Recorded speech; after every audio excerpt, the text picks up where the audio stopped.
My Crown Prince Consort is a Firecracker chapter 647 to chapter 814. You can't nurture her bad habit, Wei Ziqing reprimanded with a frown.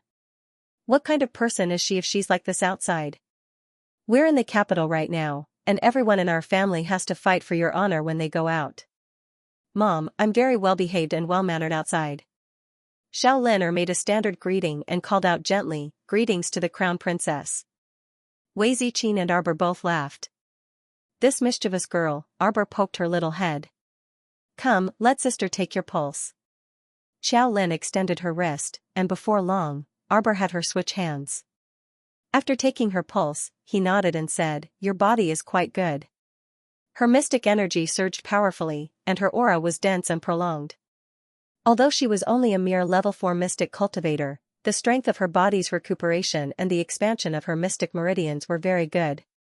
Sister will make 2 level 4 and level 5 mystic breakthrough pills for you. First, I'll help you recuperate for 2 more days. After 2 days, take them and enter seclusion to see if you can break through to level 6 mystic cultivator in one go. Xiao Lin's small mouth was wide enough to stuff a duck egg in.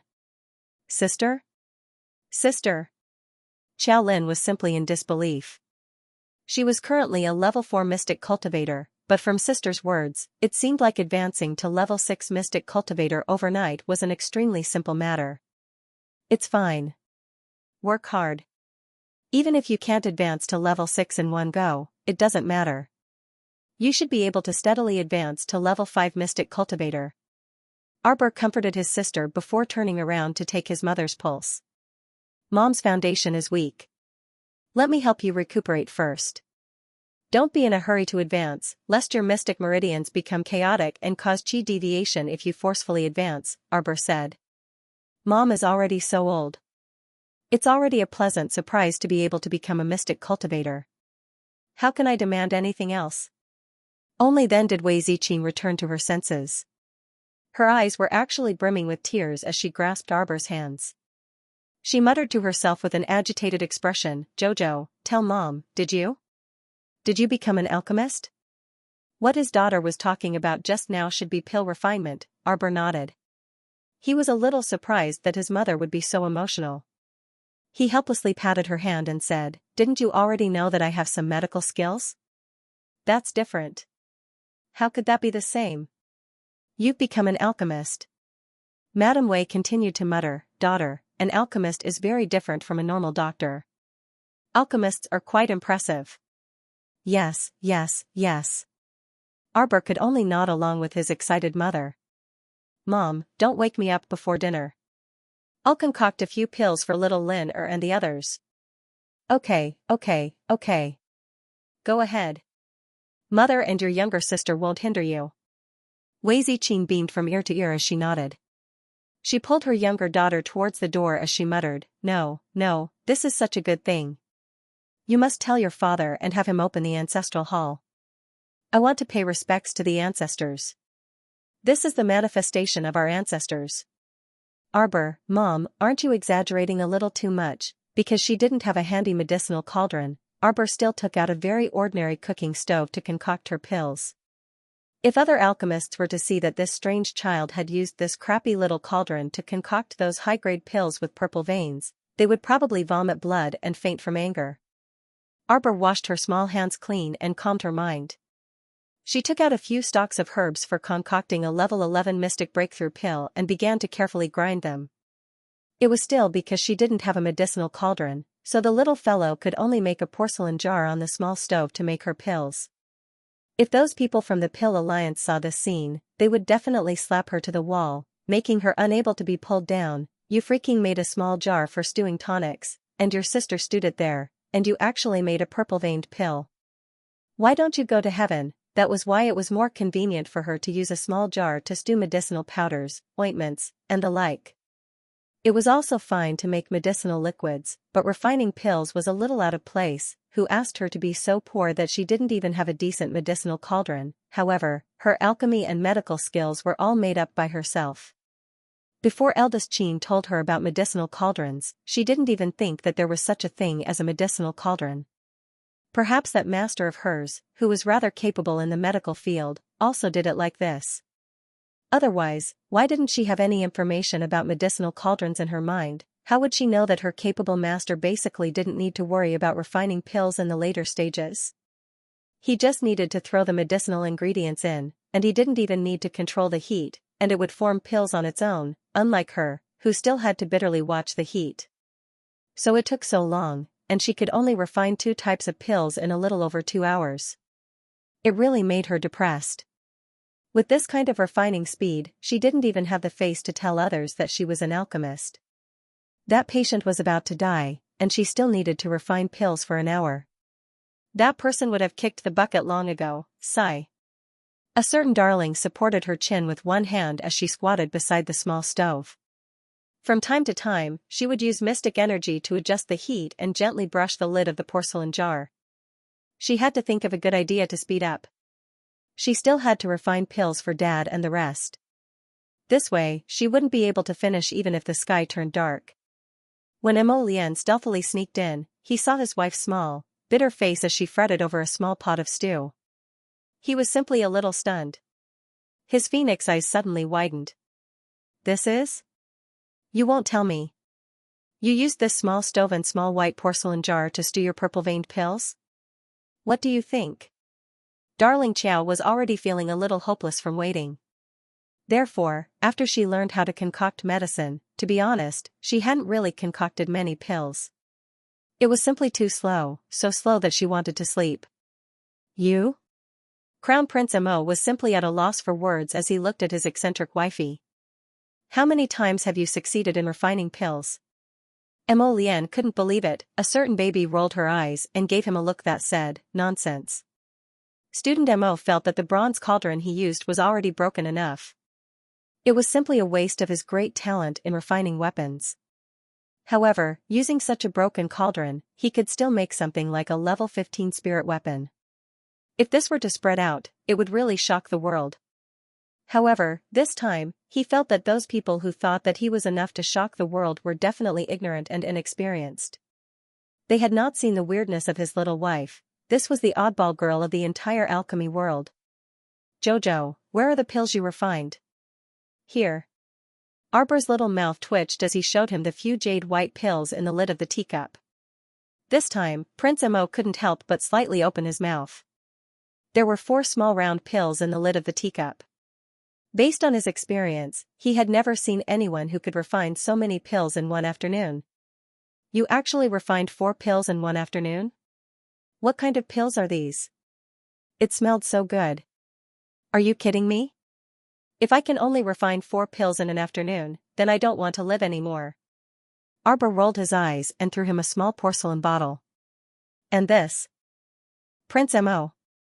My wife is especially inhuman when she's refining pills. What should I do?" There were no less than 10 small, round pills in the small porcelain bottle. "I'm not refining any more after refining this," the little girl said impatiently.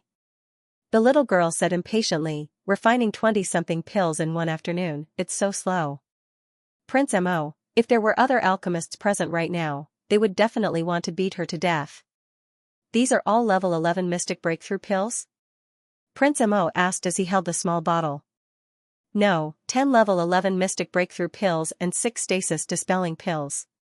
Arbor glanced at the teacup lid and said, "Those 4 pills are for Shaolin and father." They were level 4, level 5, and level 7 and level 8 mystic breakthrough pills respectively. If there were no accidents, father could advance to level 9 mystic cultivator, and Shaolin should be able to advance to level 6. Emo Lian already didn't make any sound. He really wanted to ask her, using such a lousy tool, a small jar for stewing bird's nest, to refine pills, "Don't you feel sorry for the pills and so many excellent medicinal herbs?" But the problem was, the pills actually obediently took shape. To other alchemists who earnestly bought medicinal cauldrons and refined pills day and night, this was such a heart-rending matter. "Baby, do you know of pill houses?" "I do." Arbor cast him a sidelong glance and felt that the crown prince's gaze was a bit off. It was clearly a bit like he was looking at someone from another planet. "Then do you know of any pill houses that sell ordinary medicinal cauldrons?" Arbor shook his head honestly. How would she know? If it weren't for the Omega Kotoku bringing her to experience pill houses last time, she wouldn't have come into contact with them at all. Was she to blame for being ignorant in her previous life? She hadn't refined pills in her previous life, so of course she wouldn't understand this stuff.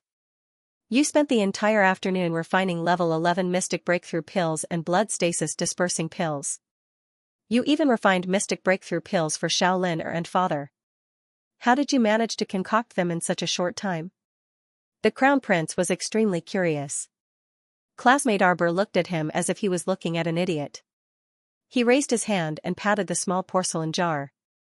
The lid opened, revealing 4 small pills that had already taken shape. You can use different herbs to put them inside and stew them together, right? Mo-Lien! Exclamation point. You actually didn't explode like that, you're ruthless. But these pills are of different grades, and their attributes are different as well. Mixing them together to refine, no, to stew them. What are you doing? Xiaomu had an expression that said, "You're so ignorant and inexperienced." That's why I said it's annoying. Furthermore, he had to constantly control the temperature of the fire, and he couldn't even take his eyes off it. How annoying. The most I've stewed is 6 Mystic Breakthrough pills of the same grade in one jar. Arbor placed the lid back on the jar and waved his small hand. Don't worry, I'll be done soon. Is it time to eat? It's not time to eat yet, Mo-Lien replied with a wooden expression. His wife couldn't be called a weirdo when it came to refining pills. She was simply a pervert. What should he do? Previously, it took me half an hour just to grind the various herbs. Baby, don't say such things in front of other pill refiners in the future, Mo-Lien looked at him seriously and said. Why? Because you'll be beaten up by a group of people. He was so worried about his wife. It wasn't over yet. The other pill alchemists were truly strange creatures. She was purely discussing the grinding time of medicinal herbs, stewing, pill refinement methods with them to promote mutual communication. She couldn't even do that. Looking at the Crown Prince's deeply worried gaze, why did she feel like the other pill alchemists would beat her up? That was impossible. Everyone was fastidious, so they had to do some upper-class fastidious things. What are these last 4 pills? The Crown Prince glanced at them. Aside from the faint purple veins on them, everything else felt about the same. Even the color was pure white, and the size and roundness were all carved from the same mold. They're just 4 body-tempering pills for my second uncle. Arbor skillfully slapped the small lid and took the 4 body-tempering pills into his hand. He carefully examined and sniffed them before nodding his small head in satisfaction. Mo-Lien, I refined them quite well. Do you want to take a few to eat? Qinghuan said they taste very good. Mo-Lien, what the hell did he mean by taste very good? Could it be that in his darling's eyes, he was such a foodie? Arbor stuffed him with a body-tempering pill and 2 level 11 Mystic Breakthrough pills. These body-tempering pills are good for the body, so you should eat them. You don't have much use for Mystic Breakthrough pills, so give them to your subordinates. Jojo. Mo-Lien pulled his small hand, touched. You're so good to me. Arbor turned to glance at him and nodded seriously. It's only right that I treat you well. You're also very good to me. Mo-Lien almost laughed out loud.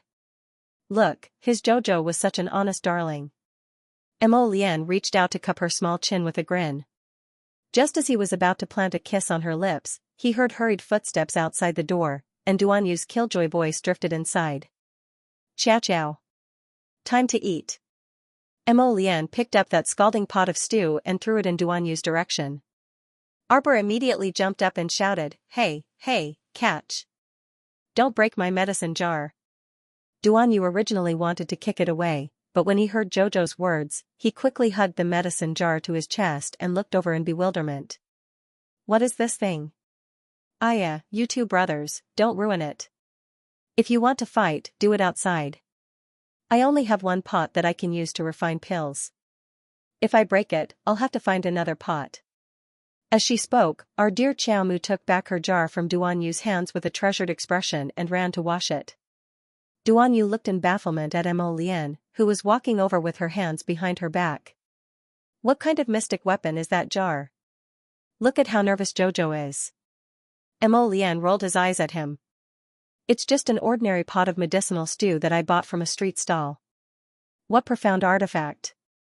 Don't be ridiculous, Duan Yu, she's using this to make pills? No way. Mo Lian pointed his chin in that direction. Duan Yu looked in the direction he was pointing and saw a small stove. Duan Yu gaped.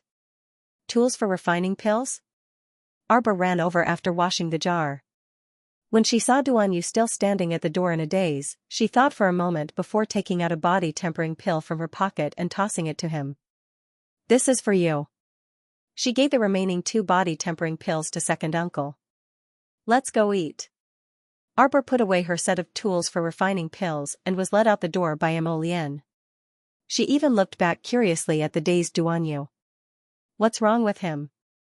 Nothing, he's just a bit frightened by you. Duan Yu. Arbor called out.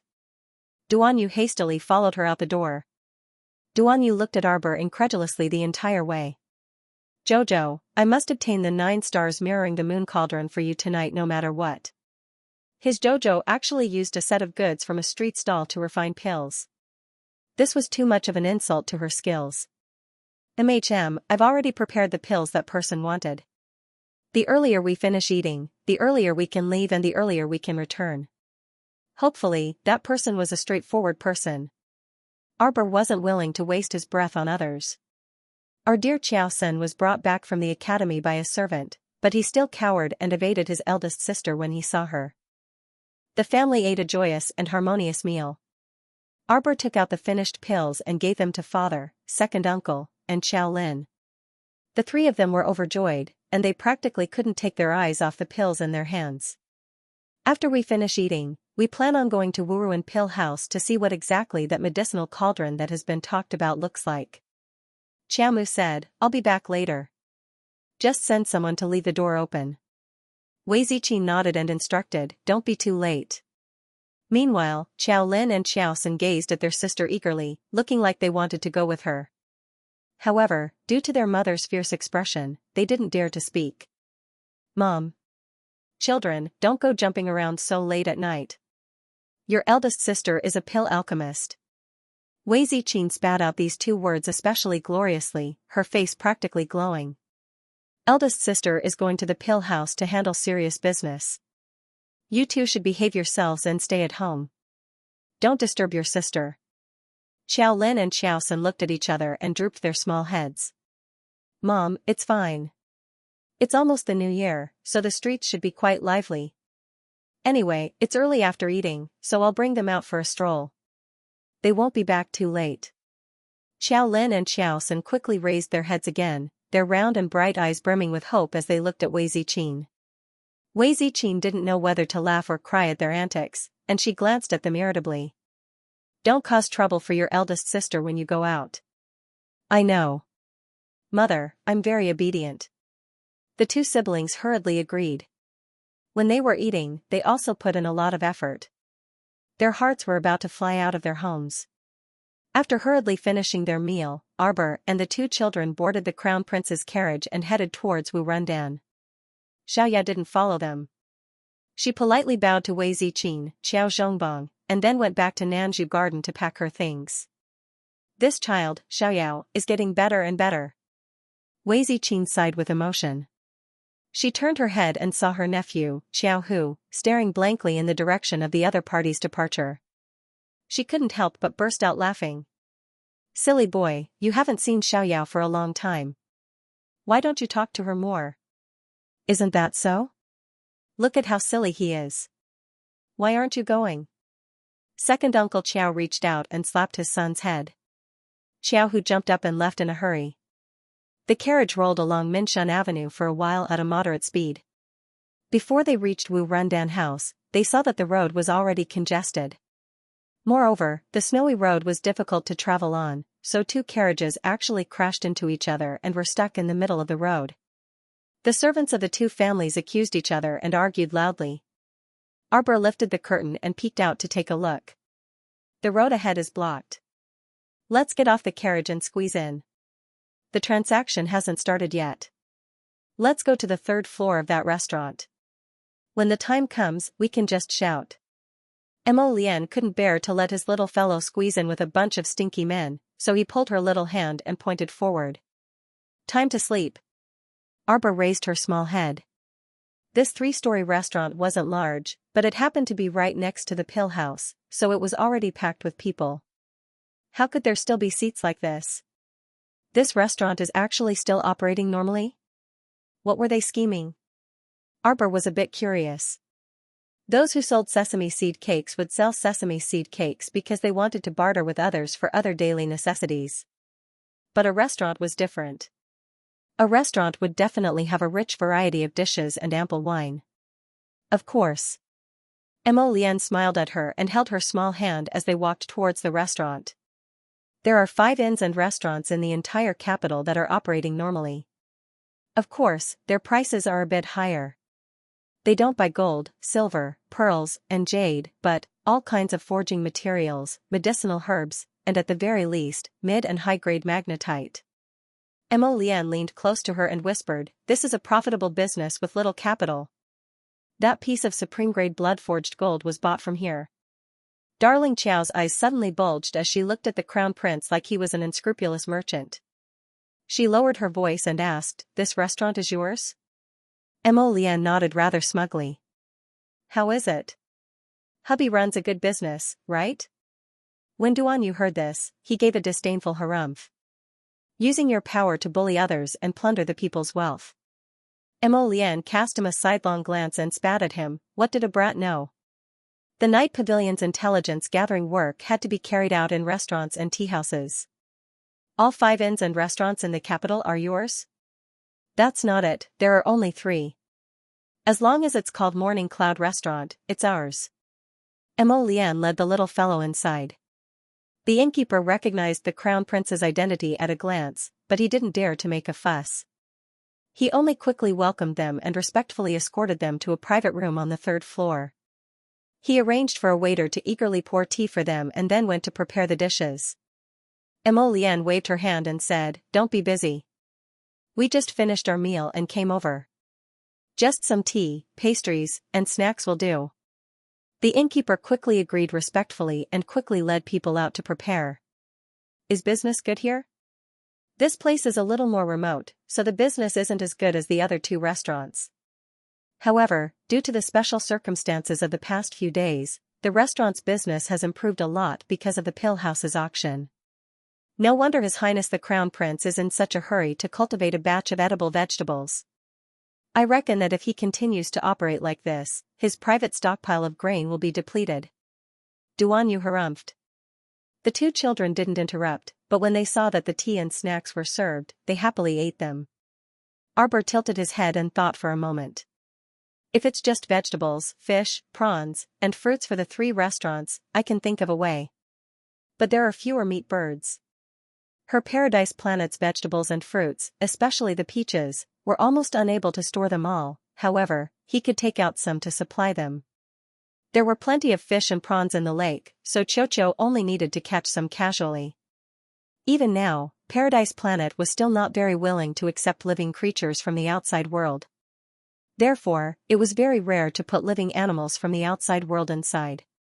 Naturally, the poison-tailed butterflies that they had painstakingly reared in couldn't be treated as food. Those were her little companions. According to Chocho, she reckoned that she would only be able to take care of some small animals and bring them into Paradise Planet after her cultivation reached level 13 Mystic Cultivator or above. At that time, Chocho wouldn't drag things out so tiresomely.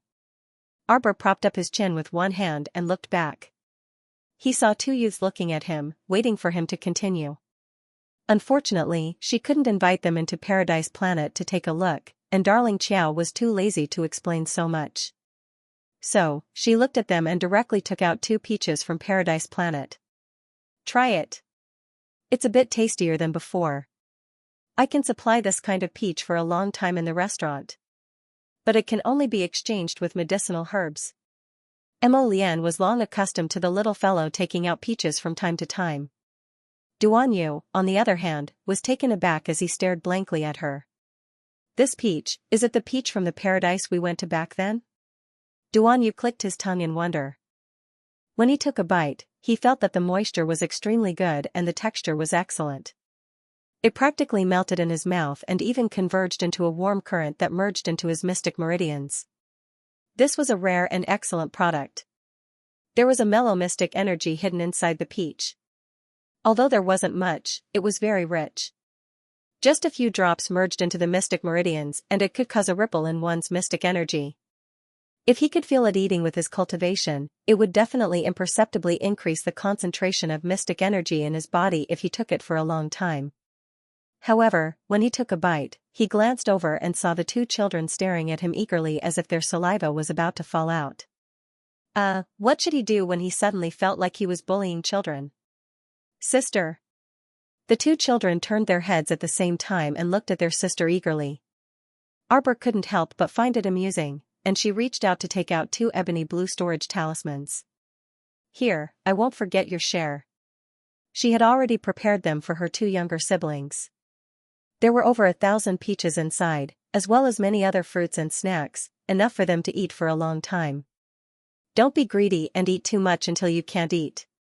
Arbor instructed, drip a drop of blood to open the talismans. Try it. The two children cheered and put down the pastries in their hands. They bounced over and took the ebony talismans from her hands before going to play around by themselves. What Arbor lacked the most right now were all kinds of talismans. After staying on Paradise Planet for more than 2 years, she would draw talismans to kill time when she had nothing to do. There were at least 1,000 assistive offensive talismans drawn from ebony. In addition, she had drawn more than 500 ebony blue storage talismans, so she didn't have to worry about her storage space at all. He didn't draw many summoning talismans, only about 40 of them. Now that he thought about the summoning talisman, he felt very depressed. Every time he summoned something, it was not very reliable. This time, he actually summoned a snake. He really did not like it. In addition, she also used ordinary blank talismans to draw many talisman formations in case of emergency. As a result, there were only 4,400 blank talismans in stock and 6,400 blank ebony in stock. Lian, I want some more ebony. When Arbor thought of this, he said excitedly, I've learned a new glyph array. However, drawing this glyph array on ordinary blank glyph paper might not be as effective as drawing it on ebony. 120 pieces of ebony will be used to draw this talisman formation, so it's better to prepare more. Alright. Lian naturally agreed without hesitation. Ask Bailey Shi to get more. Ebony was not a rare item in the south, so Bailey Shi only needed to give an order to get it. Duanyu asked curiously, what new glyph array did you learn? Our dear Duanyu, who knew nothing about talisman drawing, felt that talisman practitioners were very mystical. Arbor was a bit smug. Have you heard of it? Transfer glyph array. After saying that, Duanyu's mouth gaped open with a "you're so awesome" expression. The little fellow was quite pleased with herself. Right now, she was liking that golden talisman jade tome that inexplicably appeared in her conscious more and more. The talisman carving described in this golden talisman jade tome was truly too wondrous. It gave her a very novel feeling every time, intoxicating her with it. She wished for nothing more than to diligently learn more. Transportation talisman matrices are truly amazing. Lian nodded and said, I've never heard of anyone from that talisman patrician family drawing transportation talisman matrices. What about this transportation talisman matrix? How far can it transport? Based on my current talisman energy as an intermediate level talisman practitioner. The transportation distance I can draw is estimated to be within 5 kilometers. The number of people transported cannot exceed 5. The number of people transported cannot exceed 3 times in a row. The little fellow puffed up her cheeks. The number of people really is a bit low. However, this is only my estimation. I haven't really drawn it before, so I'll only know the actual situation after I draw it. When the two youths heard this, they both wanted to roll their eyes. Not bad, baby. After 3 consecutive teleportations, the 5 of them were already 15 kilometers away. Even if someone wanted to hunt you down, they would have to use an extremely fast flying mystic weapon or a very strong flying beast. Otherwise, they could only watch you guys die. Alright, I'll urge you on the ebony matter, Lian said with a grin. Then what grade of medicinal herb do you want to exchange the peaches for? Arbor was at a loss when she asked this. She knew the quality of medicinal herbs, but she wasn't clear about their grades. That longevity flower was an intermediate-level medicinal herb, and it was that miss from the pill union who kindly told her. Can you give me a book on medicinal herb grades to look at? What Mo Lian took from the royal physician before were all unique medical manuals that didn't touch on the basic classification of medicinal herbs at all. Mo Lian and Duan Yu couldn't help twitching their mouths. Who would have thought that a fellow alchemist who could casually stew a batch of purple-veined high-grade pills with a small stew pot bought from a street stall actually wasn't clear about the basic classification of medicinal herbs? This little fellow only had experience and high-level knowledge, but her basic theories were very shallow. I don't need to read a book for this. The quality of medicinal herbs is similar to the classification of our forging materials. Generally, they were divided into low, medium, and high grades. Above that were yellow grade, black grade, earth grade, and heaven grade materials. The blood-forged gold I told you about before is a top-grade material that can be used to forge a level 15 spirit tool. That's why it's technically called an earth-grade forging material. Mo Lian explained to his little wife, generally speaking, we can call any material above the earth-grade a top-grade material. Xiaomu came to a realization. As for this peach of yours, if consumed over a long period of time, it can strengthen one's physique and also increase one's cultivation and profound energy.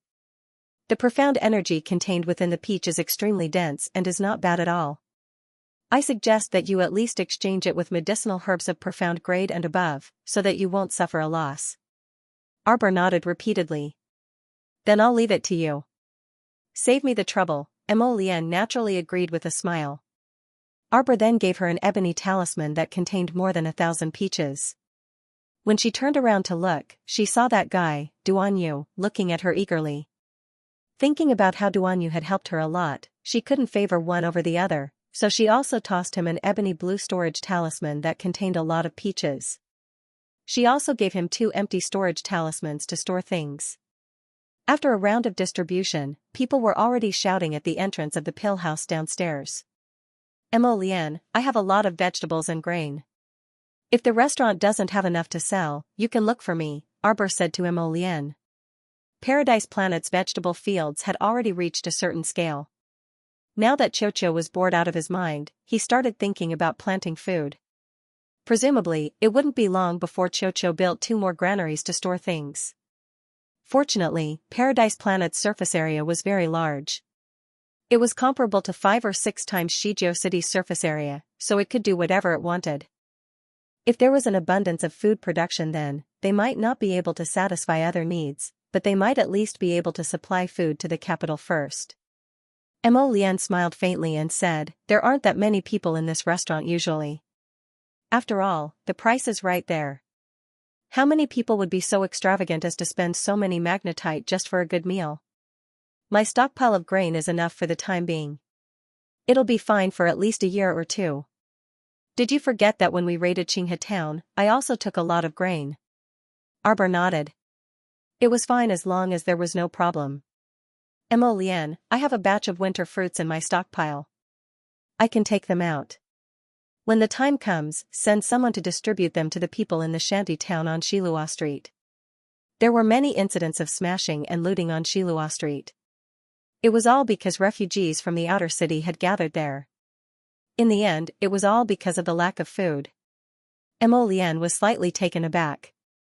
She shook her head and said, there's no need for you to open up your personal stockpile. I'll take care of this kind of livelihood problem. He definitely had to leave his wife's money for his wife. How could he use her personal stash? Arbor was silent for half a second. The stockpile is almost full. You can just take it and distribute it. It's useless even if I store so much. Her stockpile of peaches was about to burst. Who the hell would still store winter fruits? After returning from the small banquet that day, our dear Chiao Mu had the sapling plant 50 winter fruit trees.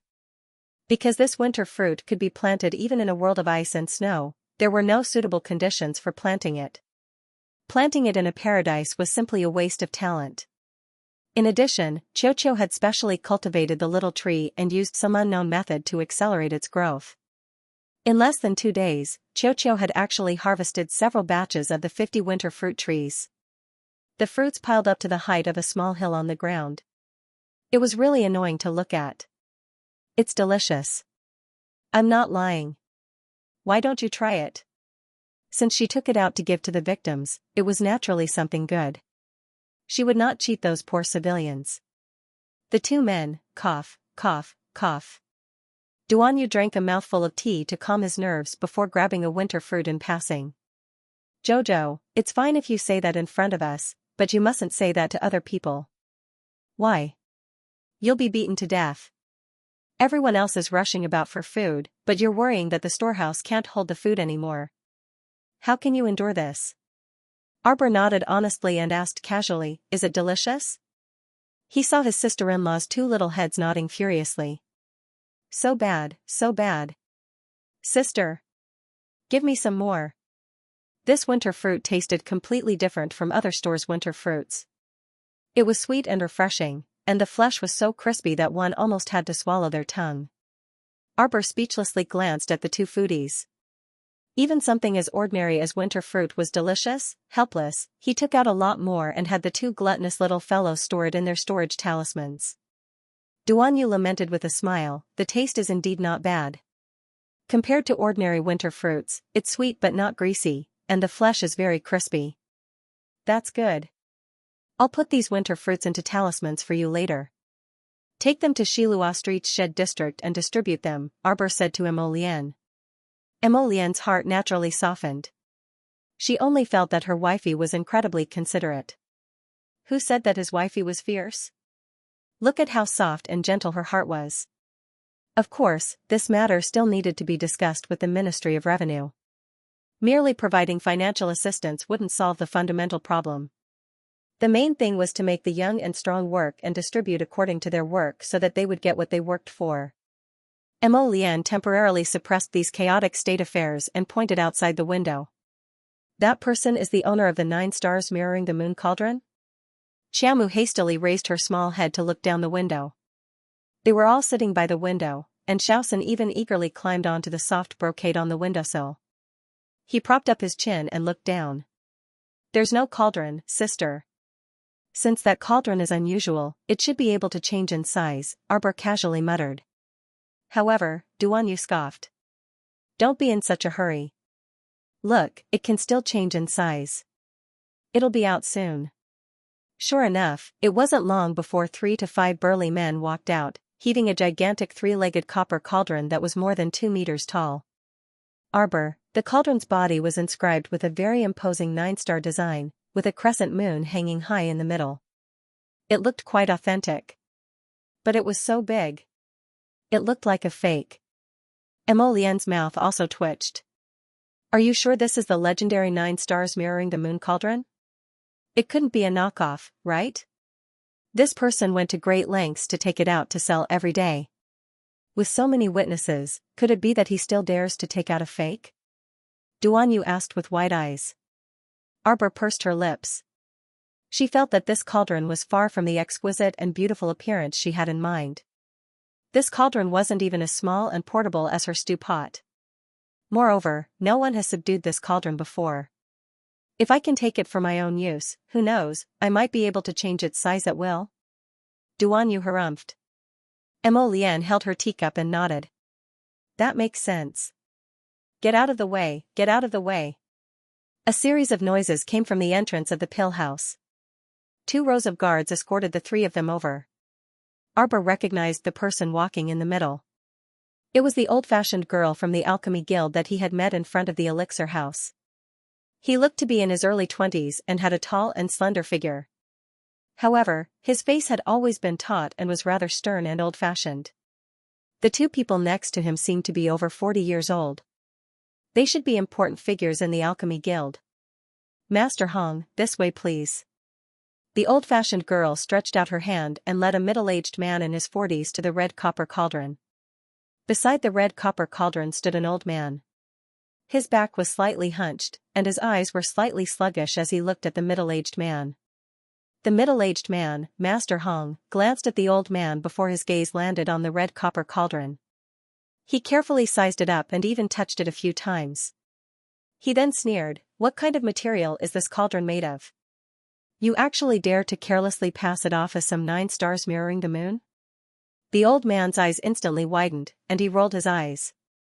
If this cauldron isn't the 9 stars mirroring the moon cauldron, this old man will be struck by lightning. I will die without a burial place. Master Hong's face darkened. You think I will believe you just because you say that? This old man isn't asking you to buy it. If you don't believe me, please leave. Master Hong harumphed. His figure suddenly exploded, and he punched the red copper cauldron.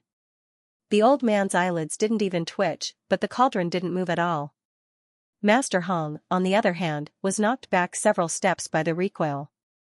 His eyes stared at the cauldron with some hesitation. Old Hong. The other middle-aged man from the Pill Guild frowned slightly and called out to him.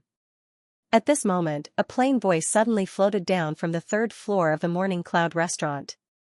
Her small hand pressed against the cauldron, and she said indifferently, "Can a level 11 mystic breakthrough pill and a stasis-dispersing pill be exchanged for this cauldron? Here. Take a look." Without saying a word, he handed a small box to the old man. The old man's eyelids rolled slightly, and his eyes lit up as he received the box with both hands. He looked up at the little girl floating over and couldn't help but be secretly shocked. What a young little girl. Could it be that she became a pill master at such a young age? The old-fashioned girl glanced at Arbor a few more times, and asked hesitantly, "It's you?" Although they had met in a hurry that night, she had always remembered the little girl who might be able to refine pills with purple veins. Although the little girl in front of her looked very different from that night, her eyes left a deep impression. Arbor nodded at the girl in a very friendly manner. Master Hong, on the other hand, shouted angrily at the top of his voice, "Miss! Aren't you being a little too unkind by interfering like this?" Arbor glanced at that person and didn't say anything. He looked at the old man. "How is it?" The old man had already quickly checked the pills in the box. There was a level 11 mystic breaking pill and a blood stasis dispersing pill. There was not a single difference between the two pills. Both of them were high-grade purple-veined pills. The quality of their refinement was of the highest quality that had never been seen before. The old man's gaze was slightly agitated. "Aunt, may I ask who refined this high-grade pill with purple veins?" This old man looked at its appearance and heard that its color was extremely good. In this capital city, there aren't many people who can refine pills of such quality. Arbor interrupted the old man's excited words. He didn't say anything else, and only glanced at the old man indifferently. "Then it's a deal? I'll take the cauldron now." The old man naturally kept his mouth shut and nodded his head excitedly. "Wait a minute." Master Hong's face was full of anger. He stepped forward and reached out to press the medicine cauldron. Arbor's eyes turned cold. He instantly flew up and slapped away Master Hong's palm. His small hand grabbed the medicine cauldron and lifted it up abruptly. The surrounding onlookers were all dumbfounded and tongue-tied. Under a giant cauldron that was more than 2 meters tall, a slim little girl raised the cauldron with only 2 fingers and stared coldly at Master Hong of the Alchemy Guild. "I don't like other people touching my things," Arbor said coldly, but she saw Master Hong's face changed greatly and rushed towards her. "Wait. I also want to buy this cauldron." Arbor snorted coldly. His body leaped lightly and directly jumped into the air. He reached out his hand and patted the medicine cauldron neither lightly nor heavily. A wisp of profound energy was suddenly injected into it. The medicine cauldron exploded with a colorful light in the air.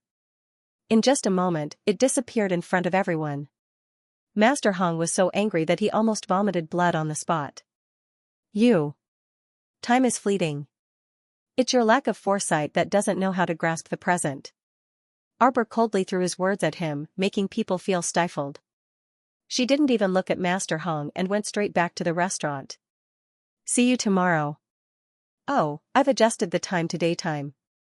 On the other end, Duan Yu and Mo Lian had just finished half a cup of tea. When they saw the little girl bouncing back from the window, they couldn't help but chuckle. "Where's the 9 stars mirroring the moon cauldron? Summon it out for us to see." Arbor beckoned with her hand, and a palm-sized red copper cauldron flew out of her conscious and landed on the table in front of them. "TSK, it really is a weapon whose grade can't be determined." Mo Lian sighed softly before taking the red copper cauldron and examining it carefully. Only one of the 9 stars mirroring the moon pattern on this red copper cauldron emitted a stream of light, but it made the cauldron's body look very beautiful. Duan Yu also took it for a look, but he ultimately couldn't discern anything. He merely shook his head and said, I also can't determine its grade. Arbor tilted her head with a bit of pride on her face. Jojo is very decisive and has excellent judgment. When she saw that Master Hong's palm strike on the cauldron didn't even budge it in the slightest, she knew that this item must be extraordinary. Even if it can't be used to refine medicine in the future, it'll be good to take it out to block someone's attack at a critical moment. When she thought of this, the little fellow couldn't help but be exhilarated. Duan Yu, try hitting it. Right now? Duan Yu's eyes widened. Arbor nodded repeatedly. Try. Let's not. If I break it, where am I supposed to compensate you with a handy cauldron? Just hit it if I tell you to. Arbor spat out mystic energy, and the cauldron grew in size. She firmly grabbed one of the cauldron's legs and lifted it into the air. The little fellow sat there motionless like a mountain and blinked at him as she shouted, Come quickly. Then you have to be careful. Duan Yu made a hand gesture, and a defensive boundary was set up around the little fellow. Subsequently, a dense mystic energy pounced and heavily slammed into the cauldron from top to bottom. However, the 9 stars mirroring the moon cauldron remained motionless.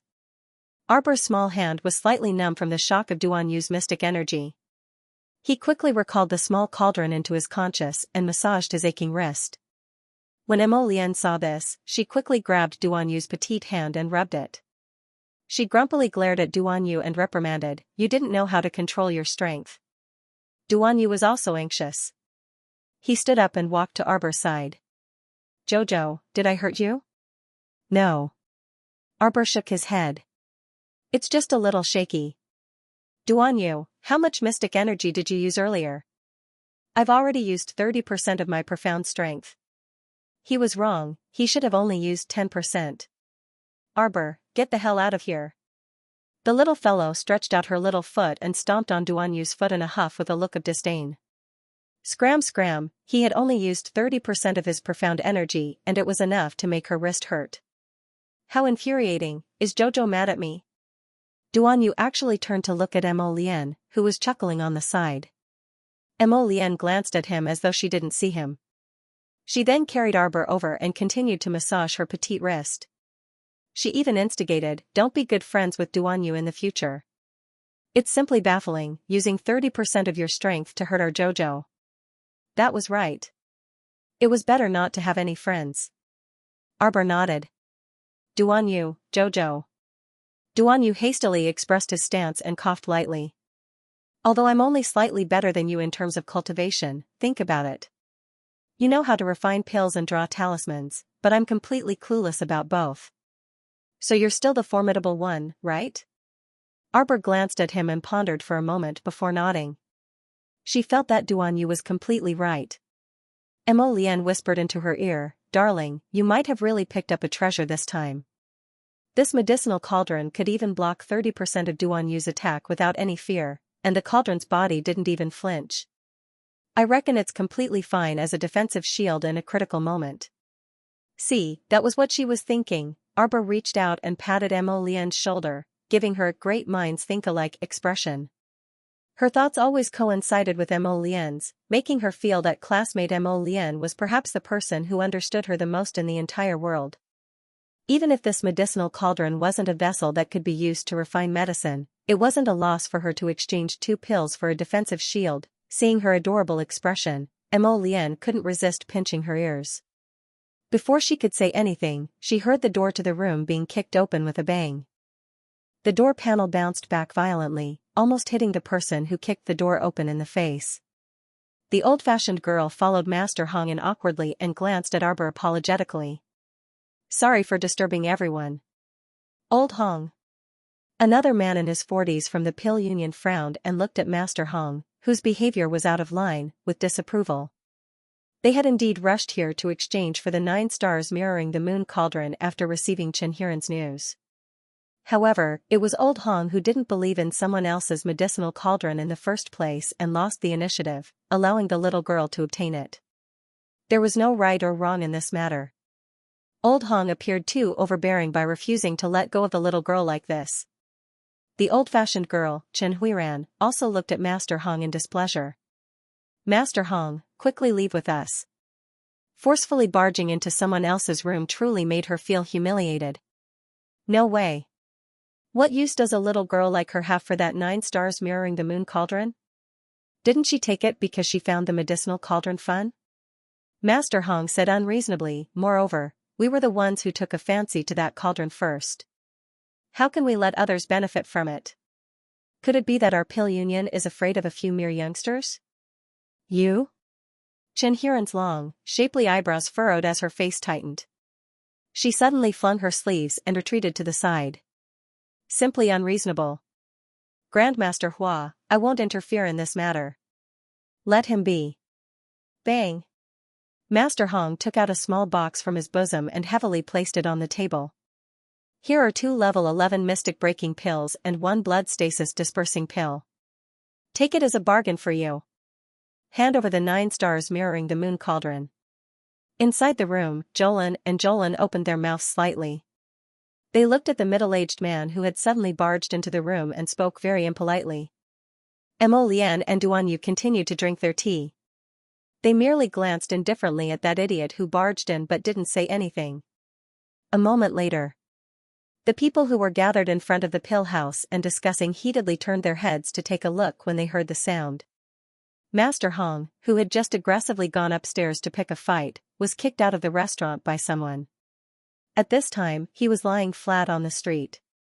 A small box was thrown out of the window on the 3rd floor and directly smashed into Master Hong's old face. It bounced a bit before falling to the ground. The box opened, and 2 to 3 pills the size of date pits rolled out from within. An icy voice drifted into the ears of everyone on the street.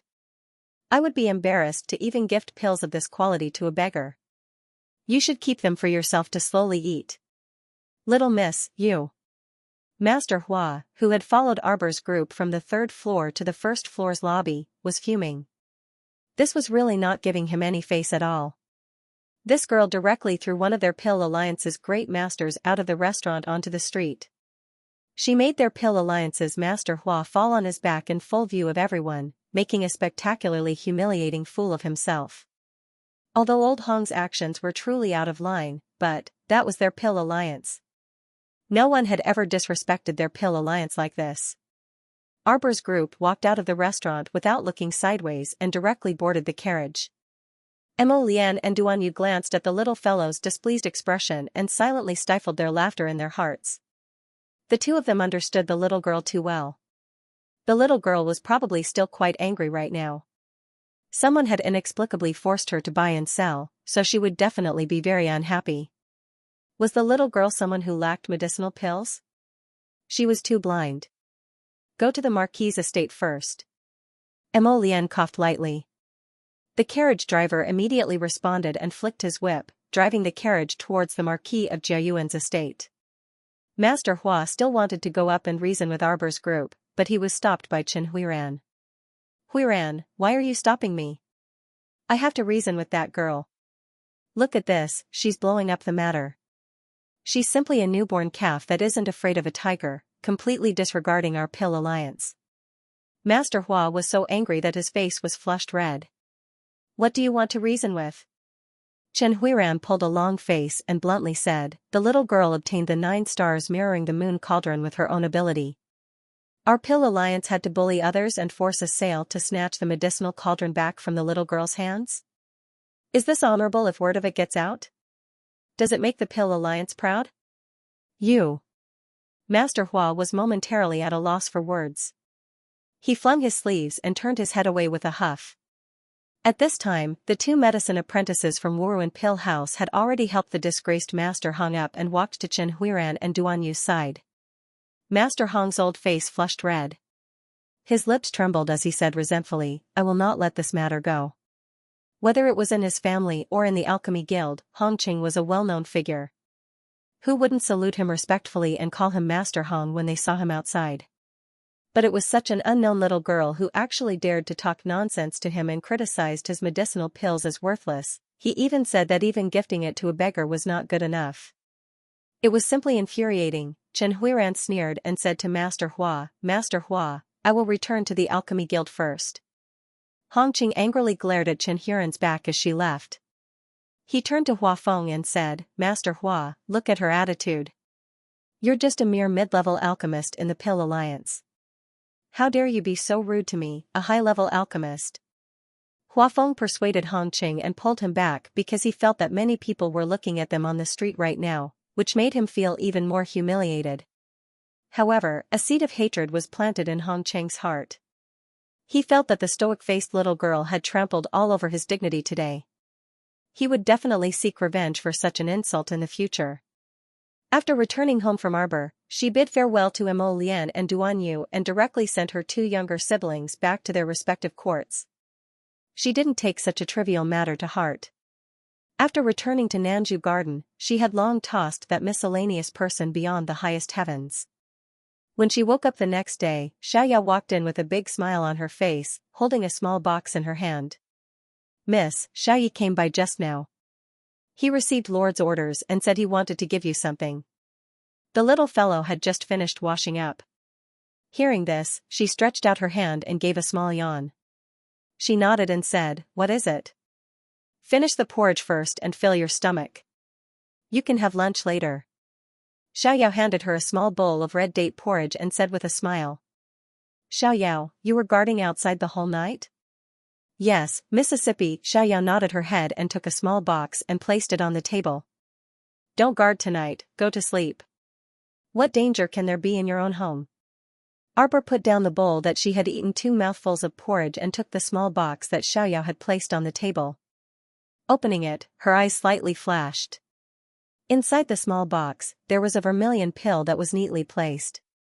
The pill veins were purple and the pill body was floating with extraordinary splendor. This beautifying pill is indeed a good thing. Arbor reached out her hand and stroked it. If she directly added something to it, it would be too much of a waste of this pill.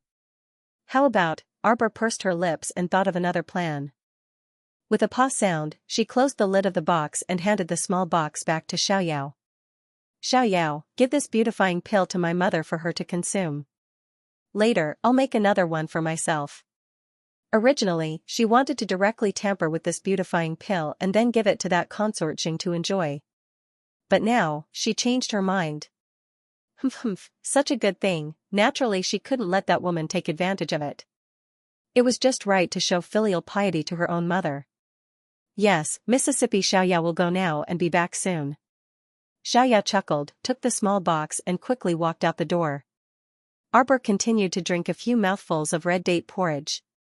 With a move of her profound sense, the 9 stars mirroring the moon cauldron abruptly jumped out of her conscious and steadily landed on the floor of the room. In an instant, it grew to the height of half a person.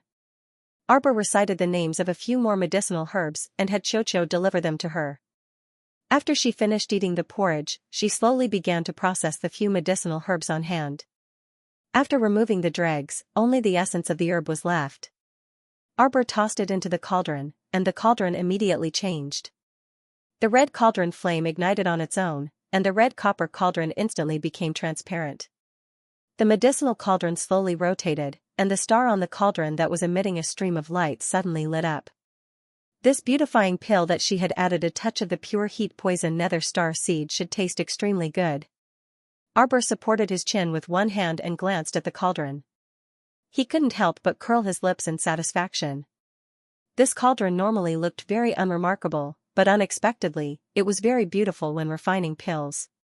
The entire red copper cauldron had become transparent, and she could even clearly see the style of the fire control inside the cauldron. The fire control was very perfect, and the cauldron automatically made an accurate judgment based on the degree of burning of the herbs.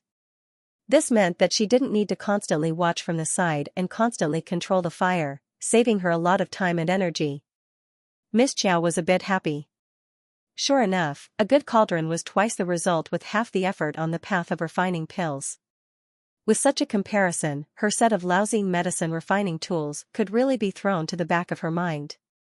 Miss Chow leisurely walked to the small table beside the bed and sat down.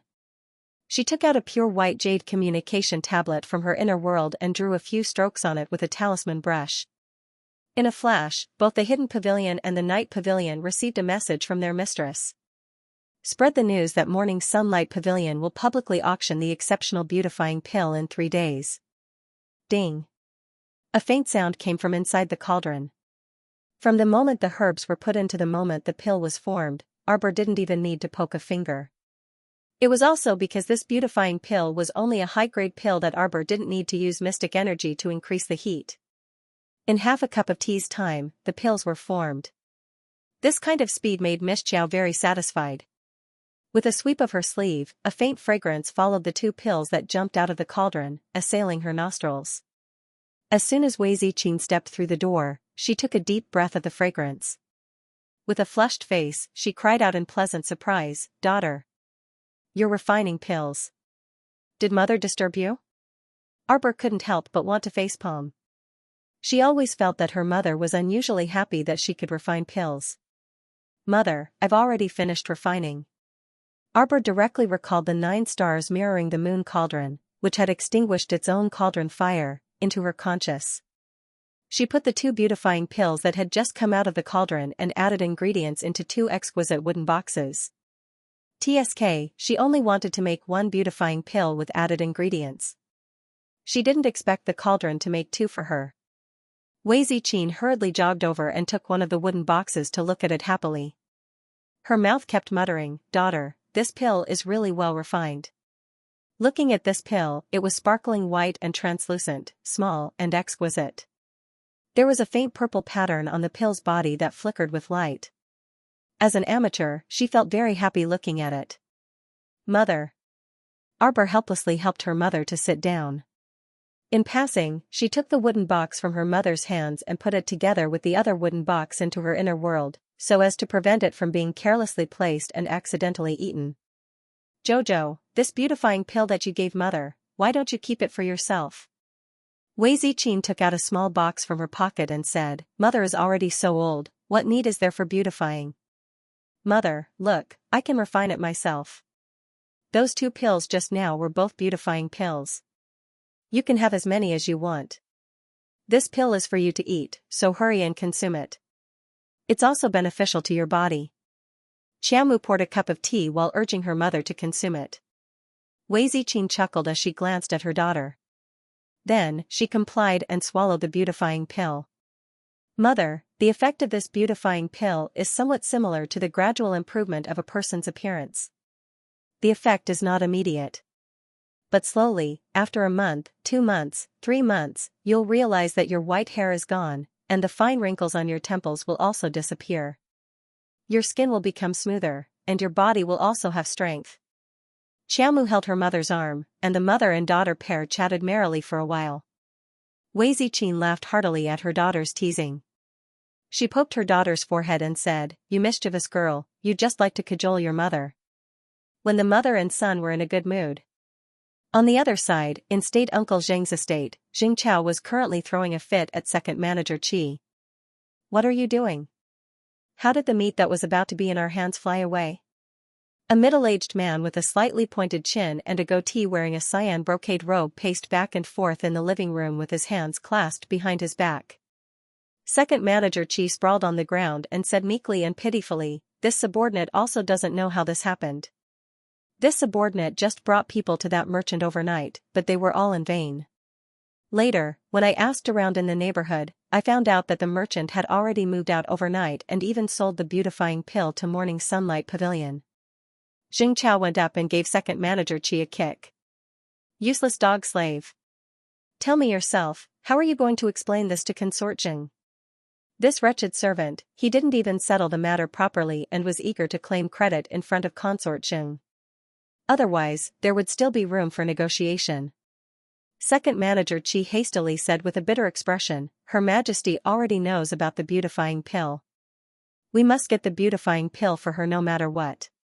Jing Chao's heart ached at the thought of going to Morning Sunlight Pavilion to bid for it at a high price. A few deep wrinkles appeared on his forehead, and Jing Chao's voice turned cold as he said, "What can a mere Morning Sunlight Pavilion do if I insist on them handing over the beautifying pill?" Second manager Qi shuddered violently, and the cold sweat on his head fell with a splash. "Master, you absolutely can't do this. This servant heard that Morning Sunlight Pavilion's backer is extremely powerful. Do you still remember 2 years ago when the Hong Estate's concubine's son caused trouble at Morning Sunlight Pavilion and was chased out with a broken leg? That Hong Estate's concubine's son was beaten for nothing, and the Hong Estate couldn't get justice at all. It's said that the concubine's son is still half paralyzed even now. The other party can even touch a century-old Hong Estate, not to mention an aristocratic family like ours that has just established a foothold in the capital. Second Manager Qi hastily mediated. Xianxia's brows furrowed tightly. He had also heard about this matter. That old madam of the Hong Estate was said to be the sister of the current Empress Dowager. The entire Hong Estate was related to the Empress Dowager by marriage, yet they dared to make a move at Morning Sunlight Pavilion and let people come in and out without being able to find fault with them. Such a powerful force indeed couldn't be easily provoked. Sigh. Xianxia sighed, feeling somewhat defeated. Qi Ming, this beautifying pill, no matter the price, we have to get our hands on it before we talk about anything else. Sister has been demoted to consort, so she must be in a bad mood recently. If we choose to go against her wishes at this juncture, our Jing estate will definitely be blamed as well. Xianxiao understood this sister of his very well. If they went against her wishes in this matter, she would definitely remember it.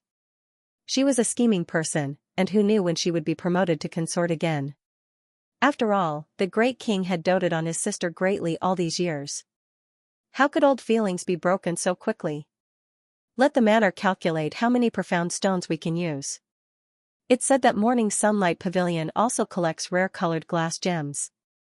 If you don't have enough magnetite, you can add on some amber-colored glass. Let's see if Morning Sunlight Pavilion will accept it. It's said that the imperial court wants to create a kind of profound coin for circulation.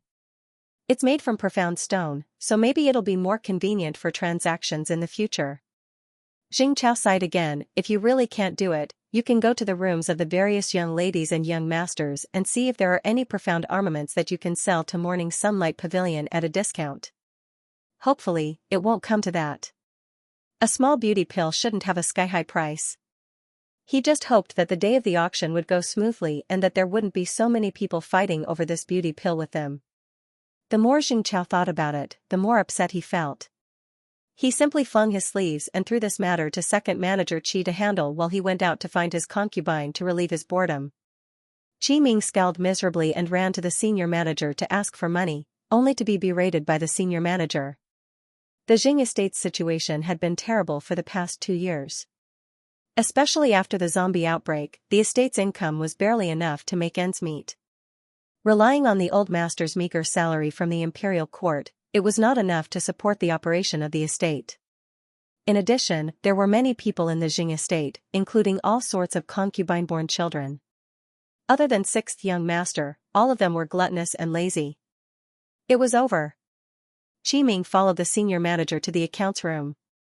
After settling the accounts, there really weren't many magnetite available in the estate that could be used. There were only a dozen or so pieces of high-grade magnetite and about 100 pieces of mid-grade magnetite. With the addition of a box of colored glass gems, Qi Ming's confidence was lacking, so he could only report this matter to Xianxiao. Xianxiao's one sentence caused chaos in the concubines' rooms. Things like the fifth young master was going to hang himself after stealing the fifth young master's mystic weapon, and the third young miss was going to commit suicide after taking the third young miss's private jewelry. Xianxiao was infuriated by the series of minor incidents that happened in the Jing estate over the past 3 days. He ordered that anyone who continued to cause trouble would be kicked out of the Jing estate. After the pressure was suppressed, although the entire Jing estate was silent, those concubines and young misses were secretly wiping their tears in their own courtyards all day long. Each and every one of them cried to the heavens and the earth, saying that they couldn't live anymore and that in the future, they would have to beg for food on the streets and so on. This caused the servants in the estate to secretly laugh as they watched the good show of their masters. Xianxiao spent the past 3 days in this vexed state until Morning Sunlight Pavilion's auction today. He decided to bring second manager Qi with him to personally make a trip there.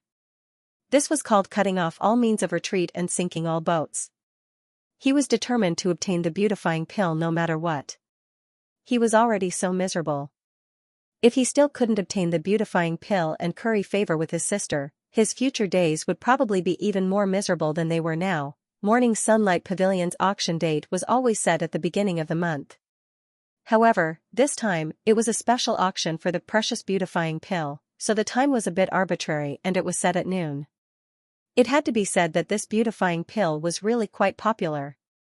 All the noble ladies in the capital had sent people to inquire about it. Even if they didn't have the ability to bid for it, they still sent people to participate in this grand auction today. Xianxia entered the auction house with second manager Qi, and his eyelids couldn't help but twitch when he saw the hall full of people. F***ck, so many people. They couldn't all be here for the beautifying pill, right?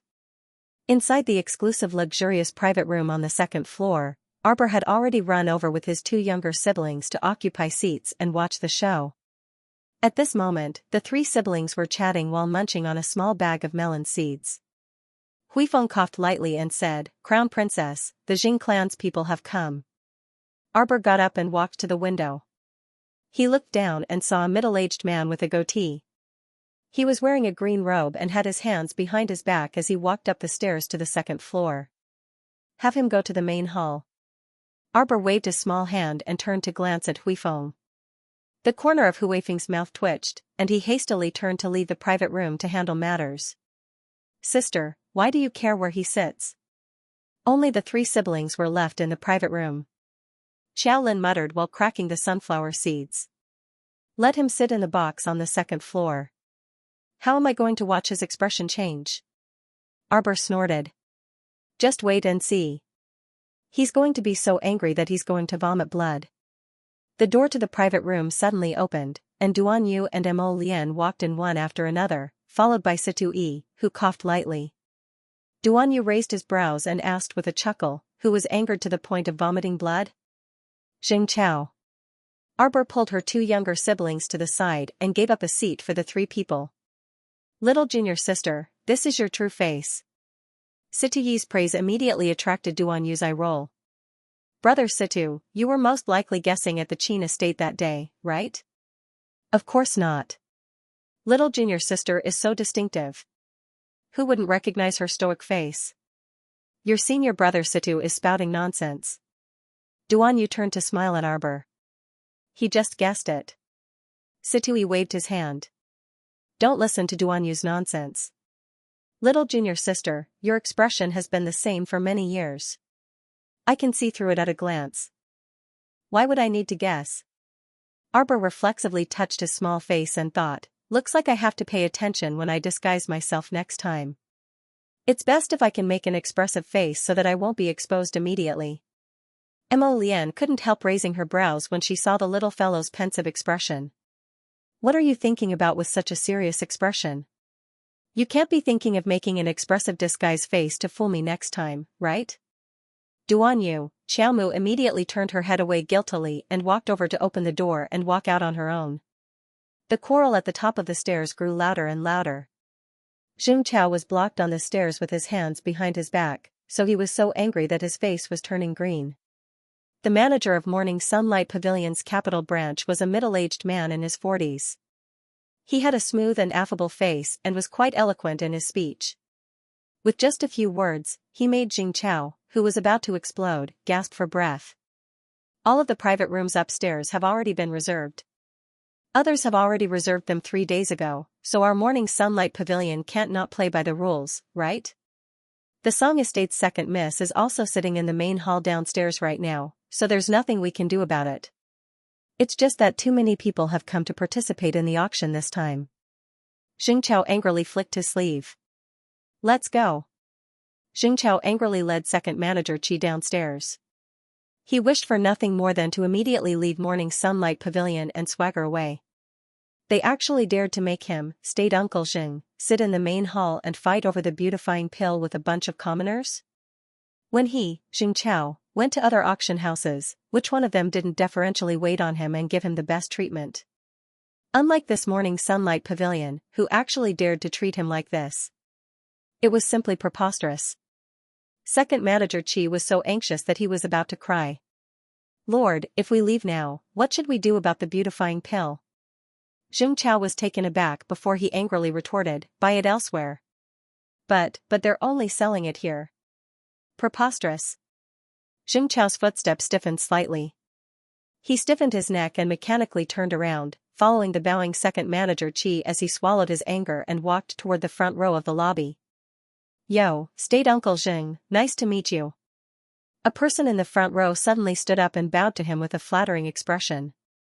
It's Hongqing from the Hong clan. Xing Chao glanced at him, and the corners of his mouth twitched into a fake smile. Then, he sat down beside Hongqing. Is Lord Xing here to purchase the beautifying pill for Her Highness Xing? Hongqing said with a polite smile, I'm also here to take a look at this beautifying pill that has been rumored to be somewhat miraculous. Xing Chao recalled that Hongqing was also a senior alchemist, and could not help but ask, Grandmaster Hong's alchemy skills are said to be extraordinary, I wonder if you can refine this beauty pill. Hongqing said proudly, refining the beautifying pill is naturally not a problem. However, State Uncle Xing did not know that the herbs needed to refine the beautifying pill were extremely hard to find. In particular, a senior medicinal herb called the Luxetting Ganoderma is practically extinct on our Seacombe planet. Hongqing sighed and said, otherwise, if Lord Xing could find this Luxetting Ganoderma, I would definitely be able to refine a senior medicinal herb for Her Highness Xing. Xing Chao nearly couldn't hold back his temper and spat all over his face. If I could freaking find the exotic herbs for that look-fixing Ganoderma, would I need you to refine the beautifying pill for me? Do you think you're the only high-level pill refiner in the pill union? How rare. Arbor closed the door and expressionlessly said, Xing Chao is sitting with that nuisance from the pill union. Which nuisance? The one who stole my cauldron. Mo Lian stood up and walked to the window. She looked down and chuckled. This person is from the Hong clan. What Hong clan or Lan clan, I don't care who he is. He stole my cauldron first, and now he's sitting with Xing Chao. Anyway, he's a nuisance. Arbor pursed his lips. The capital's 8 great patrician families. This Hong clan is one of them, Duan Yu said. What 8 great patrician families? Arbor asked offhandedly. The Talisman patrician family, the Mu clan, the Elixir patrician family, the Qin estate, and Duan Yu's concealed weapons patrician family, the Duan clan. Mo Lian continued, aside from them, there's also the Wu clan, the Hong clan, and, the little fellow had long lost her patience to listen to those 8 great patrician families and ran to the window to look around.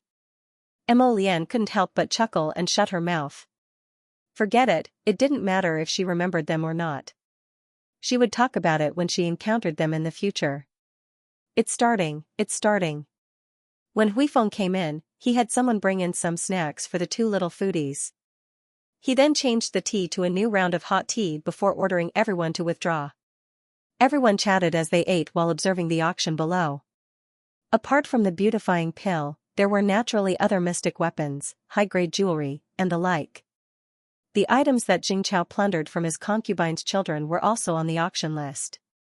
These items had all been sent to the auction house 2 days ago, so Mo Lian was naturally very clear about them. After a rough calculation, the total amount that Xing Chao could take out was only around 50 pieces of high-grade magnetite when converted into magnetite. However, this was still considered quite a fortune. Even in peacetime, one could be considered a nouveau riche if they could take out 50 or so pieces of high-grade magnetite at once, not to mention that it was just to buy a beautifying pill. Not long after, the steward of Morning Sunlight Pavilion's Beijing branch, Lu Yan, knocked on the door and entered with a smile while carrying a tray. Your Highness, State Uncle Xing wants to bid for a 500-year-old snow ginseng. Let me see. Arbor stretched out his small hand, and Lu Yan hurriedly handed over the tray. Arbor lifted the cover on the tray and examined the 500-year-old snow ginseng in his hand. Then, in front of everyone, he openly confiscated it. Lu Yan's mouth was slightly agape as he turned to look at the crown prince, who had his hand on his forehead. Your Highness, your wife has gone too far. Very quickly, Qiu carved out an identical 500-year-old snow ginseng and handed it over to her. All right, go and return it to him. He told him that there was no such rule in the auction house, and that the auction items would be decided 2 days in advance. How could there be any last-minute additions? Go and tell Xing Chao that we can't break the auction rules for him alone. Arbor spoke sternly and righteously. Lu Yan received the tray with a dazed expression and lowered his head to look at the snow ginseng. Crown Princess, this snow ginseng is. Is there a problem? No, no problem. It would be strange if there wasn't a problem. Didn't the crown princess confiscate the snow ginseng just now? Why did she return it so quickly? Our dear crown princess swept a disdainful glance at the snow ginseng. I'm not interested in this kind of 100-year-old trash. Go and return it to him. Yes, yes, yes. After Steward Lu retreated, the private room was quiet. Her two sisters-in-law, 3 men, and 5 pairs of eyes stared at her without blinking. What is it? Arbor calmly returned their gaze. Whether it was the appearance or smell of the 500-year-old snow ginseng that Jojo gave Steward Lu, it was exactly the same as the one she confiscated earlier. But according to the little fellow's temperament, she wouldn't take something out of her inner world for no reason. Unless, may I ask what exactly is this 500-year-old snow ginseng that you exchanged with Sir Zheng? Duan Yu asked curiously. A tonic. The little fellow propped her chin on her hand and stood by the window, admiring Sir Zheng's gloomy expression when the snow ginseng was returned. Lu Yan, this guy, was especially reliable. He even specially returned the item to Xianxia in front of everyone and strongly requested him to inspect it once to ensure that there were no mistakes before leaving with his men. This waiter was outstanding. Our dear Xiao Mu pursed her lips and nodded approvingly. Ahem. Situi pretended to take a sip of tea and asked, what tonic is it? White radish. It's especially good to eat in winter. Add some pork ribs to stew in a pot of soup and it's delicious. It's even more nutritious if it can be added to the dish with mutton, Arbor replied coolly. Pfft. Duan Yu was caught off guard and spat out his tea, coughing repeatedly as he choked. On the other hand, Situi had just swallowed his tea, so he didn't spit it out. At this time, he was holding his teacup in exasperation as he stared fixedly at that child. Look at this scammer. She used a white radish to exchange for someone else's 500-year-old snow ginseng. Most importantly, she could actually make an identical 500-year-old snow ginseng and exchange it in such a short time. Not everyone could do this. No wonder Xianxia was also so miserably tricked and took back the snow ginseng without the slightest suspicion. After all, the appearance and smell were exactly the same, and it was done in such a short time. Who could tamper with it like the little fellow? Qiuqiu's control over plants could be said to be a heaven-defying fortune. Any plant in its hands could be moved horizontally or vertically, and it could do whatever it wanted with it. This caused the little fellow to feel somewhat puzzled for a while. What exactly was Qiuqiu? What a magical tree! As they spoke, the climax of the auction arrived, when the auctioneer showered the beautifying pill with extravagant praises and announced the start of the auction. The price of the profound stones skyrocketed. It was only when the price reached 30 pieces of high-grade magnetite did the price slow down a little. Only 3 families were left on the stage, competing with each other for the right to bid.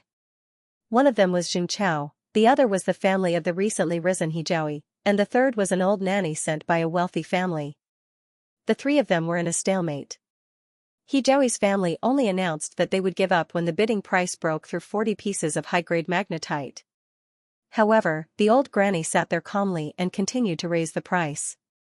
43 pieces of high-grade profound stones, 44 pieces, 45 pieces. Xianxia felt as if he was sitting on pins and needles. He couldn't help but fidget in his seat as cold sweat trickled down his forehead. Seeing this, Hongqing hurriedly said in order to curry favor with State Uncle Zheng, I saw that State Uncle was in a hurry to sell that snow ginseng of excellent quality, but the auction house didn't agree. How about this? I'll pay twice the market price to buy this snow ginseng from State Uncle. The two immediately completed their private transaction. Hongqing spent 24 pieces of high-grade magnetite to buy the white radish in Xianxiao's hand. Hongqing had won State Uncle Zheng's favor. He spent some money to curry favor with State Uncle Zheng and also solved State Uncle Zheng's financial crisis. Both of them were very satisfied and became bosom buddies on the spot. Their conversation also became a little more casual. State Uncle Zheng had 78 pieces of high-grade magnetite in his hands now, so he was much more confident. He didn't even frown when he raised the bid and was rather forthright. When the bid reached 65 pieces of high-grade magnetite, the old nanny clearly paused. State Uncle Zheng sighed in relief and immediately called out in a loud voice, 68 pieces of high-grade magnetite. The entire venue was in an uproar. Everyone stared at this high-spirited staid Uncle Xing as if they were looking at a second-rate nouveau riche. As expected of the great king's brother-in-law. He was just so freaking extravagant. Look at how forthright he was when he raised the bid. 3 pieces at once. Everyone worshipped nouveau riche Xing, filling staid Uncle Xing's heart with arrogance. When the bid reached 70 pieces of high-grade magnetite, the old nanny finally gave in and fell silent. Everyone in the hall stood up and applauded enthusiastically. They cheered for staid Uncle Xing and loudly called out, "Staid Uncle Xing, staid Uncle Xing." Staid Uncle Xing's heart was thumping as he responded to the melon-eating crowd with smiles in his eyes. The auctioneer even gave a speech excitedly and enthusiastically. The atmosphere was at its most enthusiastic for a moment. The auctioneer's small hammer hit the auction stage again and again as he shouted passionately, 70 pieces of high-grade magnetite, going once. 70 pieces of high-grade magnetite, going twice. 70 pieces. 71. Arbor, who was sitting by the second-floor window, shouted irritably while cracking melon seeds. His icy voice cut into the crowd's excited cheers and instantly drenched everyone from head to toe like a basin of bone-chilling water, chilling their hearts. Arbor snorted and thought, "Are you all a bunch of idiots? As for clapping and cheering for staid Uncle Xing? What does it have to do with you melon-eating crowd when he bought a beautifying pill?" They even stood up and clapped their hands madly, loudly praising that idiot for having nothing better to do. Bam! Staid Uncle Xing's legs went soft and he fell to the ground. Why? Oh heavens! It was not easy to get rid of that old nanny from who knows which mansion she came from, but where did this little fellow jump out and continue to bid? Pfft, ha ha ha ha ha. Duan, you truly couldn't hold it in anymore. He laughed so hard that he collapsed on the armchair. Oh, you did it on purpose, didn't you? He purposely poured a basin of ice water at such an exciting moment. Ah ha ha ha ha. He couldn't take it anymore. He was laughing so hard that tears were about to come out. Situi turned his face away. With one hand supporting his forehead, he laughed so hard that he slammed the table. On the other hand, Mo Lian calmly walked to Qiao Mu's side and pulled over a stool to sit beside the window with her. The auctioneer stared blankly for a few seconds before continuing to shout in a professional manner, 71 pieces of high-grade magnetite, going once, wait. 72. Under second manager Qi's sharp reminder, staid Uncle Xing finally recovered his wits and shouted again with a sullen face. 73, 74, 75, 76. Arbor continuously shouted. The melon-eating crowd all looked towards the second-floor window with dumbfounded expressions. However, they couldn't see Arbor's small face clearly from their angle. Staid Uncle Xing rubbed his hands anxiously and looked at his bosom friend Hong Qing. "How many magnetite do you have on you? Lend them all to me, and I'll return them to you later." Hong Qing was stupefied. He didn't expect that the 24 magnetite he sold to staid Uncle Xing for still wasn't enough for him to buy that beautifying pill. He wanted to refuse, but he was also afraid that staid Uncle Xing would bear a grudge against him. At this kind of life-and-death juncture, he had to put on a good performance. Hong Qing gritted his teeth and said, I can only take out another 15 pieces of high-grade magnetite at most. Give them all to me. I'll give the beautifying pill to Her Majesty later, and Her Majesty will definitely bestow rewards. Xingqiao urged, "Take them all out right now." Hong Qing dug out all his assets as his heart bled. Staid Uncle Xing staked everything on this one throw and stood up, shouting with a flushed face, 93 pieces of high-grade magnetite. 95. Arbor continued to bid. Hong Qing felt like the sky was about to collapse. Sure enough, staid Uncle Xing turned back and stared at him with bloodshot eyes. "Hong Qing, you've helped me this time, so help me to the end. I'll definitely remember your kindness, and it won't be a problem for you to soar in the future." Hong Qing hesitated for a moment before steeling himself and saying, I only have 10 pieces of high-grade magnetite left. I really don't have any more." Staid Uncle Xing also gritted his teeth and said angrily, 103 pieces of high-grade magnetite. "If I still can't buy it, I won't buy it anymore." This time, the little fellow didn't make a sound and continued to crack her melon seeds. "Are you sure those two have been squeezed dry?" Seeing Huifeng enter, the little fellow only raised her head slightly and asked. Hu Weifeng's mouth twitched. This subordinate guarantees that those two are so poor that they can pawn their pants. Alright then. Arbor spread his small hands. Take these high-grade magnetite and distribute it to those who need it. Huifeng was startled and quickly turned to look at the crown prince. Seeing the crown prince nod, Hu Weifeng's expression became abnormally excited all of a sudden. Yes. Thank you, crown princess, for your reward. 103 pieces of high-grade magnetite, going thrice. Sold. Congratulations, Lord Jing. Congratulations on obtaining a beautifying pill. State Uncle Jing sat there as if he had just lost a loved one. There was not the slightest bit of joy on his face that was twisted with anger. Right now, all he wanted to do was to take his things home, hug his blanket, and cry. For the sake of Her Highness Jing's face, the entire Jing estate had gone all out this time. State Uncle Jing's hands trembled as he picked up the small box containing the beautifying pills. He abruptly raised his head and shot a torchlight gaze toward the window on the second floor. Right now, he really wanted to know who had jumped out to compete with him. Judging from the voice, it was definitely a young lady. Right now, he wanted to cut this girl into 1,000 pieces and put her to death. Unfortunately, the other party didn't show up, and he didn't want to stay here for even a second longer. After leaving Morning Sunlight Pavilion, State Uncle Jing instructed the two subordinates behind him with a ferocious expression, "You two stay here and keep an eye on her. If that woman from the private room on the second floor comes down, find a way to follow her home. This little bitch who dared to provoke him, he wanted her to pay the price." The two extremely vicious thugs from the Jing estate nodded repeatedly in response. Unfortunately, they didn't see any lady come out from the door even when the lanterns were lit. Arbor had returned home early with his sister-in-law. He had already finished eating and was about to take a level 11 mystic breakthrough pill. Suddenly, he heard shuffling sounds from the door. "I'll add more chapters today and tomorrow, but I'll add later." The little fellow's hair stood on end, and a bad premonition slid through her heart. That rustling sound made her stare at the door vigilantly. As expected, she saw a white and soft little snake slithering in from the door. A pair of watery and round eyes looked at her adorably. The little snake carried an ugly floral cloth package and slithered around quickly. But before it could get close to the bed, it saw its little master jump up high. "Don't come over."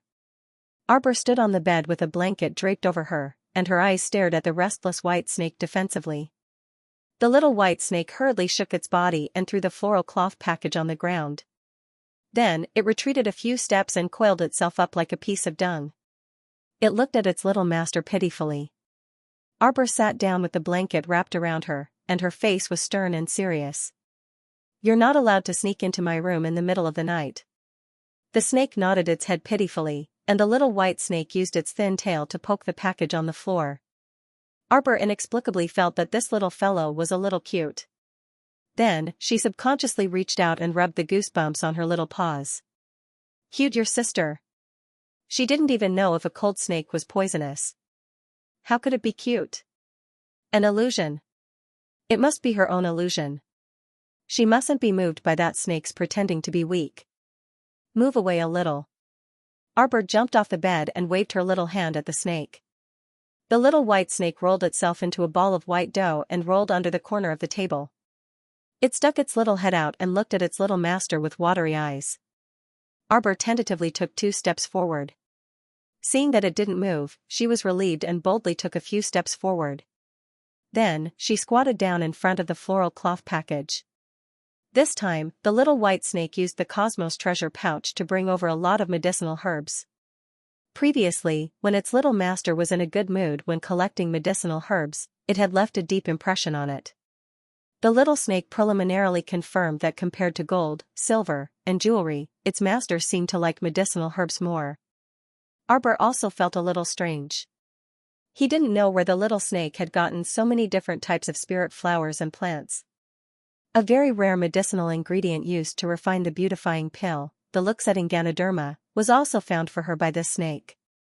"You don't have to bring them back in the future," Arbor said casually as he tossed all the herbs in his Cosmos treasure pouch to Xianxia. When she turned around, she saw the little white snake looking at her aggrievedly like a little wife. Its eyes were about to burst into tears. Now, even bringing over herbs that master liked was disdained.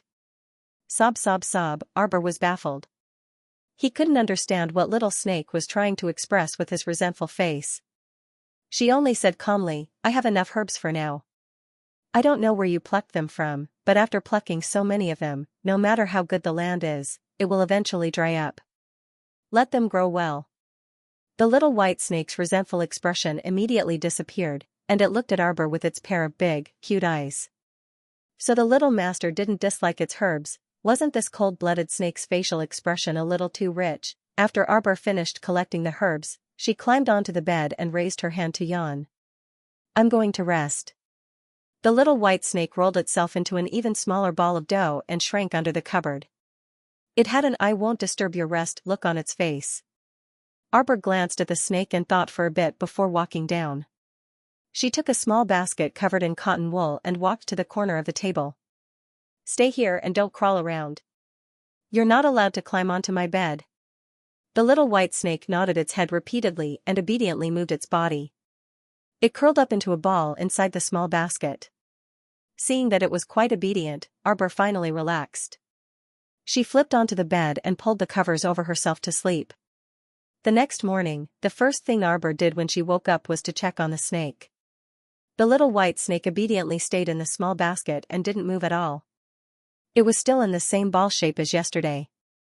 Seeing her look over, the little snake poked its head out of the basket. Arbor saw that it had stayed there the entire night without any signs of coming out.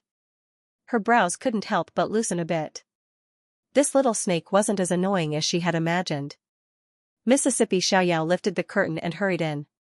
She bowed and said, Wu family's eldest miss, Wu Xiaosu, requests an audience. Arbor had long forgotten about this person. Hearing this, she frowned and said, I won't see her. I don't know her. Xiaoyao knew that her young mistress would react this way. She smiled and said, Xiaoyao has already tactfully rejected Miss Wu and asked Miss Wu to return to the manor as soon as possible. It's a pity that Miss Wu won't listen to me. She's standing outside the Marquis' estate right now and won't leave no matter what. Then let her be, Arbor said expressionlessly. If someone likes to stand outside, then let her stand. Was she, Arbor, the kind of person who would hastily bring people in for the sake of the two families' reputation? The more she was threatened, the more she loathed it. If she wanted to embarrass herself, no one could stop her. She could stand outside as long as she wanted. Where's Xiaoyi? Let him in. I want to ask him about yesterday's incident at the Jing estate. Arbor put the small basket on the table and met the little white snake's round eyes. Xiaoyao exclaimed, Miss, a snake entered the room? Arbor looked at her in amusement. This is my summoned beast. Summoned beast? Xiaoyao was a little surprised. That day, Miss summoned it in the garden? Then the summoning didn't fail. It's just that this little snake doesn't look mighty or ferocious at all. Will it be of use at a crucial moment? The little snake stared at Xiaoyao with its human-like eyes. It's the one who's been giving me gifts for the past 2 days, Arbor said. Xiaoyao's eyes widened when she heard that. She raised her hand to show her height. That red coral? That's right, and the rest of the herbs were all given by it. Xiaoyao immediately looked at Lord Snake in worship, as if she was looking at a nouveau riche. Then, Miss, should I go prepare some frogs, mice, or something to feed the little snake? Unexpectedly, the moment she said that, the little white snake immediately turned its little head proudly and disdainfully. Its pair of watery eyes looked pitifully at Arbor. Qiaomu glanced at it and asked on a whim, Do you want congee or not? The little snake nodded its little head furiously. What kind of snake is this? It doesn't eat living things but actually drinks porridge. It's so human-like. Xiaoyao muttered as she walked out and called in Xiaoyi, who was waiting outside the door. Crown Princess. Xiaoyi bowed after entering the door. What happened after yesterday? Arbor asked curiously. State Uncle Jing sent the beautifying pill into the palace overnight and presented it to Her Highness Consort Jing. I'll see you tomorrow, Bo. Arbor nodded his little head in satisfaction. Yonghe must be very happy, right? That's right. Xiaoyi said. Consort Jing rewarded State Uncle Jing quite a bit on the spot, including fine jade, jewelry, gold, silver, and riches. However, the value of those things paled in comparison to the 103 high-grade magnetite that state Uncle Xian took out. Lord Xian could only suffer in silence, unable to voice out his bitterness, and returned to his residence listlessly. Arbor sneered. Just let Young he slowly enjoy that beautifying pill. When Xiaoya returned with a bowl of porridge, Xiaoyi had already retreated as per the order. A light thud came from the window. Arbor didn't even turn his head as he stared at the little white snake whose head was almost buried in the bowl of porridge. This little snake was especially particular when it ate. After the entire bowl of millet porridge entered its mouth, it even raised its little head and used its eyes to signal Xiaoyao to take a white cloth from the side to wipe it. Xiaoyao muttered, "What the hell," as she hurriedly took a white cloth to wipe the snake's head. Arbor couldn't help but chuckle. The next second, she felt her body lighten, and she landed in a comfortable and warm embrace. "Jojo, I knocked on the window, but you ignored me," Mo Lian grumbled aggrievedly. "Even if I ignored you, didn't you still come in?" Arbor turned to shoot him a glance and poked his chest. "When are we leaving for Bailon?" "In 2 days, I guess." After I told Royal Father about this, he strongly objected. "I have to convince him." "What is he objecting for?" "You're not going to Bailon to play, you're going to inspect the food base. That's a serious matter that concerns the country and its people. He keeps you tied up in the palace all day and makes you represent him in state affairs. He really has it easy being this great king." Mo Lian chuckled softly. He reached out to cup his darling's little face and looked at her carefully. "Jojo, you're feeling sorry for your husband." Arbor rolled his eyes at him and poked him hard with his little finger. "We'll set off in 3 days at the latest." "All right." Mo Lian wrapped his arms around her waist and swayed her slender body. "I'll listen to you." His gaze met with the little white snake's round eyes. Mo Lian's expression changed slightly. Her hand shot out like lightning to grab the white snake. However, in the blink of an eye, the little white snake flashed through the air like a bolt of lightning. Its body suddenly shrunk to less than an inch, and it swiftly dodged Mo Lian's claw. "Huh?" Arbor's eyes widened slightly. This white snakelet could actually shrink into such a small form and successfully and swiftly evade Mo Lian's claw. "Mazda. There are bad guys here who want to catch me." The white snakelet twisted its body and swiftly flew towards Xiao Mu. Arbor instinctively shrunk her body and hurriedly hid her 2 little hands in Mo Lian's arms. In the blink of an eye, she saw the little white snake writhing its small body in the middle of pouncing on her. It suddenly stopped in midair and looked at her pitifully with tears in its eyes. Why did it feel like she had bullied a snake, but it was cold and crooked? It didn't feel good to the touch. She didn't want to touch it from the bottom of her heart. Mazda, the little white snake's big, cute eyes actually started to tear up. "Arbor. You're a cold-blooded animal. Why are you like a human? You have 7 emotions and 6 desires and you can even cry." Mo Lian immediately looked warily at the stupid snake that was trying to act cute.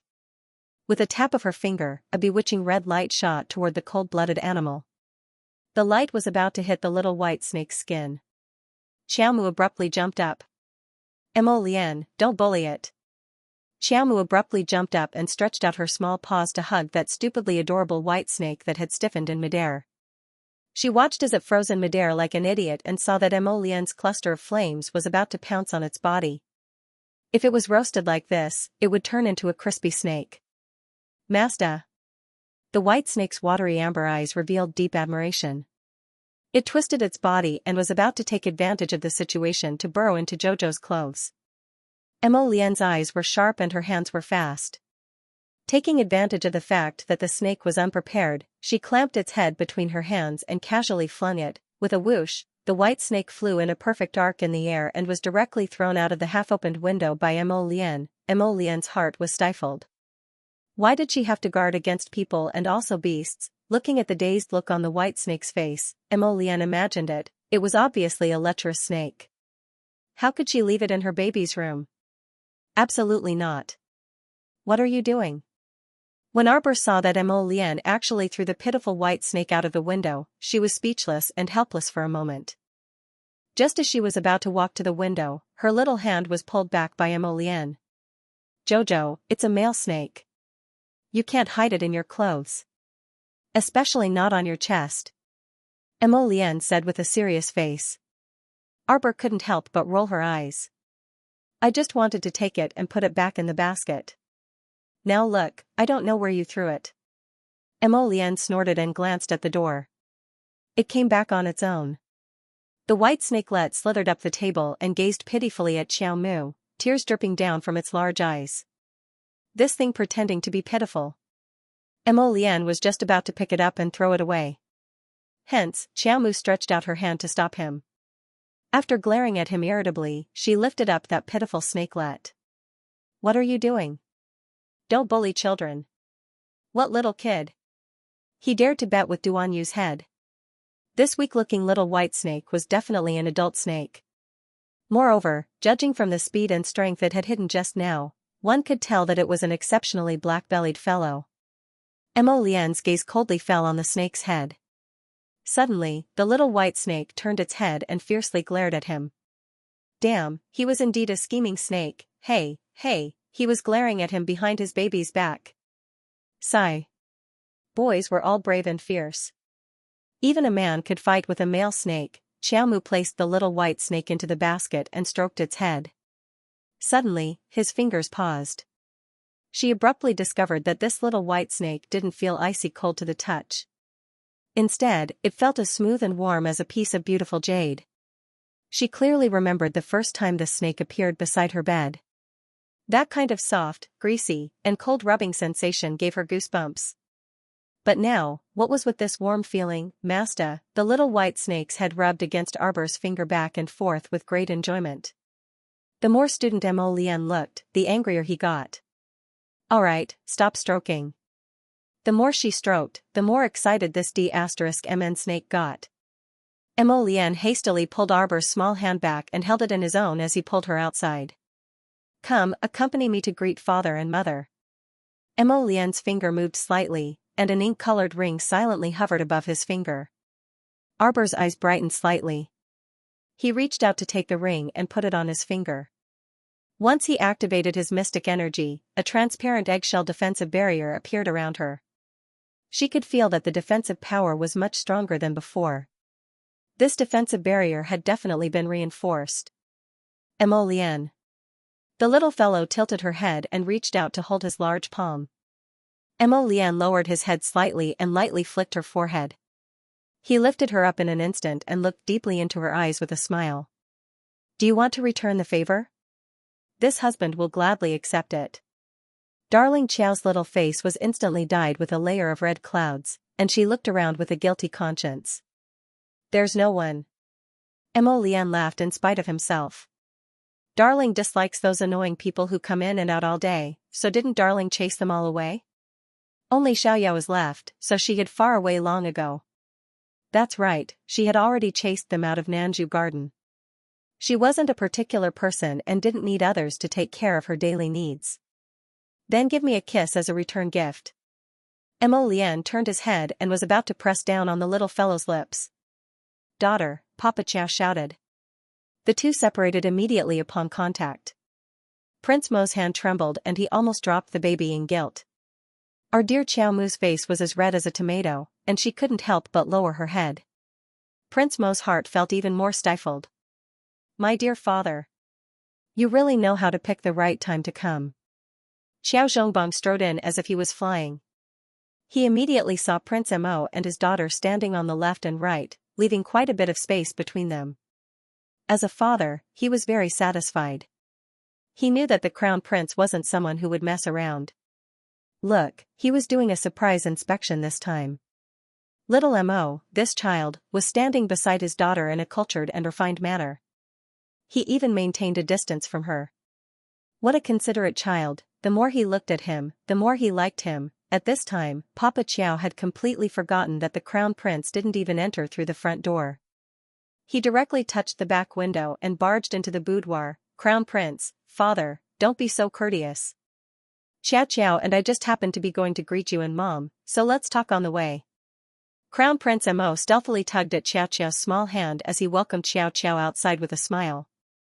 Meanwhile, in the imperial study of the palace of the king, The great king smiled as he summoned the Qin estate's father and son trio. He waved his hand and said, Patriarch Qin, the two young masters Qin have been wronged. The crown prince is a careful and steady child. Most of the things that I did not consider thoroughly, he was able to handle them very well. The reason why so many soldiers have been dispatched to guard the estate is because they are worried that some unforeseen event will occur in the Qin estate. Great King is too serious. Qin Guilu hastily cupped his hands and said with a smile, Your Highness the Crown Prince's actions are exactly what this Qin wishes for. Now that the 10-day deadline was up, no one in the Qin estate had shown any signs of abnormalities. Everyone could see with a single glance that this was the case. Even if some zombies appear in the capital in the future, it shouldn't be blamed on our Qin estate. That's right, that's right. The great king chuckled and pointed at the seat in front of him. Patriarch Qin, please take a seat. Thank you, great king. Qin Guilu thanked him and sat down. First Qin and Omega Kotoku walked to stand behind their father with their heads slightly lowered. Xianxia, present the box to the great king. Yes, father. First Qin walked forward and bowed slightly. He raised the treasure box above his head with both hands. The great king's face lit up, and a satisfied smile appeared in his eyes. He glanced at Gong Chang'an, who was standing to the side. The latter hurriedly understood and hurriedly walked down the steps to take the box that eldest Qin presented. There are 3 meridian pacifying pills inside. The 50 strengthening pills are our Qin estate's offering to His Majesty as a token of our sincerity. Qin Guilu lowered his head slightly and said, This Qin is also very apologetic that His Highness the Crown Prince was startled at the Qin estate. Qin Guilu looked up, and Omega Kotoku walked out from behind his father. He opened a long box and presented it to the great king. The old great king looked down and grinned from ear to ear. This 400-year-old ginseng was obtained by chance when my son went out for training. Now, I present it to His Highness the Crown Prince as an apology gift. I hope that the great king won't dislike this Qin's small token of appreciation, Qin Guilu said with a smile. Good, good, good. The great king nodded happily. Gong Chang'an, send someone to deliver this to the Eastern Palace. Since the Qin family was so tactful, the great king naturally removed their restraining order and unsealed the Qin estate. After placating Qin Guilu and giving him some rewards, he ordered someone to escort the 3 people from the Qin estate out of the palace. After leaving the palace, Qin Guilu wiped the cold sweat off his forehead and sighed in relief. Where are you going? Qin Guilu called out when he saw Omega Kotoku turn to leave. You guys go back first. I have some matters to attend to. Omega Kotoku left these words coldly before swaggering off. Qin Guilu looked uneasily at Qin Xian. Is second young master angry? Qin Xian swept him a glance. Qin Guilu hurriedly added, but I have no choice. After all, we're in the lower star domain right now, and it's not good to openly clash with the old great king of the Mo kingdom. I can only wrong eldest young master and second young master and throw some benefits to the old Mo king and resolve the problem at hand first. Qin Xian said with a spurious smile, he's not angry. It's just that this time, you acted on your own initiative and even went for wool and came home shorn. It's a bit vexing. Qin Guilu stiffened, and he was inwardly shocked. They knew? Don't tell me you think that Omega Kotoku hasn't noticed the little tricks that you and Xianxia Mansion have done? Qin Guilu's cold sweat instantly dripped from his forehead. The secret exchange of pill recipes with Shuntian Prefecture's Chiu-san had been carried out behind the backs of those 2. But now, it had been exposed so blatantly. Eldest young master, this subordinate's surname is Qin. Born as a member of the Qin family, I will die as a ghost of the Qin family. I will never betray the Qin family. This subordinate was only. It was only because I coveted those few rare pill formulas that Master Chiu-san provided that I repeatedly colluded with Chiu-san for benefits. Idiot. Qin Xian glanced coldly at Qin Guilu. You don't even know that you're being used as a pawn. If it weren't for second brother helping you clean up the mess, do you think the Qin estate would have been able to extricate itself from the corpse puppet incident so quickly?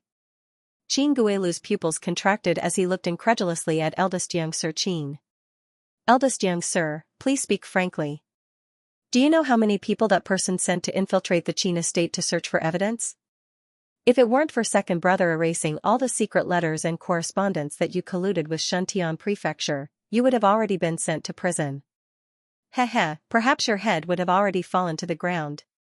Eldest young Sir Qin nonchalantly spat out these words, but Qin Guilu's expression changed drastically, and his pupils contracted. Why, you're talking about His Highness the Crown Prince?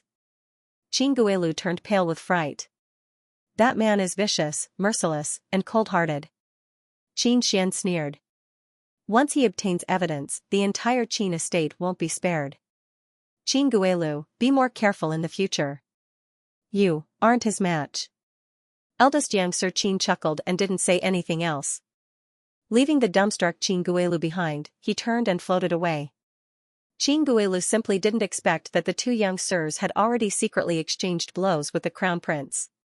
He wiped the cold sweat from his forehead, and a wry smile tugged at the corner of his mouth. It turned out that his little actions had all fallen into the young sir's eyes. To think that he had been so pleased with himself in the dark. Qin Guilu had to admit that he was old. These young children were truly each more ruthless than the other.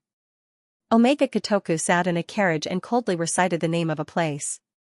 After the carriage set off, a large crowd of cheering girls rushed out from the corner of the street after hearing the news. They had all rushed over to watch the young sir of the Qin estate, but unfortunately, they were half a beat too late and only ate a mouthful of dust. The carriage stopped in front of a house, far away in a corner. The carriage driver didn't know what his master was waiting for, but he didn't dare to ask. He could only wait silently with his master. A small blue and white palanquin was parked in front of the residence's entrance. A young miss stood in front of the palanquin accompanied by a maidservant with a somewhat gloomy expression.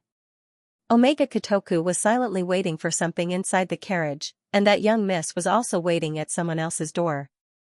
After waiting for a full 3 hours, it was already past lunchtime. The carriage driver opened his mouth and carefully called out, "Second young sir." Then, he heard a creak from the other end, and the residence's main door was suddenly pulled open inwardly. 2 figures walked out of the door hand in hand, followed by a male and female bodyguard maidservant. Omega Kotoku's deep gaze locked onto the young lady who stepped out of the door first through the carriage's curtain, his aura gloomy. "Eldest Miss Chiao, is this your original appearance? That Mu Xiaobao is also a fake name."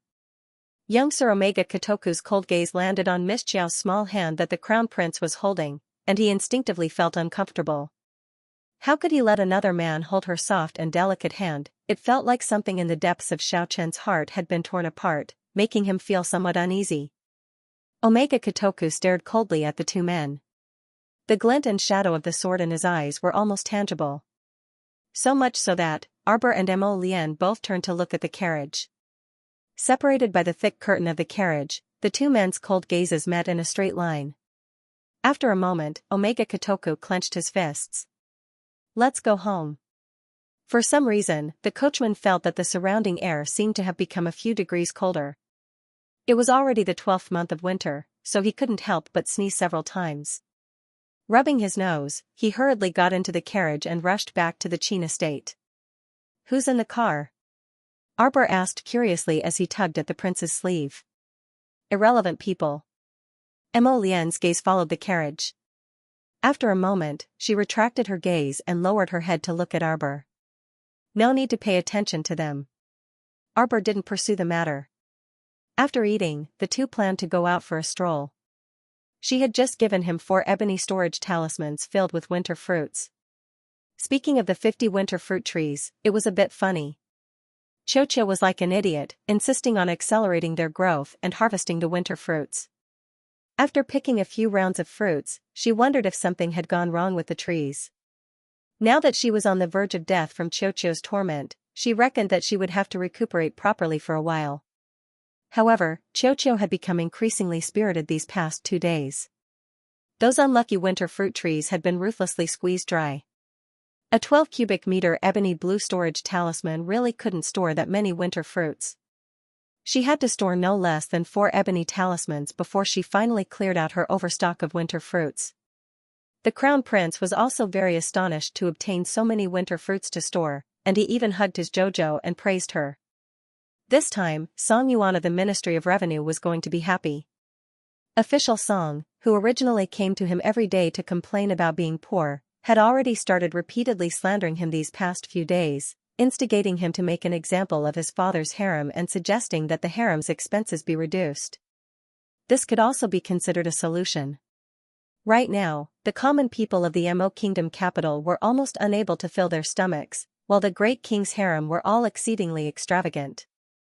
If they could reduce their expenses, they would definitely be able to save a large amount of expenses. Miss Jiao. Suddenly, a round-faced maidservant blocked their path with a flushed face. You, how can you turn a blind eye to our miss? As it turned out, after the two left, they didn't even glance at that Miss Wu in front of the palanquin and were just about to leave hand in hand. This time, they were blocked by that maidservant. Glancing to the side, they saw that Miss Wu was dressed in pink and white with a thin fur coat draped over her shoulders and a delicate hairpin inserted into her hair. Braving the cold wind, she stood next to the small palanquin, her small face slightly flushed from the wind, her eyes filled with faint grievance. Impudent. Huifeng reprimanded, a mere maidservant actually dares to block the path of the crown prince and crown princess? Why don't you kneel in greeting after seeing his highness? That maidservant quivered in fright and immediately knelt on the ground, her shoulders trembling as she said, this servant has been impolite. Greetings to the crown prince and crown princess. Seeing that you are loyal to your master, I won't bicker with you. Withdraw. Arbor coldly ordered. That maidservant hastily crawled 2 steps back and obediently knelt on the side, not daring to get up. Wu Xiaosu couldn't help but clench her cold fists tightly under her sleeves. With a stiff expression, Wu Xiaosu stepped forward and bowed to the crown prince. Xiaosu greets your highness and Miss Jiao. Prince Mo's slender eyebrows involuntarily furrowed as he coldly reprimanded her in a low voice, don't you know to call her the crown princess? Wu Xiaosu's fingers under her sleeves were almost broken. She shrank back and knelt on the ground. She lowered her head and said respectfully, Xiaosu thinks so. Miss Jiao had yet to be married to his highness. Such an overstep of her status to address Miss Jiao in such a manner was likely to ruin her reputation. Xiaosu has been taught by my mother since young, so I don't dare to lose my sense of propriety and ruin Miss' reputation. What a sharp tongue. The crown prince sneered. Are you accusing this crown prince of lacking propriety? It's Xiaosu who is inarticulate and doesn't know how to speak properly. I've angered your highness. I hope your highness can forgive me. Wu Xiaosu knelt in front of Prince Mo and raised her pitiful face, aggrieved tears threatening to roll down her cheeks. Alright, it's just a form of address. Darling Qiao really wasn't that particular. She tugged at the crown prince's hand and said, let's go. Are we still shopping or not? Why bother with her? Only then did Prince Mo retract his gaze and pull on Arbor's small hand in displeasure. Just as he turned around, he heard Miss Wu call out, Miss Jiao, please wait. A trace of impatience flitted across Arbor's brows. Was she very familiar with her? She came to visit her out of the blue and didn't even have an invitation. Where were the rules and etiquette she kept talking about? Was this the etiquette taught by her Wu family? Miss Jiao, previously, because of me, Madame Qiao and second Miss Jiao suffered a bit of a fright. This is just a small token of my respect. Wu Xiaosu walked briskly to Arbor's side and suddenly took out a long box from her inner world, handing it over to Arbor. What do you mean? Arbor felt that this woman was very baffling. Wu Xiaosu nodded slightly at her and said with a smile that didn't show her teeth, if I hadn't delayed your mother for a while at Dongshen Gate, perhaps they would have left long ago and wouldn't have encountered the black-clothed men's pursuit. You're here to apologize to my mother? Arbor asked coldly. Wu Xiaosu was startled and barely managed to quell the anger in her chest. She thought to herself that this Qiao family's eldest miss was too blunt in her speech. How was this an apology? She was just using an excuse to visit this eldest Miss Qiao and get closer to her in passing. Was this eldest Miss Qiao an idiot? How could she be so ignorant of the ways of the world? She couldn't even discern this kind of polite greeting. Who didn't know, even if she, Wu Xiaosu, hadn't stopped Madame Qiao outside Dongshen Gate, the mother and daughter pair would still have met with danger. Alright, how was this an apology? According to the rules, if she came to other families' young ladies to express goodwill, shouldn't they immediately let her in first? Since you're here to apologize to my mother, why must you insist on standing outside my door and insist on seeing me? You can go find my mother yourself. What a baffling woman. Wu Xiaosu was so angry that her hands, which were holding the long box, couldn't help but tremble slightly. If she could, she really wanted to give this stoic face a big slap. Can you freaking understand the ways of the world? Don't you want others to lose face by speaking like this to a guest who came to your door? The corner of Prince Mo's mouth twitched slightly. He glanced at Miss Wu and held back his laughter as he turned his face away. Arbor saw that Wu Xiaosu's lips were trembling and she was frozen in place without saying a word. He looked at her impatiently and said, "Is there anything else? If there's nothing important, then don't block the way. We still have things to do." "Since you've already said so, what else can I do?" Wu Xiaosu clenched her fists tightly under her sleeves and moved to the side mechanically to make way for them. She watched as Arbor and the crown prince swaggered off.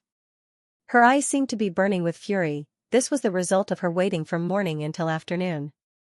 She hadn't even taken a step into the Qiao family's house. Good. This big Miss Qiao was truly formidable. Without meeting her, he would not have known that this person was actually such a ruthless character who was impervious to everything. At such a young age, he was very scheming. Wu Xiaosu thought that Arbor's entire person was a conspiracy. She believed that this big Miss Qiao deliberately gave her the cold shoulder in front of the crown prince all morning. Then, she ruthlessly brushed her aside in front of the crown prince and completely shut the door on her. Did she think that she would give up just like that? Her mind was filled with her aunt's earnest exhortations. "You must become good sisters with big Miss Qiao of the Marquis of Jiayuan's estate." How could she have known that Miss Qiao was completely baffled by her? A total stranger suddenly came to seek an audience with an appearance of deep sisterly love. Didn't she find it funny? "Young master."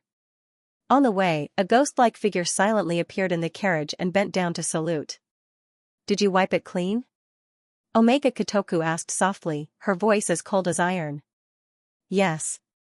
Omega Kotoku nodded, and her gaze shifted to that person's shoulder. A dark red spot was seeping through the black clothes. "You fought with someone?" "Yes." That person's mouth widened, and his eyes revealed a bloodthirsty intent. But the person who fought with this subordinate didn't end up well either. His injuries were more severe than mine. Heh, he probably won't make it past tonight. Omega Kotoku nodded slightly and then had the person leave the carriage.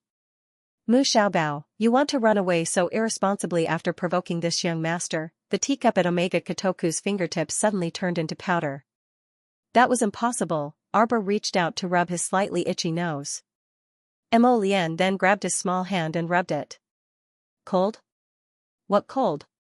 She was a mystic cultivator.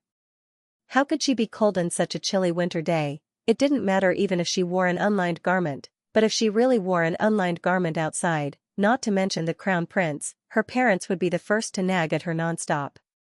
It was sunny after the snow, and there were quite a lot of people on the streets today. The two people strolled aimlessly on the streets for a while, quietly enjoying the slow flow of time. However, the good times didn't last long.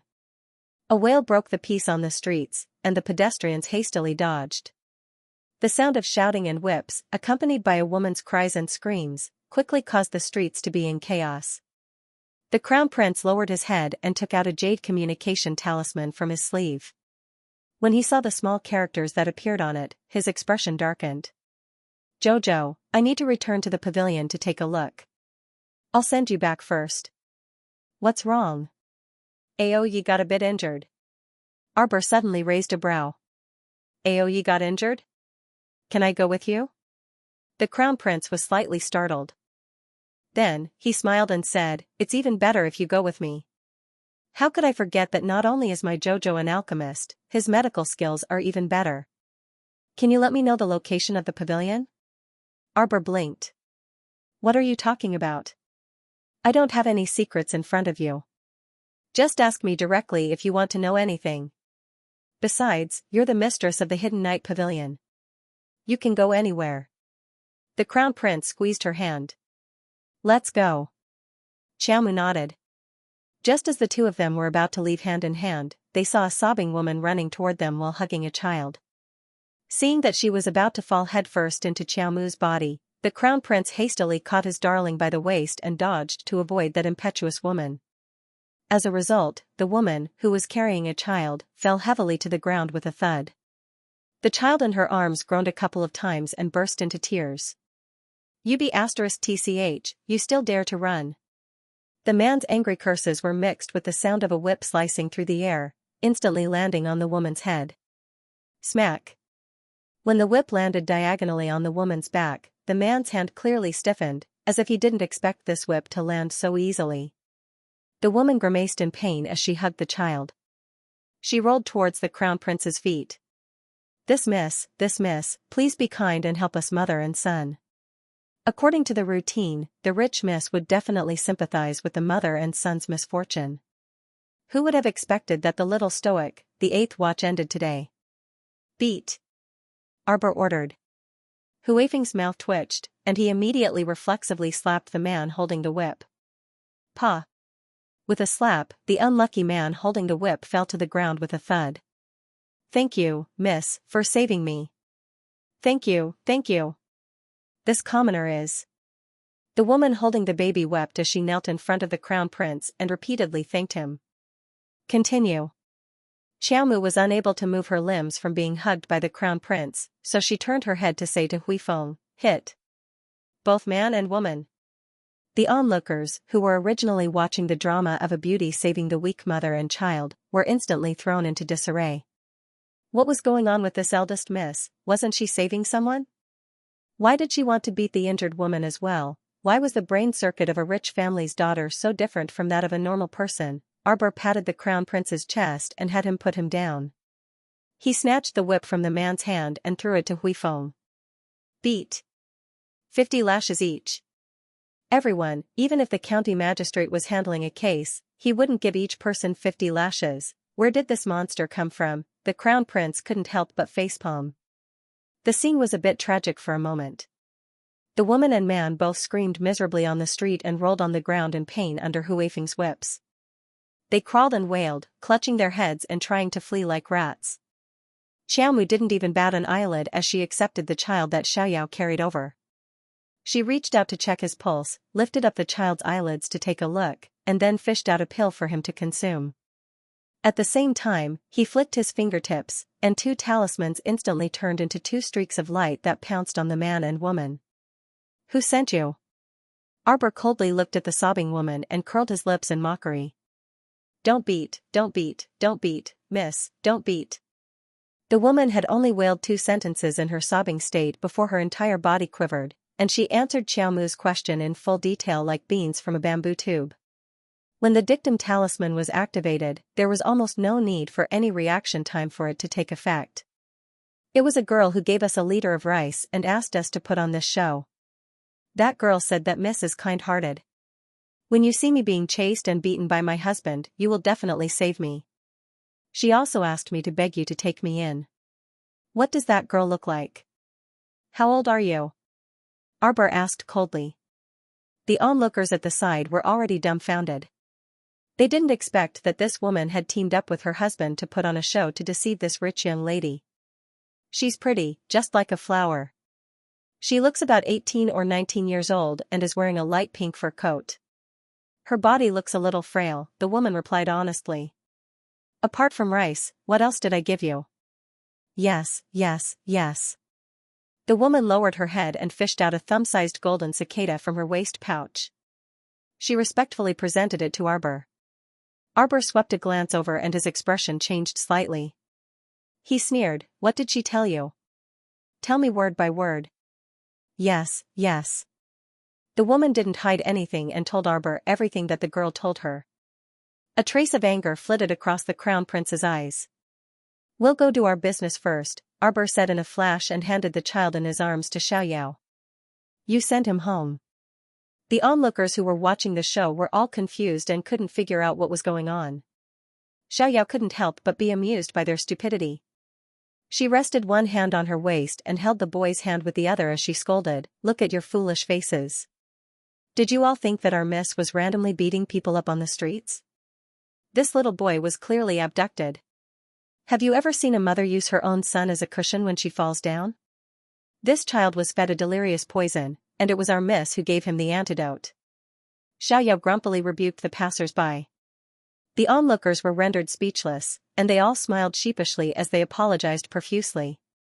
Peony kicked the swindler couple and asked them where they had picked up the child. Only then did she take the boy and leave. The Crown Prince and Arbor prepared to return to the Hidden Night Pavilion first to check on Aoya's injuries. Keep an eye on the two of them. Just keep them half alive, the Crown Prince instructed with a cold expression before leaving. Huifeng immediately bowed his head slightly. The two of them left through the northern city gate, and the Crown Prince immediately summoned Little Seven. The moment the child appeared, Arbor immediately discovered that he had grown up quite a bit. He now looked like a 14 or 15-year-old youth. A pair of golden red eyes swept over her, and he snorted. Arbor also snorted back at him. He wasn't even as adorable as her Qingwan. Mo Lian was baffled. Why were these two little fellows like black-eyed chickens the moment they saw each other and didn't like each other? Little Seven. Mo Lian stroked Little Seven's little head. Let's go to Martial Mountain. Seventh Yen pridefully turned his small face away and abruptly turned his head back to glare at Xiao Mu, who had cast her gaze over. Be nicer to little Mo. Yanqi couldn't help but roar at Arbor. He didn't even know how his master got through all those years. He missed a person so pathetically, thought of a person, and longed for a person to appear. It was heartbreaking to see such a master. Xiao Mu trotted all the way to Yanqi and suddenly reached out to smack his head. You rude fellow. Call me big sister. How am I not good to him? Why are you so annoying? Every time you see me, you either roll your eyes or roll your eyes. Xiao Mu pinched Seventh Yan's cheek forcefully with her small hand, turning his handsome face into a steamed bun. Seventh Yan was so angry that he was breathing through his nose. Mo Lian was busy separating the two little guys from each other. She kept comforting her baby, Jojo, be careful. You can't beat Little Seven. Little Seven, you're not allowed to do anything. Let go. Classmate Little Seven was about to die from anger. This damned woman was so fierce that she wanted to kill him. She came up and pinched his face. It hurt so much. Arbor smacked him on the head. Call me big sister. Damned woman. Thump. Thump. Thump. Thump. Thump. Little Seven reached out to hold his head. He was so angry that he wanted to immediately transform into his beast form and send her flying into the sky. But when he met Little Mo's warning gaze, he was a little scared. The little dragon was so angry. Big sister, big sister. Stop hitting me. This damned woman. There were two small bumps on his head. Wouldn't it have been fine if you had called me big sister earlier? Arbor finally let go of this proud little dragon in satisfaction. Fierce woman. He had 8 lifetimes of bad luck to be her little brother. Seventh Swallow angrily transformed into his dragon form and carried the two of them toward Wulua Mountain. The Hidden Night Pavilion's capital branch was built deep within Wulua Mountain. It had a steep natural barrier, so not many people could come here. There were only small groups of adventurers who didn't go deep into Wulua Mountain. Most of them hunted in the periphery. Thus, the Hidden Night Pavilion had been stationed in Wulua Mountain for many years, so it was relatively peaceful. Arbor followed the Crown Prince to a mountain wall and watched as the Crown Prince pressed his palm against a stone block. A stone door opened in the originally barren mountain wall. The two of them walked in hand, and Seventh Swallow angrily followed behind them. The inside of the stone wall was very spacious. The ceiling hung high, and the wall lamps reflected light. It was a different world. Hidden Flower walked over and bowed to the two of them. Your Highness, Stay Up Late's injuries are quite serious. As he spoke, he brought the two of them to a small stone room. The moment Arbor walked in, he smelled a faint scent of blood. Stay Up Late was lying on a stone bed with his eyes closed and a thin blanket covering his body. Crown Princess, be careful. When Hidden Flower saw Xiao Mu walk to Aoya's side and lift his blanket, he hastily called out in shock. Arbor's hands were like flowing clouds. He quickly lifted half of Stay Up Late's blanket. A pitch-black withered branch that looked like a ghost claw suddenly shot out of his chest and went straight for Arbor.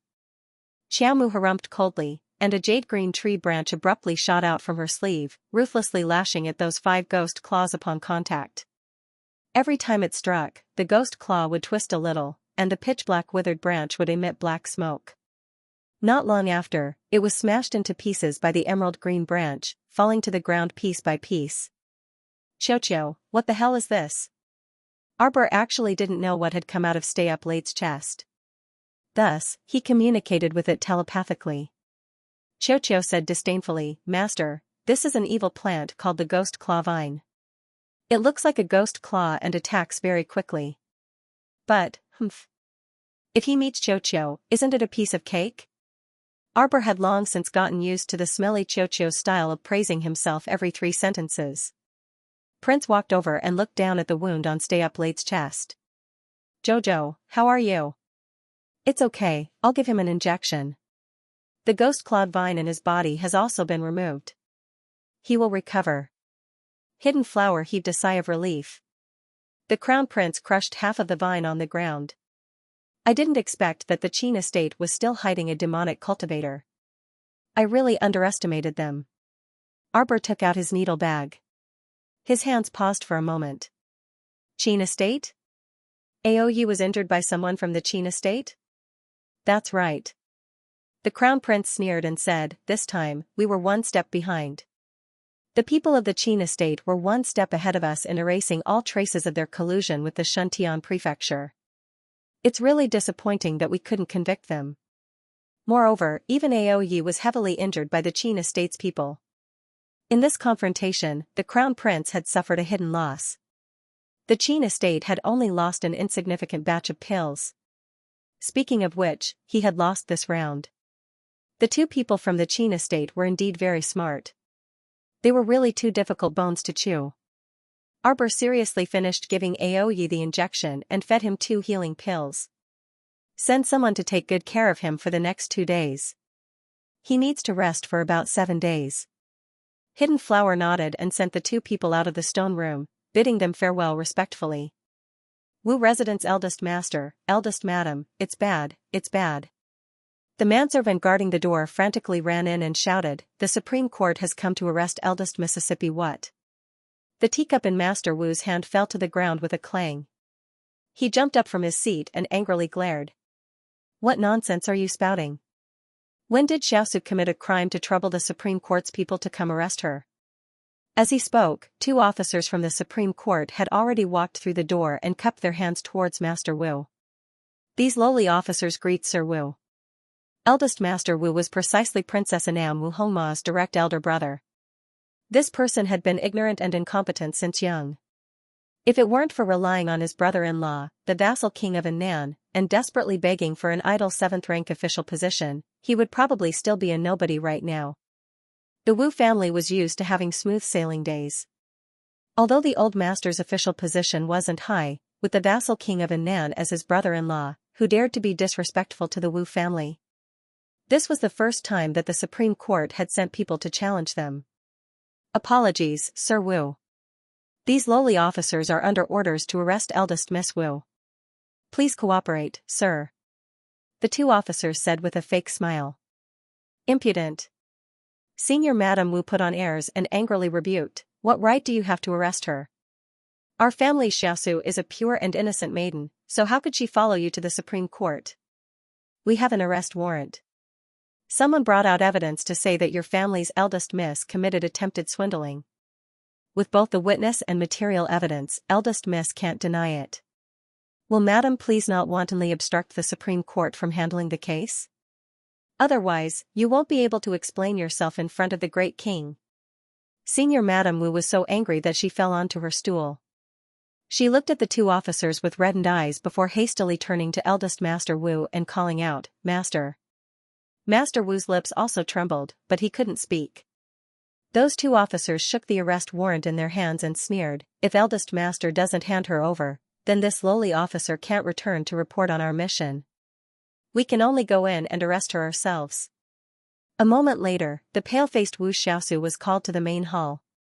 Without saying a word, a servant came forward and put shackles on her wrists. Old Madam Wu screamed, what are you doing?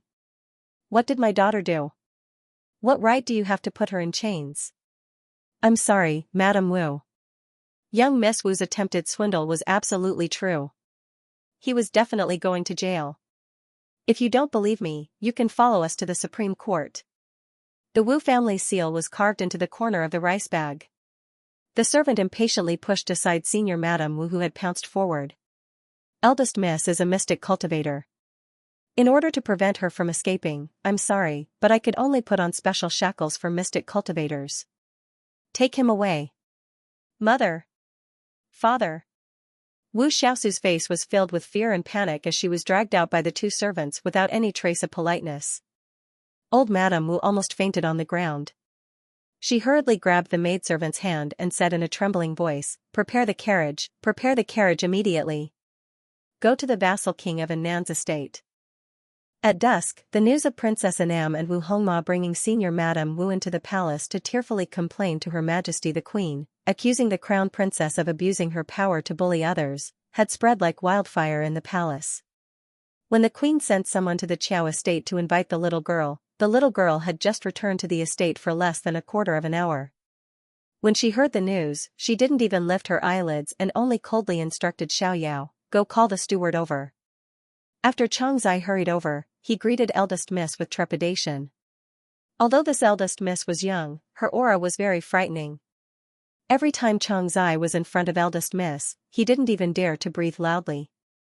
In half a cup of tea's time, gather all the servants and maids in the entire estate.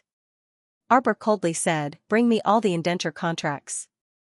Also, call the people from the broker house over. Chang Zai's heart thumped. How could he dare to hesitate? He quickly went to inform all the servants and sent someone to the broker house to invite people over.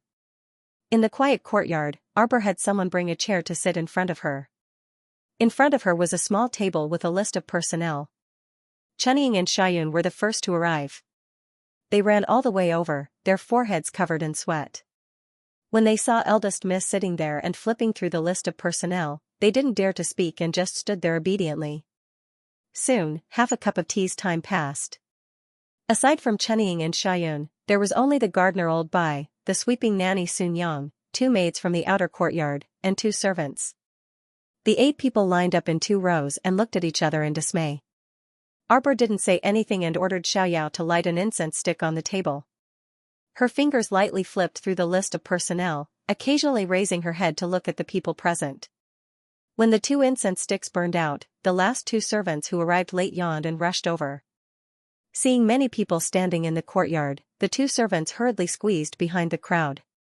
Compared to the other estates, the Qiao estate didn't have many servants. However, they also didn't have many masters. The eldest branch had a family of 5, while the second branch only had 2 people, so there were only 7 masters in total.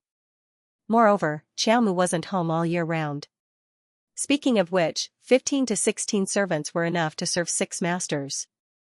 Father Qiao, Mother Qiao, and second Uncle Qiao were easy to talk to. Usually, there wasn't much work at home. Just look at how undisciplined these people were. Arbor sneered. He had Chunying and the other 8 people stand to the side and coldly looked at the remaining 7 or 8 servants. Steward Chang, you didn't inform them to come see me in half a cup of tea's time? Arbor coldly asked. Understood, Chang Zai said in a trembling voice. You dared to do this even after being notified. That means you don't have any respect for your master. Arbor sneered again. 10 strokes each. We'll talk after that. Those 7 to 8 boy servants and maids immediately panicked, but several black-clothed youths abruptly jumped out from behind Xiaomu to suppress them, and they brandished their cudgels without any room for protest. Among them, there was a boy servant that Xiaomu recognized. He was precisely her younger brother Qiao Sen's lackey who was making the most noise and yelling the most viciously.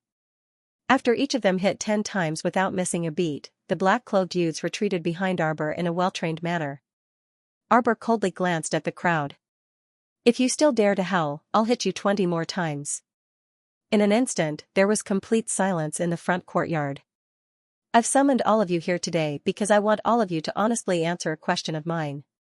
Arbor's eyes were unusually cold as he swept his gaze across the row of servants standing in front of him. A few days ago, someone sold information about my court to the eldest miss of the Wu family. They said that I was unreasonable, crafty, and cold by nature. They said that I didn't like people to serve me at close quarters. They even dismissed the people of Nanju Garden. As soon as Arbor finished speaking, the last two young servant girls who had blended into the crowd lowered their heads. They couldn't help but tremble all over. "I'll give you a chance to live. Whoever stands out now and confesses honestly, I'll let her go." Arbor said coldly, "Don't wait until I drag you out. At that time even the Heavenly Emperor won't be able to save you." The last angry shout spread throughout the courtyard. Everyone felt their chests tighten and couldn't help but tremble. This group of servants usually had nothing to do. They ate her Qiao Estate's things and used her Qiao Estate's things, but in the end they still betrayed her. She told Wu Xiaosu that there were no more servants in her Nanju garden. Wu Xiaosu was sure that she would meddle in other people's business and save that woman. She made that woman beg her in front of everyone and told her to definitely accept that shrew for the sake of her face. TSK, what a fantasy. She wanted to trick her? She would let them, these repulsive people, taste their own bitter fruits first. "You won't speak?" 7 to 8 dictum talismans floated in front of her. Arbor shouted coldly, "I'll tell you, wait until I personally find out who betrayed me. Then you will have no way to live. Eldest Miss, please spare us. Eldest Miss, please spare us." The two servant girls who were hiding at the back of the crowd finally couldn't withstand the pressure and scrambled forward. They cried and kowtowed repeatedly. Chang Zai, who was at the side, broke out in a cold sweat. His legs were like noodles and his legs were trembling. These two audacious little girls really dared to provoke the lion in the sky. Arbor's eyes shot out a cold and sharp light. She hated betrayal the most in her life.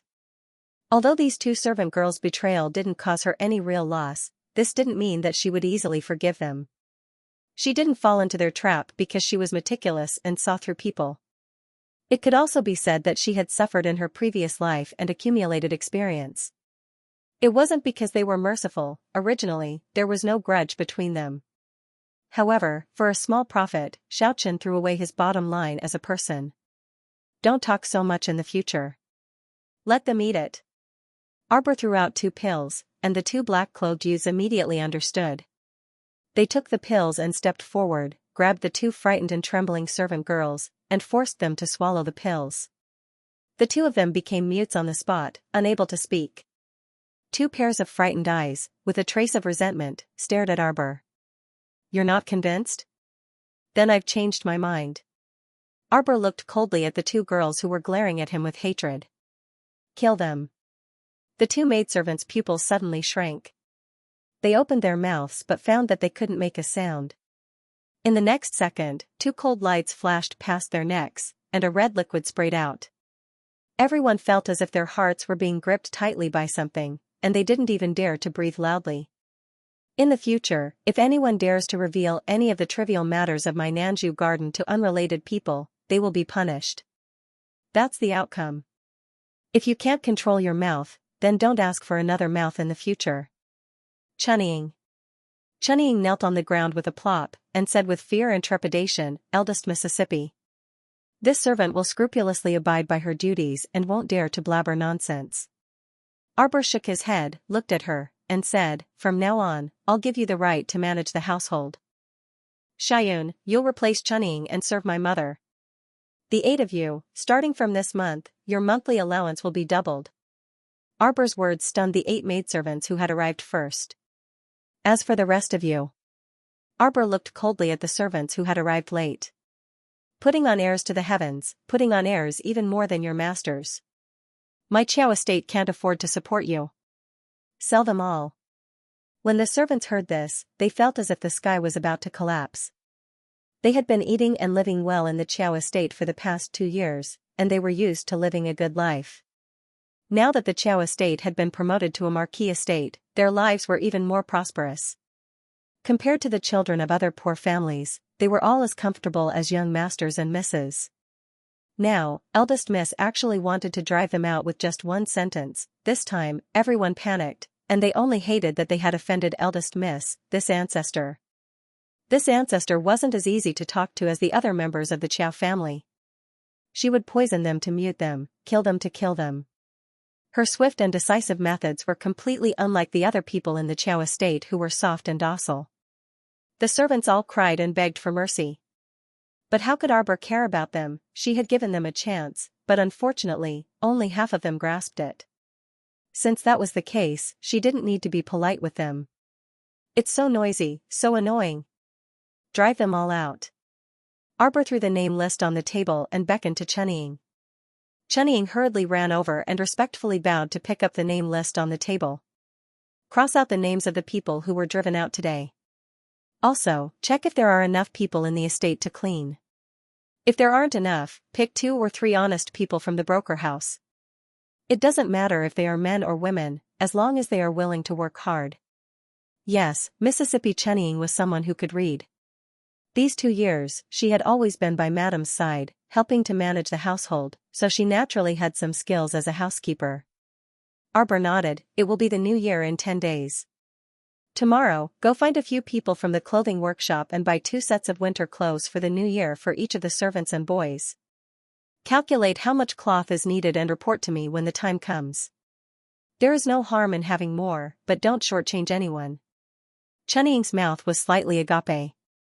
Even the servants and manservants beside her were looking at their little mistress in a daze.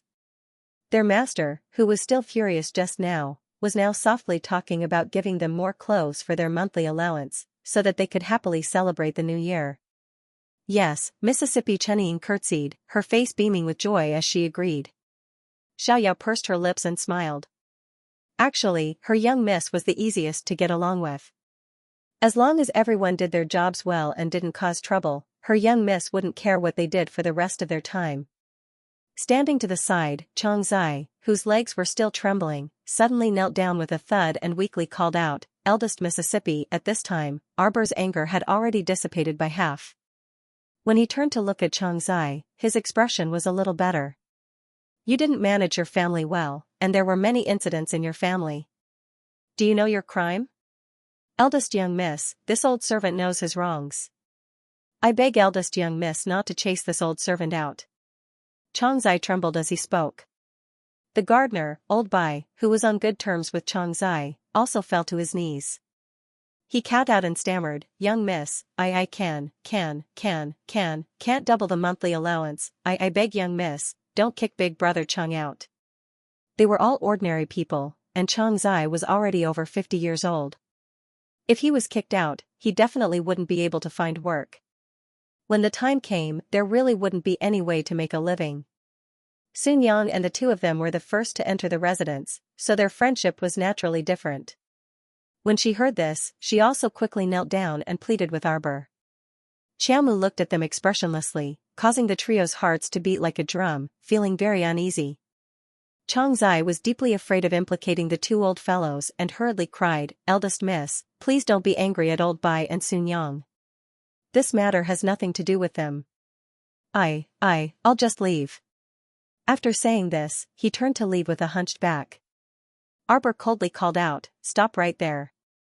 Xianxia's steps froze. Arbor glanced at the 3. "So you 2 are willing to give up double your monthly allowance for Xianxia?" Yes, eldest miss, we are willing." The 2 nodded in unison without hesitation. "You are also willing to leave the Chao estate on your own. Will you bear a grudge against me?" Arbor raised her brows and looked at Xianxia. Xianxia hurriedly turned around and fell to his knees again. This old servant does not dare. All these years, this old servant has received the Chao estate's grace and has been taken care of by master and madam. Even if I leave the estate, I do not dare to betray my masters. Rise." Arbor speechlessly looked at the 3 of them. "When did I say that I wanted to drive you out of the estate?"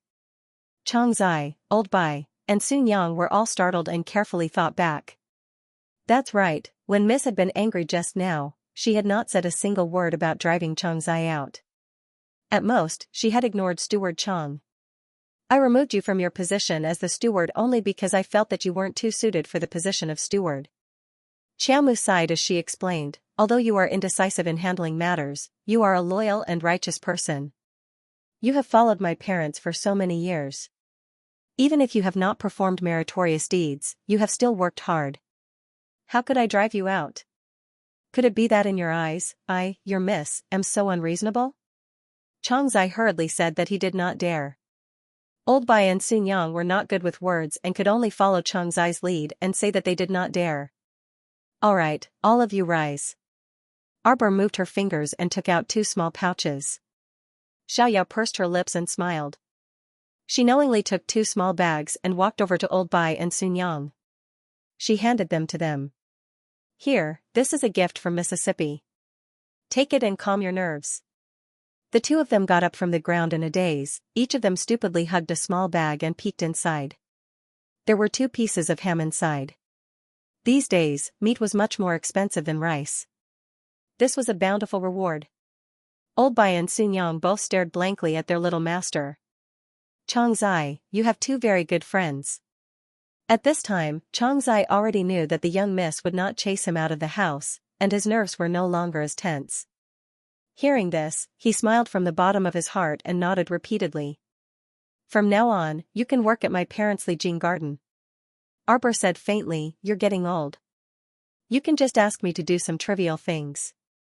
Many thanks to Mississippi. Chang Zai secretly wiped his old tears, his heart feeling more and more guilty. He didn't manage to cure the house, but the young miss did not blame him and even allowed him to stay. In the future, when he took care of the master and madam's small courtyard, he could not be so careless. He absolutely could not fail to live up to the young miss's trust in him. Arbor nodded and let them leave first. Chunying also took the remaining 2 servants and 2 manservants to leave, looking for the trafficker to choose servants. Soon, a black-clothed youth flashed to Arbor's side and whispered a few words to her. Arbor slightly raised an eyebrow, a cold light flashing through her eyes. Wait for me to go out and take a look. Master, the green mammy by the queen's side has been waiting for a long time. Arbor's footsteps paused, and she nodded to the youth. Go call her over. Arbor waved his hand to dismiss the other hidden guards before leading a hidden guard named Lightning to the door. Lightning and Huifeng, who served the crown prince, both came from the hidden guard camp, which was a bit different from the nature of the hidden night pavilion's work. Arbor finally understood everything now.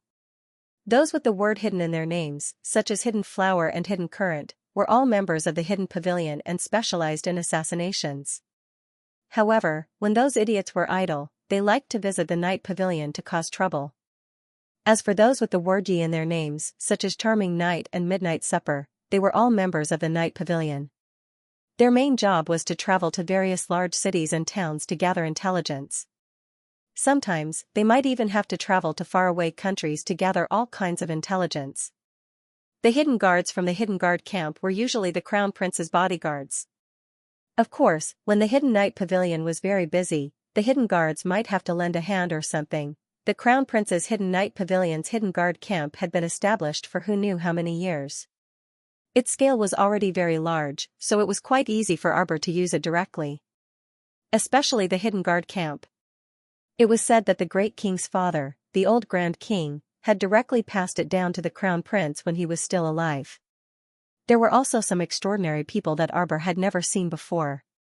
Arbor had just arrived at the door with Lightning when he saw the manservant hugging his younger brother and refusing to let go. The manservant was wailing loudly, as if he wanted to vent all of his grievances. The slave trader stood to the side and watched awkwardly. Apart from the manservant who seemed to be on steroids and refused to leave Xiao Sen's side no matter how hard he tried, the other maids and manservants all shrank behind the slave trader listlessly, not daring to resist at all. Arbor raised his hand and pointed. Lightning's figure flashed, and he reached out to pick up the wailing manservant. Arbor waved at his younger brother. You're back? Sister. Xiao Sen was baffled by his manservant's crying as soon as he returned from the academy. When he saw Arbor standing at the door, he hastily ran over and pulled on his sister's hand, asking, Sister, what happened? Why is Adong crying like this? Arbor didn't hide it from him. He told his brother everything and then asked, Do you want to keep this kind of servant who bullies his master? The manservant hurriedly crawled to kneel in front of Xiao Sen and cried out, Young master, you can't abandon this servant. Xiao Sen's little face flushed red. He went up and kicked the manservant. How dare you be so disrespectful to my sister? He deserved to be sold. This young master doesn't have a wicked servant like you. Leave immediately. Let me tell you, even Big Brother Crown Prince has to listen to my sister. Of course. I am no exception. Even this young master had been ruthlessly beaten by my elder sister, let alone a manservant like you. You really have no discernment. You actually foolishly went against the wind and committed a crime. You're the biggest joke in the world, trying to challenge my elder sister? How capable do you think you are? Our dear Xiaoxia was someone who knew when to yield and when not to yield. He had long discovered that his elder sister was the one in charge of the entire family. Even someone as powerful as his big brother had to listen to his elder sister.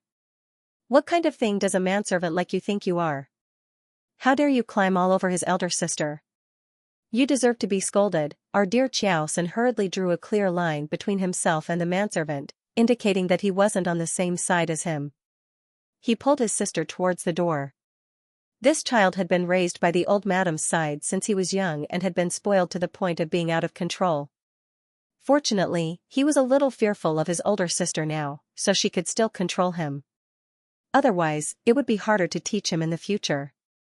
Arbor glanced at this mischievous child in amusement and exasperation. She shook her head and followed him through the door. Coincidentally, the green mammy was led all the way here. When she saw Arbor, her expression darkened slightly. She took a few steps forward and curtsied hastily. "Eldest Miss Chiao, can we leave now?" "Oh, wait a moment," Arbor said carelessly. The green mammy's expression became even more unsightly. "Wait a moment? This old servant is afraid that this old servant can wait, but Her Majesty the Queen can't. How do you know whether Imperial Mother can wait or not?" Mo Lian's voice drifted in from the door. The green mammy was slightly alarmed. She quickly turned around and led the two junior palace maids to perform a standard curtsy to the crown prince. "Greetings, Your Highness." Arbor pattered to the crown prince and tugged at his sleeve. "Take me to the place where Wu Xiaosu is imprisoned." The crown prince nodded and turned to look at the green mammy and the others. "Go and reply to Imperial Mother first.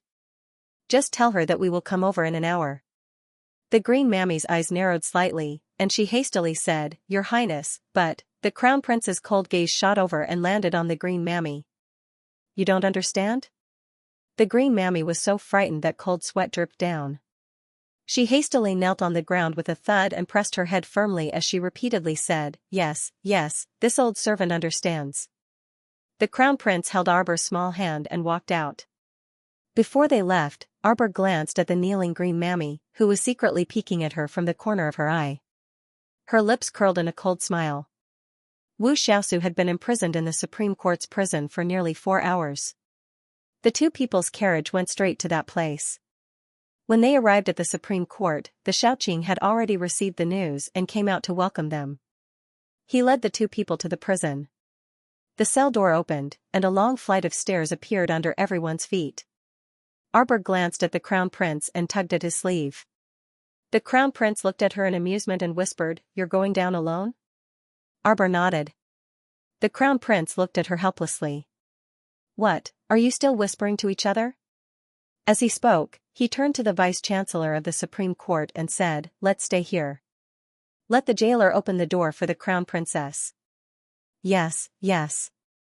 Shaoqing nodded repeatedly and pointed to a jailer to take Arbor away. Just as Arbor was about to leave, he turned around, raised a small hand, and suddenly pinched the crown prince's face. He muttered, "I don't like it when she looks at you and acts pitiful." Thinking of Wu Xiaosu's little white flower appearance, crying endlessly in front of the crown prince, Arbor felt unhappy in his heart. After he finished speaking, he left the petrified crown prince, Shaoqing, and the others behind and followed the jailer. Huifeng, what should he do when he suddenly discovered that his master was being teased? The vice-chancellor of the Supreme Court was nearly 40 years old and usually felt that he was quite up to date with the times. At this moment, he snapped out of his petrification and snuck a glance at the crown prince. When he saw the latter's smile and joyful expression, he instantly felt that his mentality had been through a lot. Young people nowadays really knew how to flirt with their partners. "Cough, Your Highness, how about we go up first? This humble subject will order someone to serve tea." He didn't know how long the crown princess was going to chat with Miss Wu, but he couldn't let the crown prince keep standing at the top of the stairs.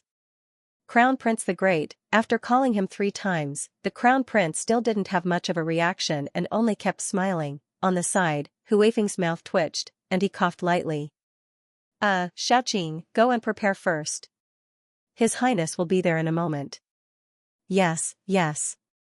The Supreme Court's Xiaoqing hastily retreated. Huifeng couldn't help but cover his face. Oh no, Master was flirted silly again. The Supreme Court's Xiaoqing didn't see it, but when he looked over, he saw that Master's ears were red. Sigh, these days were so hard. The Crown Princess casually flirted, and my Crown Prince's soul left his body. Your Highness. Cough, don't stand at the top of the stairs and smile foolishly. Xiaoqing invites you over for tea.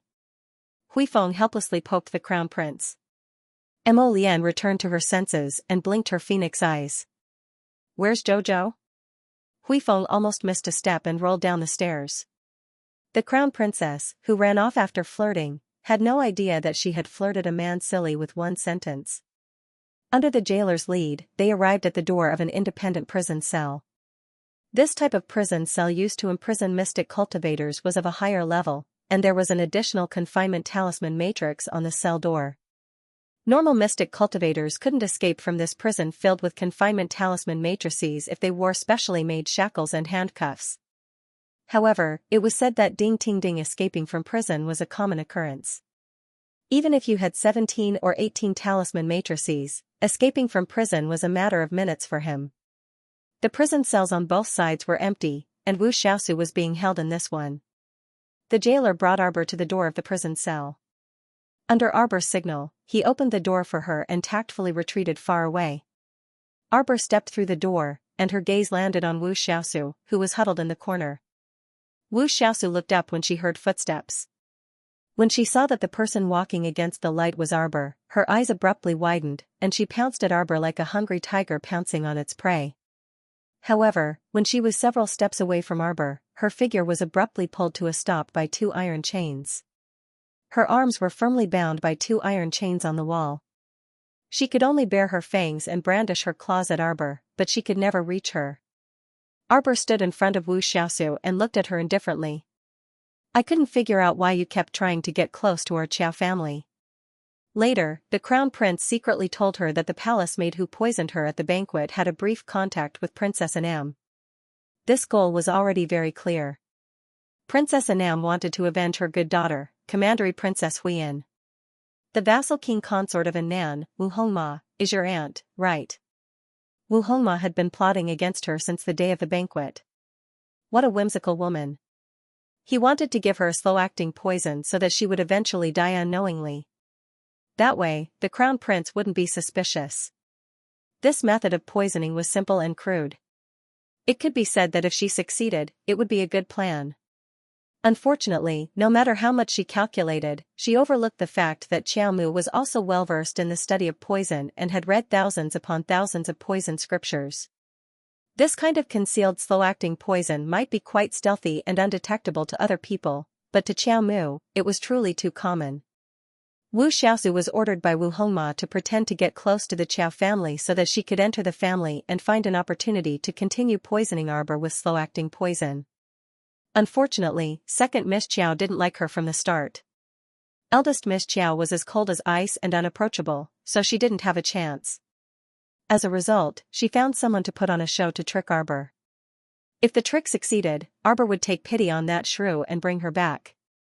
Naturally, she would have a chance to hibernate by Arbor's side and slowly continue to spread the poison. However, it was a pity that this Wu Xiaosu was young and impatient in the end. She was too impatient to handle matters properly, so Qiao Mu easily saw through her.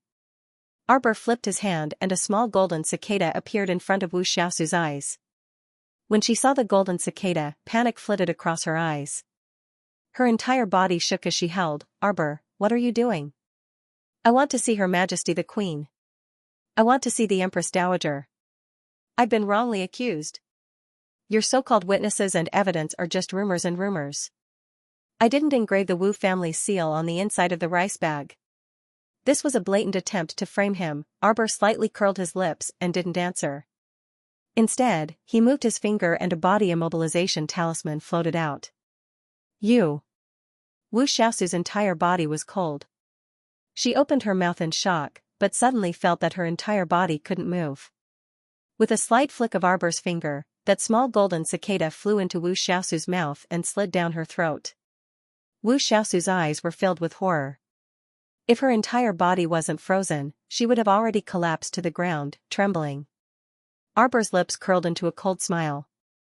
Didn't Wu Xiaosu have that stupid woman on the street follow her home and wait for an opportunity to get close to her bedroom? She wanted to stuff this poisonous golden cicada under her bed and let it emit poisonous gas over time. TSK, why go through so much trouble?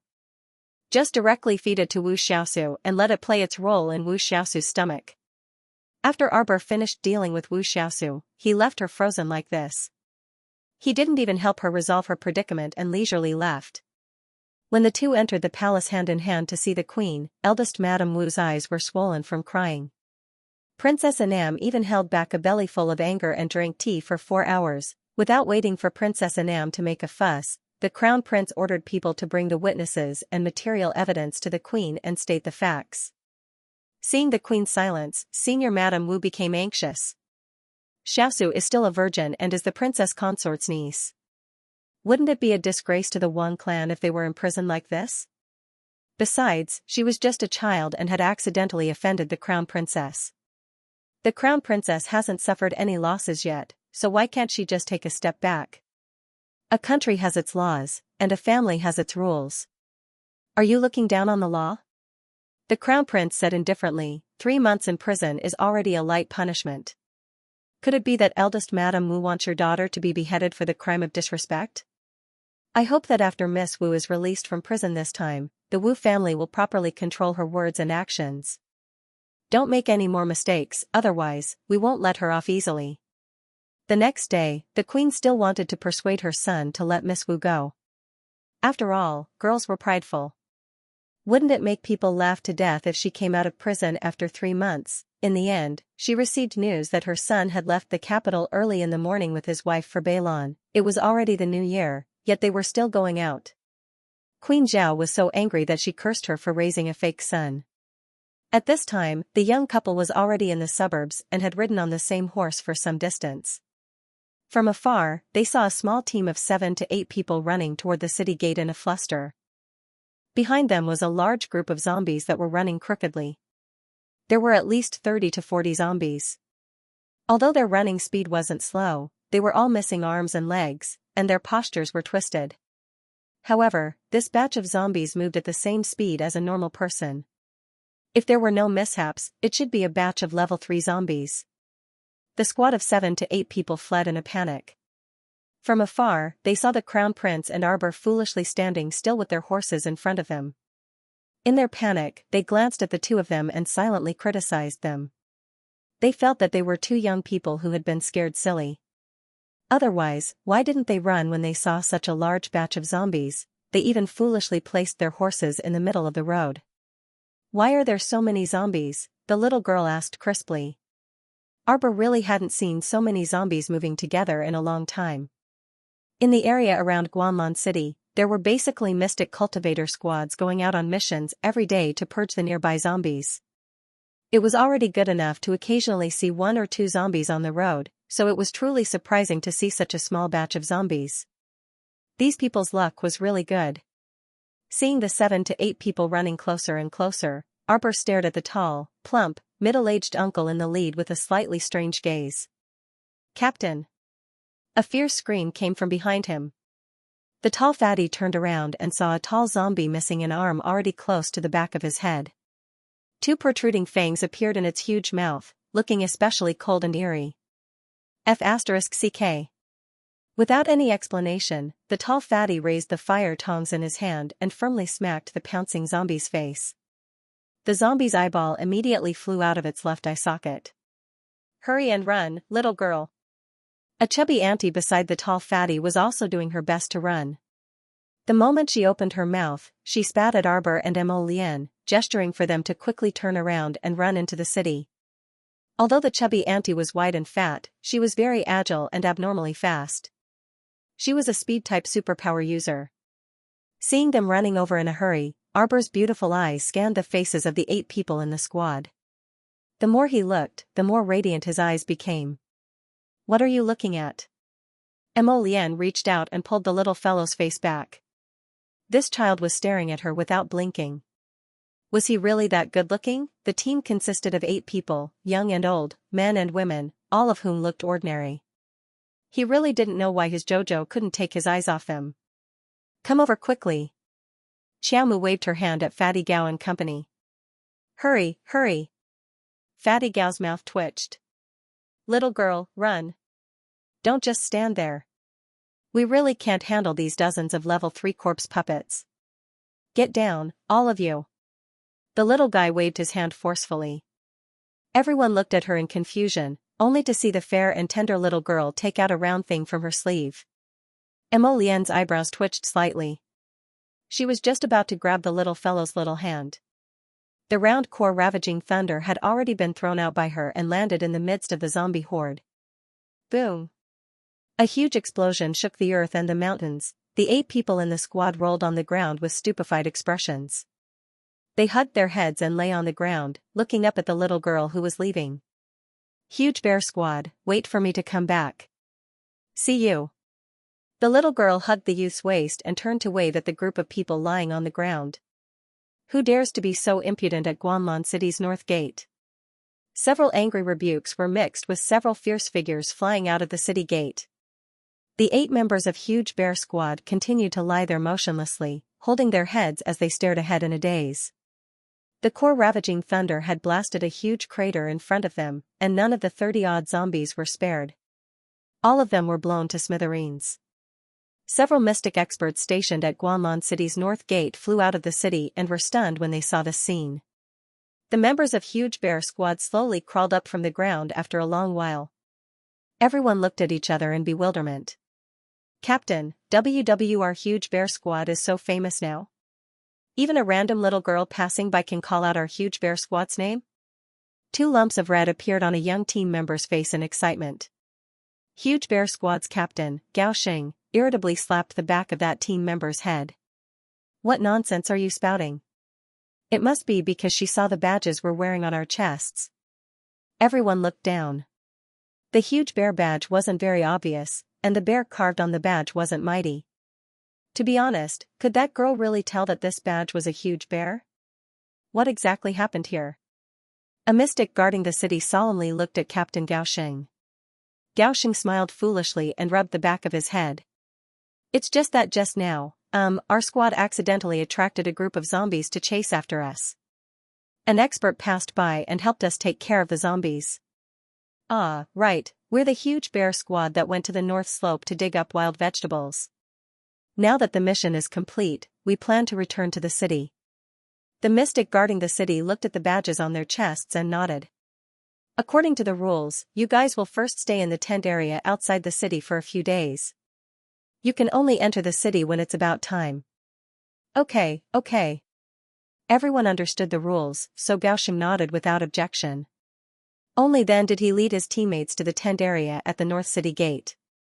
Besides, after the little fellow did something bad, Mo Lian knew that this action would definitely alarm the city guards, so she quickly rode away with this little ancestor. Arbor was in a great mood and was snickering like a little mouse the entire way. Mo Lian helplessly stroked the little fellow's head. With such a loud explosion, the nearby zombies have all been drawn over. Arbor turned his little head to look at him. Action teams have missions to do, so they can eat. Moreover, there were probably less than 100 undead puppets within 100 miles of Guanlan City. The ones that needed to be cleaned up had all been cleaned up by the operation teams. Mo Lian couldn't help but laugh. "Do you want little Seven to take us there?" "No need. Didn't you say that it would take less than a day to ride a horse to Bailon City?" "Yes, at this speed, we'll be there in the evening." "Then let's take a look along the way." The little fellow took out a packet of osmanthus candy from her pocket and put one in Mo Lian's mouth. Prince Mo couldn't tell what the candy tasted like, but the little girl's soft and greasy little finger brushed against his lips. It felt soft, and was incredibly sweet. On the other side, at the Marquis of Jiayuan's estate, a quick-witted boy servant quickly walked into the hall and saluted the lord and madam at the head of the table. Lord and Madam, there are guests outside who claim to be members of your family. Xiao Zhongbang, who had just finished eating and was looking at his son's recent homework, paused while holding a book. Wei Ziqin also looked up and couldn't help but frown. Clansman of the main clan? Wasn't that, ha ha ha. Zhongbang, why didn't you tell the main clan that you've moved to Guanlan City for so long? A laugh came from outside the door. Eh? You can't just barge in. The sound was mixed with the footboy's anxious cry. Master, madam, they. Xiao Zhongbang looked up and saw an elderly man in his 60s leading two middle-aged men who were slightly older than him through the door. The elderly man smiled and nodded repeatedly at him. Clan head. Xiao Zhongbang and his wife stood up and greeted the elderly man with an indifferent expression. They waved their hands to dismiss the footboy. It wasn't that they hadn't contacted the main clan after moving here for so long. It was that when they had moved here back then, the husband and wife had brought gifts and visited with Xiao Zhongxing the next day, wanting to contact the main clan. In the end, they had been stopped outside by several snobbish gatekeepers. At that time, Xiao Zhongbang and Xiao Zhongbang had even met the middle-aged man on the left behind the elderly man. When that person heard that they were a branch of the Qiao clan from Quoto village, he didn't even look at the husband and wife and directly had them driven away, not even allowing them to finish speaking. This matter had left a shadow in the hearts of Xiao Zhongbang and his brother. In the 2 years since they had moved to Guanlan City, they had never paid a visit to the Qiao clan's main clan head again. Hey, why are you treating me like an outsider by calling me clan head? The Qiao clan's main clan head, Qiao Dongbua, smiled and waved his hand. Zhongbang, I also watched you grow up. In terms of seniority, I am your eldest uncle. There's no need to treat me like an outsider by calling me clan head. Xiao Zhongbang said neither coldly nor warmly, I don't dare. We two brothers are farmers from Quoto village in a remote and desolate area. We don't dare to have any relationship with the main clan.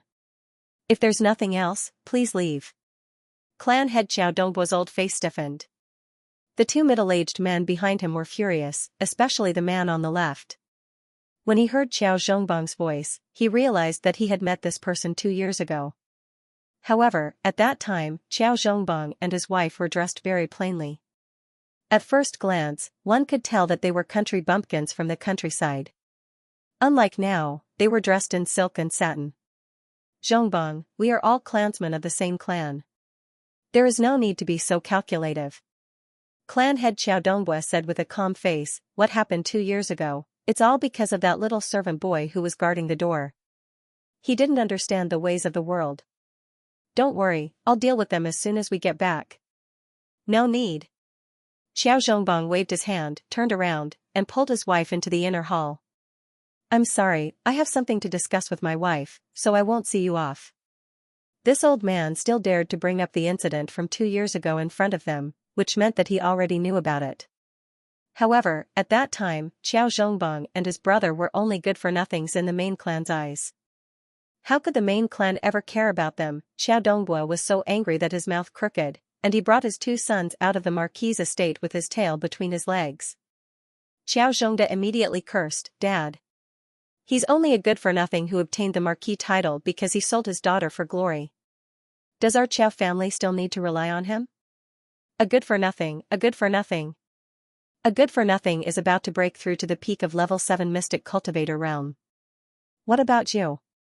You're just a mere level 6 mystic cultivator, yet you keep calling someone else a good-for-nothing. The clan head's words shocked Xiao Zhongda. Earlier, he was only concerned about being angry and didn't pay attention to Xiao Zhongbang's cultivation at all. What do you know? I heard that this future crown princess is deeply doted on by the crown prince. She herself is also a very capable child. If she can return to our clan, reputation, status, resources, wouldn't they have everything they could wish for? He heard that His Highness the Crown Prince frequently sent gifts to Xiao Zhongbang and his wife, being incredibly diligent. Xiao Zhongda only felt his teeth ache as he muttered softly, but they have to be willing to come back first. Looking at Xiao Zhongbang and his wife's attitudes, it was impossible. Isn't it all your fault? Xiao Dongbua was so angry that he kicked his eldest son. You're such a blind thing. You offended that couple for no reason.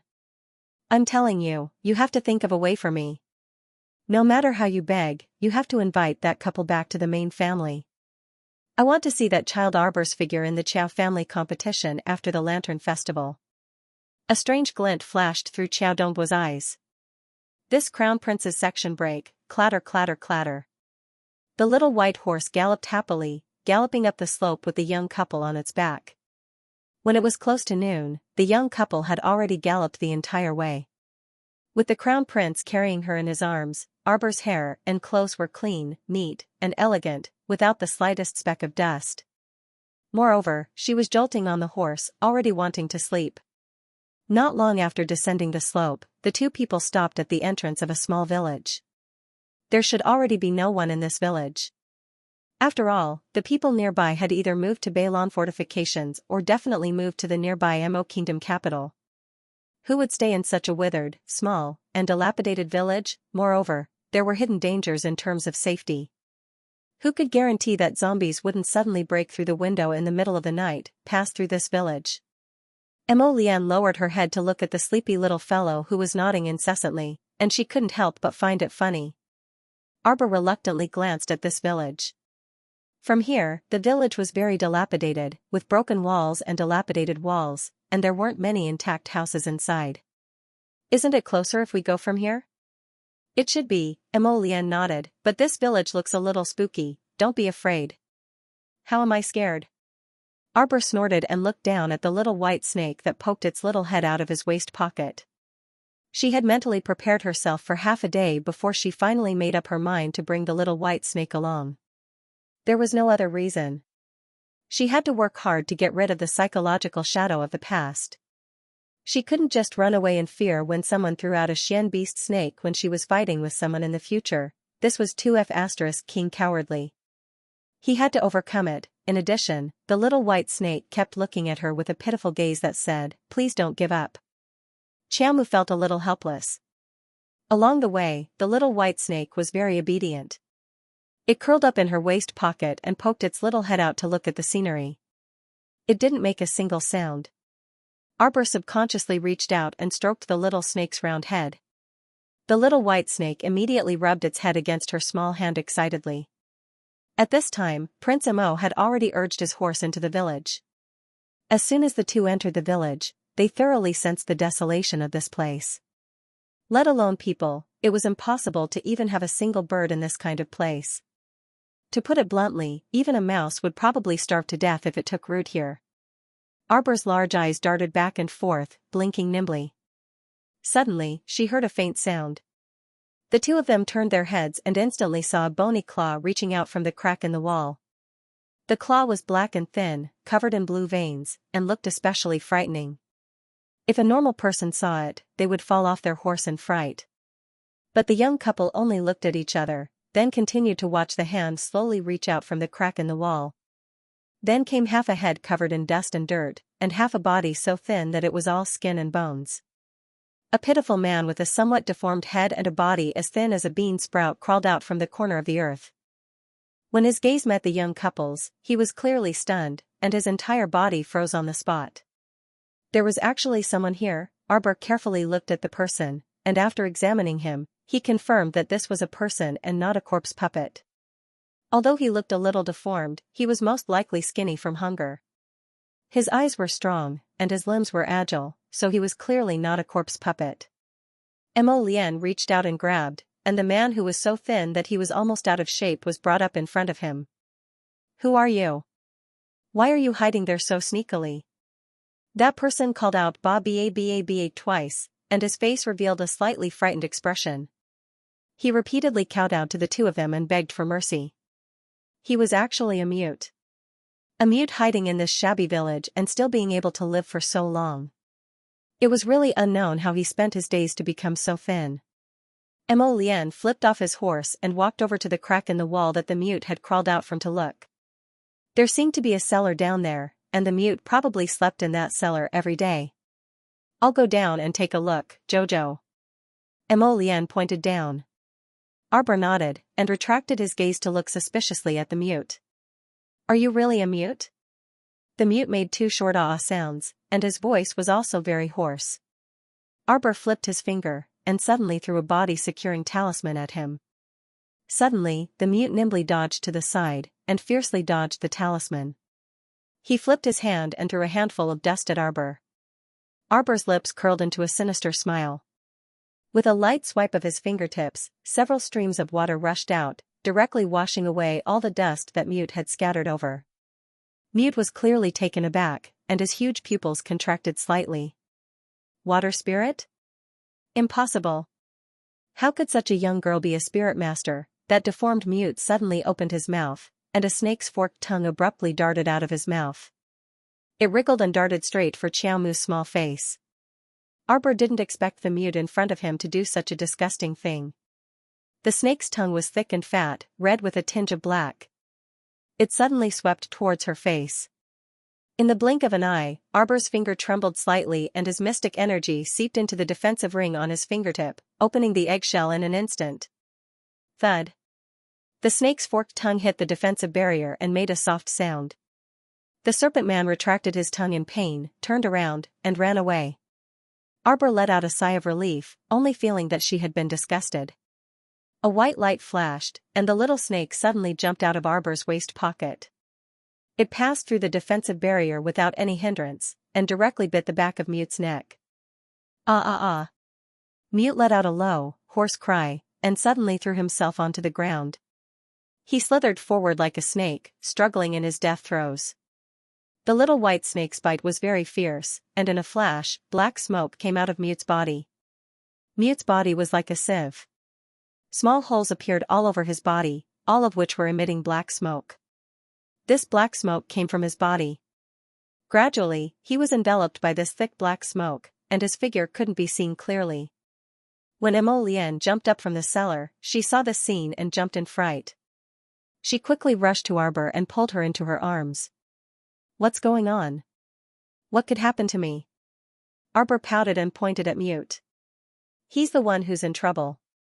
The white snake slithered out of the black smoke and softly pounced onto Arbor's hand, rubbing against her fingers cutely. Arbor stroked its head. Emo Lian, the white snake bit him, and this person's whole body emitted black smoke. What kind of special skill is this? Emo Lian gazed deeply at the white snakelet. The white snake wasn't to be outdone. It raised its head and swept a disdainful glance at Lord Emo with its round eyes. This is the dark power of the netherworld. It's one of the 3 extremely strong and strange powers outside of the 5 spirits. It hasn't appeared for close to 1,000 years. I once read about it in the mysterious records of the upper 3 continents. There are only a few words about the description of the power of the netherworld. When the white snake heard this, it shook its head and looked at Arbor with an expression that said, praise me, pet me. Arbor was a little amused. She raised her hand and stroked its little head. This power of the netherworld also has a special power. Anyone killed by the power of the netherworld will be able to control the dead person's movements for a certain period of time, depending on the user's control of the power of the netherworld, Emo Lian explained. At this time, after the black smoke dissipated, they saw Mute with his head drooping. He moved step by step in front of them. When he raised his head, his pair of eyes were gray. His long, snake-like tongue curled and stuck out. Demonic cultivator. Emo Lian looked at Mute with a cold expression. He's already dead.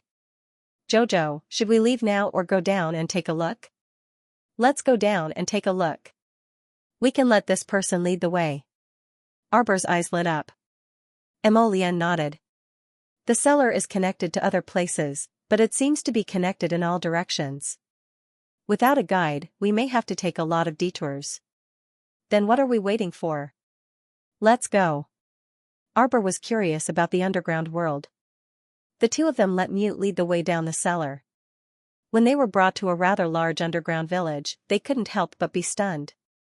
If they hadn't bumped into this Mute crawling out from the crack in the wall, they wouldn't have known that there was another path below the cellar and that there was a village built below. Emo Lian narrowed her eyes. Such an underground village had appeared so close to the Emo Kingdom capital. Before this, not even the slightest bit of news had leaked out. This was truly a bit unusual, and it made him vigilant. When Mute led them into the village, 2 burly men walked up to them and said with a smile, "Yo, you're back. You brought back 2 fat lambs so quickly? Not bad. As they spoke, their eyes rolled in circles as they stared at this pair of fat lambs in amazement. This graceful appearance, tisk tsk. A handsome man and a beautiful woman. If they were presented to the village chief, then Mute would definitely receive great praise. Mute didn't make a sound. Even the occasional sounds that he usually made were gone. However, no one paid attention to it. Mute ignored them and led Arbor and Mo Lian straight into the village. There were over 100 families in the village. When they saw outsiders enter, they all came over to watch. Men and women, old and young, dressed strangely, their eyes revealing traces of ill intentions. Arbor expressionlessly swept his gaze over them and followed behind Mute with Mo Lian for a while. Ahaha, my guests who have come from afar. Welcome. A deep and resounding laughter came from afar. A sturdy man was surrounded by many people and slowly walked towards Arbor's group. Village chief. Village chief. The rest of the people respectfully bowed to the village chief. This man was about 30 years old and had a rather tall stature. His bright and spirited eyes swept over Xiao Mu and Mo Lian, and when he saw the two people's faces clearly, disbelief also flitted across his eyes.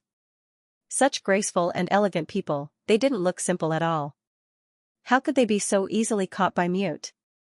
Mute, these two people, where did you find them? Mute was silent and didn't make a sound. He only lowered his head and didn't say anything. HM? Why aren't you saying anything? The man looked suspiciously at Mute, who had lowered his head. Usually, even though a Mute couldn't speak, he could at least make some gestures to explain what he was talking about. He. A clear laughter like a silver bell entered everyone's ears. Closely followed by a fragrant wind. The woman who walked over quickly was about 27 or 28 years old. Her voluptuous figure was tightly wrapped in a thin red short skirt. She was dressed in an exotic attire, revealing 2 long white legs. Io, where did such a cute little girl come from? Come to big sister quickly. That woman twisted her snake-like waist and swept in front of Arbor like a whirlwind. She hooked her hand and was about to pull Arbor into her embrace. Prince Mo didn't say anything and kicked at the woman. What protective feelings for the fairer sex, there was no such thing. The kick was vicious and accurate, aiming straight for the woman's thigh. Xiao Mu had originally thought that the woman's leg would definitely break with a crack, but who would have expected that the woman's leg would be as soft as a noodle, as if it had been stripped of its bones, and it actually evaded Crown Prince Mo's kick. Stinky man. Go away. The woman's expression changed as she took 2 steps back. She hurriedly took out a handkerchief from her bosom and wiped it. Her thigh was not touched at all. Arbor, this was the first time she saw a woman who hated the Crown Prince so much. The Crown Prince's expression was also very ugly. He pulled his baby into his arms with one hand and raised his other hand to gently pat her back to comfort her. The big man looked at Mo Lian and Arbor with even more confusion. Just as he was about to speak, he saw a short man who quickly jumped over and landed in front of him. Rabbit 3, what's the matter? The short man called Rabbit 3 grinned and said, Village Chief, Mother Zhen and the others are back. They said that they're going to have a barbecue feast tonight. Let everyone in the village get ready. Okay. Everyone cheered in unison, as if that barbecue feast was very interesting. Arbor's eyes flashed slightly and he secretly poked Little Snake with his finger. The little snake gave Mute an order, and Mute lowered his head, bringing the 2 of them back to his house. The village chief and the others were busy preparing for that barbecue feast and didn't make things difficult for them. It could be seen that everyone had a long-lost excitement on their faces, which made Arbor somewhat curious. What barbecue feast? It made the entire village seem like it was New Year's in advance as everyone busied themselves. Because this barbecue feast would only be held at night, Arbor and Mo Lian followed Mute back to his room. Upon returning to his room, Mute collapsed limply onto the ground, motionless. Little Snake's nether energy can only be controlled for so long. We have to be careful in our actions from now on. Mo Lian grasped Arbor's small hand and said, This village is very strange. I took a look. Quite a few people here seem to be demonic cultivators. Especially that woman just now. Her entire body was very soft. If he didn't guess wrongly, she should have fused with some kind of snake bone, which caused her body to be abnormally soft. What in the world is this village where demonic cultivators congregate trying to do by hiding underground? Although proper mystic cultivators, or ordinary martial artists, were not willing to get close to people like demonic cultivators were no longer discriminated against ever since operation squads were established. On the contrary, many squads were very happy to take in demonic cultivators with special abilities and participate in missions together. Since everyone was slowly starting to try to accept demonic cultivators as a group, then why were these demonic cultivators still sneakily hiding underground, unwilling to show their faces under the sun? Say, do you think someone is deliberately raising these people underground? Arbor muttered softly, and the crown prince's brows knitted tightly. If there really was a mastermind behind the scenes, why would they raise such a large group of demonic cultivators underground near the Mo Kingdom capital? In that case, this question was really worth investigating. The two people did not go out. During this time, several people tried to knock on Mute's door, but the two people ignored them. Only when it was 10 minutes into the night did Mo Lian and Arbor open the door and follow the crowd's footsteps, surging toward the underground village's central gathering place. The two people mingled in the crowd, following behind unhurriedly. When they arrived at the gathering place, they saw a dense mass of heads, at least 1,000 people. There were actually more than 1,000 people hidden in this underground village. At least half of them were demonic cultivators, while the rest were mostly ordinary people with shackles on their legs and hands. Apart from the excitement on the faces of those demonic cultivators, most of the ordinary people had numb expressions on their faces. Their eyes were dull as they were urged forward by the demonic cultivators. They were like a group of slaves who would move forward or backward if their master wanted them to. Many benches were placed around the plaza. The group of demonic cultivators each led the slaves in their hands and sat down in an orderly manner. At a glance, the group of people had surrounded the assembly hall. Some of the demonic masters were leading a dozen or so slaves, while some were only leading a few. There were men and women, old and young among these slaves. All of them had tattered clothes and messy hair as they knelt at the feet of the demonic masters. "Quiet, all of you, quiet down." The village head raised his hand and stopped the crowd from talking. Everyone quieted down. That snake beauty from before swayed her slender waist as she walked forward with her clothes exposed. She stood next to the village head and laughed coquettishly. "The barbecue feast will now begin. Everyone can forget about everything and start partying." Everyone let out excited shrieks as they vigorously swung the long chains that were leading the slaves. The sound of rolling wheels rolling on the ground came in their direction. Arbor and Mo Lian raised their eyes, only to see 3 enormous grills being pushed out. The so-called barbecue was 3 people skewered on the grills. 2 ordinary people with numb expressions stood on both sides of the grills, continuously flipping the skewered people on the grills. Arbor almost vomited when she saw it, her little head suddenly burying into the crown prince's embrace. Although the crown prince was also very nauseous, nothing could be seen on his face. His gaze was cold as he looked at this group of demons who were laughing maniacally. The 3 people were already beyond recognition. Blood dripped from their bodies, and the roasted fat sizzled. It was obvious that they had been barbecued for a long time and were already thoroughly dead. "Big brother, second brother, third brother." A mournful cry came from the foot of a demonic master in the front row. A slave led by that demonic master suddenly rushed forward, roaring angrily as he wanted to pounce on the 3 grills. A female demonic cultivator who was holding the chain suddenly pulled on the metal chain with a chuckle. After a series of clangs, the bald little fatty who had been calling for his brother was pulled to the ground with a bang. He smashed the ground with both his hands in anger and despair as he cried bitterly. "Ahahaha." The female demonic master laughed enchantingly. She got up and tugged on the iron chain in her hand, dragging the bald brat to her side. Sharp spikes abruptly shot out from her 5 fingers, and she grabbed a piece of flesh from the brat's arm with a whoosh. "Brat, you should thank me for not handing you over for tonight's barbecue feast." "Ahahaha." The female demonic master stepped on the bald brat's back, using all her strength to stomp on the big iron pot on his back. She giggled as she trembled. "What big brother, second brother, third brother? You are now my little slave. You only have a master." "Ahahaha." Arbor poked her little head out from Emolien's embrace, her fists involuntarily clenched tightly. Emolien, who could sense the change in her mood, hurriedly reached out to pacify her, whispering in her ear, "Wait a moment." "Ah. Ah." The iron pot brat let out a series of roars and cries of despair as he was stepped on by the female demonic bodymaster. His 10 fingers continuously dug into the ground. "TSK, how boring. You only know how to scream at the top of your lungs. Can't you do anything else? Xianxia, you're really brutal." A few demonic cultivators by the side teased. "Village head. Let's have some entertainment." Right. The last time he dissected a living person, it was really nice." "Ha ha ha ha." The village chief laughed and put his hands on his hips, revealing his bulging chest muscles. "How about we do something more exciting today? Do you want to see it?" "Yes." The group of demonic masters below shook their chains and screamed excitedly. The village head let out an evil laugh. He suddenly stretched out his hands and clapped his hands 3 times. A low growl could be heard as a dark-skinned woman slowly pushed a wheelbarrow into the arena. The wheelbarrow carried a large square iron cage, and inside it was actually a tied-up level 4 zombie.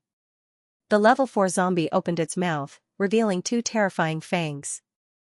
Its eyes were bloodshot as it roared angrily at the fresh meat on the field.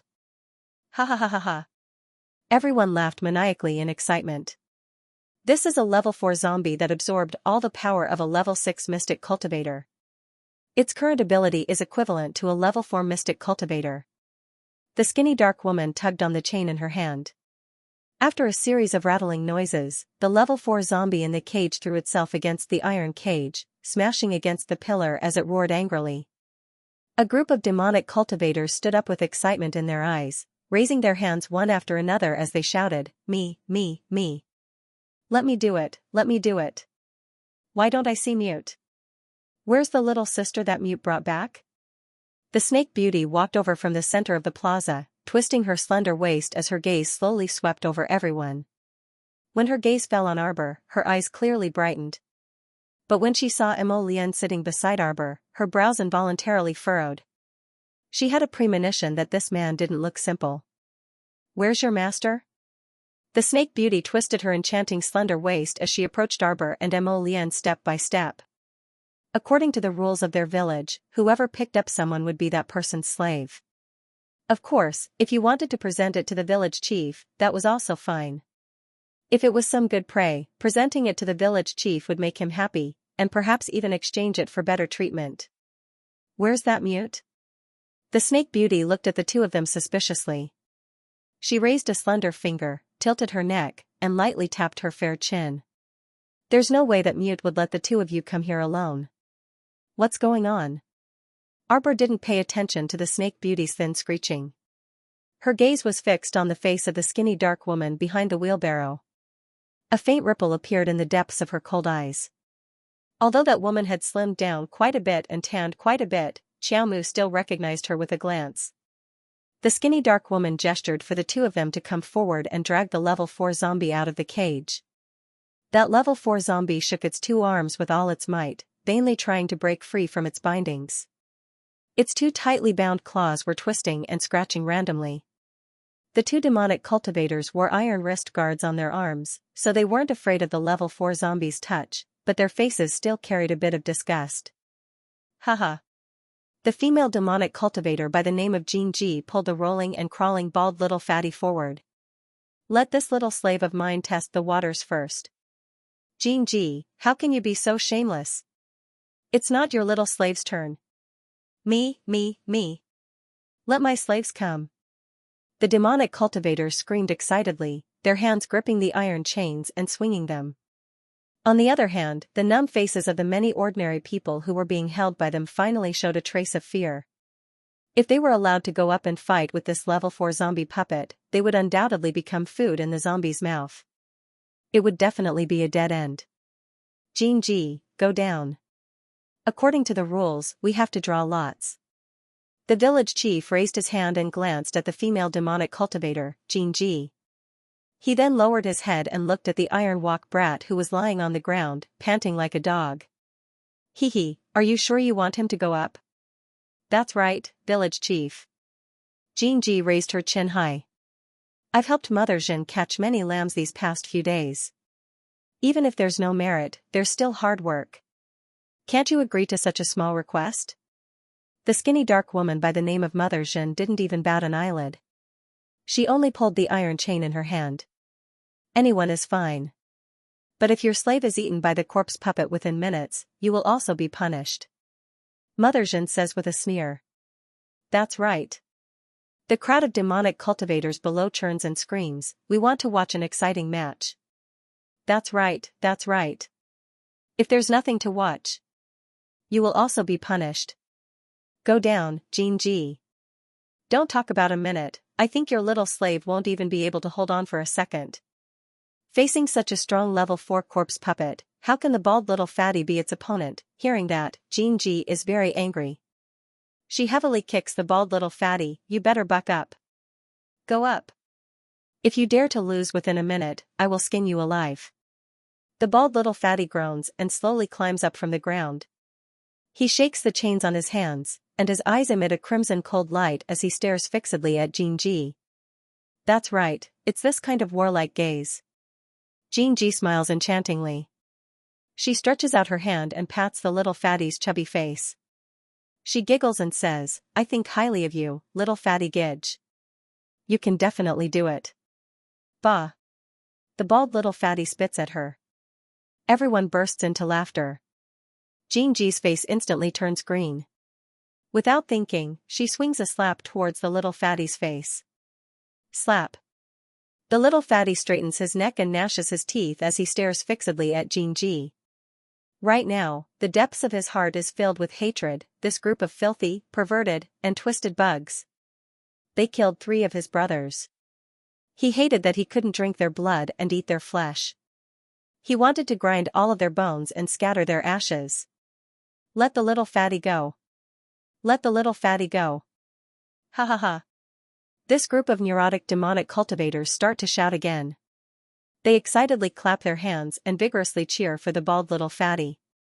Look, the little fatty is carrying a big iron pot on his back.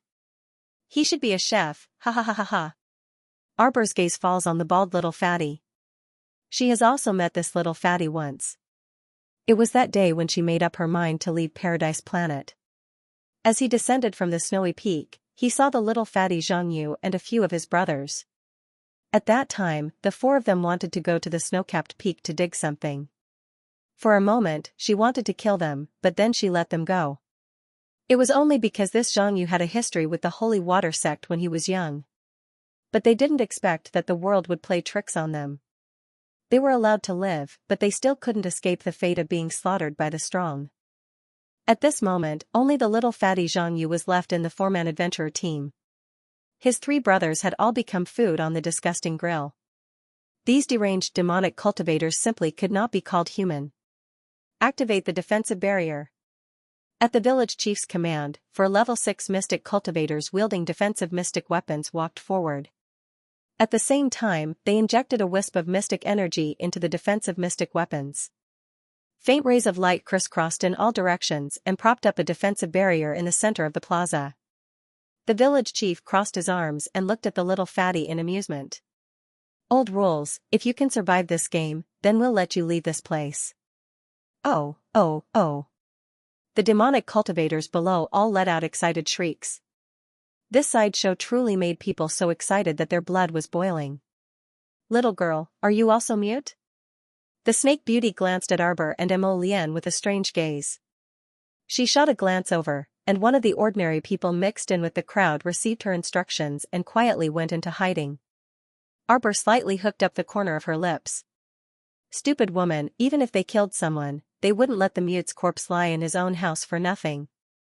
Of course, they would use some medicine to dissolve it. Wouldn't it be a bit too late to find the mute now? Since little girl is also interested in this game, then okay, big sister won't hinder you from watching the show. I'll watch it with you. The snake beauty smiled enchantingly as she glanced at the middle-aged man sitting next to Xiao Mu, who was a stool away. That man saw the snake beauty's gaze and promptly stood up respectfully. He bowed slightly and saluted her.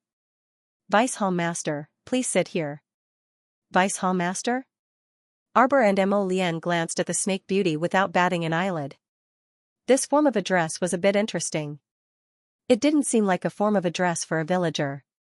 Could it be that this snake beauty wasn't from the village, or was she someone above the village chief? The snake beauty giggled and twisted her slender waist to sit on the stool next to the middle-aged man. Then, she glanced at Arbor, who was some distance away, and felt that the stool was a bit too far away. She simply dragged the stool over and sat down next to Arbor. Mo Lien looked over with an icy gaze and met the snake beauty's disdainful gaze. The latter rolled her eyes at him and completely ignored him. She just smiled and approached Arbor, saying, "Little girl, big sister will tell you. This program of the battle between humans and corpses was personally designed by the village chief. He's a capable person and can often come up with some ideas that others can't think of. The disparity in strength is so great, it's not good to watch." Arbor turned her little head and snorted. The snake beauty patted her long, bare legs. "That's right, little girl. Big sister has decided to let Xianxia also enter the arena. What do you say?" "I don't want to watch the fatty. I just want to watch Xianxia and the corpse puppet fight. The fight between a beauty and a corpse is very interesting." Little rascal gave the final word. On the side, Mo Lien twitched his mouth. The snake beauty suddenly stood up and raised her hand. "Throw the little fatty out. Let Xianxia go up." The group of demonic cultivators were instantly dumbfounded. What was going on? "What are you doing? What are you doing?" Upon hearing this, several level 6 and level 7 mystic cultivators immediately twisted Xianxia's arms and dragged her into the defensive barrier. Xianxia's beautiful face turned pale. She turned her head and angrily glared in the direction of the snake beauty. F***CKU. "Snake beauty, what are you doing? Hurry up and release me. I'm a second-grade demonic cultivator in the village. You can't do this to me. F***CK. F***CK. While they were talking, the bald fatty had already been dragged out of the defensive barrier and thrown out of the assembly. Mother Zhen also threw away the chains in her hands and walked out of the defensive barrier with the village chief, leaving behind the tied-up rank 4 zombie alone. It hopped around in circles in the center of the plaza and roared angrily. "Go in." Those mystic cultivators forcefully pushed Xianxia, causing her to stagger and stumble into the defensive barrier. Ah. F***CK. When Xianxia looked up, she saw a close-up and magnified zombie's stinky face. That disgusting appearance of crawling corpse worms covering its face made her vomit. Crack. The level 4 zombie opened its mouth and bit the air. Because its hands and feet were still tied up, it could only open its mouth and roar angrily as it charged at Xianxia. In the nick of time, sharp thorns extended from Xianxia's 5 fingers and pierced into the level 4 zombie's throat with a whoosh. It was just that she was a little afraid of being infected by the corpse poison, so she pulled out the thorns from her fingers in less than a second and jumped back a few steps. She had fused with the poisonous mountain thorns, so when she attacked people, she could choose whether to use poisonous thorns or non-poisonous thorns. For example, when she had grabbed little fatty's flesh just now, she had used the non-poisonous thorns. But now, facing such a powerful level 4 zombie, in order to save her life, she had to use her best ultimate move. However, with her current ability, she could only use the poisonous thorns 3 times a day at most. There were 7 levels of demonic cultivators, from weak to strong. An average person who could cultivate to the level of a 3rd-grade demonic cultivator was already strong enough. The cultivation of a demonic cultivator was much more difficult than what an average person could imagine. Walking on the path of a demonic cultivator meant that you already had no way out. And Xianxia was a 2nd-grade demonic cultivator. In the entire village, she could be ranked in the top 100. But even so, the snake beauty still treated her like trash that could be discarded at any time and threw her into the field to fight the level 4 zombie for the entertainment of the people. Charge. You big idiot. Several demonic cultivators in the front row angrily slapped their thighs and roared at that silly level 4 zombie. That level 4 zombie didn't fall down after being pierced in the throat by the poisonous thorns. Instead, it hesitated on the spot for a while and looked at Xianxia with some confusion. Idiot, hit her, hit her. Hit. Kill her, kill her. The demonic cultivators all raised their fists above their heads and roared with surging emotions. Xianxia retreated a few steps and panted slightly. The thorns between her fingers faintly emitted a blue luster of poisonous light. The poisonous thorns' attack just now had been effective. She just had to be a little more careful later. Roar. The level 4 zombie fiercely struggled free of the broken bindings on its body, revealing its naked body. The ropes that were originally tied to its body were all broken by it. It roared angrily and suddenly pounced in Xianxia's direction. How could a delicious snack not cause the zombie to roar angrily in front of it? It wanted to eat. Roar. The level 4 zombie abruptly stretched out its two stiff arms and went straight for Xianxia. Xianxia staggered backwards and rolled along the ground. She jumped to the back of the level 4 zombie and stabbed her 10 fingers, which were equipped with poisonous spikes, into the back of the level 4 zombie. Roar. The grade 4 zombie stretched out its hand in pain and slapped Xianxia's head.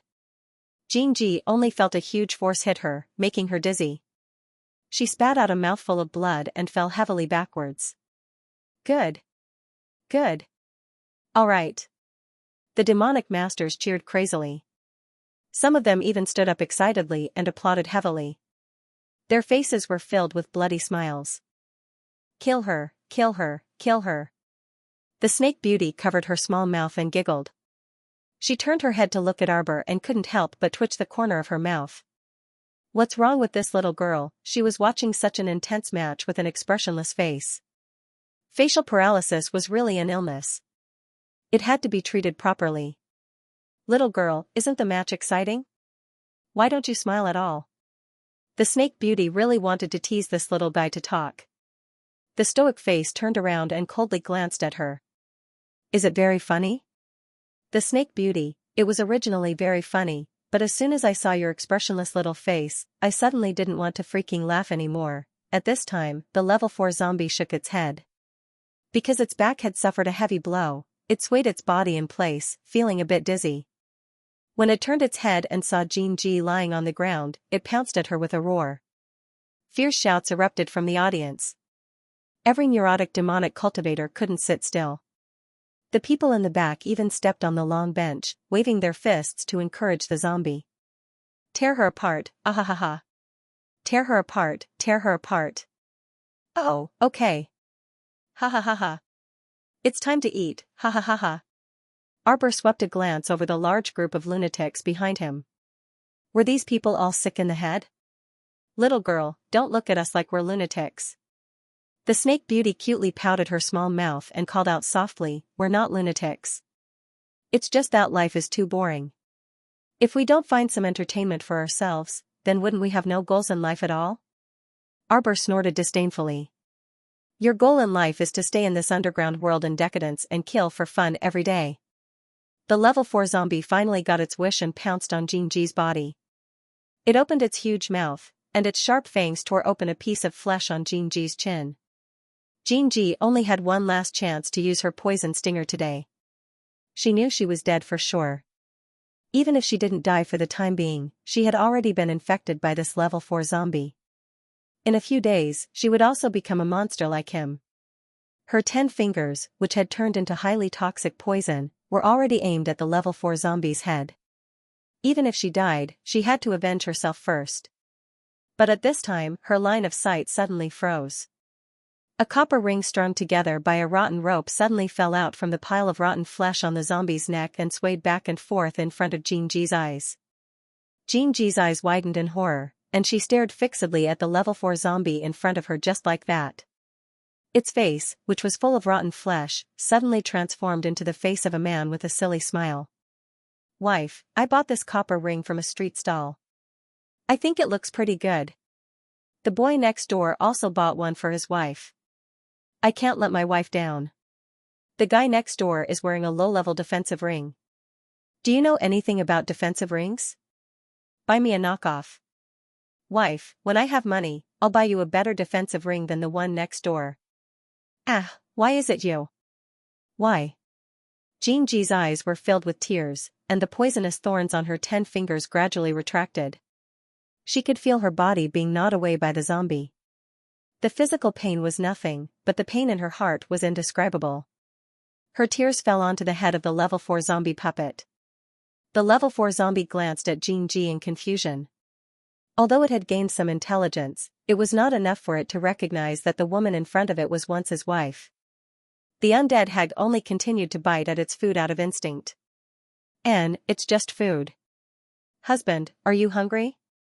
Xianxia's voice trembled slightly. Because she had lost too much blood, her vision was already a blur. Then you can eat me. Arbor's fingers clenched tightly. When the snake beauty at the side saw this, she giggled enchantingly. Little girl, are you a little regretful? You shouldn't have pushed Xianxia out to die like this? TSK, look at how tragic and pitiful they are. They were originally a very loving couple. But now, it has actually evolved into a situation where they kill each other, he. The snake beauty laughed in a cadence. At this time, the assembly hall had long erupted into an uproar. Everyone jumped up and applauded jubilantly because they had watched a great drama. It was as lively as New Year's. Get lost. Mo Lian impatiently brushed away the snake beauty's approach with a flick of her sleeve. She reached out and hugged her darling a little closer, stroking her little head while holding her in her arms. You bunch of demons and monsters, how are you worthy of being called humans? Mo Lian sneered. What's so pitiful about that, Xianxia? Haven't the slaves who died in her hands in the past never exceeded 10 digits? She only has herself to blame. What does it have to do with my darling? I'm talking to little sister, why are you interrupting? The snake beauty's expression instantly darkened, and she glared at Mo Lian with extreme dissatisfaction.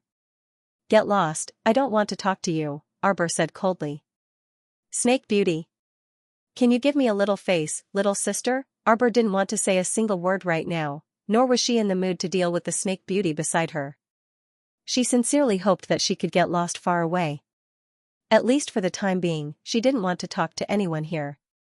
However, the snake beauty loved teasing the stoic face. She didn't give up and continued to tease her. Little miss, do you think that the drama just now was wonderful? Look at Xianxia. When she found out that the 4th-rank zombie in front of her was actually her husband, her expression at that time, oh, ha. Isn't it wonderful and special? Isn't this unexpected encounter well arranged? TSK, don't you think she's stupid? She clearly already knew that the one in front of her was only a corpse. Realistically speaking, he couldn't be considered her husband at all. She clearly had the chance to kill it, but she didn't. TSK, I almost thought she was a good person. The snake beauty continued to chat with the little stoic, even though the little stoic didn't utter a single word and didn't even look at her out of the corner of her eye. What does a pervert like you know? The little stoic suddenly said coldly, every person who can be called a person has once left behind a pure land in their heart. If even this last piece of pure land disappears, then whether it's life or death, it doesn't matter anymore. Mo Lian's heart tightened and she suddenly reached out to hold the little fellow's little hand tightly. He didn't know why, but he felt that when the little thing said those words, its eyes were illusory and didn't look like it was alive at all. This kind of nothingness that no one could touch made his heart feel very uncomfortable. He held her little hand tightly and gently squeezed it. As for the snake beauty, she coldly looked at the little girl beside her. You're saying that I'm not human. Do you believe that I can immediately let you enter that defensive barrier and come into close contact with that 4th-rank zombie? The snake beauty suddenly drew close to her, and a bewitching dark red color was concealed in the depths of those approaching eyes. It was rather bewitching and wanton, like a merciless whirlpool that wanted to suck in a person's soul. Arbor's small face was stoic as he coldly stared at the snake beauty in front of him. There wasn't the slightest ripple in the depths of his eyes.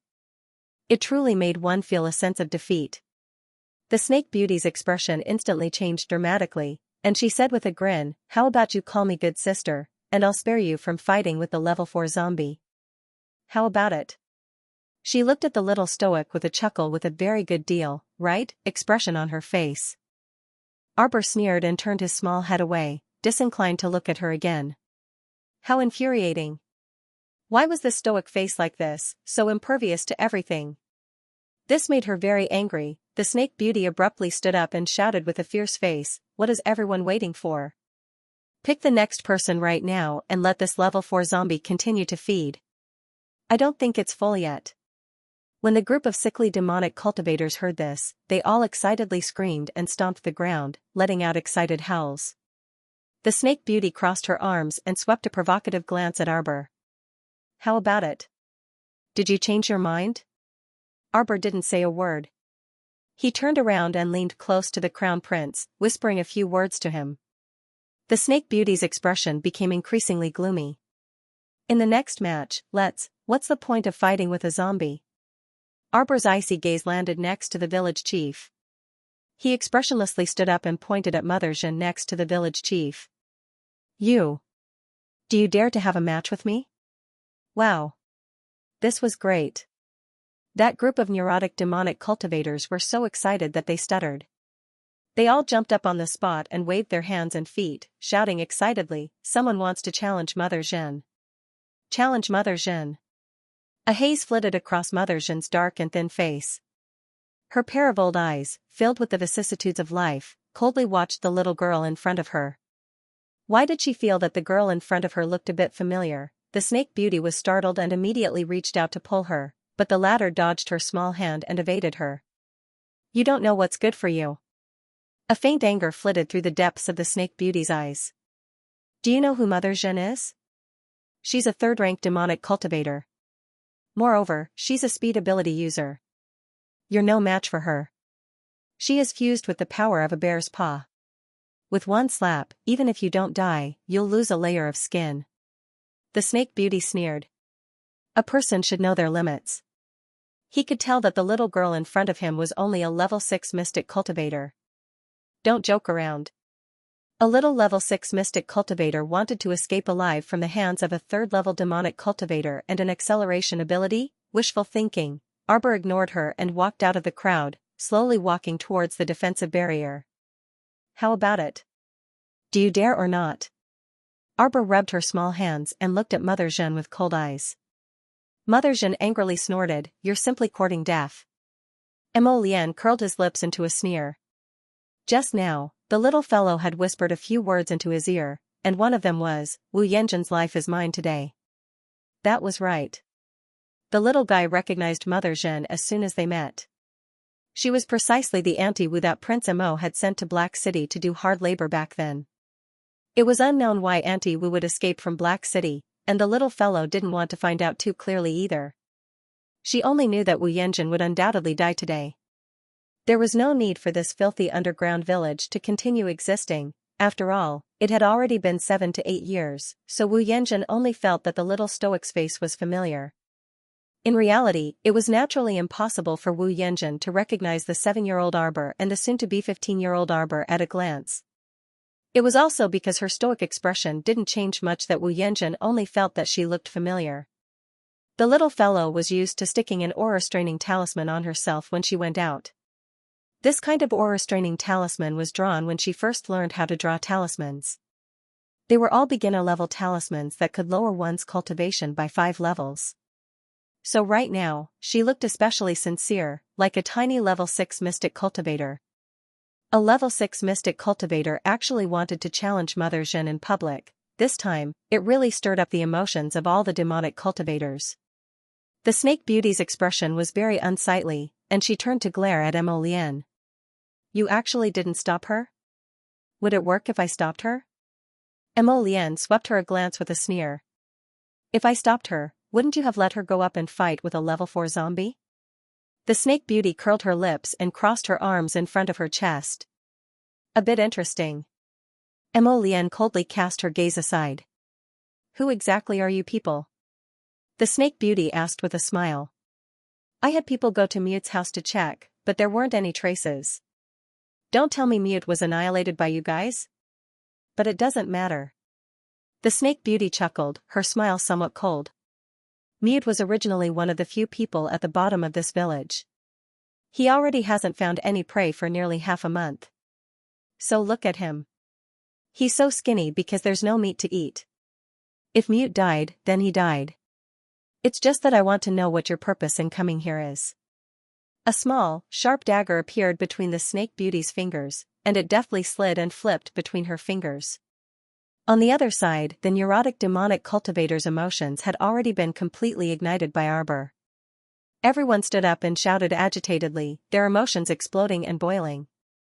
Hit her, hit her, hit her. The corners of Wu Yanjin's lips curled up slightly. She suddenly reached out and untied the black robe covering her body, revealing a short green robe inside. She then entered the defensive barrier in high spirits. When the level 4 zombie saw that there was more food coming to its door, it hurriedly threw away Jing Ji's already cold corpse and pounced towards Wu Yanjin with a roar. In the blink of an eye, Wu Yanjin's fat, deformed palm slid out of her sleeve and slapped the level 4 zombie's head. With a crisp bang, the level 4 zombie puppet's huge head was split open like a watermelon by Wu Yanjin's slap. Wow! Around the market, the crowd screamed and cheered. It couldn't get any better, alright. Sure enough, Mother Zhen was too strong. The moment she made a move, she directly smashed the head of a level 4 zombie like it was a watermelon. Ahahaha. The demonic cultivators laughed wildly as they jumped and roared in unison, kill her. This little mystic cultivator who doesn't know the immensity of heaven and earth. Do you think you're so great just because you're a mystic cultivator? Let me tell you, even if we're not mystic cultivators, we can still wring the heads of you mystic cultivators off one by one like watermelons. Arbor slowly walked into the defensive barrier amidst this wave of emotional shouts. He coldly raised his head and swept his gaze around. Can you all shut up? A bunch of men, yet they're shouting like ducks. The voice abruptly stopped. Arbor's gaze coldly shifted to Wu Yanjin's face, and he suddenly pulled out 3 talismans. The immobilization, drowsiness, and dizziness talismans flew in front of Wu Yanjin and suddenly split open. Wu Yanjin's speed wasn't the least bit slow. When she saw the 3 talismans flying over, a trace of graveness gradually condensed in her eyes. Her body moved in the air, and her speed special ability was displayed to the extreme, leaving behind an illusory faint shadow. In fact, her body had already moved 1 meter away. Open! Arbor coldly rebuked. An ebony blue talisman suddenly floated in front of Wu Yanjin, slightly startling her. Her speed was already so fast, but the young lady in front of her actually caught up with her. What was going on? The confinement talisman was activated, invisible chains instantly bound Wu Yanjin's body, causing her to be unable to move for a moment. Everyone was greatly shocked. The snake beauty also slightly narrowed her eyes, and a dark red color flashed through her eyes. A talisman practitioner? The snake beauty muttered to herself. It was very rare to see a talisman practitioner. After all, those talisman practitioners in Guanlan City basically didn't leave the house at all. They sat at home all day long and studied talisman techniques. Who are you? Wu Yanjin was also shocked. What's your relationship with the talisman patrician family? If she was someone from the talisman patrician family, then she would have to carefully weigh whether she should kill the little girl or not. After all, that kind of large patrician family wasn't to be trifled with. Unexpectedly, the little girl didn't fancy the talisman patrician family at all. She thought of Mu Liangda, and the talisman patrician family's talisman proficiency could be seen. You don't need to know who I am. Several streams of water drilled out of Arbor's hands, and he coldly looked at the woman in front of him. Are you prepared to die? Wu Yanjin's pupils abruptly contracted, and she stared in disbelief at the streams of water shuttling back and forth in the little girl's hands. The snake beauty also stood up with astonishment. A water spirit practitioner? Impossible. How could such a young water spirit practitioner appear in this boundary? The 5 spirits of this boundary basically couldn't be sensed, so why did the little girl in front of her? 5 nimble streams of water, like snakes, whizzed in front of Wu Yanjin. The streams of water were about to penetrate Wu Yanjin's throat, and Wu Yanjin had yet to break free from the confinement talisman. Her body was bound by invisible chains, and she was struggling with all her might. Suddenly, Wu Yanjin let out a loud roar, and a huge bare paw on her right hand actually flew off from her wrist. At the critical moment, his fat palm suddenly grabbed the 5 streams of water that were about to reach his throat. With a few popping sounds, the 5 streams of water in Wu Yanjin's hand exploded as if they were tangible objects that were being crushed. Disdain flashed across Wu Yanjin's eyes. Little doll, if you want my life, what? Before Wu Yanjin could finish speaking, she saw several sharp icicles pierce out of her bare paw, piercing through her bare paw ruthlessly. The icicles pierced through the back of her hand and drilled out of her palm. They extended for more than a meter and instantly hit her throat. Ah! A stream of blood spurted out from her throat without warning. No, it was impossible. Wu Yanjun suddenly discovered that the confinement talisman's effect had been lifted, and she hurriedly used her other hand to block her bleeding throat. Gurgling sounds came from her throat, and Wu Yanjun's face was blank and terrified. See you tomorrow. This kind of confinement talisman's effect could barely be maintained for a minute. However, in a battle where every second mattered, it was enough for talisman masters to do whatever they wanted with a flip of their hand. Wu Yanjun's bare paw returned to her wrist, and she staggered back a few steps with a dejected expression. Her other hand tightly clutched her throat, and soon, her palm was drenched in sticky blood. Seeing that something was amiss, the village chief hastily walked into the defensive barrier. Little girl, immediately stop your willful and reckless attack. Otherwise, you will be punished by blood. You can't bear the consequences of this. Before the village chief could say the word rise, his pupils abruptly contracted. Inside the defensive barrier, the little girl suddenly raised her hands, and a pair of plain-colored sleeves embroidered with twining branches fluttered in the wind. Water continuously flowed from her hands and landed on the ground. Kacha, kacha, kacha, for ice walls rose from the ground, locking herself and Mother Zhen inside. The ice walls rose higher and higher, faster and faster.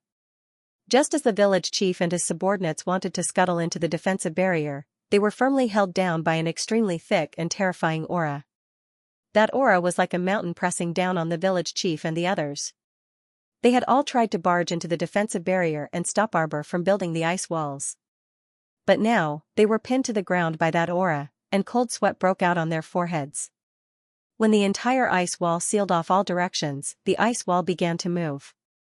Everyone in the plaza, regardless of whether they were demonic cultivators, mystic cultivators, or ordinary people, all looked at this scene in astonishment. A water spirit master was actually a water spirit master who could use such a strong water spirit master. The snake beauty muttered to herself as she looked in Arbor's direction, slightly raising her long eyebrows. She actually made an error in judgment. At the top of the 4 ice walls, a transparent ice wall was slowly sealing the space above the 2 people's heads. Finally, it was seamlessly sealed. The 2 people were isolated from the crowd and sealed within a rectangular, transparent, sparkling ice wall. The circle of fire on the periphery illuminated this ice wall, making it seem somewhat dreamy. Wu Yanjun wanted to speak, but as soon as she opened her mouth, blood gushed out from her throat. She could only glare at Arbor with a pair of venomous eyes, using her gaze to ask her, "Who are you?" Arbor ignored Wu Yanjun, this shrew. In reality, it was a bit strenuous for her to use water to create such a large ice wall for the first time. She was silent right now because she was seizing the time to recover most of the mystic energy in her mystic meridians. She wasn't sure how others used water and fire spirit power. In any case, ever since she merged with the natal essence water, she was able to use her profound energy to control this surge of water spirit energy. This was indeed very strange, and she herself also felt that it was a little strange. Logically speaking, her profound energy had yet to transform into spiritual energy, so she shouldn't be able to control the water spirit. However, when she used her profound energy to control the water spirit energy, it was rather easy for her to do so. On the other side, when Wu Yanjun saw that Arbor was ignoring her, she became even more nervous and stared straight at her. "Who the hell are you?" Arbor only recovered for a bit before taking a deep breath. Her gaze revealed a trace of frigidity as she stared at Wu Yanjun, who was using her gaze to question her. Her small mouth slightly opened as she spat out a cold sentence. "Go to the Yellow Springs and ask around." "Who am I?" "I'm the person who wants your life." Arbor's eyes narrowed and a burst of powerful profound energy exploded from her body. In an instant, one of the ice walls closest to Wu Yanjun suddenly turned into pieces of 6 water chestnut snowflakes.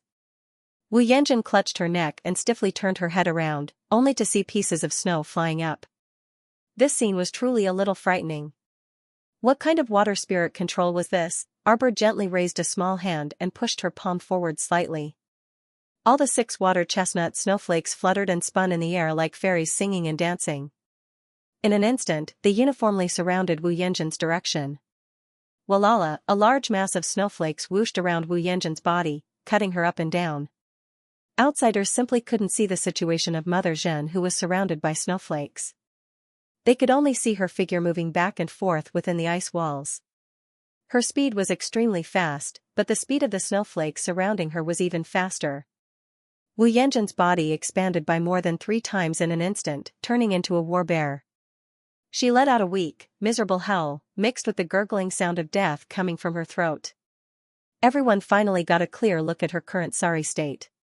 Her hair was bald, her limbs and body and even her face were scraped by the snowflakes until there wasn't a single piece of undamaged flesh. Bang! Another ice wall shattered, completely turning into a mass of snowflakes, pressing towards Wu Yanjin's tall body. Following closely, one after another, the remaining 3 ice walls all cracked. Snowflakes were like turbulent torrents, like pieces of small sharp daggers, piercing through Wu Yanjin's body and limbs. She was attacked from the front and back, her entire body was being torn apart by this kind of extreme torture. Like crazy, she swung her bare paws with all her might, slapping away the snowflakes that gathered around her. But it was completely useless. These snowflakes were extremely crafty and terrifying, even extremely spiritual. Even if they were slapped away by her, scattering into water droplets, but very quickly they would once again melt into ice and snow, absolutely endless. Ah ah ah ah ah ah. Wu Yanjin let out a series of hoarse roars. Because she had lost too much blood, there wasn't a single piece of undamaged flesh on her body. At the same time, her eyes also became abnormally blurry, almost unable to see the girl standing diagonally in front of her. Was this the limit? It must be very painful to have such a broken body, right? So back then, when her Shaoliner was thrown into the wild like a ragged doll and was bitten by wild dogs, it must have been even more painful. What was this kind of pain? Arbor stretched out his hand, and his profound energy suddenly erupted violently once again. The snowflakes that had been circling around Wu Yanjin suddenly paused for a moment before shattering into pieces. The tiny snowflakes hit Wu Yanjin's skinny body. If it were only 1 or 2 snow particles, they wouldn't be able to harm Wu Yanjin at all. After all, she was a demonic cultivator who had fused with the sturdy body of a battleground bear. Her defense was naturally not to be underestimated. But right now, hundreds of billions of tiny snow particles were hitting Wu Yanjin's skin all of a sudden. Hundreds, thousands, and even tens of thousands of them hit every inch of her skin, instantly breaking through her defense. Everyone was dumbstruck and speechless as they watched Mother Zhen being shot into a sieve in front of them.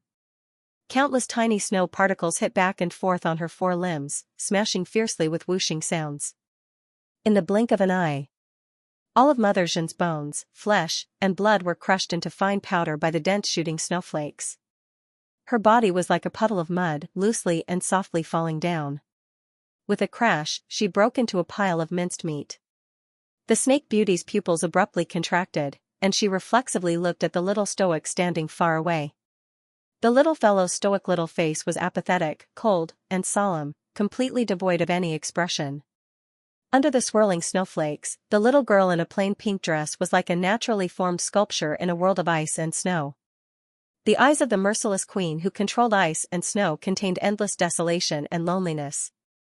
At the same time, after losing Wu Yanjin as their target, the fine snowflakes that filled the sky pierced through the outer defensive barrier with a whooshing sound.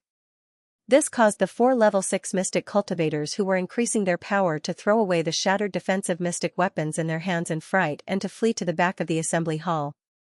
A level 6 mystic cultivator who was slow to flee was immediately pierced through the back of his head by countless snowflakes, and he abruptly fell to the ground. The village chief forcefully mustered all the strength in his body and broke through the pressure pressing down on his back. Because of this, he even spat out a mouthful of old blood, and his furious expression also contorted. Hurry! Hurry! Kill that D*MN girl. Kill her. That damned girl, she actually killed Mother Zhen. Mother Zhen was one of the few third-class demonic cultivators they had nurtured. She was completely different from Jin Ji, that kind of mediocre second-class demonic cultivator. Previously, in order to let Mother Zhen properly assimilate, they had expended a large amount of manpower and resources just to find that demonic beast, War Earth Bear. They had finally managed to nurture Mother Zhen to a useful state, but now, she freaking died in the hands of an unknown little mystic cultivator.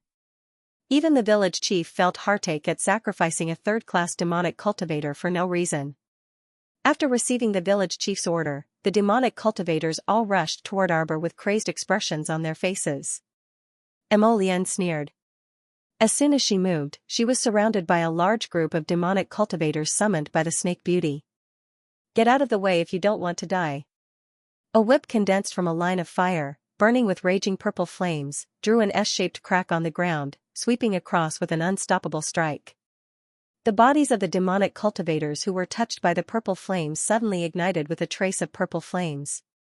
As the purple flames burned more and more vigorously, the demonic cultivators screamed as they rapidly retreated. A bunch of demons and monsters, how dare you block my path? Go to hell. Emolienne's eyes turned cold. There seemed to be two pitch-black lotuses spinning in the depths of her eyes like whirlpools, faintly pulsing with two cold and evil lights. Merciless purple flames that seemed to swallow the heavens and devour the sun rose from his flipped palms, fiercely chasing after the demonic cultivators who were fleeing in all directions. Boom! The purple flames smashed a deep pit in the center of the plaza. Several novice demonic cultivators who were caught off guard didn't even have the chance to call for help before they were smashed into the deep pit by the purple flames and lost their lives. A pair of wings suddenly spread out from the village chief's back, flapping as he fled into the depths of the village. He shouted, "A strong enemy is invading, a strong enemy is invading. Activate the village's destruction talisman matrix. Activate the village's destruction talisman matrix." Damn it, that youth who didn't seem to have the slightest trace of mystic energy around him was actually an extremely powerful fire spiritual cultivator. At this time, a sharp whistle appeared in the sky above the village. The ground violently trembled from this whistle. Everyone was forced to sway their bodies, and they were practically unable to walk properly. The large grill collapsed, and the three figures wearing the grill fell heavily to the ground. The little fatty carried the iron pot on his back and crawled on the ground continuously for several minutes before barely crawling to the front of his three bloodied brothers. He bawled his eyes out and bawled his eyes out. Run! The ordinary crowd was in chaos. Taking advantage of the fact that the demonic cultivators couldn't even take care of themselves, they all scattered like birds and beasts. Run! Everyone pushed and shoved each other in panic as they rushed toward the village entrance. However, after the destruction talisman matrix was activated, the entire village's ground became rugged and uneven. A crack or two opened up on the swaying ground from time to time, swallowing up the frantically running people one by one. One of the demonic cultivators seemed to have fused with the leopard's speed as he shuttled through the crowd very quickly. When he saw a fissure in the ground, he jumped over it very vigorously and dodged the fissure. The corners of his mouth curled up into a satisfied smile. In the face of danger, everything was fake. Only by running faster than others could one obtain a slim chance of survival. However, while this smile was still hanging at the corners of his mouth, the enormous bamboo building in the marketplace came crashing down with its roots. A large bundle of bundled bamboo sticks, and bamboo tablets smashed into his back with a loud bang. That demonic cultivator's mind went blank. He didn't jump in time and was immediately sucked into the merciless crack, leaving behind a pitiful howl. Arbor's figure flashed, and he blocked in front of that village chief who was flapping his wings, calling out, "Qingluan."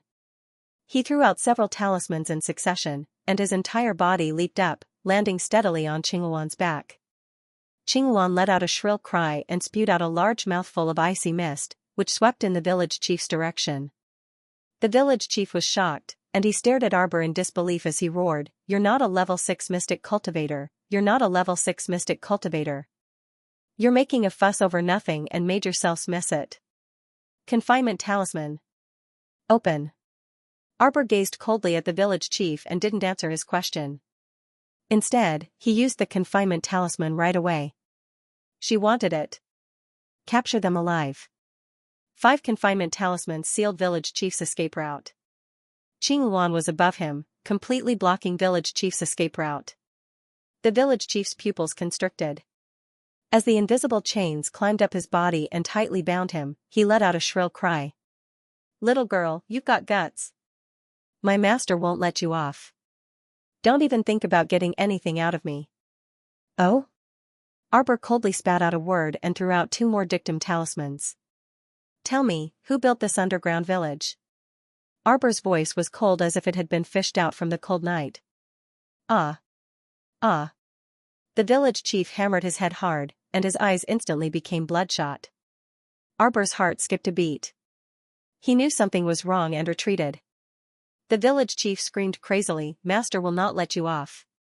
Ahahaha.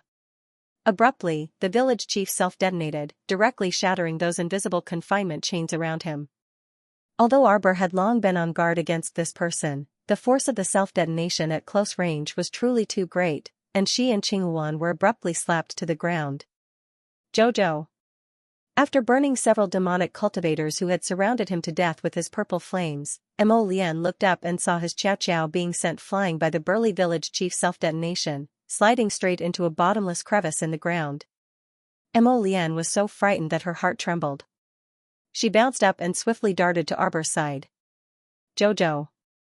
Arbor only had time to comfort her with "It's fine" before he was instantly pulled into the crevice by a suction force. Mo Lian. Arbor's heart skipped a beat. The rumbling sound of bubbling underground water reached her ears. Soon after, she seemed to see a round object fall into the crevice along with her. Boom! Arbor fell into the vast, ice-cold underground water. Following the surging underground water, he seemed to slide endlessly into the depths of the Earth's core. Jojo. Mo Lian swiftly chased after Arbor with a few leaps. She turned around and coldly ordered Huifeng and the others, who were following closely behind, "Leave no one here alive." Without looking back, she directly jumped into the crevice with a bang.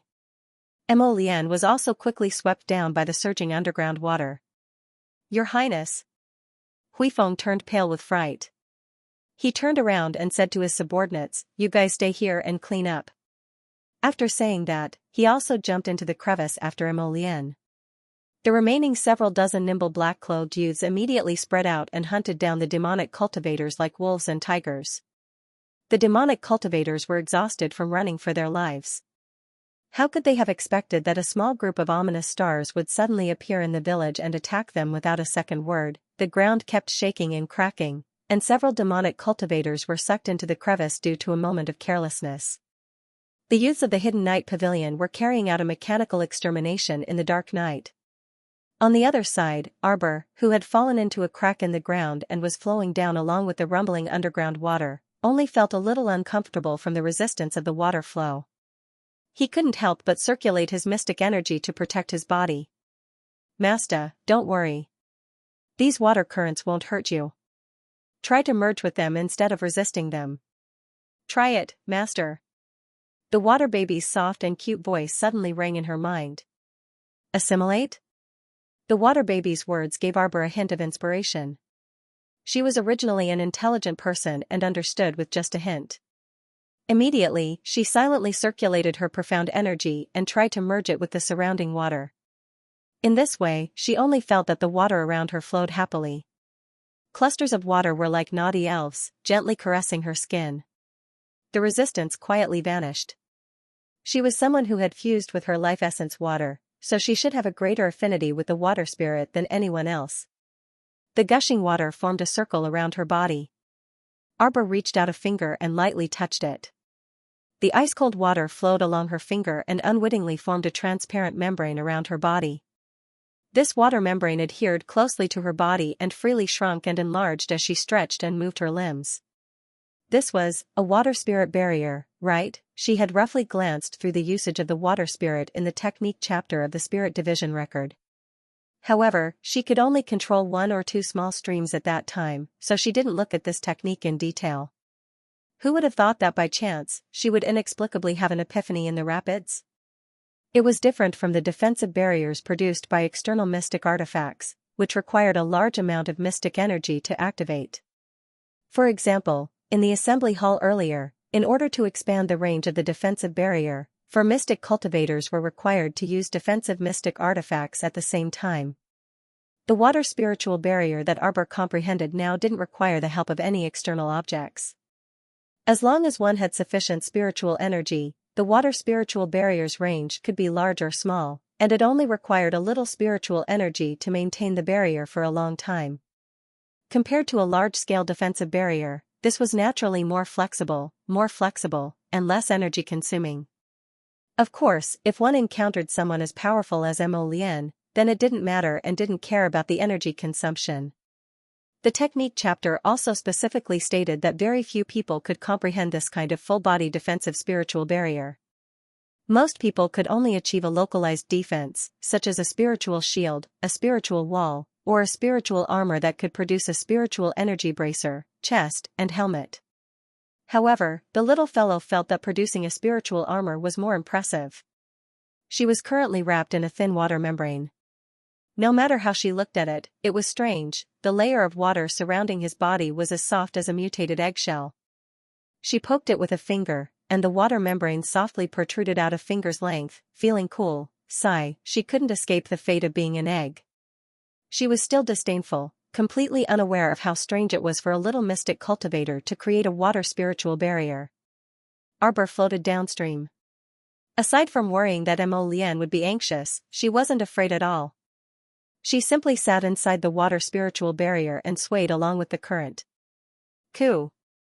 The little chick climbed up from behind her wet shoulder and sat on it.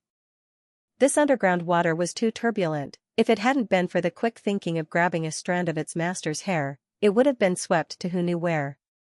This underground river branched out in all directions. Who knew if it would be swept to the deepest part of the earth's core, never to return. When the little chick thought of this, it shuddered and then looked at Arbor with adoration. Master, did you create this water spiritual barrier? His little master was such a troublemaker. She casually made a cover that could isolate the underground water, and he could finally take a breather. Xiaomu sighed as she petted the little chick's head. She then took out the Hidden Night Pavilion's Jade Messenger tablet from her inner world. Mo Lian must be very anxious right now, so she decided to leave him a message first. I'm fine. Let's meet in Bailon City. After he finished writing, Arbor put away the talisman pen and waited patiently for a while. Seeing that there was no reply, he put away the communication jade tablet. Don't worry. Mo Lian will see it later. She won't be worried. A certain person comforted himself with a few words, calmed himself down, and looked around again. Dian, where do you think I'm drifting to? She didn't even know where the underground water led to. Would it directly wash her into the river? Wait a little longer, master. We'll reach the end soon. As the water baby's words fell, Arbor only felt the rumbling of the water beside his ears. His eyes suddenly lit up, and his body was instantly suspended in the air. Dear Xiaomu only had time to cry out, F***ck, before her entire body fell from the sky. It turned out that after she was washed out of the cave by the underground water, she was washed down by a jade waterfall that was 3,000 feet high. The little chick shrieked and covered its eyes with its wings. Wah! Darling Xiaomu let out the first shriek since her rebirth. A little green face was frozen in time. What do you mean it's going to end soon? This is a waterfall falling straight down from the sky. Our dear Xiaomu was wrapped in a soft water spirit barrier. Her small body was dizzy as she tumbled down, tumbling all the way down. If someone was watching at this moment, they would definitely think that she was very funny. The little fellow was like a small animal wrapped in a transparent soft ball. With one tumble, she was jolted by the waterfall and fell over headfirst. With another tumble, she righted herself again, her small hands and feet constantly swinging to maintain her balance. Arbor was speechless. The waterfall was abnormally steep.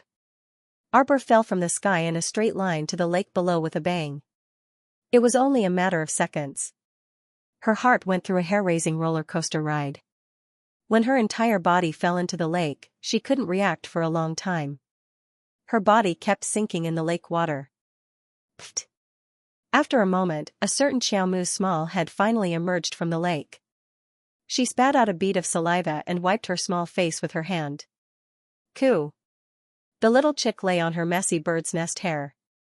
Its feathers were all wet and withered, and it couldn't help but gasp for air with its small mouth open. The little chick spat out 3 mouthfuls of water in a row and cried out pitifully, Master, let's go up quickly. Arbor looked around. The night was dark. Arbor looked around. This lake was not even 1/10 the size of her Peach Blossom Lake. One side was the waterfall, while the other 3 sides were mountains whose peaks couldn't be seen. At a glance, she didn't know where the clouds and fog were. I wonder if we've returned to the ground. Arbor muttered and swam towards the lake shore. The little chick lay on her head and cooed, "Master, master, look at my wings. They can't be pulled up." "Ah." Arbor pulled her down from her head and held her in her hands. "Weak chicken, there's a cut on your wings. It must have been accidentally scratched by a sharp rock when you fell into the water from the crack in the ground." "I don't know. Normal rocks can't hurt me." Qingyuan was very puzzled. When did it become so weak? After that, the 2 of them squatted inside the water spirit barrier. Even if they fell straight down from a high altitude, they were not injured. Little Chickie spat out 2 more mouthfuls of water. "Don't worry, master. It's just a small wound. I'll bring you up later." Arbor swam ashore, looked down at his wet clothes, and frowned. "Little ball, pull us in." "Yes, master." Cho paused for a moment before asking, "What about that snake?" The little snake came out of her waist pocket and glanced at Arbor with its watery eyes. "Pull them in together." "Oh." Cho replied reluctantly. With her current cultivation, it would be rather strenuous for her to recruit a newcomer to Paradise Planet for the first time. Thus, when Cho heard that she would have to recruit another little snake, it was somewhat unhappy. Moreover, this little snake was obviously here to compete with Cho for favor. Cho was even more displeased. After entering Paradise Planet, Arbor left the little snake behind and hurriedly ran back to her little treehouse to change into a clean set of clothes. When she came out of the treehouse, she was holding many bottles and jars in her hands. "Weak chicken, the wound on your wings is quite serious. Don't move around, let me take a look." Arbor frowned and reached out to carry the little chick onto her lap and began to treat the wound on its wings. On the other side, the little water child was staring at the little snake with a serious expression. "You can't crawl around here, and you can't steal the vegetables in the field." Little cute snake and little water child looked at each other. Swaying its little snake tail, it slithered over to Arbor's feet. Suddenly, it fell limply onto the ground. The little snake's lively eyes swept over everything in Paradise Planet, its watery eyes containing a trace of pleasant surprise. "Wow, this place's mystic energy is so dense, I like it so much." Little water child immediately became alert. This scheming snake actually acted cute on the spot. How could this be? Luckily, Master was busy with the work in her hands and didn't have the time to care about the scheming snake. Humph. After Arbor finished cleaning the wound on Little Chick's wing, she suddenly made a sound of surprise. Little Chick stuck out its belly, and just as it was about to turn around, Arbor reached out and stopped it. "Wait. Don't move." Arbor reached out and gently pressed on its wing. "There seems to be a foreign object in your wing, does it hurt?" "It doesn't hurt." Little Chick said muddle-headedly. "When you fell just now, you were scratched by something. Think about it again." "There's nothing." Little Chick's face was filled with confusion. It was so strong, and it was an ancient Qingyuan, not a real chicken. How could it be injured by a few small stones? Wasn't this a joke? "Don't move. There should be some stones in your wing. I have to take them out, or else your wound will still hurt when it heals." "Master." Little Chick was moved to tears. Master was so good to it. It was rare to hear Master speak so gently. Usually, she was cold. Xiaomu placed it on a glossy stone block under the peach tree. She then rummaged through her needle pouch and took out a small brass tweezer. "It hurts a bit. I have to take out the foreign object in your wing. Bear with it," Arbor said in a low voice. Little Chick was so moved that it immediately wanted to cry again. "Master, do whatever you want. It doesn't hurt." Arbor looked at it in confusion. She thought to herself, "You're not afraid of pain? Why do you look like you're about to cry?" She didn't know how to comfort people. Oh, no, she was comforting a chicken. She used her fingers to stroke the outside of the little chick's furry wings inch by inch. Then, she used the brass tweezers to probe the wound. She accurately pinched something and quickly pulled it out. It was a soft clump of dirt that was as thick as a thumb. Xiaomu tossed this thing on the ground and poked it with her tweezers. She saw that a pinhole-sized hole had sunk into it, and it was incredibly soft. It would be too funny to say that Newbie had been scratched by a thumb-sized lump of dirt.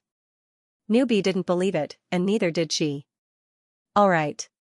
Just apply some ointment on your wings and wrap them up. They should be fine by tomorrow or the day after. Ah, but master, I have to send you up. Qingwan also saw that around the small lake, other than the waterfall, the other three sides were huge mountain ridges. I can do it myself. It's dark now, so we can climb tomorrow. Arbor quickly applied medicine and wrapped Qingwan with gauze. Master, there's someone outside, Qiuqiu suddenly said. Who is it? Arbor was a little puzzled. I let out my spiritual sense to take a peek. It's a bald little fatty. He just climbed up the shore. Qiuqiu jumped onto Arbor's hand and gestured. This kid is quite sharp. I used my spiritual sense to secretly size him up, and he looked around vigilantly.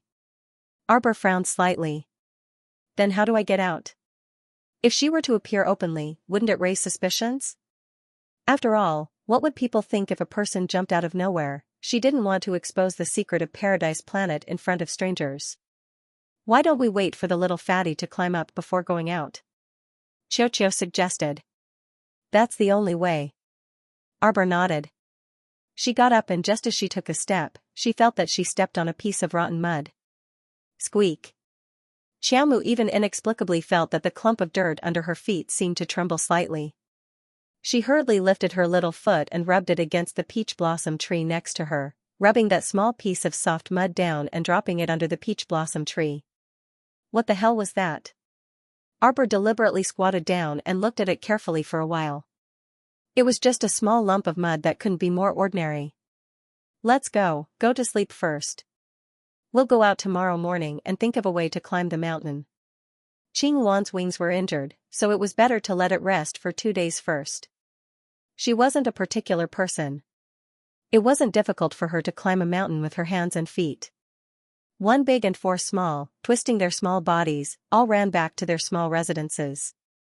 Arbor naturally returned to the treehouse she built herself. The little water baby built a small nest under the tree. At this moment, seeing the little snake swimming over, it immediately glared at it. What are you doing? This place is where I'm lying. The little snake glanced at it and didn't pay attention to it at all. It twisted its small body and climbed up the tree trunk. It climbed all the way to the roof of the treehouse and found a place with luxuriant foliage to lie down there. Arbor returned to the treehouse and checked on the little white squirrel's condition again before falling asleep. However, she didn't know that Mo Lian had been feeling uneasy ever since the two of them separated. Now that he couldn't sense Arbor's aura at all, he suddenly felt that the sky was about to fall down. This feeling overlapped with a certain time 2 years ago, making him feel uncomfortable. In fact, after Mo Lian jumped into the fissure, she was separated from Arbor by the tributaries of the underground water veins. After Mo Lian emerged from a small pool, she discovered that she was already in the tent area outside the Bailon fortification. Under the night sky, the stars were bright. Although it was already late at night, there were many people in the tent area and it was noisy. It was impossible to calm down. By the time Feng Manyun was called over to examine the patient, it was almost late at night. When she walked out of the tent after washing her hands after seeing the patient, the sky was already filled with stars. Dr. Feng, is there really nothing wrong with the patient? Just now, he was making a big fuss and wanted to bite anyone he saw. He couldn't have mutated into a zombie, right? A deputy manager of the Shed district followed behind Feng Manyun.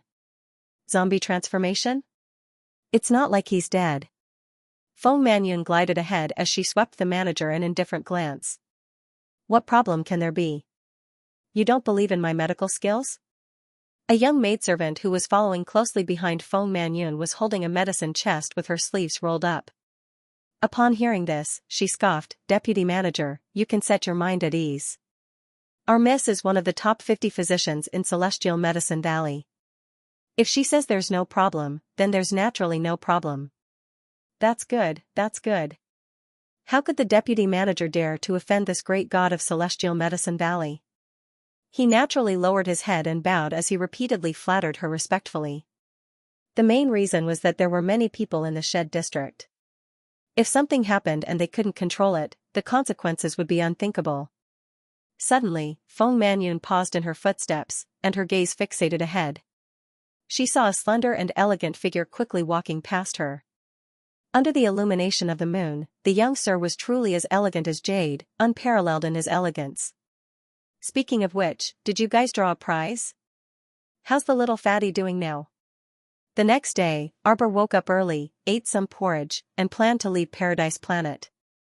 Let's go, let's go. The little fatty is trying his best to climb up. He's been climbing for about half an hour. He should be far away by now. Xianxia chuckled. Master, you can go out now. Okay. Arbor reached out and picked up the little white snake, and had Xianxia send them out. She could only come out of Paradise Planet from where she entered, so she had to find a way to go up the mountain and take a look. It was already early in the morning. As soon as she walked out, she saw the small lake, which shimmered slightly under the morning dew. Arbor raised her head and looked at one of the mountain peaks. Just as she was about to take a breath and climb up, she suddenly heard a strange sound coming from the mountain peak. Following her line of sight, she saw something that looked like a meat bun rolling down the steep slope of the mountain peak. Seeing that, Arbor's eyes went blank. The bald little fatty rolled down from who knows where. He rolled, and he didn't have any defensive barrier on him. With a bang, he fell in front of Arbor with his butt facing the sky. Arbor couldn't help but twitch the corner of her mouth. She took a closer look and saw that the little fatty was in a daze from the fall. He was covered in cuts and bruises, and his entire person seemed to be in a daze as he lay on the ground for a long time. Only when Arbor couldn't help but cough lightly did he move his head slightly and look up. They saw that there were scars here and there on his chubby face. His face, which was originally like white flour, was now shaken by the rubble. This little fatty looked rather pitiful. Why are you here? The two couldn't help but ask in unison. The little fatty looked at Arbor with a confused expression, as if he didn't understand how a girl had appeared in the blink of an eye in a deserted place. Arbor didn't know that the bald little fatty Xianxia was talking about was actually Xianxia. Could it be that when she fell into the crevice, she caught a glimpse of that round thing from the corner of her eye? Was this guy? Cough. Arbor looked up at the mountain peak in front of her with her hands behind her back. Xianxia quickly said, "Wait. I advise you to look for another mountain to climb." Qiaomu turned her head to look at the bald little fatty in confusion. Xianxia said, "Sigh, there's a row of strange people on this mountain peak. It wasn't easy for me to get up there, but they stopped me at the mountain entrance and forced me to answer their questions. I got it wrong, so they threw me down."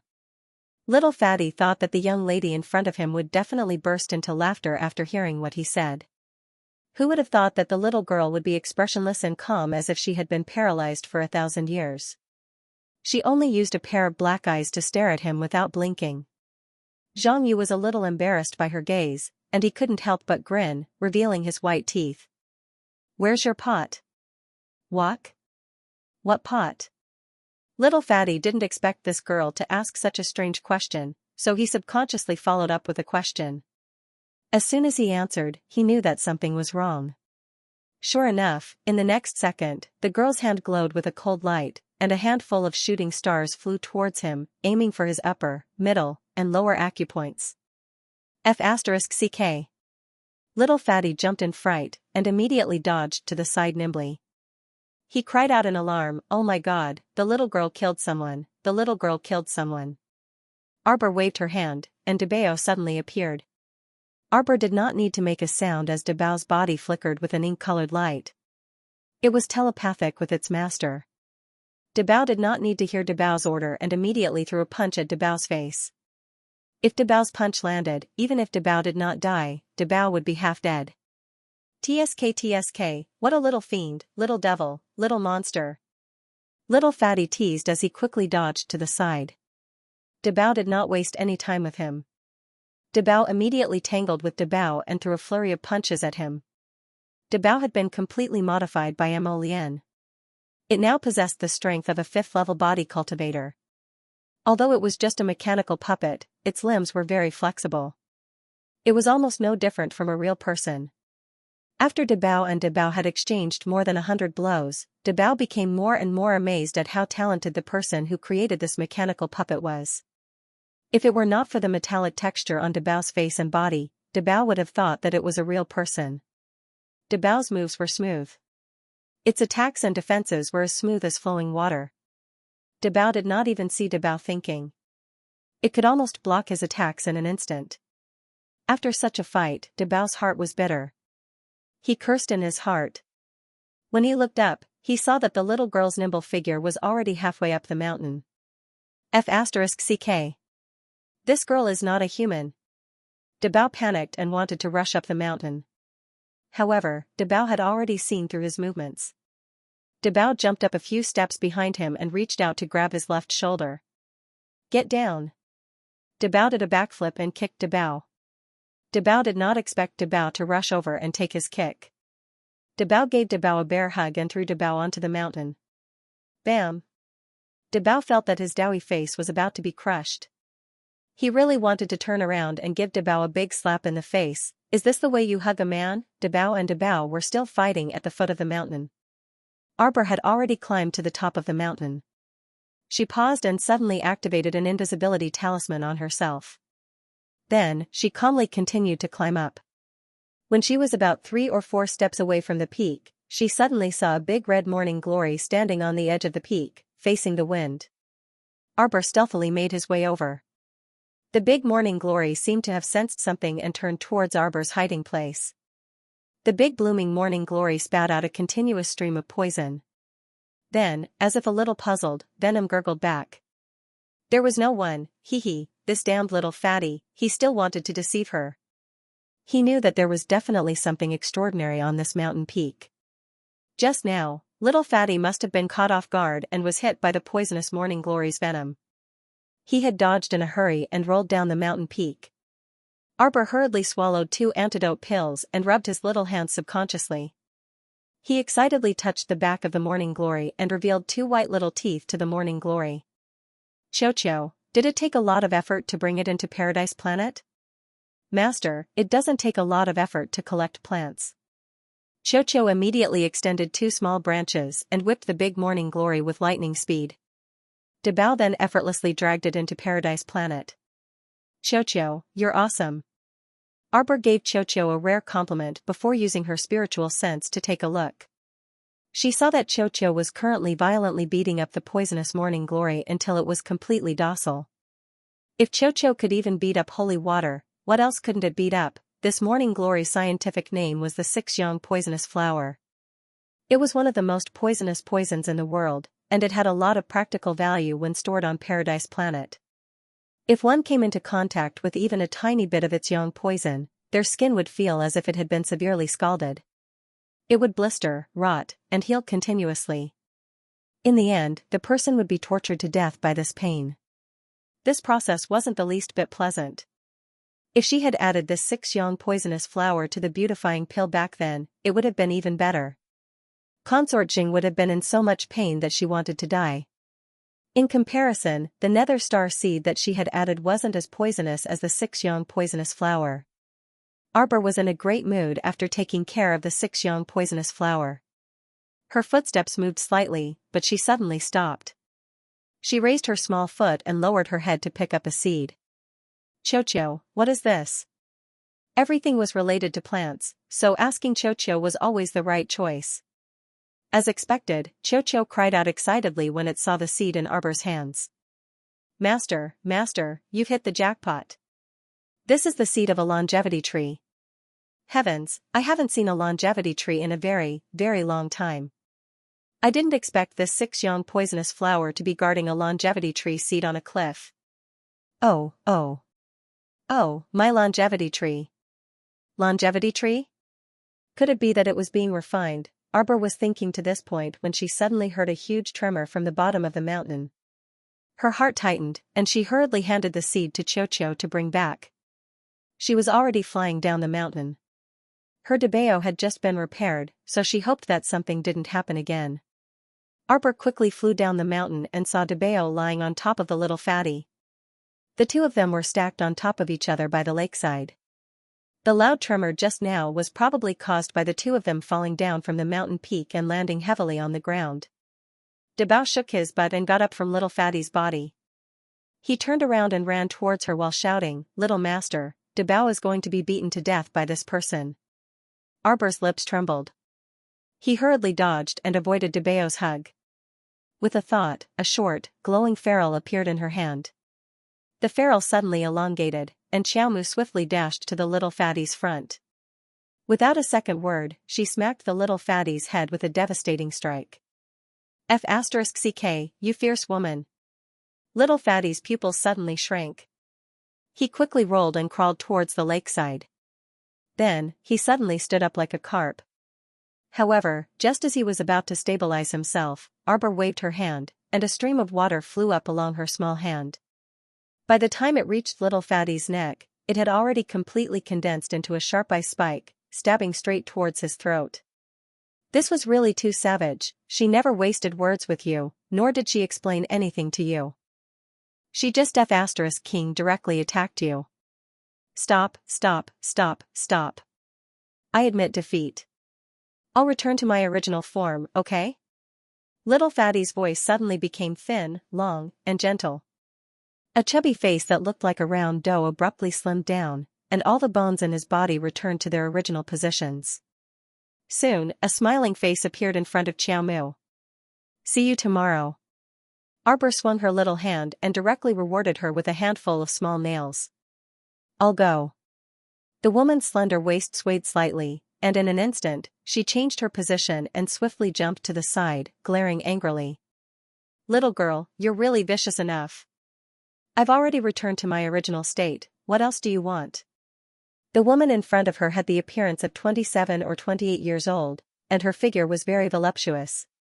At this time, her body had become longer and slimmer, and a large robe was loosely covering her body, revealing two legs that were as smooth as jade.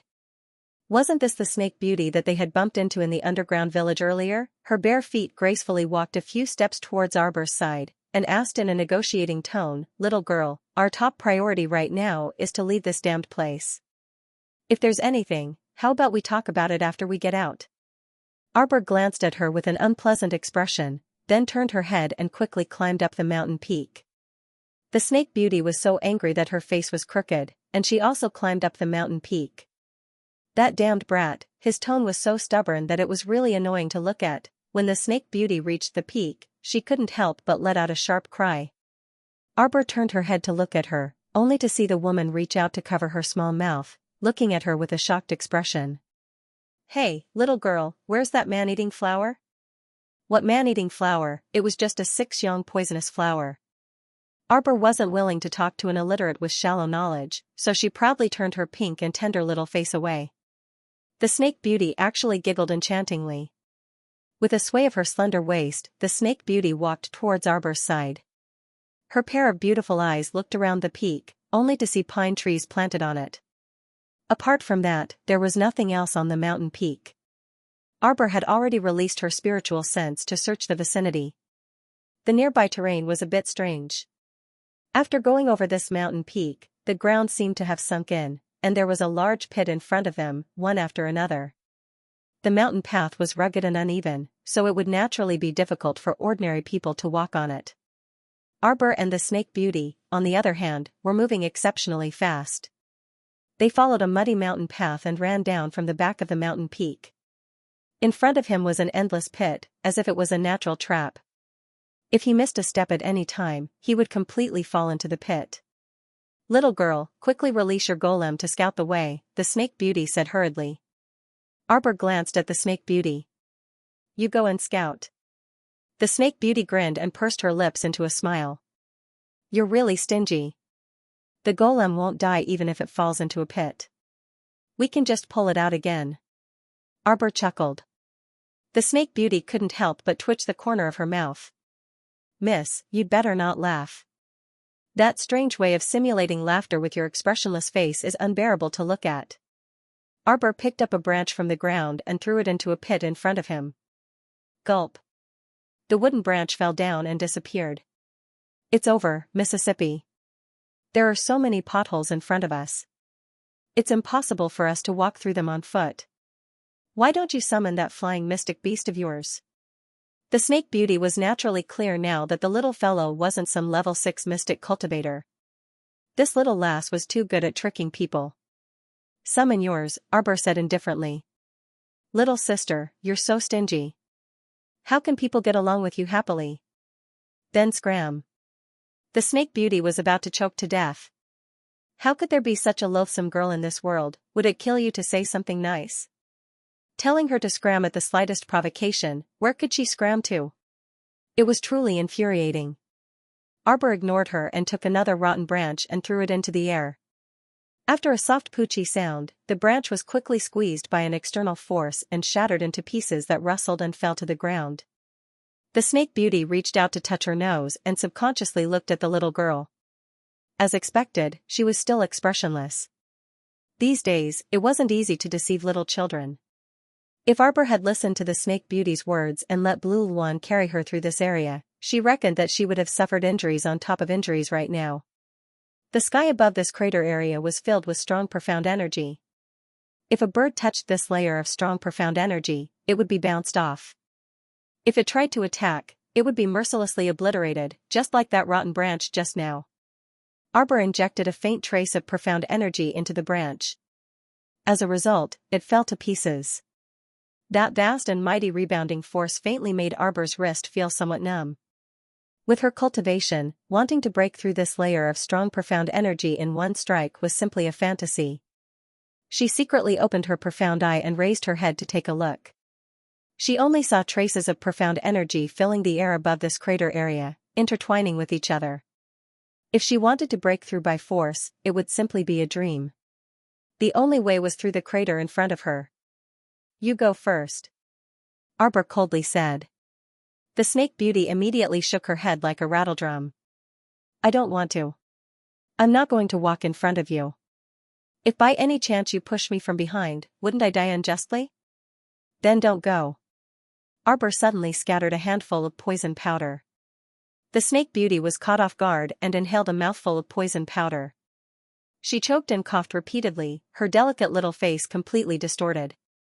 F***ck, where did this ominous star come from? Killing you just because of a disagreement. Wasn't this kind of demon that looked completely harmless on the surface more terrifying than the people of their underground village? Cough cough, cough cough cough. The snake beauty secretly cried out and covered her chest with her hand. What kind of poisonous powder was this? How could it be so powerful? The snake beauty hurriedly gathered the poison in her body and transferred it out of her meridians as quickly as possible. Cough, cough, cough. He was too careless, he actually fell for the little girl's trick. If it weren't for her special ability of shifting her body and twisting her muscles and veins, she would have been able to control her body at will. If it were someone else today, they would have been killed by this little girl. However, she had only moved the poison to a bone to store it. In fact, she had not completely eradicated the poison in her body. She transferred the poison to a more harmless part of her body, away from her heart and brain, and the dizziness disappeared in an instant. With a calm face, the snake beauty raised her head and looked forward with an ice-cold gaze. He saw that the little girl had already walked to the middle of the pit area. She held a sturdy tree branch in each of her hands. As she walked, she carefully used the tree branches to explore the holes around her. Then, she chose the solid holes to run through. Although her speed was a bit slow, she estimated that she would be able to leave this place in about 2 hours. This damn child was so narrow-minded that he didn't let her take advantage of him. He tricked her and didn't let her follow the path she had opened and smoothly pass through. Arbor purposely threw a handful of poison powder at the snake beauty to prevent her from following. She wanted to prevent the snake beauty from reaping without sowing and taking advantage of her. Arbor's thoughts were, what a joke. Is it so easy for others to reap the fruits of my labor when I, this darling, am scouting ahead? It's better to walk your own path by yourself. I'll scout my path, and you'll scout yours. You want to follow my footsteps? No doors and no windows. How could she have found this kind of scheming child interesting and cute back then? The snake beauty was perplexed after much thought. How blind was she back then? The snake beauty pursed her lips and walked forward without saying a word. At first, the distance between the two was quite far, but gradually, Arbor discovered that the snake beauty was swimming up. Yes, she was swimming, those pink and white legs slid on the ground very quickly, soft and boneless. Arbor simply stopped and turned to look at her. She discovered that the snake beauty's naked legs were covered in a thin layer of snake scales. Upon closer inspection, those snake scales didn't directly touch the ground, but were slightly more than half an inch away from the ground. It turned out that the snake beauty was a demonic cultivator who had fused with a type of demonic snake. Arbor mused that she had been tricked by this fellow. It turned out that she could pass through this pit area so easily. But she had pretended to be delicate before. Arbor watched as she swam forward and glanced at her back and forth in confusion. She was very clear about the poison she had used. Not to mention a mere demonic cultivator, even a powerful mystic cultivator would have to drink a pot of poison powder after inhaling it. But why was the snake beauty completely fine in such a short time? This body was too strange, right? Her recovery ability was actually so good? Little miss, are you very curious about my body? The snake beauty suddenly smiled at her. She abruptly opened her mouth and sprayed out a poisonous mist mixed with a fragrant wind. This was the venom that she had completely mastered after fusing with the demonic beast Fire Chelan Fanged Snake. Now that she had modified it into a poisonous mist, most people would collapse upon inhaling it when she opened her mouth and spat it out, completely unprepared. TSK, stinky girl, you sprinkled a handful of poison powder on me, and I sprayed a mouthful of poison mist on you.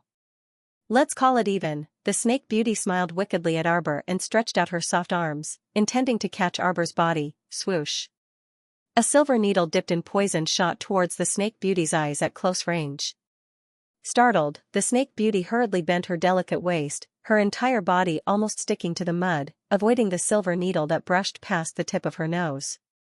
In the blink of an eye, Arbor had already summoned that club from his consciousness and furiously swept it down with a thunderbolt.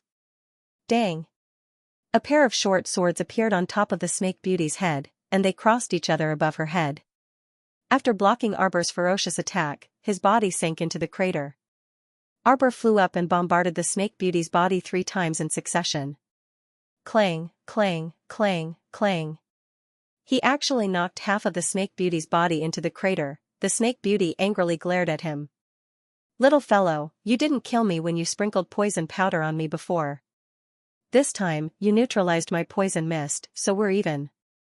Did you have to bury me in a crater? If it weren't for the fact that the situation was urgent, the snake beauty really wanted to laugh. The 2 short swords above her head were clearly inferior to Arbor's club. They were already somewhat deformed from the club's smashing. Stop hitting. The snake beauty was flustered and exasperated as she called out softly, my head has been smashed by you, you brat. Can't you be a bit gentler with me? Clang. After Arbor smashed the last blow, she finally found the time to glance at the snake beauty. Half of this guy's body had been smashed into that pit by her. Unfortunately, this pit was solid. It would be even better if it was a trap pit. Who knows where the snake beauty would fall into this pit? Hey, hey, hey. Look at your sneaky eyes. Are you trying to trick me again? Could it be that you're thinking that if this was a trap, it would be even better if you directly threw me into the river of hatred? The snake beauty mumbled. River of hatred? What, you're still playing dumb. The snake beauty snorted, this area is full of potholes and continuous traps. Isn't this the Valley of Hatred? So this is the Valley of Hatred. Arbor muttered to herself, then that means the long sparse forest is in front? That's right. The snake beauty glanced at her suspiciously. Although the long sparse forest isn't big, ferocious beasts roam freely within. It's very difficult to break through. The monks of the Hidden Moon Temple who live in seclusion hate being disturbed by outsiders the most. It's useless even if you go, they won't see you. The traps at the Valley of Hatred were made by the monks? Of course not, this is a natural barrier. The snake beauty rolled her eyes, this Valley of Hatred has been formed for who knows how many hundreds of years. These monks just found a pretty good secluded residence. Liar. Arbor snorted coldly, there's clearly a dense mystic energy cover above this Valley of Hatred. It simply doesn't allow flying mystic beasts to pass through. You still dare to say it wasn't set up by humans? You don't understand. It said that the powerful mystic energy above this valley of hatred was set up by an extremely powerful great spiritual master. What does it have to do with the monks? Xiaomu found a rag from somewhere, and under the snake beauty's panic-stricken expression, she directly stuffed the rag into her mouth. Long-winded. Woo woo woo. There was no justice in this world. She was the one who had asked the question, and she had answered it out of kindness. Yet, in the end, she had received such inhumane treatment. The snake beauty glared at Arbor angrily. Since it was the lake of hatred, it was perfect. Arbor didn't need the snake beauty to follow her anymore. She had to go to the hidden moon temple to look for the startled swan dagger, so it was better for her to get lost. Just like that, the snake beauty was planted in a pit. Arbor naturally didn't care about her life or death. He directly bypassed her and continued to walk out of the river. The little guy imitated the snake beauty and stealthily raised his aura, allowing his legs to float half an inch off the ground. In this way, not only would he not be oppressed by the heavy profound energy above his head, he also did not need to go through the trouble of repeatedly exploring the path. Taking advantage of a loophole was actually an extremely ingenious method. The beautiful serpent woman was not much, but her brain was quite active. Arbor muttered to himself as he sped up and left the territory of the river of hatred. On the other side, the snake beauty was so angry that she exploded. She was stuck in the pit and moved her body. A series of bone-cracking sounds could be heard. Not long after, a pile of clothes was scattered on the ground. A shiny little head poked out from the pile of clothes. The little monk raised a smooth little hand and rubbed his shiny little head. Heh heh heh, the little monk looked to be about 5 or 6 years old. His lips were red and his teeth were white. If the little girl didn't like this innocent and cute appearance, then she must be a pervert. She had taken the wrong path before. Of all the people she could transform into, she had to transform into that little fatty with an iron pot on his back. Oh right, she had also forgotten to take Fatty's iron pot. Thus, the little girl had seen through her at a glance. This was really a technical mistake. The snake beauty shook her head and straightened her clothes. At this moment, her body was extremely small. A pile of clothes hung on her body. She tore the clothes and tore a few pieces to wrap herself up. A handsome little monk wearing red clothes was born. If one looked carefully, there was a trace of evil charm in his eyes. The snake beauty took out a mirror and looked at herself for a while. No matter how she looked at it, she felt that it was very pleasing to the eye. Oh my, if the little girl still didn't like such a natural and cute appearance, then she had nothing to say. The snake beauty moved and chased in the direction of the long sparse forest. A light flashed through her beautiful eyes. How could a damn little girl be so hard to deal with? She didn't believe in this evil. Arbor had already arrived at the entrance of the long sparse forest. She let the little snake out and led the way in front. Thus, the journey was smooth and unhindered. They didn't see any stupid beasts blocking the way. What ferocious beasts! Bah! They didn't even see a single bird. This snake beauty was a big liar. It would be strange if they believed her. After leaving the long sparse forest, they saw a solemn ancient temple in front of them. It was surrounded by pine trees and the eaves of the corridor were rotating. The temple's door was closed. Arbor walked up the steps and knocked on the door. After a long while, there was no movement. She went to knock on the door again.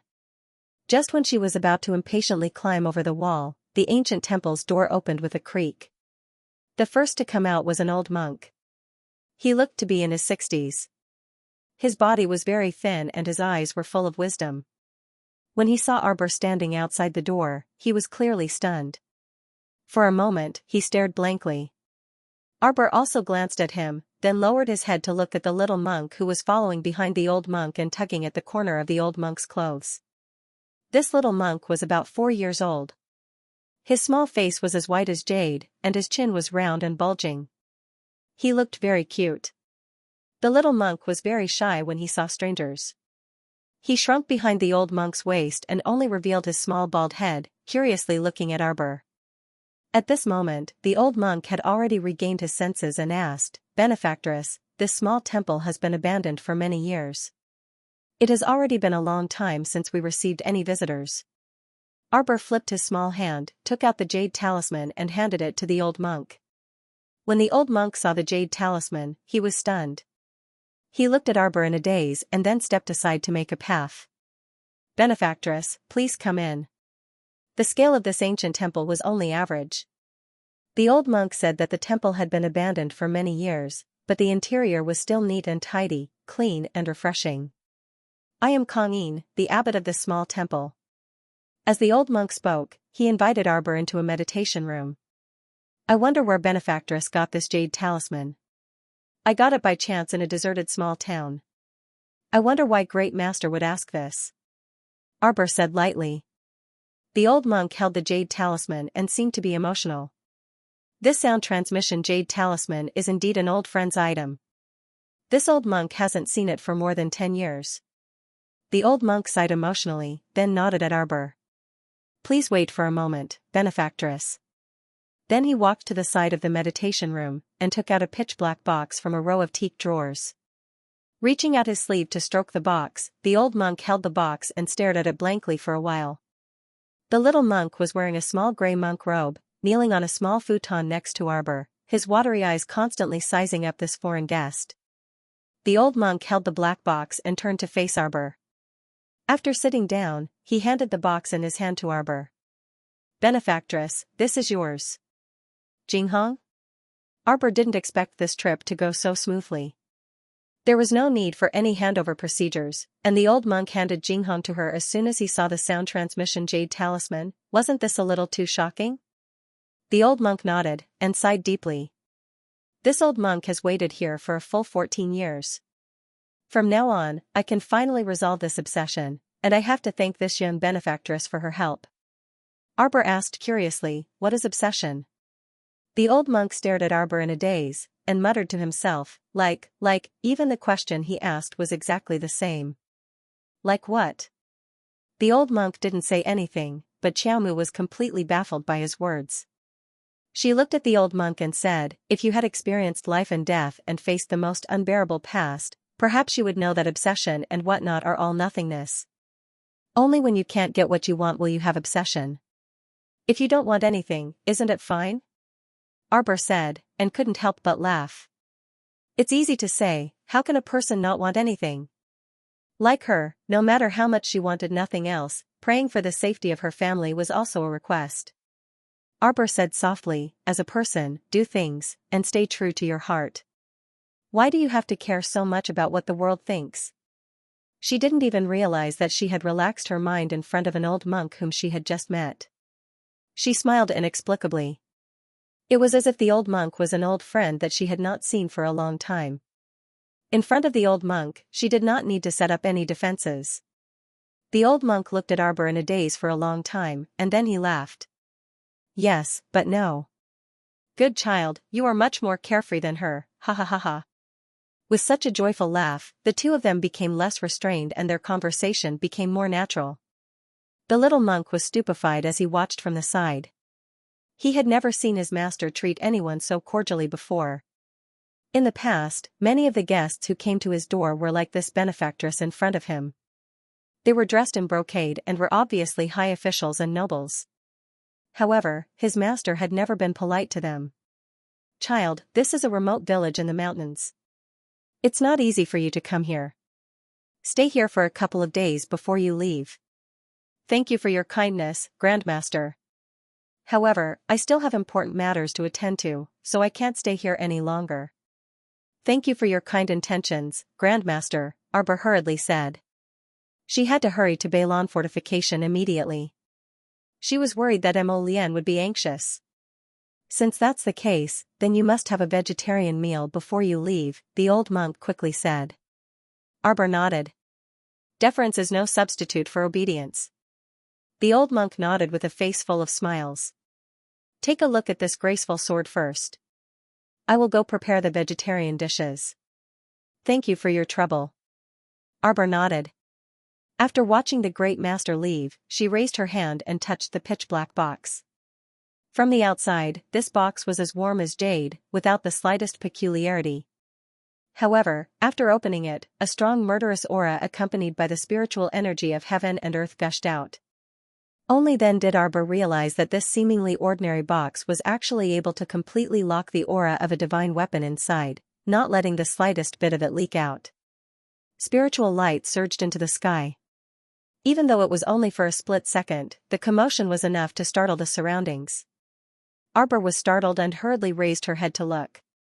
Only then did she realize that the entire sky above the meditation room had already been sealed by an aura. This layer of spiritual light simply couldn't surge out. Only then did she let out a sigh of relief and slowly sat down again. She thought to herself, so when a spiritual tool is born, a spiritual treasure's brilliance will overflow and spread in all directions. If I didn't guard against it, it would inevitably cause a commotion and the world would know. Then the spiritual tool that Mo Lian gave her before must have used some special method to seal the spiritual treasure's light. She was ignorant and inexperienced. As for the Tianji treasure map, that was because it was originally sealed by the concealed weapon box, so its divine light didn't appear in the world. However, that 9 stars mirroring the moon cauldron was rather peculiar. Arbor always felt that this medicinal cauldron wasn't that simple. This thing couldn't be a mere profound weapon. The reason why it didn't have a spiritual treasure's light was probably related to the 9 stars mirroring the moon pattern on the cauldron. So far, this cauldron only had 1 star that emitted a stream of light. Arbor sat on the praying mat, holding the dagger in her hand and carefully examining it.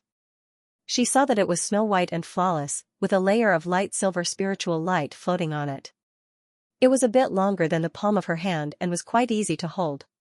Arbor gently swiped it, only to see a strand of hair in front of her was cut off at the waist. It was truly a sharp weapon that could cut through hair and cut through iron like mud.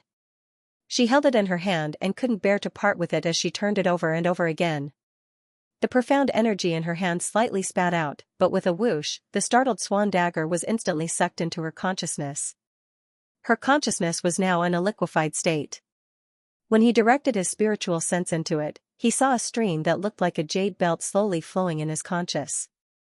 Above the stream, the Spirit Division record, the Golden Talisman Jade Tome, the Tianji treasure map, the ferrule, the wooden club, the cauldron, and other items floated quietly in the air.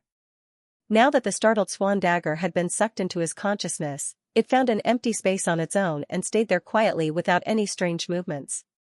Arbor watched for a while, then a wisp of spiritual sense quietly dispersed into his consciousness. When she came back to her senses, she lowered her head and looked at the black box on her knees. She reached in with her small hand and took out the compartment of the box. Xiaomu took out a map drawn on parchment from it. This map should be the location of the land of heritage. When she unfolded the map and glanced at it, she could not help but be stunned. She was too familiar with the place drawn on the map. She didn't even need to look at the names of the places marked on the map. She could recognize the mountain range drawn on the map at a glance. At this moment, a chubby little hand gently tugged at the corner of her clothes. Arbor came back to her senses and lowered her head to look at the little monk. She saw that the little monk's round chin was slightly tilted up. A pair of clear black and white eyes stared fixedly at her as he said in a childish voice, "Benefactress, it's time to eat." Arbor reached out to stroke his little bald head, the corners of her mouth involuntarily curling up. "Call me big sister." It was a very good meal. The old monk's skill in cooking vegetarian food was really impressive. After the meal, the old monk looked at Arbor as if he wanted to say something but hesitated. Arbor spoke up, "Does Great Master have something to say to me?" The old monk sighed and said, "This old monk has a presumptuous request. All these years, this old monk has been waiting for a fated person with the startled swan dagger. Now that my wish has been fulfilled, this old monk would like to leave Shadow Moon Temple and travel to the outer planets." "You want to leave Seikong Planet?" Arbor was slightly taken aback. The old monk nodded and said with a smile, "Traveling can broaden one's horizons and broaden one's mind." Arbor's gaze landed on the chubby little monk on the side. This little monk was currently looking up at them with his round chin and his round eyes. "He's called Kong Kong. He's a very easy child to raise. You don't have to worry about him usually. Just give him 2 or 3 vegetarian buns every day." The old monk's heart was too big. He wanted to slip away and throw the little monk to her. That's right, she did take the startled swan dagger and map that he gifted her, but he didn't say that she had to bring a child back along with her. Arbor pursed her lips. The old monk glanced at her and quickly continued, "Child, if you're unwilling to take Kong Kong with you, then leave. After that old monk goes out to travel, there will be only Kong Kong left in this empty temple. Although there shouldn't be any problems with food for 2 to 3 years, leaving such a young child alone in the temple, sigh, how can this old monk bear to do that?" Arbor rolled her eyes and muttered to herself, "If you can't bear to, then can't you take him along with you on the road? Wouldn't it be fine if you also brought him to travel around? Kong Kong is still young after all. At this age, it's not suitable for him to go out for such a long time." The old monk seemed to have seen through Arbor's thoughts and quickly said, "Don't worry, this old monk will only go out for 3 years at most. After 3 years, I'll definitely come find you and bring Kong Kong back. As for Kong Kong's safety, you don't have to worry. Although he's young, he has enough strength to protect himself. Kong Kong."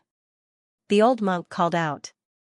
The little monk, Kong Kong, suddenly stood up shakily from the praying mat. He shook his little butt and suddenly stretched out his 10 little round fingers. 2 balls of fire were slightly jumping on these little hands. Fire spirit, Arbor was shocked. This was the first time she had seen someone other than Mo Lien who could control fire so skillfully. The 2 flames were crimson in color and looked very bright. Compared to the red flame in Mo Lien's hand, it seemed to be even purer. Of course, it couldn't compare to Mo Lien's purple flames. However, this wasn't the main point. The main point was that this little brat was only 4 years old, yet he had already comprehended spiritual fire. This is the level 7 spiritual fire that Kong Kong controls. When the old monk mentioned this, his expression could not help but turn slightly strange. When he brought Kong Kong back, Kong Kong was still a baby. It seemed that he had only been born for a few days. However, it was precisely this kind of baby that was born with spiritual fire. At first, the old monk did not notice it. After he brought this baby back, the meditation room would occasionally catch fire. Later, he realized with a start that every time the baby got angry, his little bed would catch fire. The old monk coughed lightly. It's that. Kong Kong's ability to control fire is still not very good. Sometimes when he gets angry, it's easy for him to cough and cause the fire spirit to go berserk. Arbor's eyes widened. Then wouldn't this child be an unstable factor? How would she dare to send him home? The old monk hurriedly added, "Don't worry, don't worry. Kong Kong is a very obedient child, he usually doesn't get angry. Once he gets angry, it's like a mountain flood erupting, magma spewing out, he's usually very quiet. Prepare a meditation room for him and let him chant sutras. He doesn't come out to cause trouble." The old monk said again. Arbor looked at the old monk speechlessly. She always felt that the old monk was like a shopkeeper who didn't do anything. When he saw her, he hurriedly threw the little monk, this little burden, to her. The old monk smiled and said, "Child, you definitely won't lose out by bringing Kong Kong along. You will know in the future. Although Kong Kong is still young, he has done a lot of research on Buddhist hand seals. Not only can he control the fire spirit, he can also perform various Buddhist hand seals. If you bring him along to the mystic realm, it will be of great help to you." The meaning of these words was revealed. The old monk was implying that it was useless to just rely on the map in her hands. If she wanted to enter the mystic realm, she still needed to undo the Buddhist seal. In other words, that mystic realm might have been sealed by the old monk's secret hand seals. No wonder she didn't discover it the first time she went there. The little monk staggered in front of Arbor and put his palms together to bow. "Benefactress, please take care of me in the future." Arbor's mouth twitched and lightly pressed her head on the little guy's bald head. "Call me sister." The little monk covered his bald head and looked at the little girl in front of him blankly. The old monk laughed a few times. After bidding farewell to the old monk, Arbor held the little monk's hand and walked out of the temple. She turned back to take a look. The old temple was still as solemn as before, but it lacked some incense and people. "Benefactress, the senior brothers have all gone out to travel. Now that master is leaving, from today onwards, there will be no one in this small temple." The little monk puffed up his chubby cheeks. Arbor stretched out 2 fingers and gently pinched the little monk's soft cheeks. She corrected him with a serious face, "Call me sister." The little monk looked at her pitifully and thought, "Benefactress is so fierce. Arbor was both amused and annoyed. She raised her hand and patted his bald head. Call me big sister, or there will be no vegetarian buns to eat. As soon as the little monk heard that he wasn't going to be given a vegetarian bun to eat, he hurriedly and obediently called out elder sister. Thus, his gluttonous nature was fully revealed. Do you eat meat? Arbor asked, holding his little hand. The small monk shook his bald head like a rattledrum. This little monk doesn't eat meat. The Buddha once said that if one adheres to the precepts of cleansing oneself, one should not eat meat. This little monk is from the Shadow Moon Temple and should naturally abide by my duties, strictly. Pa. Arbor couldn't take it anymore. He raised his hand and flicked the little monk's forehead. Naggy. This little monk was so young, yet he had the potential to be a chatterbox. The little monk glanced at Arbor pitifully. Benefactress, it's not good for you to keep hitting this little monk's head. First, the little monk will be stupid. Secondly, men and women should not touch each other. Arbor threw away the little monk's hand and ran off. Go back to the Shadow Moon Temple. This child was so smart, he shouldn't starve to death. She had to harden her heart and throw this chatterbox away. The little monk saw that things were bad. His sugar daddy had actually run off. He hurriedly chased after her, shouting all the way. Benefactress, wait for this little monk. Arbor was running happily in front. When she heard the little monk's shout, she immediately slipped and almost fell to the ground. An hour later, Arbor got onto the official road and flagged down a carriage. She gave the driver of the carriage the equivalent of half a liter of soybeans. She then carried the little bald child and sat on a carriage headed for Bailon City. There was still about 2 hours' journey from here to Bailon City, so Arbor didn't feel like carrying the little baldy. There were only 2 couples in the carriage, and one of the couples was also carrying a 4 to 5-year-old girl. When they saw the little monk get on the carriage, they sized him up curiously. Ba. Greetings, benefactors. This poor monk pays his respects. The little monk put his palms together and chanted a Buddhist proclamation. The people in the carriage looked at Arbor even more curiously. A half-grown young lady with a 4-year-old little monk. No matter how one looked at it, this combination was strange. Arbor twitched her mouth, and she pulled apart the little monk's clasped hands. The little monk pursed his small lips and looked pitifully at Arbor. Benefactress, this poor monk chased you all the way just now, and now I feel hungry. A vegetarian bun stuffed the little monk's small mouth. Eat your food. You're nagging to no end. Moreover, you're so freaking young, yet you're so scholarly, which really made people laugh. The little monk held a vegetarian bun with both hands and started nibbling on it happily. On the other hand, the little girl of the same age stared at the little monk with an impatient expression. The little monk ate halfway, but he couldn't eat any more from the little girl's stare. After thinking about it, he tilted his head, tore off a small portion of the untouched vegetarian bun, and handed it over. The couple carrying the child hurriedly thanked this compassionate little master and took the vegetarian bun to feed the little girl. Arbor didn't say much, but the couple who had fetched the vegetarian bun revealed to her that they were going to Bailon City to seek refuge with their relatives. The one driving the carriage was their old father, and the other couple in the carriage was their younger brother and sister-in-law. This family had lost many siblings during their escape, and even their old mother had passed away on the road due to catching a cold.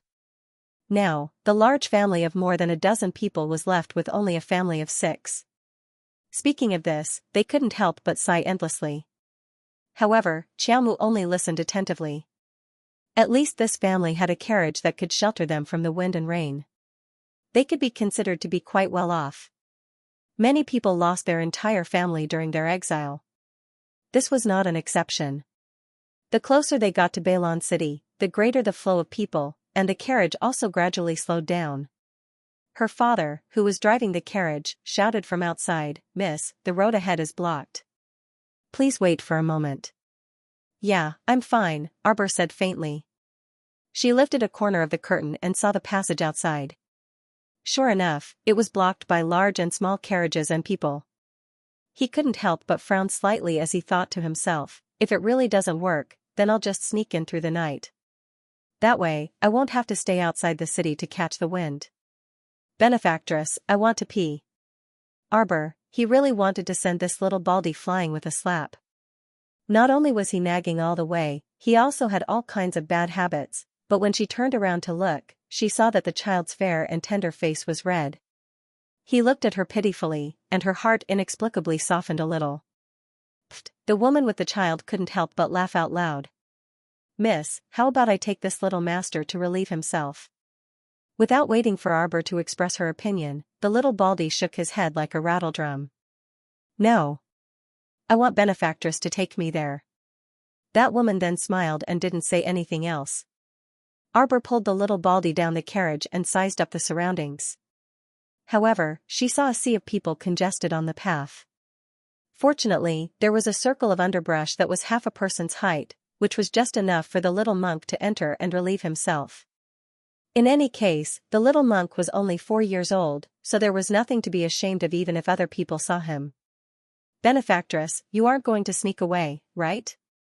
The little monk parted a pile of underbrush and turned to look at her, his large, dark eyes staring straight at her. "Arbor, benefactress?" Arbor gnashed her teeth. "Don't waste your breath and hurry up. I'll wait for you here." "Okay." The little monk finally relaxed and happily ran into the underbrush. Arbor shook her head speechlessly. Although she wasn't a good person, she wouldn't go so far as to deceive a little imp, right? She had said that she would bring him along on the journey, so how could she abandon him halfway? There were quite a few people coming and going, and when they passed by Arbor, their gazes couldn't help pausing on this little girl in snow-white clothes for a moment. This little girl was truly too good-looking. Arbor wasn't accustomed to being stared at, so she turned around. With a slight movement of her mystic conscience, she took out that jade messenger talisman from her inner world. There was actually a line of words that Mo Lian had left behind on the jade talisman. "Jojo, where are you right now? Oh, crap." She had left a message for him and then left the jade messenger talisman in her inner world without checking it.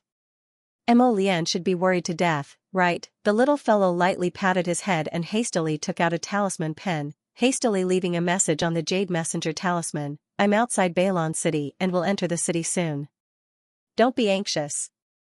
Just as she put down the talisman pen and put away the jade messenger talisman, she heard a shrill voice. "Mother, woo-woo-woo." She saw a ball of fiery red pounce over, and in an instant, it threw itself under her ankle, hugged her leg, and began to cry. The surrounding people were immediately petrified, and they all looked in disarray at that red-clothed little baldy who had suddenly pounced over and hugged the little girl's leg. Little baldy's lips were red and his teeth were white, tender, and cute. He looked very cute. But Arbor was shocked by this child. Where did this little brat come from? Why did he randomly grab someone and call her mother? "Mother." Little baldy slightly raised his little head, stared at the little girl, and cried, "Mother, mother, mother." Xiao Mu yanked him off her lap and tossed him to the side. There was a slight movement in the bushes. Kong Kong heard the movement and ran out. The two little baldies looked at each other. The red-robed little baldy suddenly pointed at Kong Kong and shouted, "Who are you? You actually pretended to be me and pestered my mother. Do you want to replace me and be mother's son?" The passers-by were stunned. At this moment, many pairs of eyes were staring at Arbor in disbelief. *CK, this little girl herself is not young, but her son is already so old. Now, these two bald sons are even vying for favor in public. Kong Kong was baffled. He went forward and put his palms together, bowing to the red-clothed little baldy. "This benefactor, this poor monk is a monk. Please don't speak nonsense." Afterwards, he turned back to look at the speechless Arbor. "Benefactress, is this little benefactor your son?" "I don't know him." Arbor irritably pulled down the little monk's clasped hands. "Let's go." She didn't have time to chat here. She still had to hurry into the city. "Mommy." "Woo-woo-woo." The red-clothed little baldy was immediately like an abandoned puppy, whimpering as he threw himself at Arbor's feet and cried, "Mommy, mommy, don't leave me behind." *CK. The snake beauty was truly drunk. She had originally planned to disguise herself as a little monk who was sincerely devoted to Buddhism, infiltrate the hidden moon temple, and then think of a way to approach Arbor. How could she have known that plans couldn't keep up with changes? The little guy didn't stay in the hidden moon temple for long before coming out. The snake beauty chased after him, and a plan came to her mind. She threw herself at Arbor in front of everyone and loudly called out "Mommy." The snake beauty felt that she was really going all out.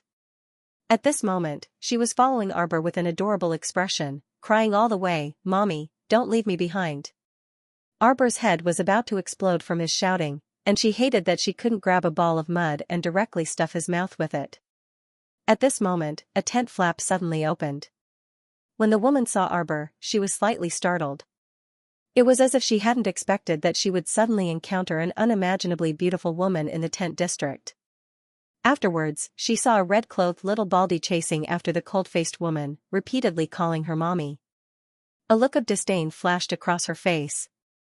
Heh, so young, yet so ignorant of self-love. So what if she was beautiful? Mississippi, her personal maid, hurriedly ran out with a medicine chest. "Let's wrap up early today and go back to rest."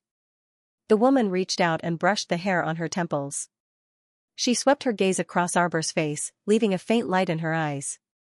How could a woman who only had beauty and didn't know how to love herself compare to her? She was one of the top 50 physicians in the Celestial Medicine Valley. She was a very capable woman.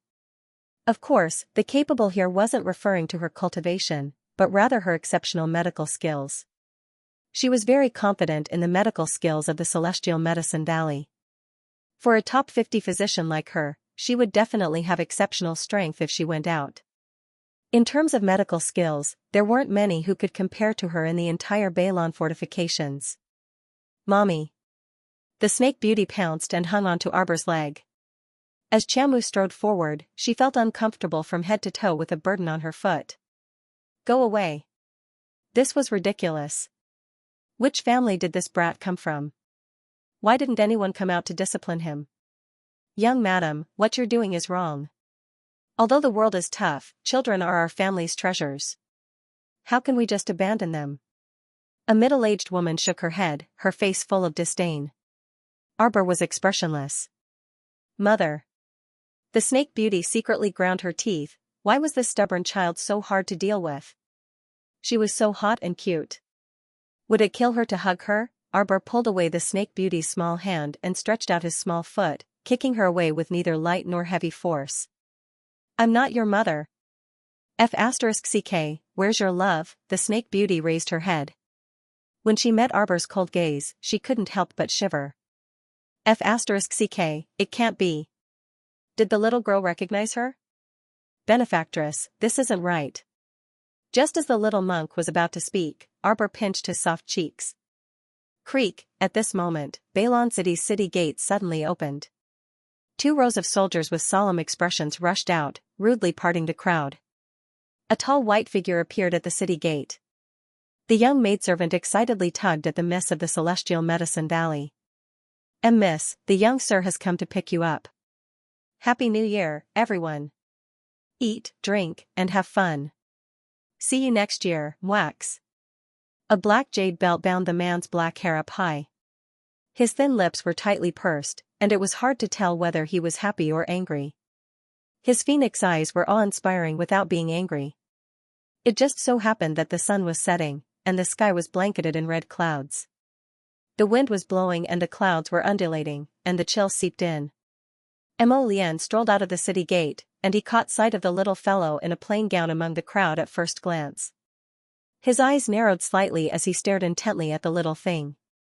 Meanwhile, when Feng Manyun heard the maidservant's words, she hastily shifted her gaze in the direction of the city gate. With this look, her maiden heart practically flew into the air. It was him, it really was him. That graceful and elegant young master Mo. Could it be that it was as Xianxia said, that the young master came out this time to pick her up? Feng Manyun chuckled lightly, and her cheeks were dyed a captivating shade of red. Her elated maiden heart couldn't resist thumping faster and faster. Ever since she met this young master Mo by chance last night, Feng Manyun's proud maiden heart, which she had carefully guarded for 18 years, couldn't help but fall for this young and handsome sir. When she discovered that this young master Mo was also staying in the city lord's estate like her, she was overjoyed. Although the two of them hadn't interacted much since last night, after all, the young master was a jade-like gentleman, so he naturally abided by the rules in front of an unfamiliar young lady. But Feng Manyun felt that as long as she was given enough time to interact with him, this young noble sir would definitely develop a favorable impression of her. She was very confident about this. After all, a kind-hearted woman with exceptional medical skills like her was clearly rare in the current world. She was a doctor who had volunteered to go to the Shanti district to treat the civilians' injuries and heal the wounded. She was revered and worshipped by countless people in the Shanti district. At this time, sure enough, this graceful young master was walking in her direction. He was getting closer and closer, almost stopping right in front of her. Feng Manyun put on her most confident and beautiful smile as she took 2 small steps forward.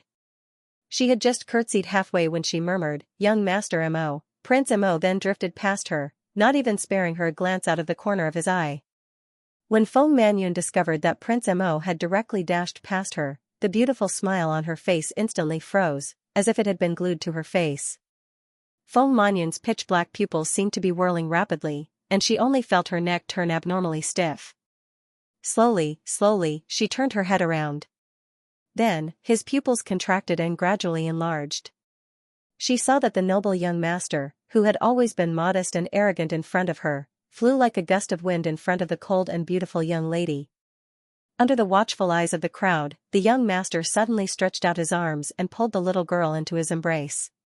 She stuck close to his body and gently lifted her up. He even lifted the little girl's chin with one hand, lowered his head, and bit her lips gently. Such a willful way of doing things, as if there was no one around.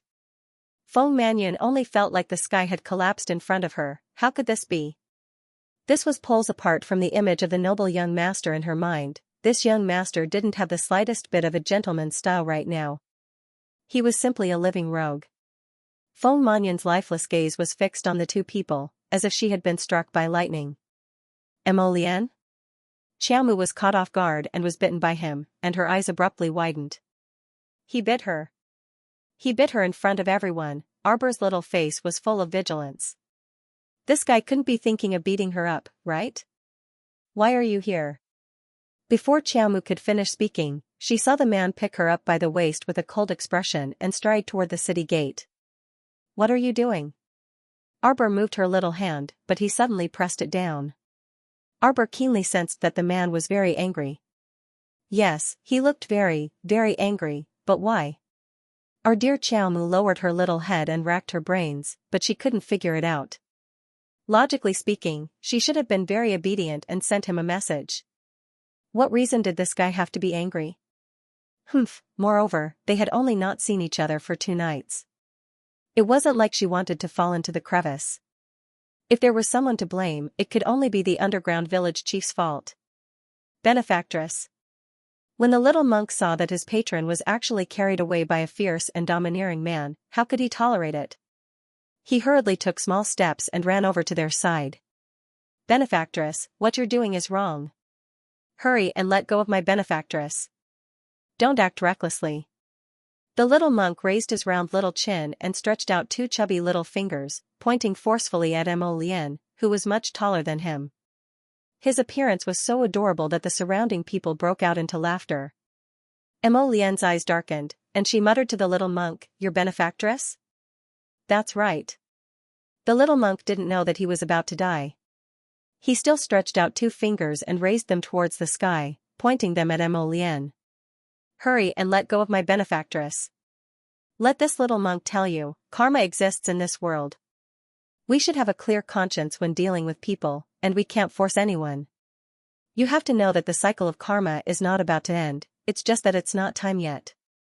Mo Lian cast an indifferent glance at him. Huifeng coughed softly and immediately flew to the little monk like a whirlwind.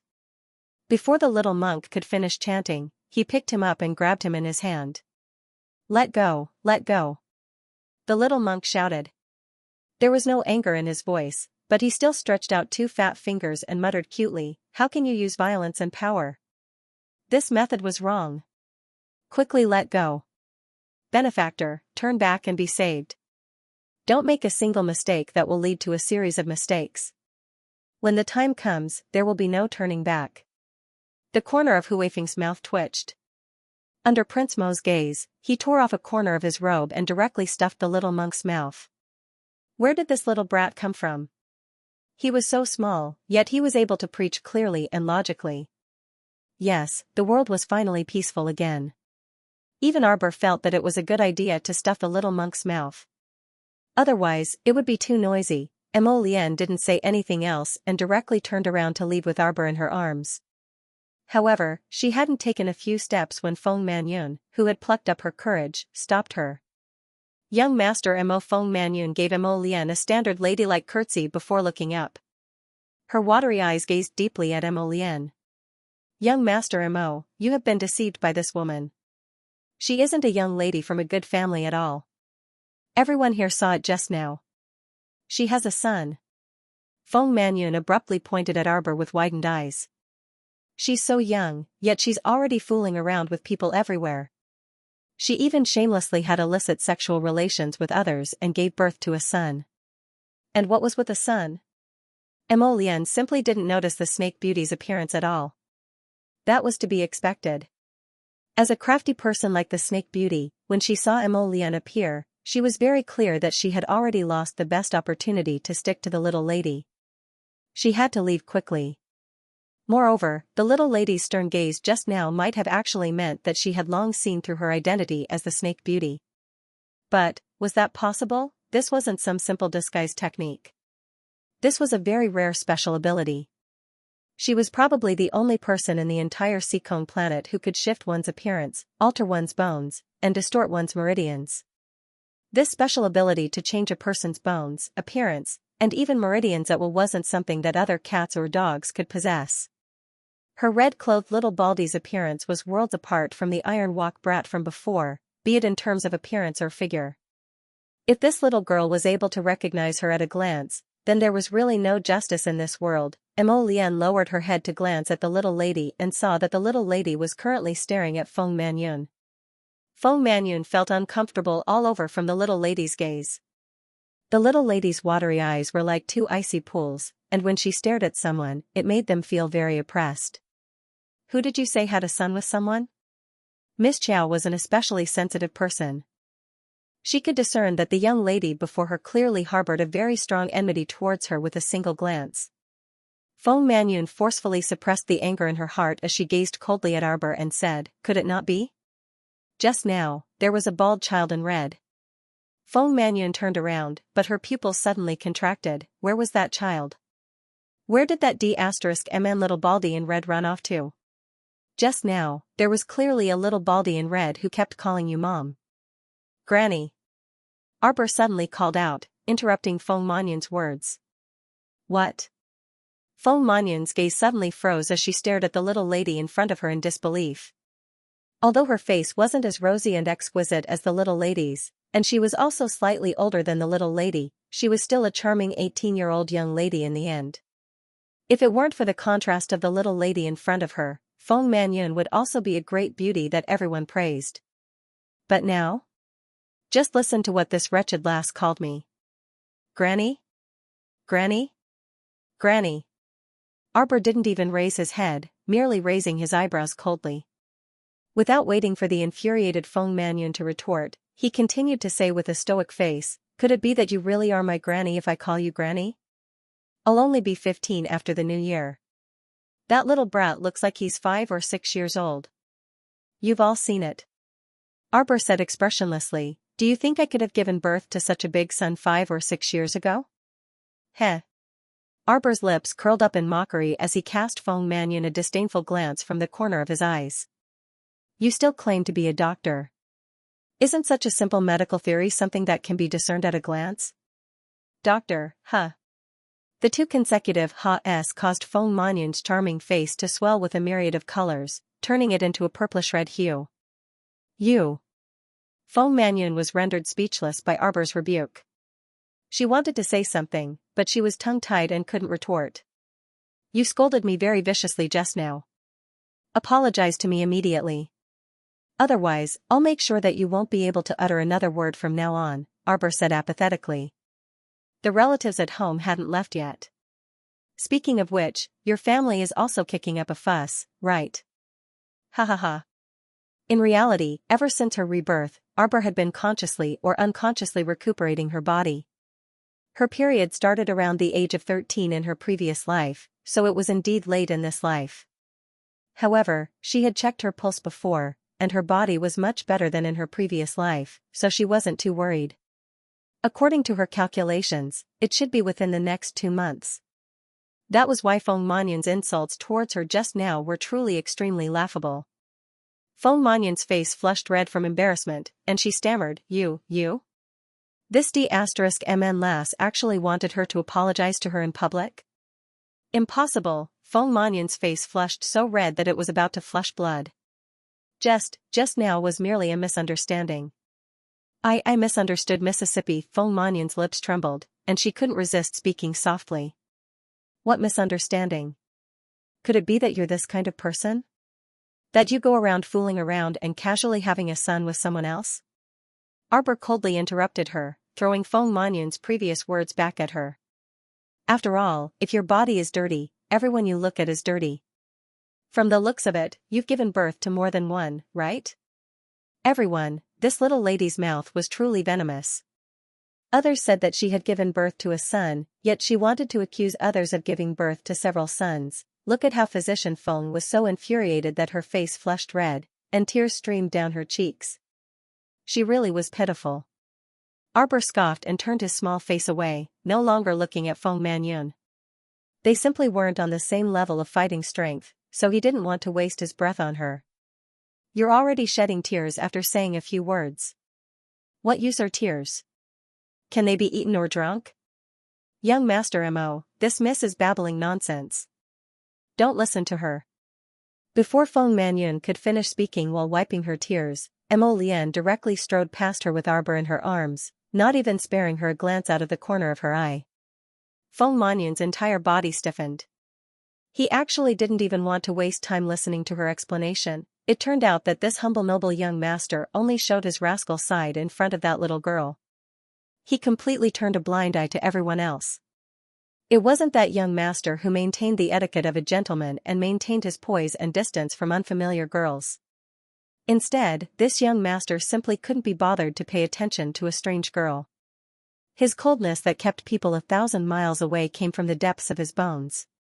Arrogance, indifference, and gentlemanly manners, these were the views of this noble young master in the eyes of the other ladies. In fact, he wasn't even that kind of person. She hasn't apologized to me. Arbor angrily pulled Mo Lian's hair. From the beginning until now, Mo Lian hadn't spoken to her. The little girl was unhappy. In front of Prince Mo, darling Qiao had always been like a little emperor. When Mo Lian ignored her, she was a little angry. Apologize. Mo Lian abruptly turned around, and he abruptly glared at Feng Manyun with a bone-chilling severity. Feng Manyun's entire heart started trembling fiercely. This was the first time Prince Mo had spoken to Feng Manyun since they met yesterday. Yet these 2 words made Miss Feng feel as if she had fallen into an ice cave. Feng Manyun's body started trembling involuntarily.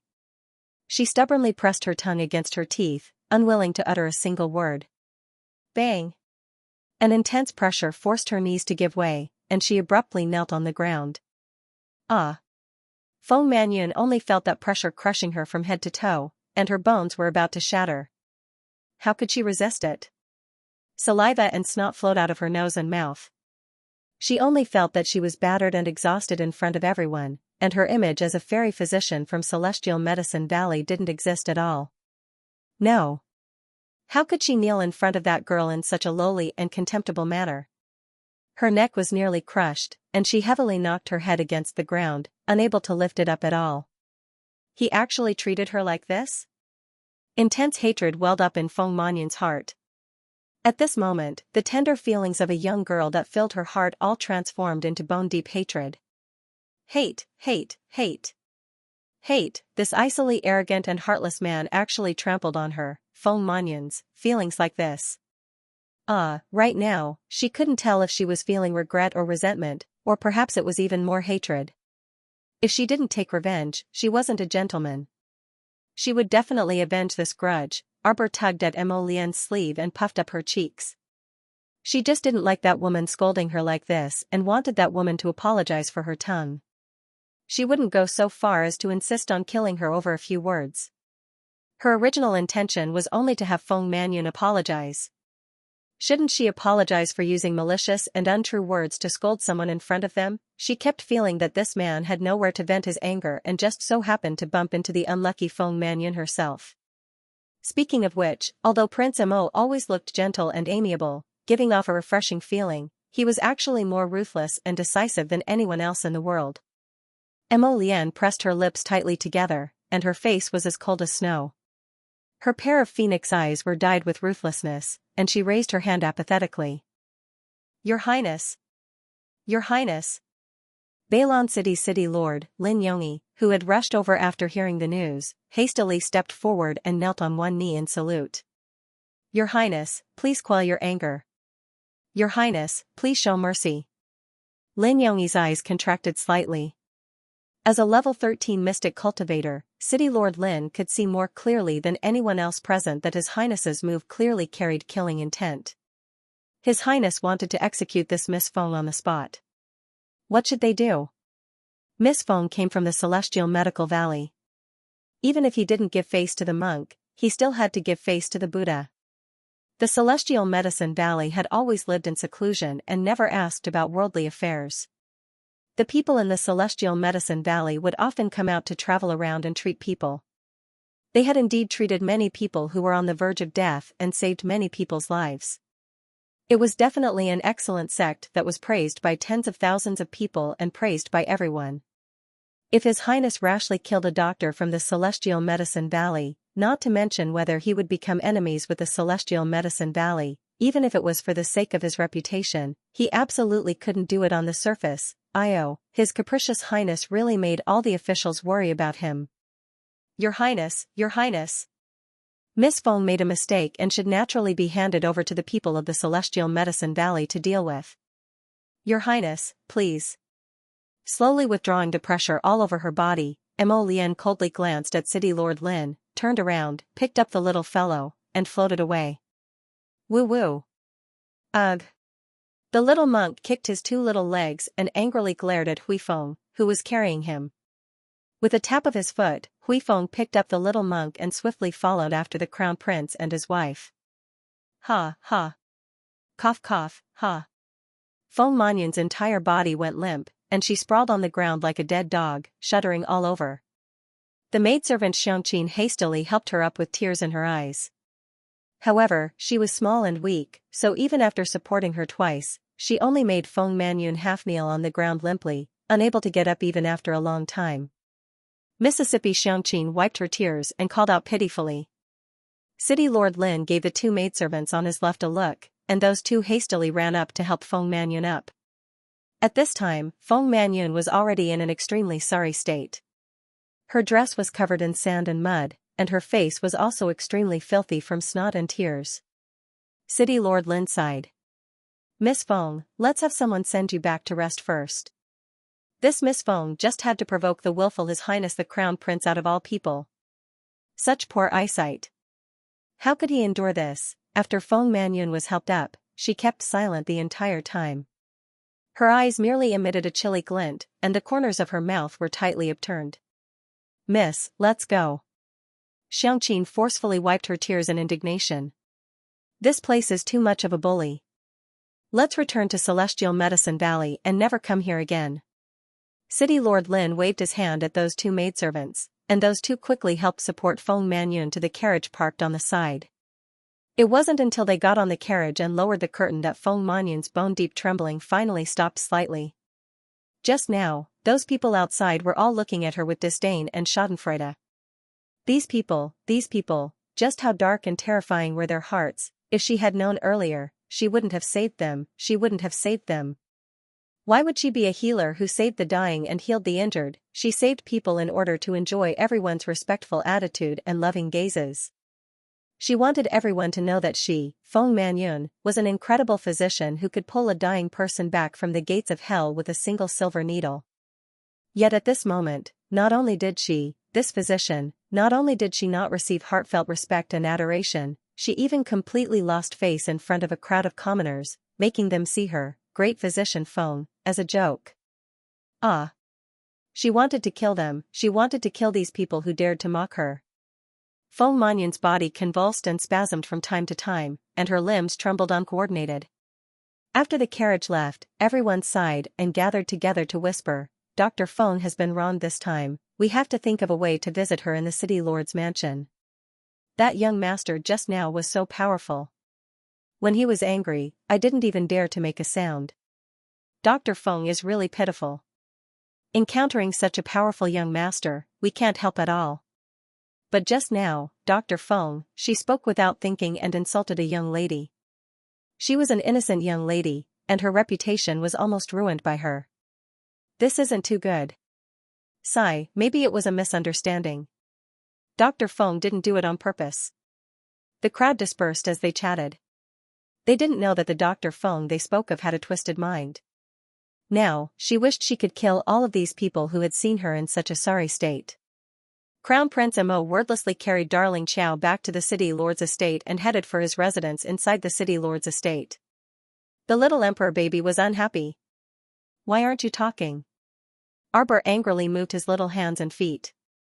Stinky Mo Lien, he didn't say a single word to her the entire way. This darling also doesn't want to talk to him. Mo Lien was like a sawtoothed gourd as he carried darling Xiao all the way back to the dormitory. Once he stepped through the door, he kicked it shut with a bang. "See you on the second day of the new year, my head hurts so much." "You." Xiaomu had only spat out one word when Mo Lien pushed her down onto the bed. The man then thoroughly sealed the second half of her sentence in her small mouth. The man's kiss came like a storm, a sudden burst of thunder. In an instant, Arbor's breath was taken away. The man's hot breath hit her in the face. It was different from the light kisses in the past. This kiss was gentle, elegant, reserved, and warm. Today's kiss was simply crazy. In an instant, he pounced on her and pressed his lips tightly against hers, grinding and tossing, not giving her a chance to escape again. Xiaomu grunted and secretly tried to break free, but she only felt that the man's arms were scorching hot and shockingly strong. How could her soft and small body break free from his grip? She only felt that her heart was beating violently, as if it was going to jump out of her chest. Thump, thump, thump, what should she do? This evildoer in front of her was too eye-catching. Even when he was angry and pounced on her, he was still so seductive. In front of such beauty, one would lose the ability to think. Mo Lien, Arbor's breathing was a little rapid, and her heart was in a mess. The man answered in a deep voice and slowly lifted his face. His eyes were slightly upturned, and his handsome face was slightly red as he looked at her from a few inches away. When she struggled to sit up, she saw the evildoer on top of her leaning over. His water-like black hair fell down and fell on her little face. His hair brushed against her neck, tickling her face. The man opened his mouth slightly and spat a mouthful of medicine into her little mouth. Arbor was speechless. "Do you still remember what I said before?" The man pressed his lips against hers and rubbed gently. "If you disappear without a word again, I will tie you to my side and never allow you to leave my side again." "I didn't disappear." Arbor widened her round eyes angrily.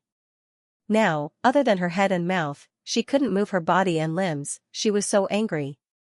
"It disappeared." Mo Lien spoke faintly as he bit her small mouth neither lightly nor heavily. "It was the night before yesterday. Your aura disappeared in an instant." Arbor suddenly fell silent. The night before yesterday, that was when she went to Paradise Planet to stay the night. The man turned his head slightly, one hand supporting his head while the other caressed her little face. He murmured softly, "I don't like the feeling of you disappearing. It's as if everything in the world has turned into nothing." It was as if he had turned into ashes in an instant.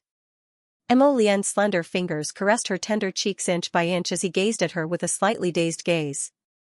"My heart feels empty, as if someone dug out a large piece of it. It's so unbearable." That kind of feeling, even if he wanted to cry, he couldn't shout. It was as if the heavens and earth had turned into nothingness for a moment. He desperately tried to grab hold of something, but in the end, he couldn't grab hold of anything. His face drooped down, suddenly burying it in Xiaomu's hair, and his breathing also turned more oppressive. "Jojo, what do you want me to do? Don't disappear, don't leave me, don't ever leave me, okay?" He said softly, his head slowly rubbing against her hair twice. Xiaomu's heart melted because of this man. This man looked noble and proper on the surface, but he was so good at whispering sweet nothings in secret. It was so soft that she couldn't help blushing and her heart beating faster. Arbor's lips were numb and soft. Her little face was red and her little mouth couldn't help but open slightly. She was like a beautiful little flower, waiting to be gently plucked. The two of them kissed each other with their lips and teeth, as if they were going to fuse together. They kissed for a while. The temperature in the room rose quite a bit.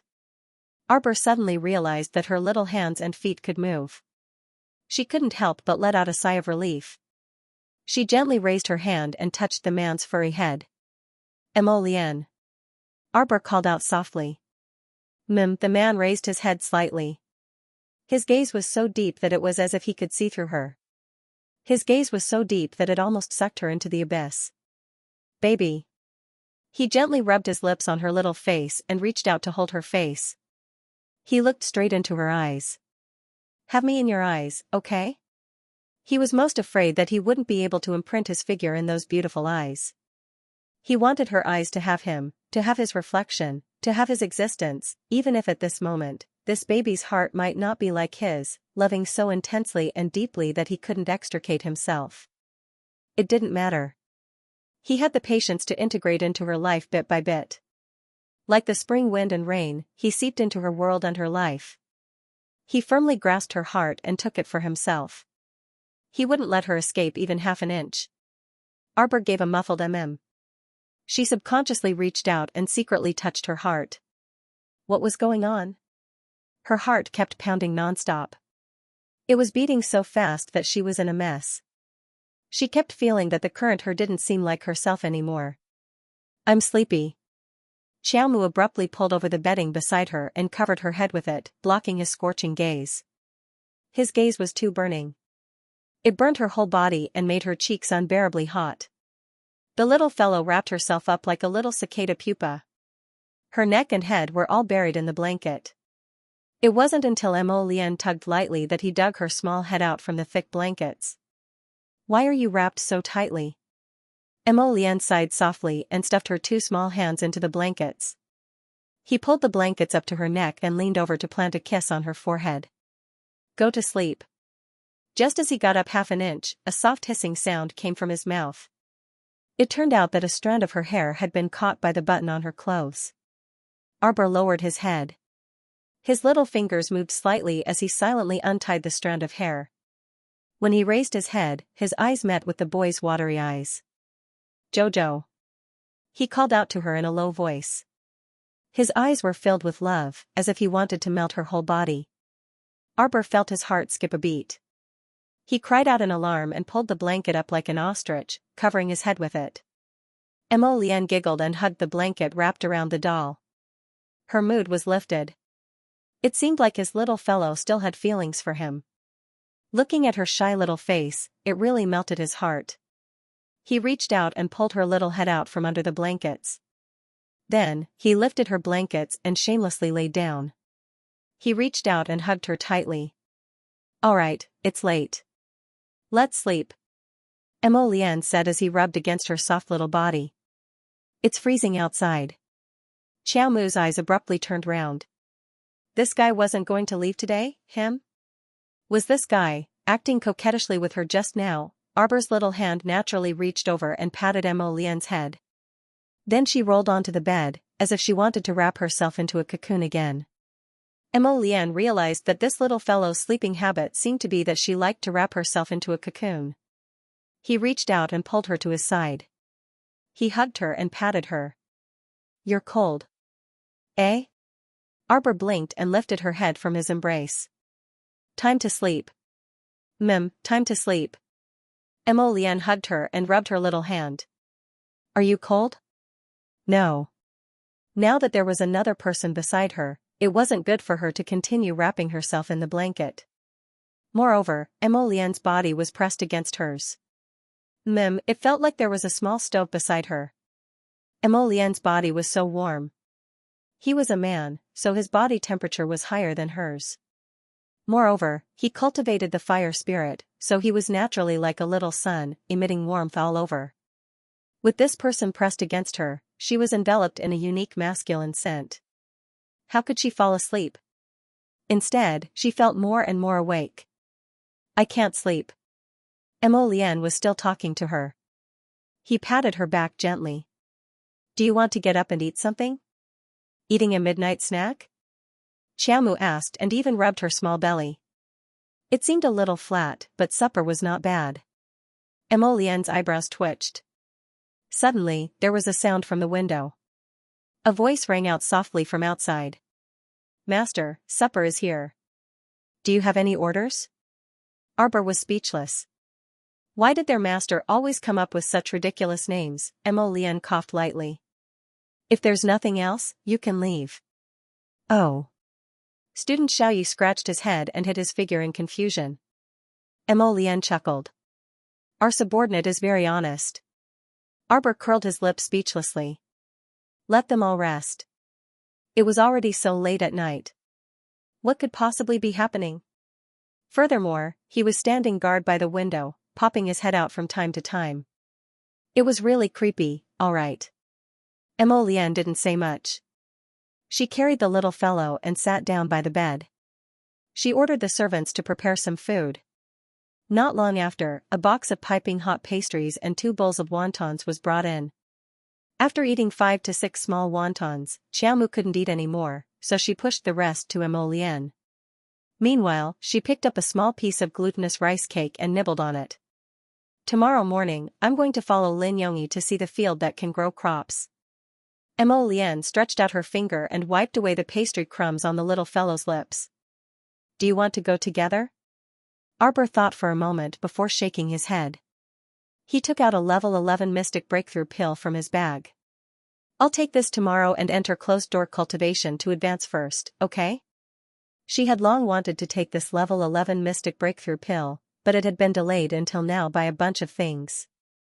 Yes, she wanted to quickly break through to level 12 mystic cultivation so that the sapling could drag Emolian into Paradise Planet to take a look. Okay. Emolian naturally nodded. Then you advance well. I'll go alone. I might come back late. If you come out of seclusion early, you can eat by yourself first. Arbor nodded. I might take quite a long time. It was only 10:30 p.m. when the banquet ended. Okay. Emolian naturally understood that the more stable one's cultivation was when they wanted to advance, the longer it would take to advance. I'll wait for you, there's no hurry. Advance well, you must not be distracted. After eating supper, the two of them wandered around the room twice to digest their food. Seeing that the little fellow was sleepy, Emolian carried her to rinse her mouth, wipe her face, and fall asleep on the bed. Early the next morning, Arbor opened her sleepy eyes and subconsciously reached out to touch the bed. The bed beside her was already cold. Presumably, Emolian really went to the fields early in the morning before dawn to look at the crops. The little fellow was a little listless. She got up to wash up and casually ate some breakfast. Then, she ordered people not to disturb her and closed the door by herself. A level 11 mystic breakthrough pill appeared at her fingertips. Arbor lowered her head to take a look. With a wave of her finger, 60 blue guiding talismans appeared around her, forming a circle. Then, another 60 binding talismans were thrown out, setting up a binding talisman array around her. Following several pung-pung sounds, the doors and windows were all sealed by the mystic energy restriction she set up. This manually created a sealed cultivation room. After Xiaomu swallowed that level 11 mystic breakthrough pill, it instantly attracted mystic energy from all directions, which all flocked toward this cultivation room in unison. The level 11 mystic breakthrough pill was indeed extraordinary. Especially this purple-veined pill of hers, its effect was very good. After taking it for a short while, it began to show its effects. She calmed her heart and closed her eyes to break through. On the other side, Emolian was led by Lin Yongyi to a field to check it out. This field was not even 10 mu of land, and it was planted with a field of earthy yellow crops. This crop seems to have never been seen before. Is it a newly cultivated variety? Emolian was talking to Lin Yongyi in a low voice. Lin Yongyi nodded repeatedly, Your Highness, after this yellow stalk is harvested and ground into powder, it's somewhat similar to wheat flour. It's a crop that we've researched with great difficulty recently. The most gratifying thing is that this crop will not mutate when it grows. How long is the growth period of this crop? Lin Yongyi hesitated for a moment, then sighed and said, I won't hide it from your highness.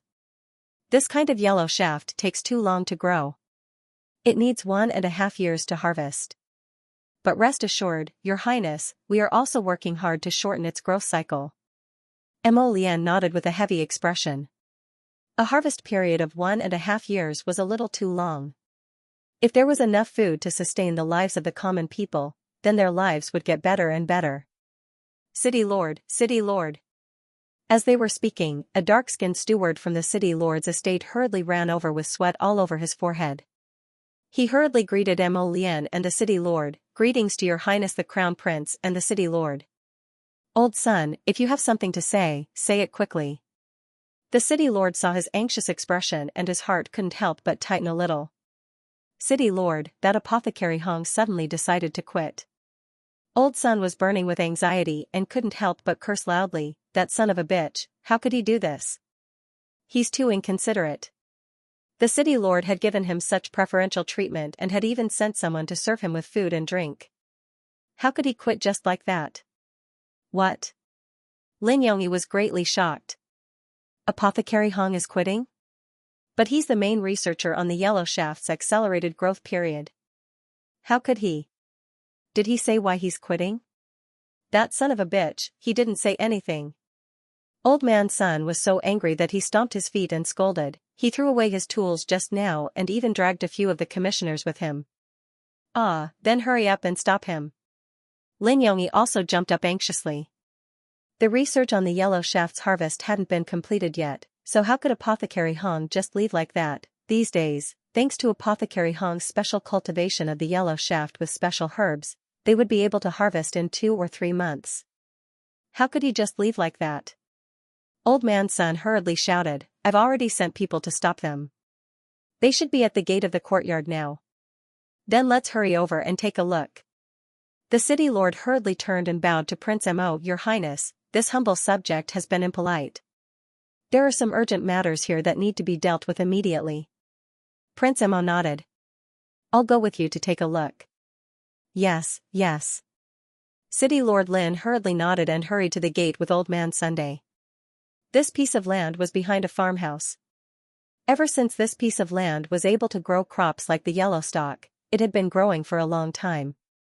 The ecstatic City Lord Lin was worried that some ignorant commoners would run in and trample the farmland, so he had already set up guards outside the courtyard.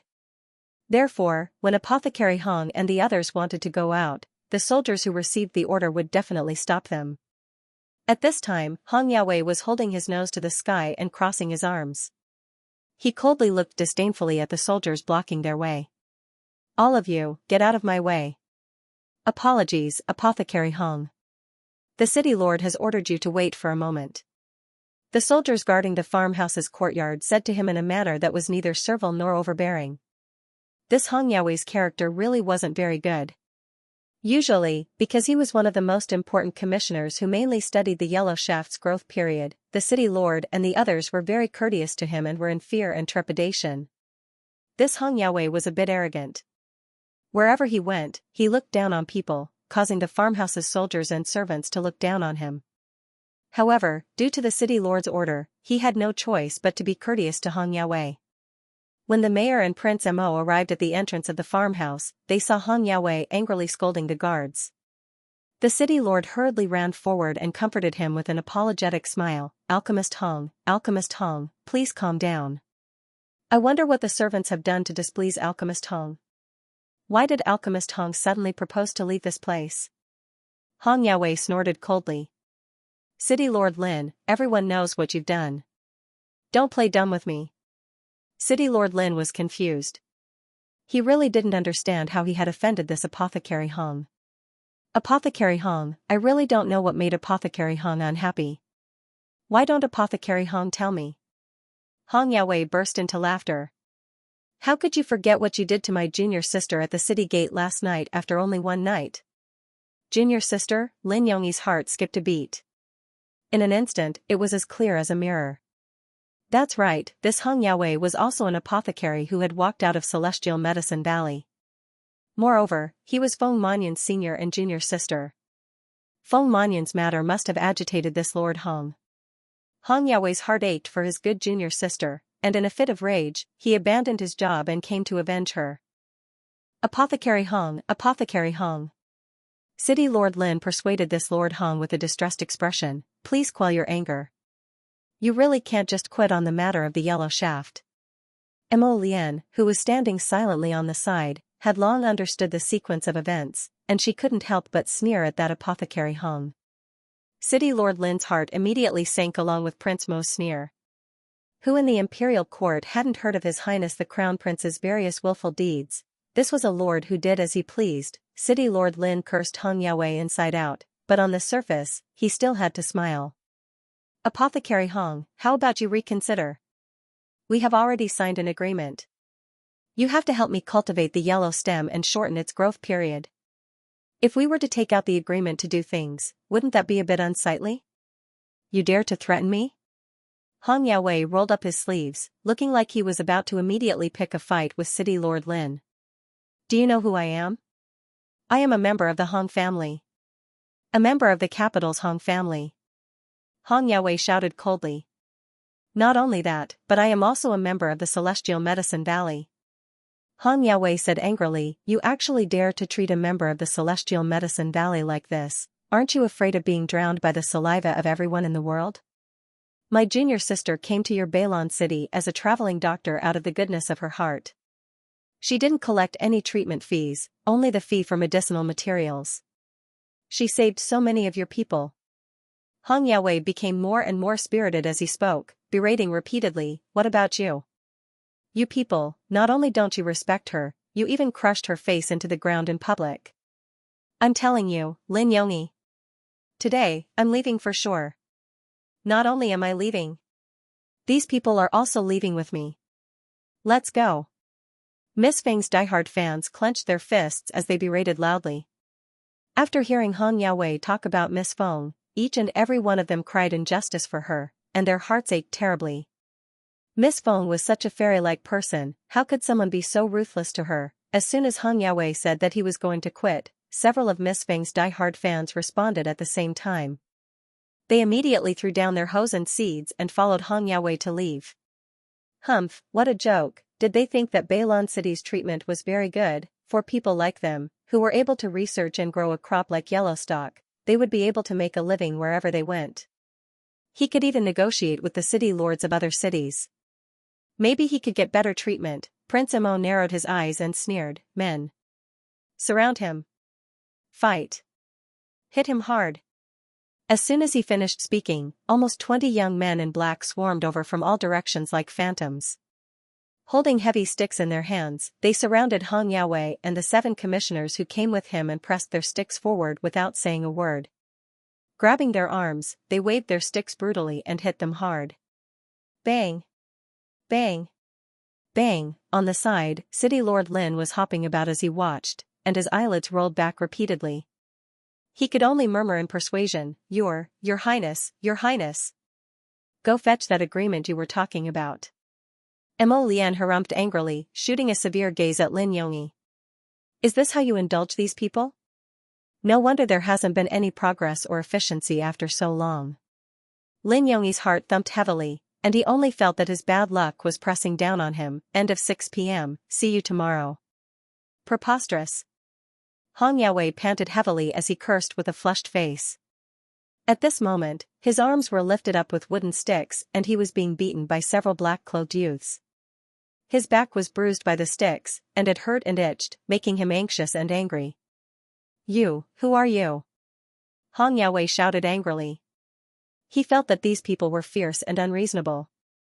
He didn't want to admit defeat so quickly, but unfortunately, he was weak and had no choice but to lower his head under the eaves. Hung Yaowei, together with the other 7 commissioners, was forced to kneel on the ground.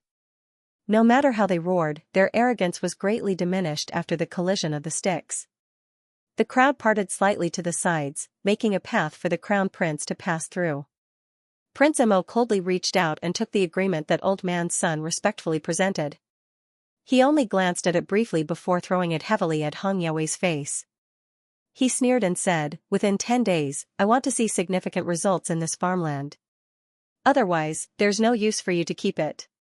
Not only do I want you to die, I also want to execute your entire family and punish you for the crime of deceiving the monarch.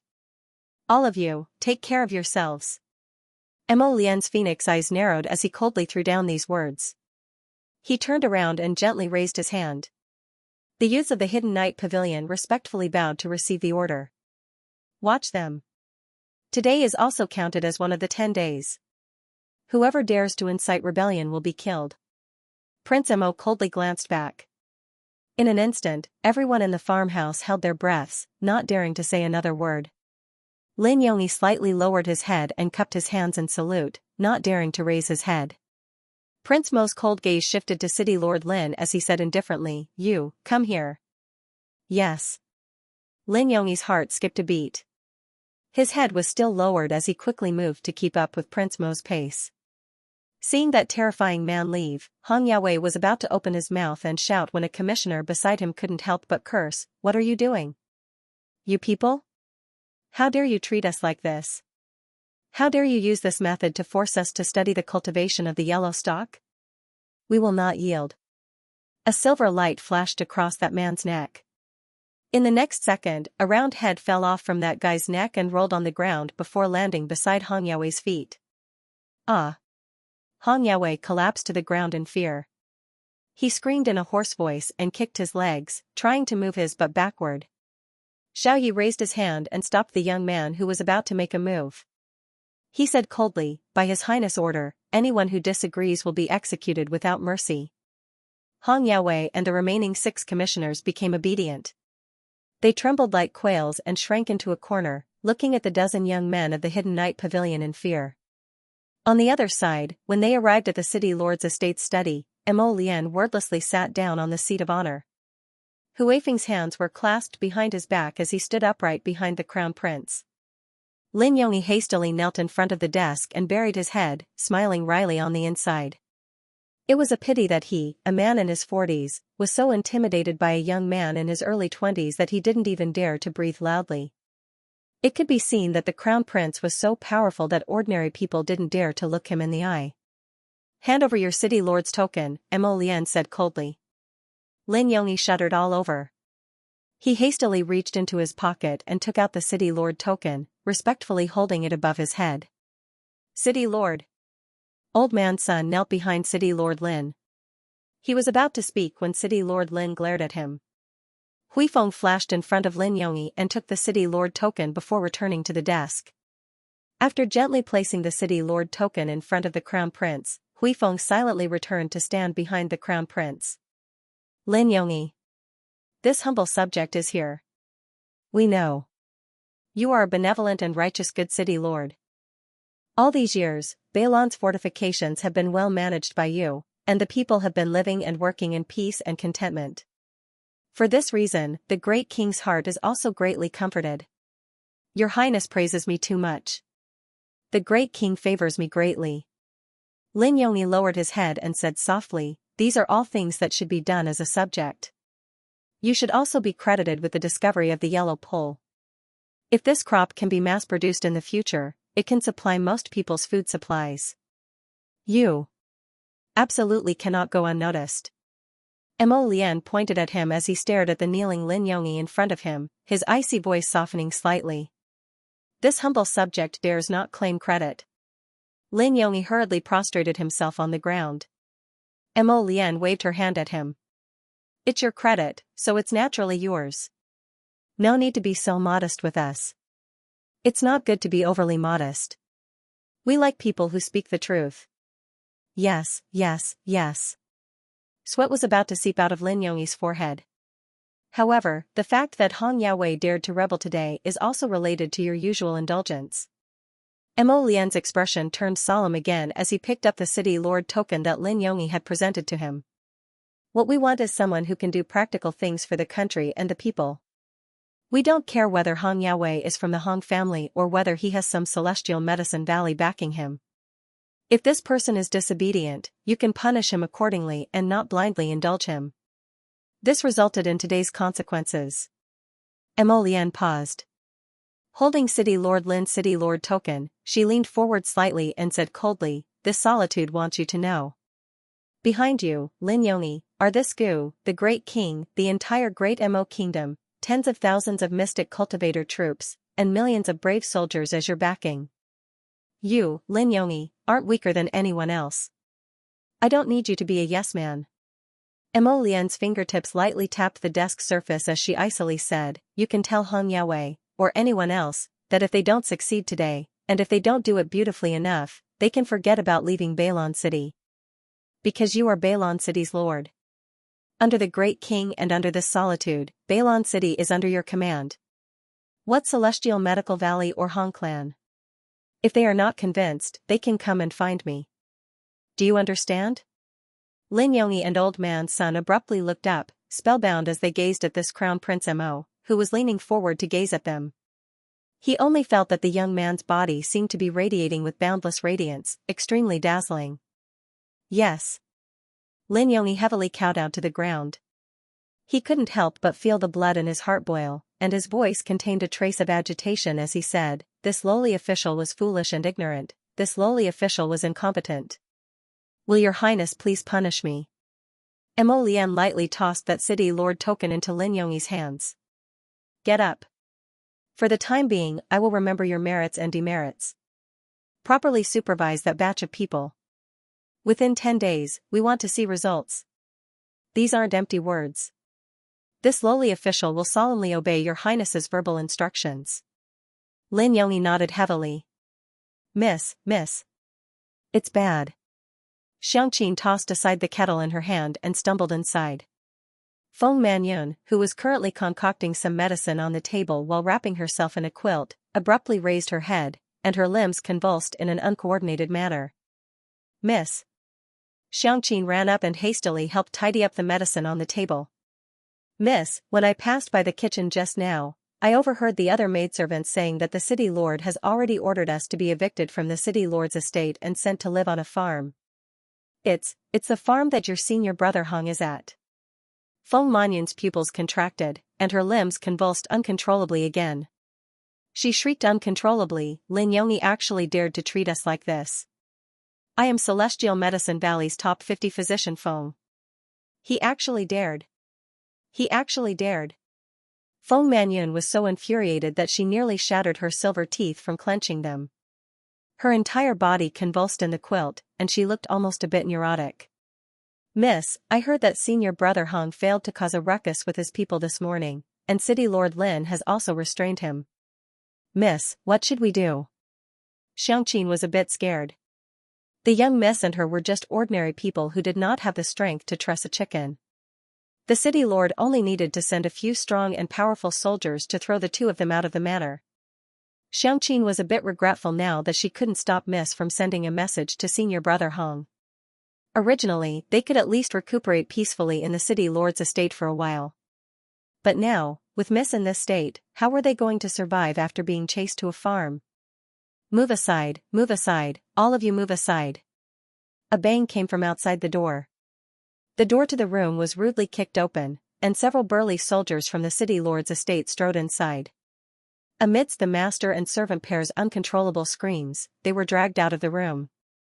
Feng Manyun wrapped herself tightly in a quilt, completely wrapping herself inside. She kicked the soldiers in front of her in a panic and impatience as she shrieked, "Lin Yongyi, you old thief, you actually dared to treat me like this. Our Celestial Medicine Valley absolutely won't take this lying down. Lin Yongyi. Ah. Feng Manyun let out heart-wrenching screams. "Shut up." A soldier bluntly slapped Feng Manyun's face before dragging her outside with large strides. "His Highness has ordered that all unrelated people are to immediately move out of the city lord's estate and are not allowed to disturb the crown princess's peaceful cultivation. Violators will be beheaded. Let go of me, let go of me, let go of me." Feng Manyun's limbs twitched nervously, and she was so infuriated that her face was completely distorted. Ah. Feng Manyun's hair accessories, which were wrapped in the quilt, had all fallen to the ground as she struggled. Her disheveled hair made her look like a lunatic. I won't let you off, I won't let you off. Feng Manyun shrieked as she was thrown out of the city lord's estate. The soldiers threw the two of them into a carriage and drove them to the farmstead while screaming. Feng Manyun crawled on the tattered carriage's curtain. Her face, which had turned scarlet and distorted, was imprinted on the carriage window as she shrieked, I won't let you off, I won't let you off. Miss, they're too much. Xianxia wiped away her tears as she shrieked, Lin Yongyi is ungrateful, treating a member of the Celestial Medicine Valley like this. Miss, we can't take this lying down no matter what. Feng Manyun frantically searched through the bundle beside her. After rummaging around, Feng Manyun finally pulled out a bottle from her cloth bag. She clutched it tightly in her hand and bellowed while panting heavily, I want all of them to die for me. Die, die, die. Ah. Someone would eventually have to suffer all the humiliation, grievances, and suffering she had to endure. Someone would have to pay a heavy price for this, ah. Wrapped in the bedding, Feng Manyun convulsed and trembled uncontrollably. Her lips were snow-white, and her gaze was fixated on the bleak scenery outside the window that was constantly moving. My Chiao section break, SSS, SSS. Slivers of wriggling black shadows crawled up the window lattice. SSS?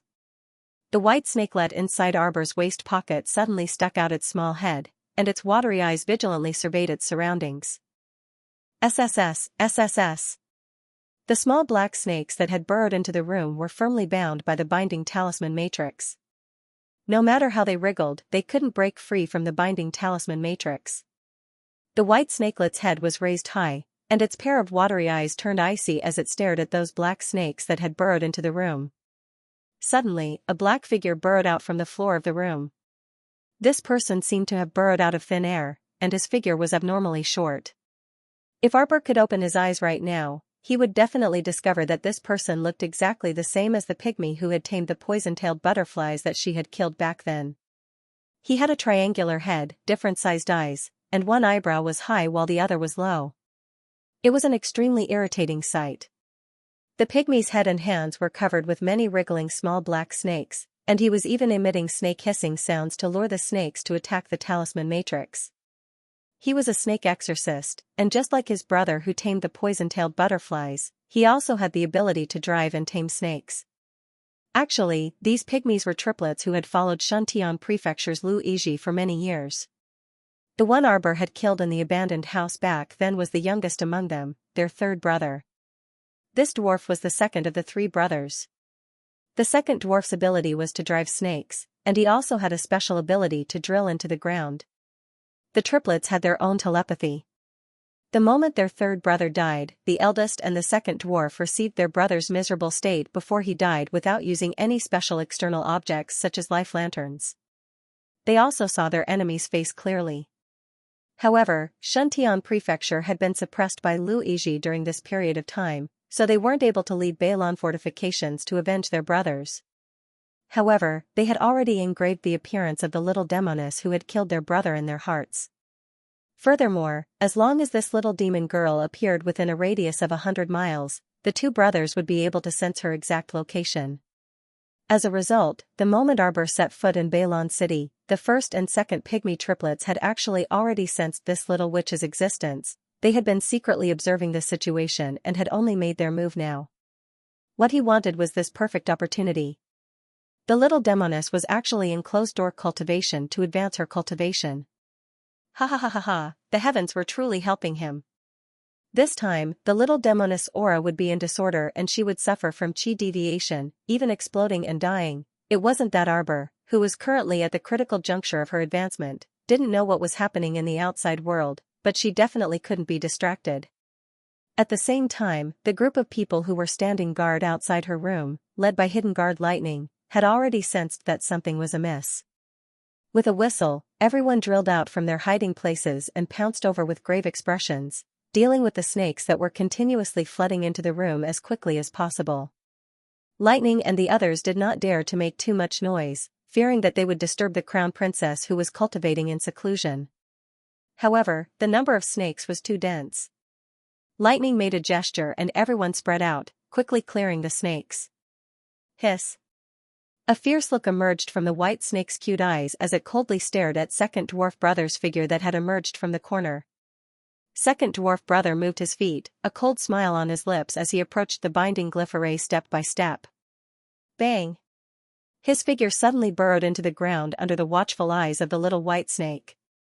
The little white snake was on full alert. In its pair of round eyes, there was already a substantial murderous intent condensing. Whoosh! Second dwarf brother's figure suddenly appeared within the second layer of the mystic guiding glyph array that Arbor had set up.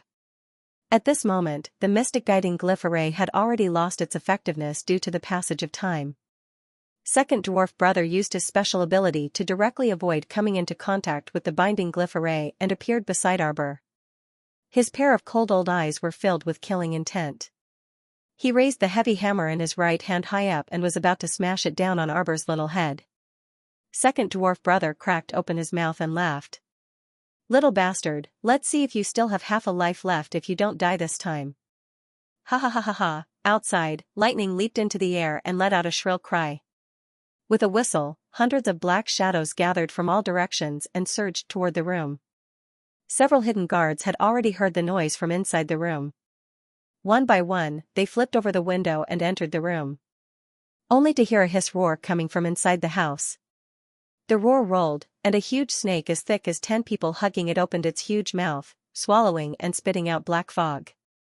With a boom sound, it penetrated through the roof. Covered in black mist, the snake opened its mouth wide and stared coldly at second dwarf brother who was rapidly retreating with a face full of fear. Hiss! The huge snake roared angrily and swayed its huge tail. Its huge mouth was right next to second dwarf brother's frightened face. In the blink of an eye, he had bitten the upper half of the dwarf brother's body into his mouth with a crunch. As he swung his body around, the messy internal organs fell out and scattered all over the ground. The thick body of the snake was shrouded in darkness. It spiraled through the roof and crashed into a towering tree on the opposite side. Half of the tree withered from the impact. With a series of creaking sounds, the tree broke in half. The upper half of the thick tree trunk came crashing down with a terrifying sound of wind and whistling. All the secret guards in the courtyard were so shocked that they hurriedly jumped onto the eaves. Crunch, crunch, crunch, crunch. A terrifying grinding sound came from the snake's mouth. Half of second dwarf brother's body was swallowed by the snake's huge mouth, and then it spat it out in disdain. Pieces of flesh fell to the ground, and blood dripped down, as if it was raining blood. All the secret guards looked up in shock at the giant snake that had suddenly emerged from the crown princess room. Oh my god, what level of mystic beast was this? How could it be so violent and terrifying? Hiss, the huge snake spat out its tongue angrily. Its long tongue flung out and directly razed the surrounding trees to the ground. Half of the houses had collapsed. Everyone in the city lord's manor was shocked by this huge noise. What the hell is going on? All the masters and servants in the city lord's manor rushed out of their rooms. When they looked up, they saw the giant snake that had drilled its way out of the roof. The snake's head was held high above the eaves, and its enormous body was coiling in circles. Even though Lin Yongyi was experienced and knowledgeable, he couldn't help but be speechless at this moment. Hiss, the giant snake spat out a poisonous mist from its mouth. All of the frightened and writhing little snakes were sent flying by this cold wind. Hiss. The giant snake once again let out a terrifying roar, shaking some of the shadow guards who were closer to it. The blood in their hearts surged, and they couldn't help but bleed from the corners of their mouths. The giant snake's coiled body slithered down from the eaves, shrinking inch by inch until it finally shrunk to the white snakelet's original tiny size. With a plop, it limply landed on Xiaomu's knees. The crown prince rushed over after hearing the news, burning with anxiety. At a glance, he saw that more than half of the wing where Jojo was in had collapsed. His heart began to clench tightly. Jojo. Prince Mo hurriedly ran into the wing, but was shocked to find that his baby's body was wrapped in a patch of emerald green vines. In front of his eyes, she was gradually becoming transparent inch by inch, as if she was about to disappear. Jojo. Mo Lian rushed forward in a panic, wanting to grab her little hand, but her wrist was entangled by several green vines. Master is fine. Relax and cooperate with me. I'll drag you in. Qiu Qiu shouted. Right now, it couldn't care too much. It could only waste some of its life force to drag Prince Mo into Paradise Planet first. Mo Lian's heart stirred slightly. Her fingers slid and wrapped around Arbor's somewhat cold fingertips. Suddenly, her vision blurred. When she looked again, she was already in a beautiful paradise. In front of her was a towering tree. It was actually a terrifyingly tall peach tree. Mo Lian had never seen such a mutated peach tree that was so tall that it looked like it could pierce through the sky. The peach trees were laden with fruits. Each peach was as big as a wash basin. This was simply too exaggerated. The vines retreated from his hand, and Mo Lian hurriedly reached out to hold Arbor, who had collapsed and was breathing unsteadily. Jojo. Your Highness, don't worry. Master is fine. Please help her sit down and let her continue to absorb the mystic energy here. The little treant hopped over and directed Mo Lian to move Arbor to the tree so that she could continue to meditate. Little water child used water to circle a large pile of magnetite and ran over, piling them up beside Arbor's legs. It's all right now. Let Master continue to absorb the mystic energy. She's about to break through. The little treant wiped its sweat, and only then did it have the time to run over to observe the little white snake's condition. Mo Lian looked at Arbor for a while. Seeing that her breathing was gradually stabilizing, she couldn't help but sigh in relief. It's fine. Cho hopped around and directed the other little treants to move the little white snake to the side to rest. The little white snake suddenly transformed and erupted. She should just be exhausted right now. She'll be fine after some rest. You guys. Prince Mo looked at the little treants in shock. His gaze then swept past the little water child and the little chick. Cho drooped its head, looking completely exhausted. I also have to go rest. Dragging you in just now was really too tiring. Why don't you send a message to your subordinates first and tell them not to worry? I'll wait for Master to wake up and have her tell you herself. Cho exhaled with an ah and dragged its tired little steps, falling on its back beside Arbor. The 6th watch period ends. Tomorrow, I'll adjust the update time to daytime. Whoa. This is the paradise, right? Mo Lian muttered to herself. She couldn't help but stroll around Paradise Planet. Although she knew that the heart of paradise had been refined into a mystic domain by Jojo for her own use, she truly didn't know that this little fellow was so resourceful that she could actually merge this mystic domain into her own body. Could it be that she had disappeared for more than 2 years in this place? A thought flashed through Mo Lian's mind. After strolling for a short while, she saw that all of the mystic energy in Paradise Planet was surging toward Arbor, forming a terrifying mystic energy nebula that condensed above Darling Qiao's head. Mo Lian hurriedly strolled back to Arbor's side and saw that the little water child was earnestly moving piece after piece of mystic stone into Arbor's hands, allowing her to absorb and use them on her own. His darling was indeed formidable. She needed such a vast amount of mystic energy just to break through to level 11 mystic cultivation. The more mystic energy consumed during the breakthrough, the more stable and solid the realm after the breakthrough. And just now, she had already cleanly absorbed all of the mystic energy in the vicinity of the city lord's estate within a radius of 50 kilometers in the outside world for about a day. This still wasn't enough. Mo Lian's heart stirred. She stood in front of Arbor, and with a slight movement of her fingers, a thick mystic energy was drawn out of her body and endlessly channeled into Arbor's body. The small tree Cho, who was lying on the side like a corpse, suddenly moved and exclaimed in its heart, "The Crown Prince's mystic energy is very thick and pure. With his assistance, Little Master's breakthrough this time will definitely be smoother even though there will be some twists and turns." About 2 hours later, Arbor's consciousness gradually became clearer. She used her spiritual awareness to observe her body and saw that the 2 branch meridians had already undergone continuous training and were now about the same width as the main meridians. She successfully entered the cultivation of the 4th layer of the Spirit Division Record's Soul Chapter and opened the 3rd branch meridian. The 4th layer of the Soul Chapter mainly cultivated the mystic energy in the 2 branch meridians and the main meridians as one wished, ensuring that the mystic energy in the main meridians was endless and continuous. With this kind of cultivation method, it was equivalent to using the vast and mighty profound energy stored in 3 profound veins to fight against one person. Naturally, the chances of winning would be much higher. The current mystic domain realm was already 2 inches larger than its olive-sized appearance from before. The profound energy from the 2 branch veins and the 1 main vein made a few rounds in the profound veins before the excess profound energy returned to the profound ruins. The mystic domain realm was entangled by the little tree's vines. After absorbing the remaining mystic energy, it was gradually buried into the little tree's roots, disappearing without a trace. When normal mystic cultivators fought, they would use the mystic energy surging in their mystic veins. The mystic domain was equivalent to a replenishment area. If he could be like Arbor and absorb profound energy with the profound domain talisman array, then when fighting, the profound domain realm would be able to continuously absorb profound energy from the outside world. Naturally, the duration of the battle would be extended. If the most fundamental profound energy stored in the profound domain was also completely exhausted in battle, then the situation they faced would be quite dangerous. After all, the speed at which mystic cultivators recovered mystic energy was not fast. If the mystic domain was exhausted and damaged the mystic veins and even the mystic domain realm were damaged, treatment would become very troublesome. Unless you had some miraculous elixir that could rapidly recover your mystic energy, or you were like those people from large sects who carried some kind of natural treasure that could recover mystic energy at any time. Of course, this kind of thing was very rare.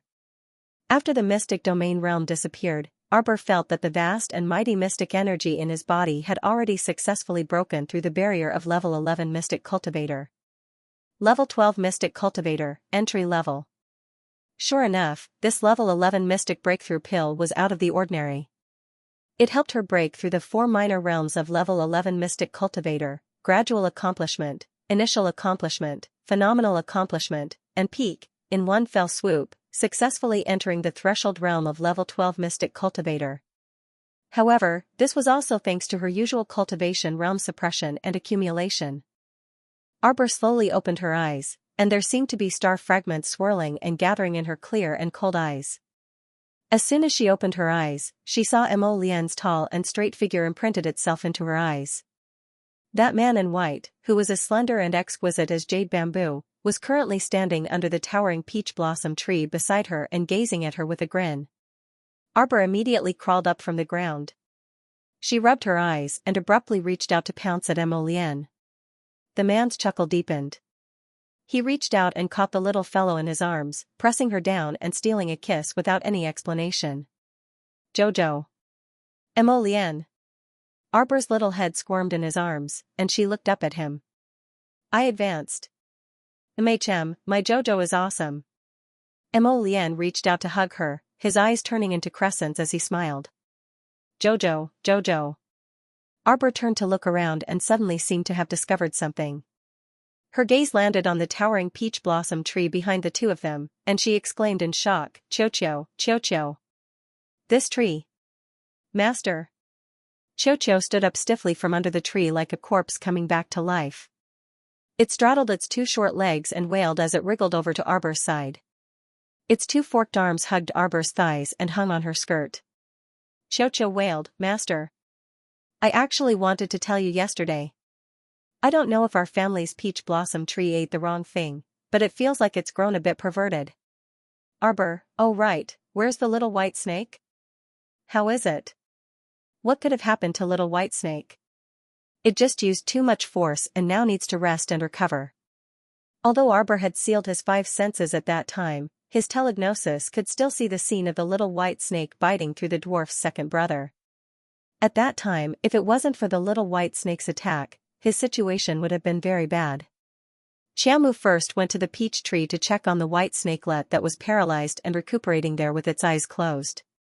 After confirming that it was indeed fine, she then pulled Mo Lian towards that perverted peach tree. Chocho, what's wrong with this tree? Master, this peach blossom tree has become so strange. I think it has something to do with that lump of dirt. What dirt clump?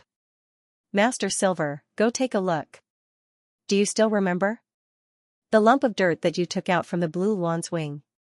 With that, Arbor remembered. She hurriedly pulled Mo Lian and ran to the peach blossom tree.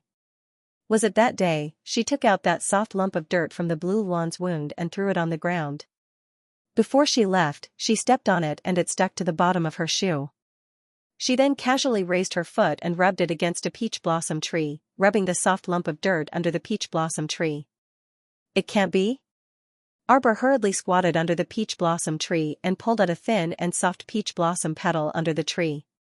She saw that the thumb-sized lump of dirt was indeed stuck under the peach blossom tree. It's it, Master Silver. How could a normal lump of dirt possibly scratch the blue lawn's wing? Coo, coo. Little Chick nodded furiously in full agreement. Master, if I didn't guess wrongly. The sapling stretched out a branch and propped its chin up in deep thought. This isn't some ordinary lump of dirt at all. I suspect that it's sacred earth. Arbor's little jaw was about to drop. Emolienne was also a little shocked. She turned her head to look at the sapling's pensive expression and happened to meet the sapling's two little black eyes that were embedded in the tree trunk. Sacred earth? Arbor waved at the little water child lying on the side. The water child let out a jubilant cry and swiftly hopped onto Xiao Mu's palm, twisting its small, chubby body in high spirits on her palm. You're saying that that lump of dirt is the same as sacred earth? The sacred earth that surpasses the earth origin? Arbor didn't quite believe herself when she said this. She stretched out a finger and poked at the lump of dirt stuck to the foot of the peach blossom tree. The little lump of dirt actually let out a thin sound, and that lump of dirt rolled a little. Arbor's little hand shrank back. The little water child even cried out in alarm and stretched out its little watery hands to hug Arbor's wrist. It widened its eyes defensively. Be careful, Master, this is a monster. You're a monster yourself. The sapling slapped the little water child's onion head with its branch in annoyance. Guru. The little water child melted into a water blob. Its two blue eyes were embedded in that blob of water, ready to attack at any time. Be careful, Master. Dottie will protect you. What monster are you? What are you? Arbor, the sapling, Xiao, was really angered by this idiot water. You said you were a drop of water, chattering away like a monster all day long, and now you dare to call someone else a monster? Sigh, go go go go. The sapling swung its branch in annoyance and pushed the little water child to the side. Master, Xiao feels a little tired. You take care of the sacred earth, I'm going to sleep for a while. Hey, don't go. You'll have to send us out later, Arbor said hurriedly. Alright then. Master, hurry up. The sapling sat down under the peach blossom tree. Little ball, why are you so tired? Is it because I pulled Emolienne in? Arbor couldn't care less about that lump of dirt. He hurriedly ran to check on Sapling's clone. Xiao's main body couldn't move in the star field, but seeing how tired its doppelganger was, its main body couldn't be any better. Not entirely. Xiao shook its head and lifted its branch to point at the surroundings. Master, look. Arbor looked around along its branches. Here? Why is the profound energy so thin? Xiao pitifully nodded its little head. Master, once my profound energy is thin, Xiao feels as if I can't breathe. My head is so dizzy and heavy. I want to sleep. Then rest for a while first. Arbor hurriedly reached out to comfort little ball. It must be because I just advanced here and absorbed all the profound energy in Paradise Planet. Arbor's gaze was slightly grave as he turned to look at Emolienne. Emolienne hurriedly said, Then is there any way to replenish the profound energy here? Little ball stealthily swept a glance at Emolienne. It leaned weakly against the peach blossom tree and said, You don't have to care about me, let me slowly recover on my own. Sigh. Why are you being so eccentric? Hurry up and say what you have to say. I didn't succeed in reversing the situation. Duh. Master, normal mystic energy is of no use to me. What I need is the purest mystic energy in the world to absorb, or the essence of mystic energy cultivated in a person's body. The more mellow and rich it is, the more effective it is for my recovery. As it spoke, its beady black eyes swept over Emolienne from time to time. Arbor didn't hold back and gave the sapling's head a flick. This sentient tree was still thinking about Emolienne. Just how smart was Emolienne? When he saw the sapling in this state, he recalled that time in Qinghe town when a tree vine had stealthily crawled up his wrist to absorb his mystic energy. That time, it was this sapling's doing, right? Mo Lian grinned as she squatted down in front of the sapling, using a patient tone to say, "It's not that I can't give you mystic energy, but you have to listen to me in the future. If I want to come in, you have to pull me in at any time. How about it? Deal." The sapling didn't say another word and immediately made the decision. Arbor slanted its beautiful eyes and glared at Xianxia, who was ignoring its master's will. The sapling immediately rolled its eyes and fell onto the peach tree. "Master, I'm so tired, I can't even keep my eyes open." "Your acting is so fake, doesn't your conscience hurt, sapling?" "It doesn't hurt." "What the hell is conscience? Can it be eaten?" Mo Lian pursed her lips and smiled. She stretched out her wrist in front of the sapling and raised her phoenix eyes slightly. "Hurry up." Xianxia cheered and its claws immediately climbed onto Mo Lian's wrist like an octopus and hugged her tightly. Arbor angrily glanced at the person and tree. "Xianxia, give me a little more time. Don't go overboard." Seeing that the person and tree had already entered the state of transmitting mystic energy, Xiaomu helplessly rolled her eyes. She stood up and looked at the thin mystic energy floating in the air. She thought to herself, the mystic energy in the paradise can only be slowly replenished after she leaves and finds an opportunity to absorb mystic energy from the outside world and convert it to Xianxia. "Xianxia, can't you absorb the mystic energy in the profound stones as a supplement?" "No, no." The little water child shook its head in place of Xianxia and replied, "Master Silver, Xianxia's main body supports the entire star field. Actually, all the profound energy in this star region was closely related to Xianxia's main body. For every portion of Master Silver used, Xianxia's main body would consume a portion more. If its main body consumes too much energy and cannot be replenished in time, it will also affect the stability of the star field, and the paradise will also be damaged." There were always impurities in magnetite and spirit stones that weren't suitable for Xianxia to absorb. Only the purest profound energy between heaven and earth could protect Xianxia. Or for those with extremely high cultivation, the profound energy essence they cultivated could also help it recover quickly. Like you, Master Silver, the profound energy you cultivate is not good enough.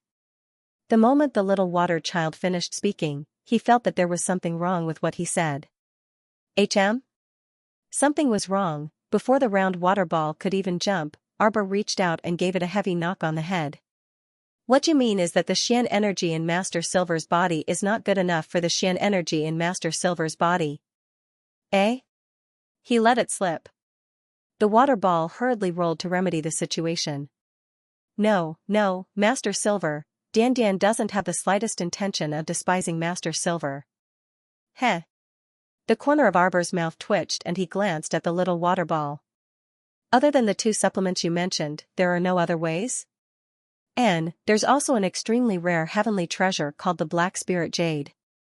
It can replenish the energy of us 5 spirits." The little water ball chirped.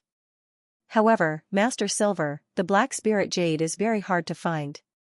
It's said that it's buried in the deepest part of a spirit stone mine, but very few people can find the existence of Black Spirit Jade in a spirit stone mine." Sigh. Black Spirit Jade. Arbor muttered to herself. Carrying the little water ball, she walked to the foot of the peach blossom tree and poked at the little clump of dirt that was lying dormant under the peach blossom tree. "If you're the sacred ground that little ball spoke of, then flip over and let me see."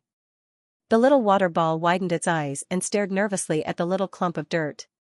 The little clump of dirt that had been motionless all this time, as if it was playing dead, suddenly moved and really flipped over.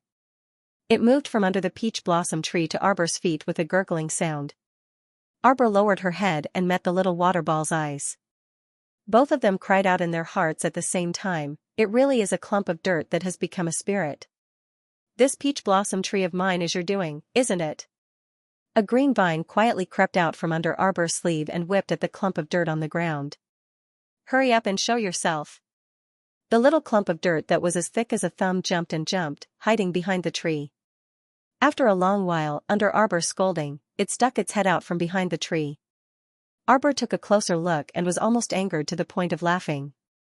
This clump of dirt had turned into a square clump of yellow dirt. It had 2 black eyes and was timidly hiding behind the tree to look at her.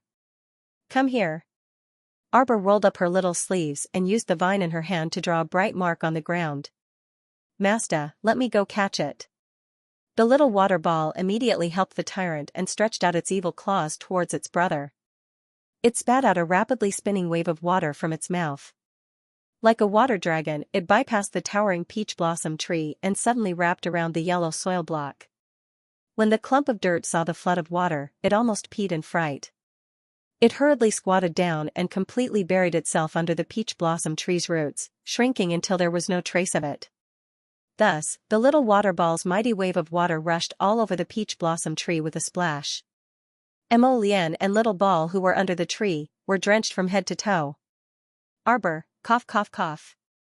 Arbor raised her voice to reprimand and reprimanded, Dotard, what are you doing? Don't spray. As she spoke, she hurriedly stepped forward, took out a clean white cloth from her inner world, and hurriedly wiped the water droplets on the man's face. Mo Lian opened his eyes slightly and abruptly grasped one of her fair and tender wrists, abruptly pulling her into his dripping embrace. You did it on purpose, didn't you, baby? Mo Lian blinked at the little fellow and unhurriedly unbuttoned her outer shirt. Her fingers then moved to her waist to undo her belt. Her expression was very captivating. If you want to see your husband's body, just say it. Why did you have to make such a big wave of water and drench your husband? TSK, he's soaked. Arbor, what can I say? This narcissistic man, I didn't want to see your body. Mo Lian's fingers gently tickled the little fellow's waist. Arbor couldn't help but burst out laughing. She twisted her little body and turned her head to look at him with a slightly red face. She reached out to hit him neither lightly nor heavily. Hurry and dry yourself with the fire spirit. Heh, you got it wet. You're responsible for wringing it dry. Mo Lian moved closer to her neck and nuzzled her head under her hair. Arbor reached out and pinched him on the waist. However, even when her fingers hurt, she couldn't pinch him. She was so angry that she scratched him on the waist as well. Don't touch me. Mo Lian pulled her little hand to her face with a serious expression. She held it in her hands and kissed it twice. Jojo, this is where you've been for the past 2 years, right? Arbor was slightly startled, but then nodded. She reached out and hooked her arms around his neck. She stared at him with her dark eyes and said, You? Are you angry? Why would I be angry? Mo Lian was also slightly startled. Arbor gently bit her lips. I hid it from you. Do you blame me for not telling you about the paradise planet earlier? Mo Lian stared at her, her eyes as gentle as water. How could I? On the contrary, I'm very happy that Jojo was able to tell me such an important secret. He rubbed his wet head against her cheek. Jojo, I'm very happy that you trust me so much. And I will absolutely not betray the trust you have in me, even if it means death. Alright, you don't have to swear. Arbor reached out and covered his thin lips. She rolled her eyes and said, Look, my paradise planet is very powerful. Ordinary people can't sense the aura of this profound domain at all. Moreover, she was very careful. When she was in front of others, she almost never went in and out of Paradise Planet, so as to avoid being targeted by people with ulterior motives. After all, no one knew if there really were strange people in this world who could see through the profound domain of others. It was best to be careful in everything. Moreover, this profound domain of hers was no ordinary profound domain. In the future, Mo Lian would know that this profound domain of hers was a large and strange star domain. Mo Lian hugged her and nodded. Her expression relaxed a little as she smiled and said, Jojo, with such a life-saving mysterious domain, I can rest assured in the future. Mo Lian, the reason why you couldn't sense my aura before was because I didn't know before. I was afraid that you would leave me without a word. Now I know. Mo Lian reached out to cup her little face and planted a kiss on her soft little face. In the future, I don't need to worry like this anymore. Xiaomu pursed her small mouth and grumbled, You've already reached an agreement with the sapling immediately. Mo Lian chuckled, and a green vine emerged from her sleeve. Do you see that? You are now in a place where nothing can be removed. If you hide in the land of peach blossoms, I will follow you. Arbor's eyes suddenly widened. He turned his head to look at the little tree ant that was lying on the ground like a corpse. Heh, you bastard. It had actually been snapped off by Mo Lian to become a doppelganger. This time Mo Lian really could summon Little Tree at any time. As long as Little Tree didn't leave the Mo Kingdom capital, he could enter and leave Peach Blossom's planet as he pleased. Xiao, you've recovered a little now. Hurry and dig out that dirt lump. Hurry and deal with it. Arbor hastily instructed. Seeing that its little master didn't blame it, Xiao quickly jumped out and ran to the peach tree. It dug out the yellow dirt lump that was hiding underground in a matter of minutes and gave it a good beating without any explanation. It beat that piece of sacred soil until it pitifully reached out 2 dirt arms and hugged its square head, letting out trembling noises. Xiao. Arbor reached out to lift Xiao to the side and irritably hit it. Why are you so violent? Are you alright, dirt lump? Arbor expressionlessly stroked Xiao's square head. The latter inexplicably shuddered for some reason. When Masta caressed it with a stoic face, she looked so scary. Crown Prince Mo also lowered his head to look at this lump of lus. He also caressed the lump of lus's squarish head in passing, his eyes full of watery glints of swords. Master Silver. Feeling that the man was even more difficult to deal with, the lump of soil waved its small hands and feet in a very human-like manner. With its square head, it ran to its little master's skirt and squatted down, looking like it was asking for protection and hugs. Little Water Ball saw this. Oh no, why was there another one acting cute here? It was already very unhappy that the little white snake was fighting with it for attention. Alright, Mo Lian snorted softly. With a wave of his hand, a few inches of red flames circled around his hand. In an instant, the water on his and Jojo's bodies was dried. Little soil. Arbor lifted the square head of the sacred soil and placed it on the stone stool under the peach tree. What's wrong with this tree? I didn't do anything. The square head stretched out 2 thin soil arms and hurriedly waved them in front of Arbor. Master, this is the only good thing about the sacred soil. You can plant anything on it. No matter how difficult it is to plant, it will grow quickly. The little tree suddenly reached out and patted the tree trunk. Master, wait. Arbor glanced at it, only to see Xiao go and come back quickly. She didn't know where it came from, but it quickly slipped back to her side, holding a seed on its branch. Masta, plant this longevity tree seed on the sacred soil. When it grows, I'll transplant it somewhere else. The little tree Xiao waved its branches happily. Masta, you're really lucky. I've been thinking about how to plant the longevity tree for a long time now. It's very difficult to plant the longevity tree. Without the sacred soil, I feel that even if I keep hastening it, it won't be able to grow smoothly. It's all good now. Xiao happily urged Arbor. Masta, hurry up. Once the longevity tree was planted in the ground, as long as it sprouted, Xiao would be able to speed up the growth of the longevity tree. Furthermore, it would be able to absorb the longevity tree's pure energy during the process. Ahahaha. The pure elemental life force contained within the longevity tree was not as weak as the 10 or so winter fruit trees. The more Little Ball thought about it, the happier he got.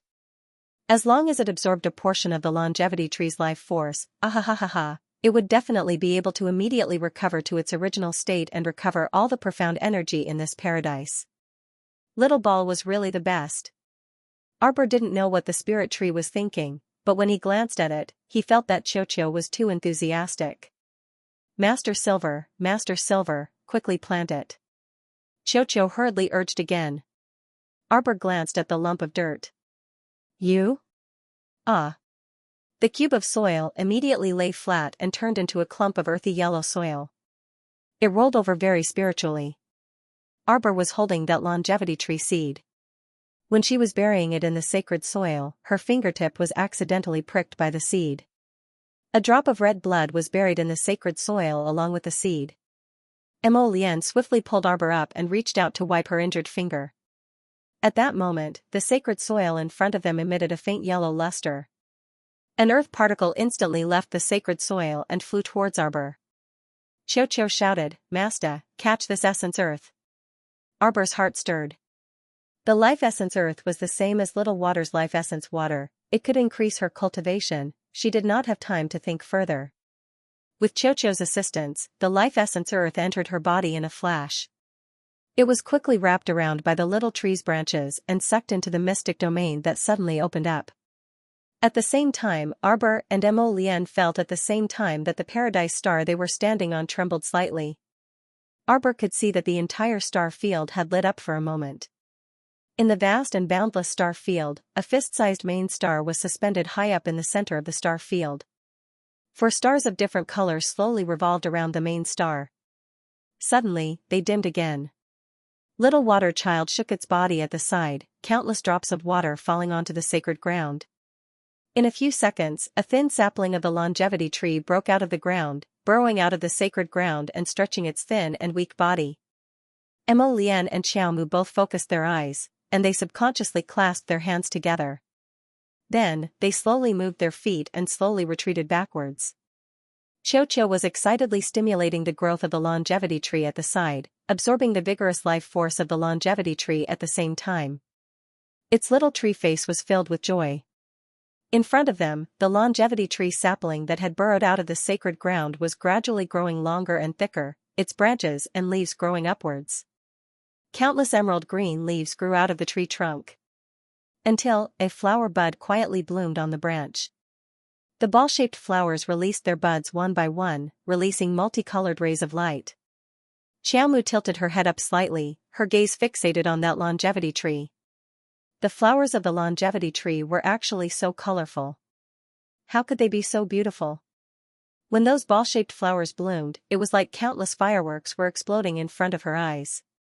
So beautiful. His line of sight was filled with magnificent colors. It was as if the entire paradise star field had been lit up, releasing endless light in all directions.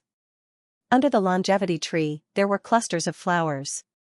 A pair of immortal-like jade people looked at each other. From each other's eyes, they could see tenderness and sweetness. Chongqing and Mo Rua would be together forever. Only with you in this life can immortality show its true meaning. Otherwise, it would just be a waste of time, a waste of time. Their gazes locked together, and everything in the world seemed to disappear before their eyes at this moment. Time and space no longer existed.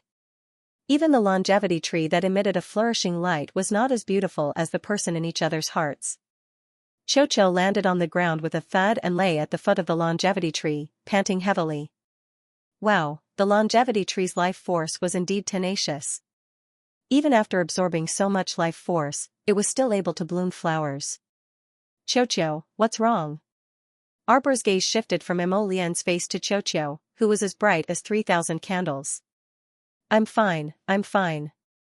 Chocho stretched out its little paw and yawned tiredly. Master, I'll transplant the longevity tree next to this peach tree. Chocho blinked its black beady eyes and said, it'll take a long time for the longevity tree to bloom before it bears longevity fruits. Arbor nodded indifferently and watched as Chocho easily lifted the longevity tree and buried it next to the giant peach tree. This longevity tree was really tall. Its slender figure was a stark contrast to the giant peach tree next to it. Chocho stretched out his hand and yawned. Master, I've sealed the essence earth in your mystic domain. You can slowly fuse with it like how you fused with the essence water. I'm afraid you'll need to spend 2 to 3 months to fuse with it this time.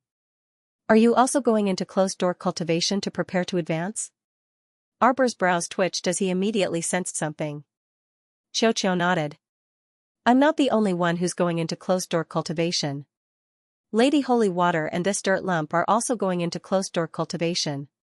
Master, this time I might need a bit more time than last time. You have to be well and not have anything happen to you. Arbor's lips curled up slightly. His face was expressionless, but a trace of bitterness flooded his heart. What can happen to me?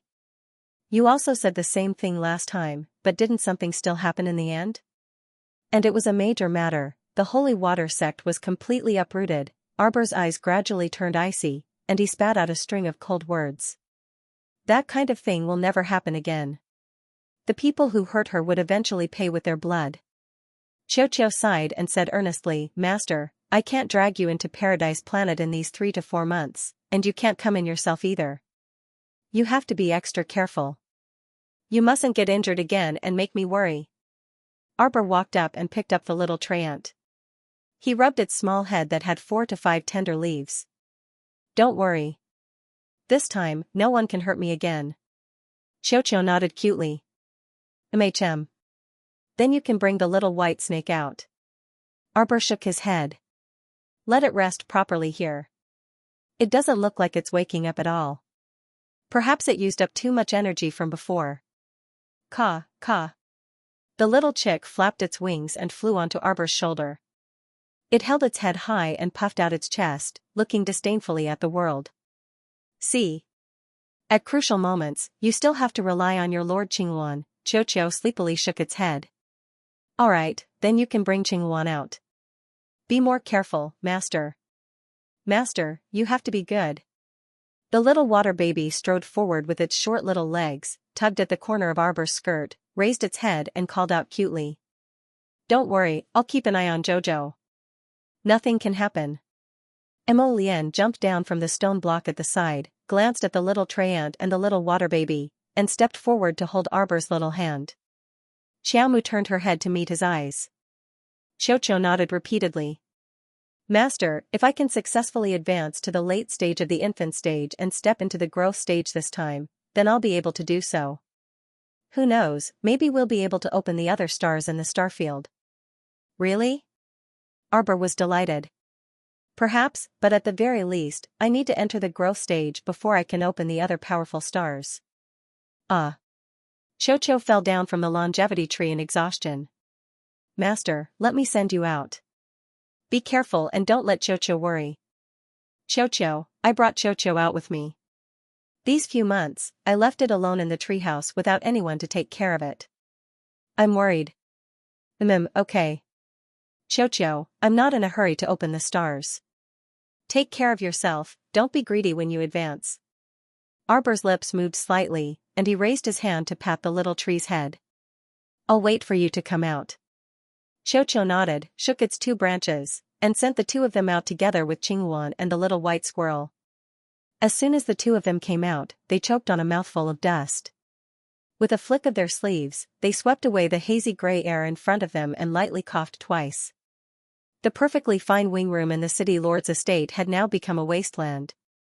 Mo Lian lowered her head to glance at his little one and pursed her lips into a smile. Jojo, we have to change rooms tonight. Arbor rolled her eyes at him. Huifeng passed through the window with a sound. When he saw the 2 of them, his gaze relaxed slightly, and he exhaled. Although he had received the Crown Prince's message earlier that he and the Crown Princess were fine, Huifeng still felt uneasy without seeing the Crown Prince and the Crown Princess with his own eyes. This subordinate came too late to rescue your highness. Alright. Mo Lian waved her hand and said, the Crown Princess and I are both fine. Are there any casualties among the hidden guards outside? In reply to your highness. Only a few people were bitten by venomous snakes, but they have already taken the antidote and are fine for the time being. Huifeng cupped his hands and said, this subordinate dispatched people to search Bailon City and discovered traces of several people from Shuntian Prefecture. This subordinate was incompetent and was still a bit late, so we weren't able to catch those fish that escaped the net from Shuntian Prefecture. Will your highness please mete out punishment? Lu Iji's group's whereabouts are strange and cunning. Besides, you aren't their match, so don't make unnecessary sacrifices. Arbor shook her head and said, that midget who came to assassinate me this time is from Shuntian Prefecture. He should be the twin brother of that midget who delusionally tried to poison the Crown Prince in the Qin estate last time. I think they look exactly the same. Shuntian Prefecture again. Mo Lian snorted. These fish that escaped the net from Shuntian Prefecture had been hiding in nooks and crannies for the past 2 years, so it was a bit difficult to find them. No hurry, just take your time to find them. Arbor was expressionless. What she wanted was to uproot them completely. What about that midget? In reply to the Crown Princess, only half of the midget's corpse is left. Should he be hung at Bailon City's city gate and flogged for 3 days and nights for the crime of great disrespect? Arbor shook his head. No need. His corpse is so ugly and bloody. If we hang it at the city gate, we don't want to scare the people coming and going. Huifeng lowered his head and chuckled as he cupped his fists in salute. Yes. Then this subordinate will go and burn him, so that he won't turn into a corpse and cause trouble. Arbor nodded, and Mo Lian held his little hand as they walked out of the dusty and dilapidated room. City Lord Lin, who had heard the news, repeatedly thanked the heavens and personally led the two of them to the newly prepared room to rest. At this time it was already deep into the night. Because the city lord's estate had suddenly been attacked, it had been tossed around until the middle of the night. Bailon City had even issued several curfews in succession to strictly investigate the people who left the city. That dead gnome knows how to burrow. Those fish from Xianxia Prefecture that escaped the net must have left through the underground passageway. Arbor pondered for a moment before saying, "City Lord, go find some experts in underground reconnaissance and find that secret passageway that leads outside the city. Hurry up and seal it so as to avoid being exploited by thieves." "Yes, yes." City Lord Lin's forehead was about to break out in sweat. The Crown Princess's successive mishaps in his Bailon city made him so anxious that he was like an ant on a hot pan, constantly running in circles. Thus, he listened to Arbor's instructions and sent people to find experts in underground reconnaissance overnight to hurry to the place where Lu Yizhi and the others had previously stayed at in Xianxia Prefecture to investigate the traces of the secret passageway. Arbor and Mo Lian also felt a bit tired after being tossed around for so long, so they each washed up and returned to their rooms to sleep. It wasn't until noon the next day that Lin Yongyi personally came to report that he had indeed found the secret passage leading out of the city and had sent people to deal with it. Mo Lian walked into the room. She immediately saw the little girl tilting her head and using a small spoon to feed a white squirrel a life-prolonging medicinal liquid. Mo Lian naturally recognized this furry white squirrel. "What's wrong with it?" 2 years ago, it blocked a fatal blow from a mystic cultivator from Xianxia Prefecture for me, and then it fell into a coma. Arbor reached out to stroke the little white squirrel's fur. "I gave it life-prolonging medicinal liquid, but it was useless. Jojo, I don't think it's seriously injured." The Crown Prince walked up and pulled a stool to sit next to Arbor. He reached out to pinch the little white squirrel's small ears. "This little beast isn't as simple as it appears on the surface. I feel that it is advancing in rank." "Ah?" Arbor opened her mouth in shock, but then shook her head repeatedly. "Impossible. Qiuqiu and the others advance in rank at most 3 to 4 months. This little guy has already been unconscious for more than 2 years. How can it be advancing in rank for more than 2 years? If it's not advancing in rank, then it's recovering." "Recovering?" Arbor glanced at the Crown Prince in shock. "What do you mean?" Prince Mo reached out to grasp her small hand. "Do you think that this little beast is just an ordinary mystic beast?" "No." Arbor immediately shook her head and said bluntly, "When I first saw it, I only thought that it was an ordinary forest little beast. It can't be called a mystic beast at all." Prince Mo immediately turned his face and couldn't help but laugh loudly. "Jojo. You really need to properly train your, eyesight." Eyesight." Arbor snorted and didn't give him any face. She even rolled her eyes at him. "This little beast most likely isn't a mystic beast. Maybe it's a spirit beast, or maybe a divine beast." "What?" Arbor's round, black eyes widened. He shook his head and said, "You're thinking too much. Let me tell you. My little squirrel. It only knows how to identify magnetite and mine magnetite. Other than that, I've never seen it have any special abilities." Arbor tilted his head and thought for a while. Biting people is also a skill. It carries a deadly poison, but according to my research, this deadly poison can only kill 5 or 6 people at most. Also, mystic cultivators above level 11 will greatly increase their defense against poison." Mo Lian lifted the little white squirrel onto her lap and turned to look at Arbor with a smile. "Jojo, why don't you feed it some strong medicine? For example, the previous batch of poisonous snakes? Cut open their bodies and take out their gallbladders." Arbor's eyes lit up. "Will it work?" "It's better than feeding it life-extending elixir all day. That batch of poisonous snakes is considered a mystic beast with some success, so there must be some power essence left in their gallbladders." Mo Lian lifted the little white squirrel up. "In short, it won't harm it." The two looked at each other. Arbor seemed to have made up his mind and nodded vigorously. Thus, Mo Lian ordered people to take the gallbladders of the dead snakes that attacked Arbor and feed them to the little white squirrel every day. In less than 2 days, the little white squirrel's body indeed underwent a strange change. Its fluffy tail grew longer, its fur became glossy, and its entire body emitted a lustrous white light. Seeing that the snake gallbladder was effective, Arbor hastily carried the little white squirrel and ran to find Mo Lian, discussing with him how to catch more mystic beasts to feed the little squirrel. Mo Lian couldn't help but reach out in amusement and hug this impatient little one. There aren't any mystic beasts in the vicinity, but there might be zombies. Mystic beasts usually only appear in the Mystic Beast Forest, which is a bit too far from here. We still have to hurry back after we're done with the matters here. In this case, you should be at ease. That squirrel wasn't injured at all. Perhaps that person's palm strike 2 years ago just happened to hit the seal on its body. It has been recovering these past 2 years. Mo Lian lowered his head to look at Jojo, his expression somewhat solemn. I suspect that its original body isn't like this at all. What kind of original body would need such a long time to recover? Arbor stared blankly at him. Would it be like this? Mo Lian laughed in spite of himself and pressed his forehead against hers. His dark phoenix eyes roamed around as he gazed deeply at her. Jojo, don't worry. Even if you don't feed it, it will slowly recover on its own. It'll just take a bit longer. If we can find something that can help it recover, such as snake gallbladders or mystic beast cores, perhaps it can help and speed up its recovery. But time is tight for our trip, and we still have to return to the Mo Kingdom capital to celebrate the new year. How about this? I'll have Morning Sunlight Pavilion search and bring over all the usable mystic beast cores for you. After we celebrate the new year, we can find an opportunity to make a trip to the Mystic Beast Forest and help find even more Mystic Beast cores. Arbor nodded repeatedly, gazing at Mo Lian with sparkling eyes. In that case, Chirpy should be able to recover very quickly and wake up, right? That's right.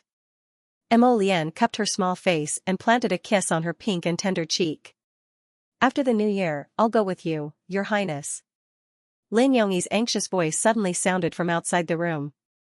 Mo Lian raised her hand and pinched Arbor's little face, loosened her waist, and casually straightened her robe and sat down. Come in. As soon as Lin Yongyi entered, he hurriedly greeted the Crown Prince and the Crown Princess.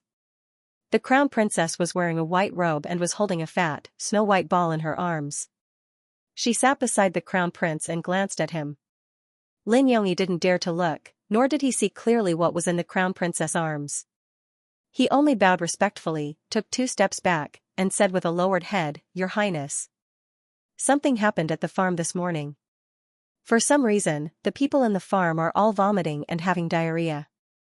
They can't get off the ground at all. Where's Hong Yaowei? Hong Yaowei has the same symptoms. Other than Hong Yaowei, the other 6 or 7 commissioners who are responsible for the growth of the yellow stems all have vomiting and diarrhea.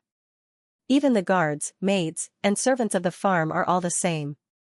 Mo Lian stood up and said, Let's go to the farm.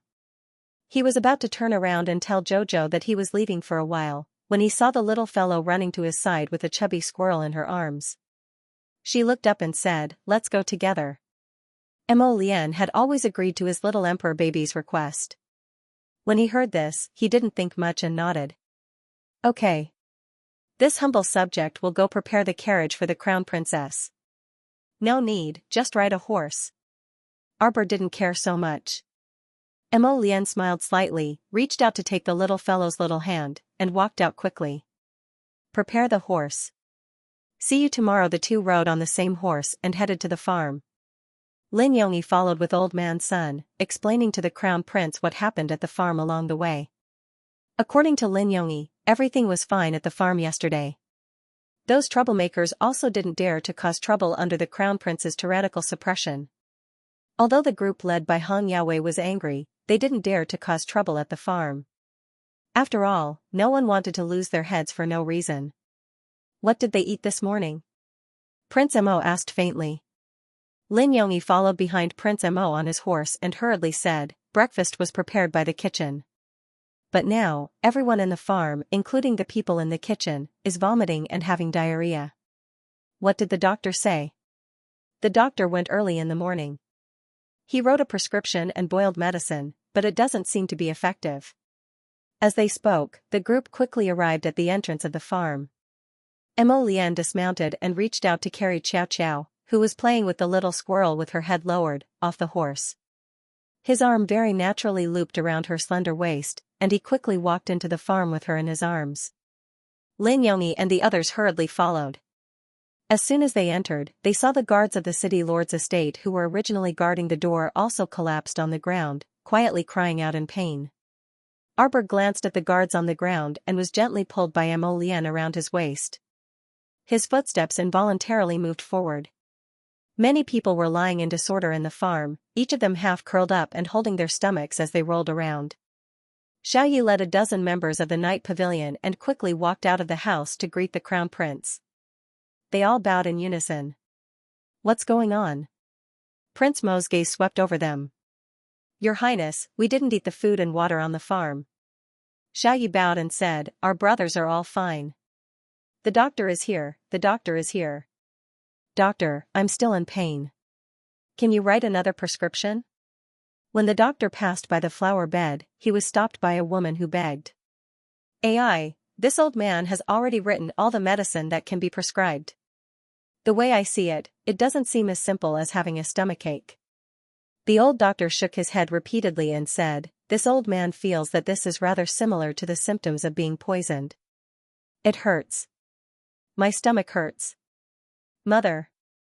A little boy who had fallen on the side of the dirt road was rolling on the ground and crying. Unfortunately, his parents couldn't even take care of themselves right now. Arbor quickly stuffed the little white squirrel in his arms into Emo Lian's hands and waved in the direction of the little boy. Bring him over. The boy was only 7 or 8 years old. At this time, he was in so much pain that he was sweating profusely. His face was dirty with snot and tears. Lin Yongyi hurriedly took out a clean handkerchief and said in front of Arbor, Crown Princess, let me do it. As she spoke, she hurriedly wiped the boy's dirty face with a white cloth and brought him in front of Xiao Mu. Where does it hurt? Arbor reached out to feel the boy's pulse. The boy kept shaking his arm as he cried and mumbled, it hurts everywhere. It hurts everywhere. It hurts everywhere. Lin Yongyi, old man's son, and the others couldn't help but twitch the corners of their mouths. Arbor didn't get angry. He raised his hand and patted the little boy's head.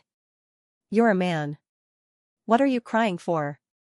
Stop crying. The boy stopped crying with reddened eyes, but his eyes were still filled with tears.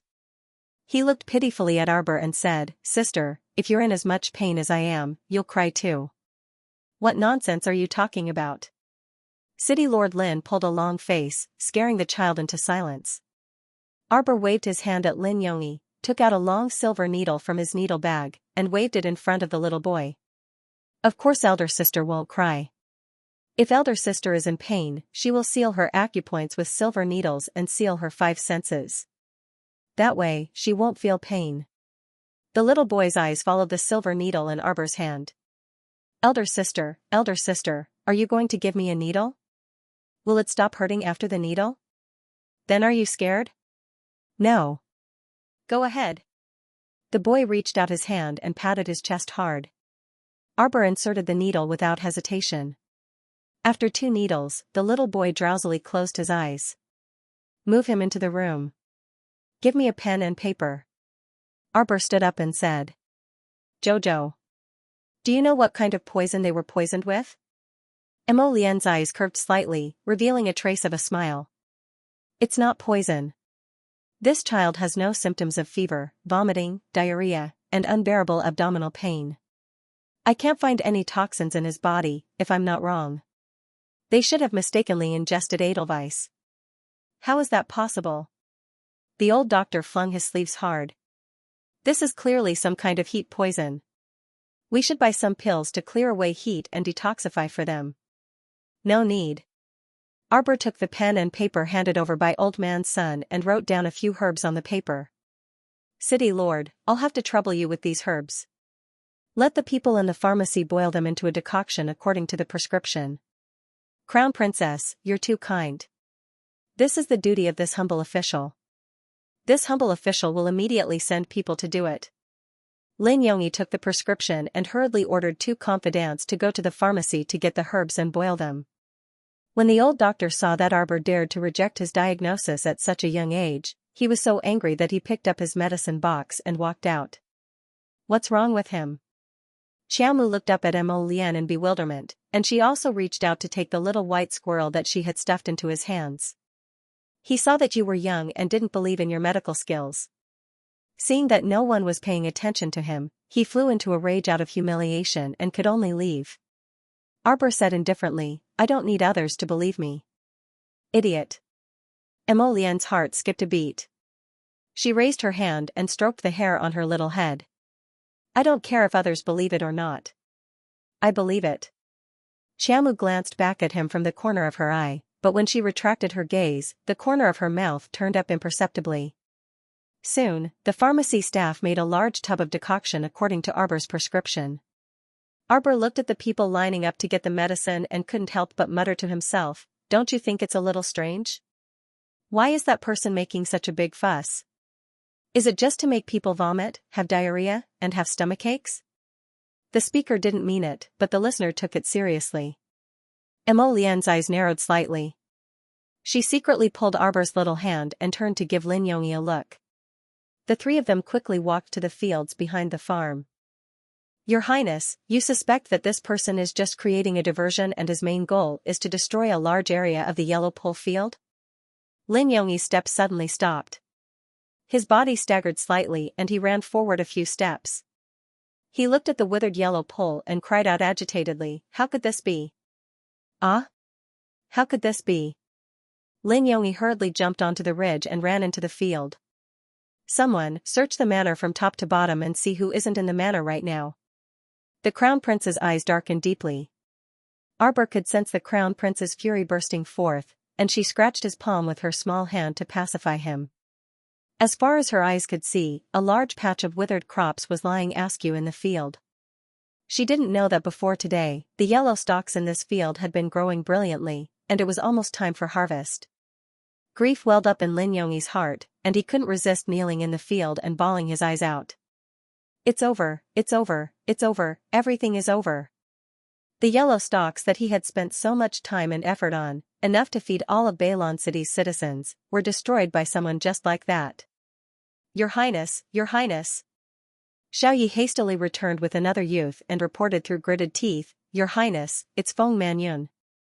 Feng Manyun and her maid, Xianxia, have both disappeared. Prince Mo was startled. He simply didn't remember this person called Feng Manyun. Your Highness, it's that Celestial Medicine Valley's physician Feng who disturbed the Crown Princess's secluded cultivation when you ordered her not to stay in the city lord's estate a few days ago. Seeing that his master clearly didn't remember, Hui Feng quickly reminded him. It's her? Recalling Feng Manyun's coquettish and pretentious gaze of adoration, Prince Mo felt his stomach churn incessantly. Physician Feng? Lin Yongyi, who was sitting on a piece of barren land, suddenly jumped up and bellowed furiously, Physician Feng did it. Where is she? Where is she right now? Vicious woman. Look at what she's done. Why have all the yellow stalks in this field withered to death? Did she use some kind of vicious medicine to poison the entire land to the point that it became a wasteland? Ah, my yellow stalks. Lin Yongyi sprawled on the withered ground, gripping a handful of black soil as tears streamed down his face in dejection. Lin Yongyi was regretting his actions to death right now.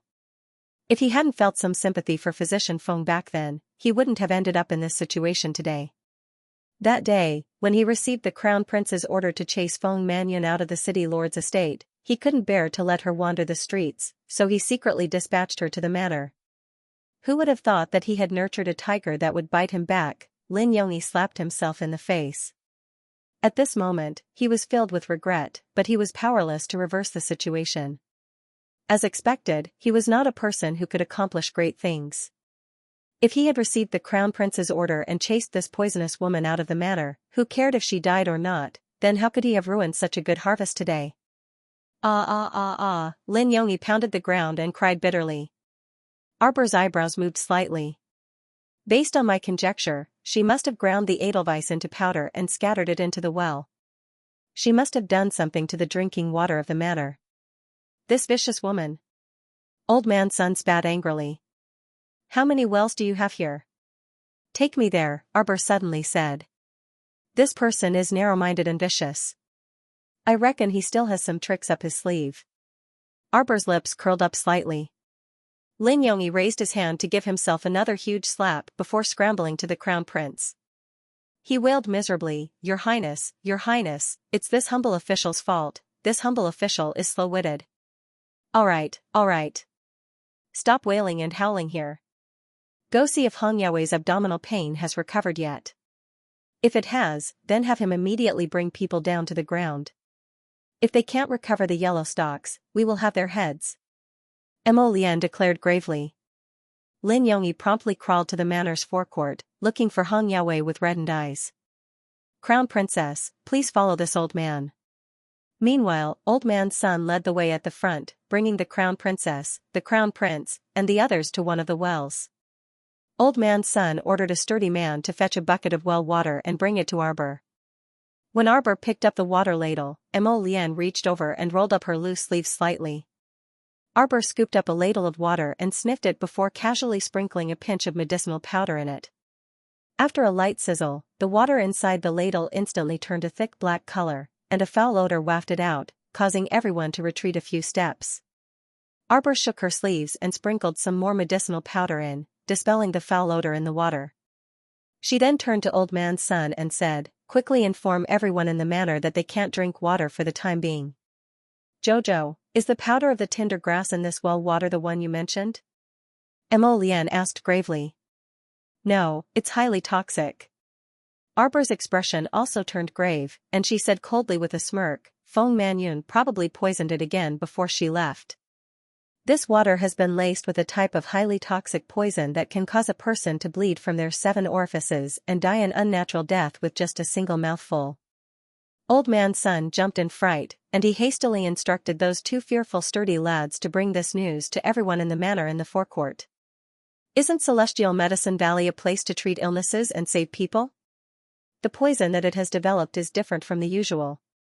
I will need about 7 to 8 minutes to dispel the poisoned water here. Other than this well water, are there other wells? Yes. There's another one behind it. There's another one, which is a channel specially used to irrigate farmland. The vicious woman wouldn't have also done something to that, right? It's very possible. Old man's son's eyes bulged, and he couldn't resist cursing, this vicious woman. She's simply deranged. Alright, you don't need to accompany me here. After I'm done detoxifying the poison in the well, I'll gather all of you. After Arbor finished speaking, he winked at Mo Lian.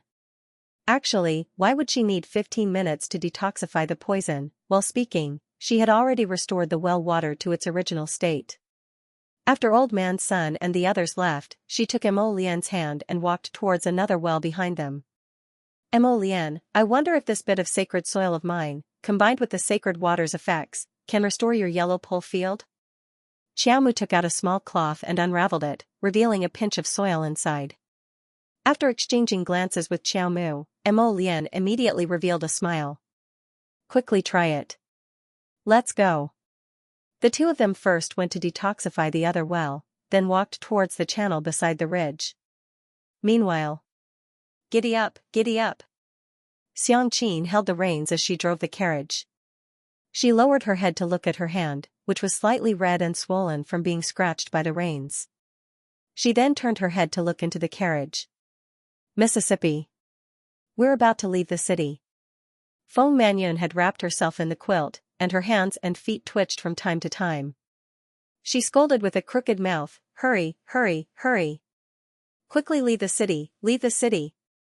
Xianxia sighed and quickly whipped the horse, driving the carriage out of Bailon City. As soon as they left the city, they naturally arrived at a messy shanty town. Normally, Feng Manyun would still be patient enough to greet these people, but right now, she wasn't in the mood at all. Especially when she recalled how she had been forced to grovel in front of that little B***tch several days ago under everyone's watchful eyes. Her face was filthy and her whole body was humiliated. It was as if her heart had been scalded by fire, and it couldn't help but burn. Physician Feng, Physician Feng. The assistant manager in charge of the tent district's safety saw a carriage passing by him the moment he lifted the tent curtain. The carriage curtain was lifted by the wind, and when he saw Feng Manyun's face, he hastily chased up to stop the carriage. Xianxia could only helplessly stop the carriage.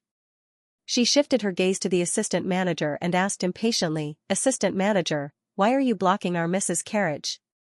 Physician Feng, it's truly great to see you." The assistant manager cheerfully called out, "Physician Feng, quickly get off the carriage and take a look. Do you still remember the patient you visited a few nights ago? His condition seems to have worsened. Why don't you take a look again?" "Apologies, assistant manager, but we are in a hurry to return to Celestial Medicine Valley." Xianxia rolled her eyes at the assistant manager irritably and raised her horsewhip. "Will you please make way?" "TSK, that won't do. Physician Feng, how can you be like this? You have to go all the way to saving a person, right?" The assistant manager tangled with the two people and blocked the carriage, unwilling to leave. As they spoke, many commoners also walked out of their tents to watch the commotion.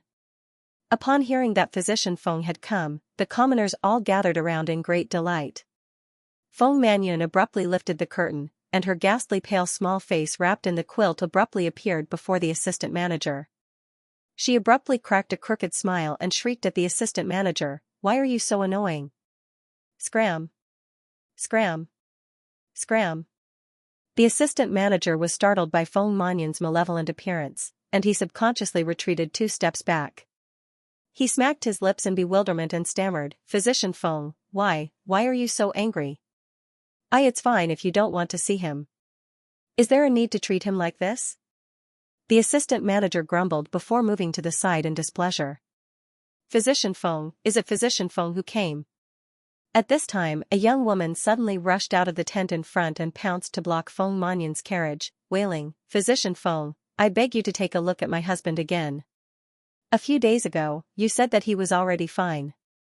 But just now, he coughed up blood again. Dr. Feng, I beg you."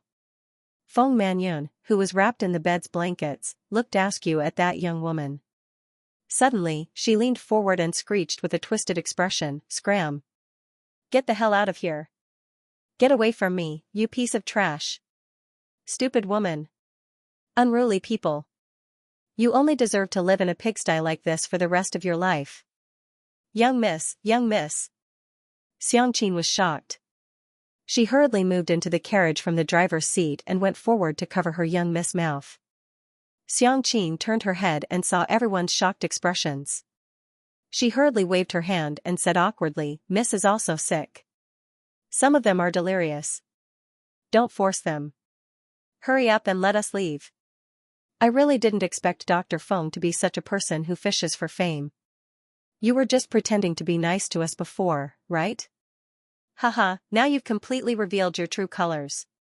The group of grannies and sisters-in-law who were originally greeting Feng Manyun with smiles in front of the carriage also turned around and returned to their tents in a huff.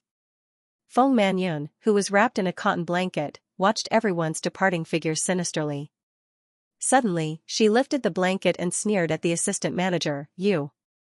Take me there." The assistant manager was naturally overjoyed that Feng Manyun suddenly changed her mind and wanted to see the patient, so he didn't fuss over her rude and unreasonable attitude anymore. Mississippi Xianxia was the clearest about her miss's current state. Her mind was also a bit muddled from the stimulation she received a few days ago, and she still hadn't recovered yet. How could she still have the energy to see some patient? Feng Manyun arched her back as she got down from the carriage.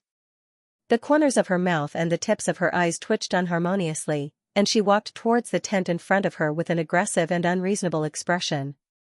Underneath her sleeve was a slender silver needle dipped in poison. These lowly commoners actually dared to question her medical skills again and again. These lowly bastards should just die. Fine, weren't they questioning her?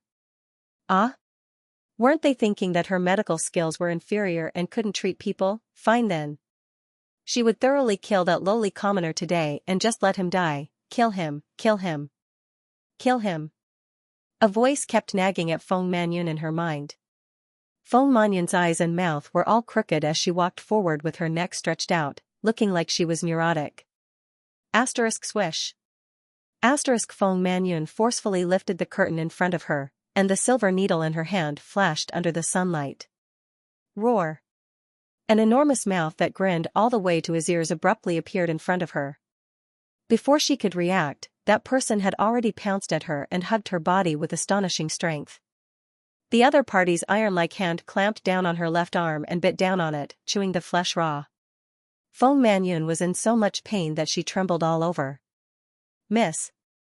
Xianxia let out a heart-wrenching shriek. The young married woman also shrieked, "Hubby! Hey, don't go over! Don't go over!" The assistant manager reacted quickly and grabbed Xianxia and the young woman. He took a few steps back and shouted, someone come quickly. Someone has mutated, someone has mutated. Let go, let go, let go. Feng Manyun only felt that the other party had bitten off a chunk of flesh from her arm, and she was so frightened that she shuddered all over. The sturdy man held at her small face, and with a crack, he actually broke Feng Manyun's left arm. My hand, Save me. Save me. Xianxia, Xianxia. In the midst of Feng Manyun's panic, the silver needles in her hand had long fallen off somewhere. Miss. Miss. Xianxia was eager to protect her master. She threw away the assistant manager's hand and casually picked up a wooden stick. With a loud shout, she smashed it towards the strong man's back. Let go of Miss. Let go of Miss. The brawny man let out a roar that sounded like a human, but not a human. He suddenly turned his head and stared fiercely at Xianxia with his bulging eyes. Plop. After suddenly losing the brawny man's grip, Feng Manyun clutched the wound on her left arm and collapsed to the ground with a plop. The stench of urine wafted from her body. Xianxia hugged the rod and trembled like a sieve. She stared at the bulging eyes of the burly man and swallowed her saliva. Her forehead was covered in sweat as if she had just been fished up from a river. It was still the assistant manager who saw the opportunity and kicked Xianxia over, just in time to avoid the claw that the brawny man had pounced at her. The tent district's guards had already rushed over after hearing the news. Several dozen guards donned battle helmets and were fully armed with sabers, swords, and clubs as they surrounded this mutated brawny man at the edge of the tent. How was this possible? How was this possible? This person clearly didn't die, so why did he suddenly mutate? He was still fine earlier. Feng Manyun, who was sitting paralyzed on the ground, subconsciously pulled down her tattered sleeve to cover up the wound on her left arm with all her might. Her severed arm drooped down, and the bite wound was excruciatingly painful. Feng Manyun barely propped herself up and crawled backwards. It's fine, she'll be fine. Feng Manyun slowly shrunk backwards with a face drenched in sweat and tears. Until a piercing voice rang beside her. Someone come quickly. Physician Feng was bitten by a zombie. No, I didn't, it's not. It's not a zombie, he's not a zombie. 5 to 6 burly men swarmed towards her and twisted her arm in reverse. They abruptly shoved her, pressing her face firmly against the filthy tent. Feng Manyun shrieked as if she had lost her mind, and she kept twisting her arm as she shouted sternly, let go of me, let go of me, let go of me. Let go of me. Be careful not to get scratched by her. The assistant manager's pupils contracted when he saw the woman's deranged state. Don't, assistant manager, don't. Xianxia hastily went up to tug at the assistant manager's arm. Let go of my miss. Miss is also a victim. You can't let go of her. Look at her arm. The women stared at Feng Manyun's left arm, which was dripping with blood continuously, in horror. Let go of me, you bunch of cursed idiots. Lowly people. How dare you treat me like this? I won't let you off. Feng Manyun shrieked viciously, and her arms kept twisting as she tried to break free from the burly men's control. Bang! One of the burly men decisively punched her on the head. Feng Manyun's head tilted, and her eyeballs rolled around. She only felt her vision darken, and she gradually lost consciousness as she slumped into the crook of a burly man's arm. Tie her up first. The assistant manager directed those burly men to find several sturdy ropes to bind Feng Manyun. Xianxia was bawling her eyes out, and she knelt before the assistant manager with disheveled hair. "Assistant manager, I beg you, please don't harm our miss. Xianxia, your miss has already been bitten by a zombie. She'll mutate very soon and become like that person." The assistant manager's face was filled with horror as he pointed at the mutated man who was being guarded by dozens of heavily armored guards. She won't. Miss won't lose her mind. Young Miss will be fine, assistant manager, you have to believe me. Miss is one of the top 50 physicians in the Celestial Medical Valley. She will definitely be able to cure herself. Xianxia scrambled to the vice manager's feet and hugged his leg as she cried out, "Before we left the valley this time, Mrs. Master gave Miss a profound-grade medicinal pill that can cure all kinds of illnesses." Assistant manager, Mrs. is her. Assistant manager her T's, TTTSS. A black rank pill was a legendary item, and it could be considered the treasure of every major pill house. As expected of Celestial Medicine Valley, any random disciple could possess a black rank pill. Even members of the pill union might not necessarily possess this kind of black rank pill. MHM. Xianxia wiped away the tears on her cheeks with her sleeve and nodded repeatedly. "It's true, assistant manager. I'm not lying to you, it's true. Miss has a black rank pill on her, she does." The assistant manager couldn't help but be skeptical. "Where's that black rank pill right now?" "I can't say where it is, but as long as you wake Miss up and let Miss take this black rank pill, then she will definitely be fine," Xianxia said with certainty. The assistant manager had people restrain the trussed-up Feng Manyun first. "Although you say this, for safety's sake, I can't completely believe your words for the time being. Let's tie her up first." "Assistant manager." Xianxia creased her brows and was about to speak when two sturdy women went up and grabbed her arms. "Behave yourself." Roar. In the open space next to the tent, the mutated burly man was tied up by several dozen guards with 3 to 4 arm-thick ropes, and he roared furiously at the sky. The city lord's estate's guards each held a rope firmly in their hands, and they simultaneously exerted their strength with a roar to restrain the burly man's movements. The mutated burly man roared several times as he tugged at the ropes around his limbs with all his might. He raised his hands above his head and opened his huge mouth to roar. 7 to 8 heavily armored city lords' estate's guards were actually lifted up by the strength of his arms. Their feet abruptly left the ground, and they flailed about with shocked expressions. The remaining dozen or so guards instantly tightened the ropes around their arms, and they were dragged forward several steps by the mutated burly man's brute force. Their feet were firmly hooked to the ground, and they scraped up thick sand marks. Roar. The mutated burly man raised his head and roared furiously. Suddenly, he pulled over a nearby guard and snapped him into two, kicking him to the side like trash. "Husband." The young woman's vision darkened, and she fainted on the spot from fright. During this tug and pull, several armored city lords' estate's guards were no match for the mutated burly man's boundless strength, and they were pulled to the side and piled together like a human pyramid.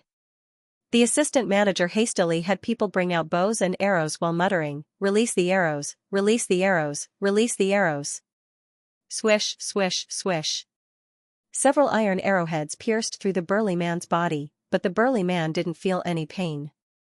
Instead, such an action angered him even more.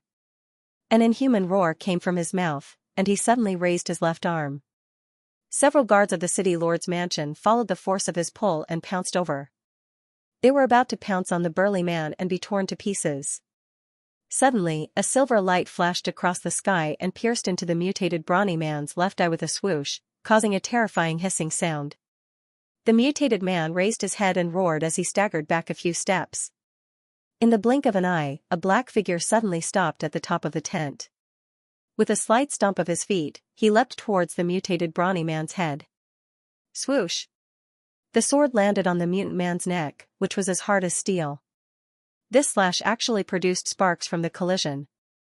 "Young hero, be careful."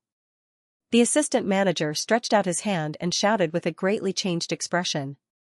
However, the newcomer turned a deaf ear to his shout and directly pulled out the long sword that was half embedded in the brawny man's neck.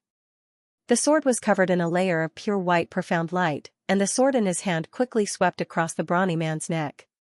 Ah! The mutated brawny man let out an unpleasant blood-curdling scream, and his entire body suddenly fell backwards, heavily smashing into the ground. In a short moment, his head fell from his neck and was sliced into 4 or 5 pieces by the sword in the black-clothed youth's hand. Clap, clap, clap. 2 or 3 scattered claps came from behind the crowd. The assistant manager and the others turned to look, only to see a young man about 20 years old leading a dozen or so young men and women carrying swords striding over. He chuckled as he looked at the black-clothed youth who had made a move. Ha ha ha, I didn't expect our 6th young master Xiang to have such a heroic complex. Sigh, to actually draw his sword to help when he sees injustice on the road. TSK, this kind of character truly isn't like a member of the Xiang family. Truly impressive. The young man who spoke curled his lips mockingly as he cast a sidelong glance at the black-clothed youth. Make way, make way, make way. A dozen or so young men and women squeezed out from the crowd of onlookers. The man in the lead wore a brocade robe and was slightly plump. When he saw the black-clothed youth, his eyes suddenly lit up, and he hastily rubbed his hands as he walked up with a smile, calling out, 6th young master, 6th young master, why are you walking so fast? 6th Xiang sheathed his sword and calmly cast a sidelong glance at the plump young man. The plump young man cracked open his mouth and giggled foolishly. He abruptly turned his head and pursed his lips to glare at the young master who had mocked 6th Xiang. Hey, Hui Fan, are you looking for trouble for no reason? What, you're not convinced that you lost to our 6th young master in the previous competition? Then come at me. The young man who had mocked 6th Xiang earlier was precisely the second brother of the Royal Guard commander Hui Fan. A young lady who resembled Hui Fan somewhat, also with a square face and dashing eyebrows, gave a cold snort when she heard this.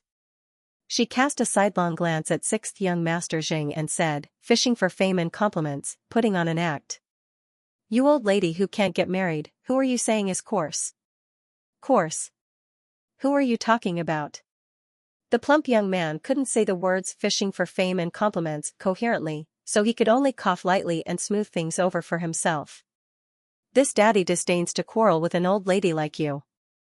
Wu Xiaoen, someone with such a low cultural level like you should speak less incoherently if you can't speak coherently. It's making people laugh. Hui Ling crossed her arms and swept a disdainful glance at the plump young man. Who? Who dares to laugh? Who dares to laugh at an old fellow? Wu Xiaoen was so angry that his chubby face was bulging. 6th Xiang.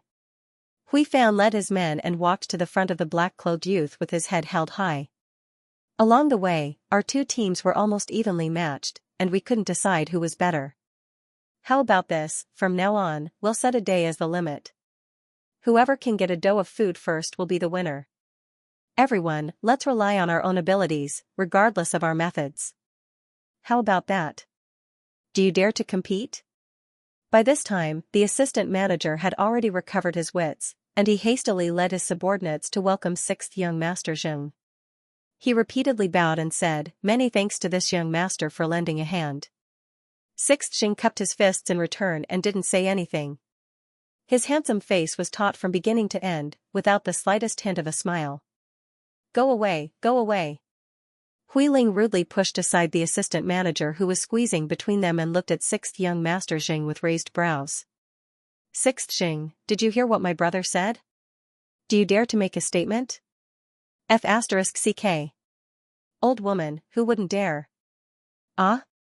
Wu Xiaoen crooked his mouth and slanted his eyes. He looked back at Hui Fan and his sister with a disdainful expression. Who are you calling an old woman? Hui Ling swung a fist over, but it was directly blocked by 6th Xiang's sword. Wu Xiaoen hid behind 6th Xiang and made a face at Hui Ling and talking about whoever responds. You're already 22, but you still haven't gotten married. Just look at the entire capital. How many old ladies are there like you? I'm going to beat you to death with your cheap mouth. Hui Ling's expression abruptly changed, and she raised her hand to slap Wu Xiaoen, who was behind 6th Xiang. 6th Xiang suddenly raised his hand and pushed his scabbard in front of Hui Ling, blocking her punch. He gazed at her coldly and said softly, not competing. 6th Xiang, it's not like we're scared of him. A trace of unwillingness flitted across Wu Shaoen's chubby face. Besides, we have you, so why should we be scared of them? Don't want to compete.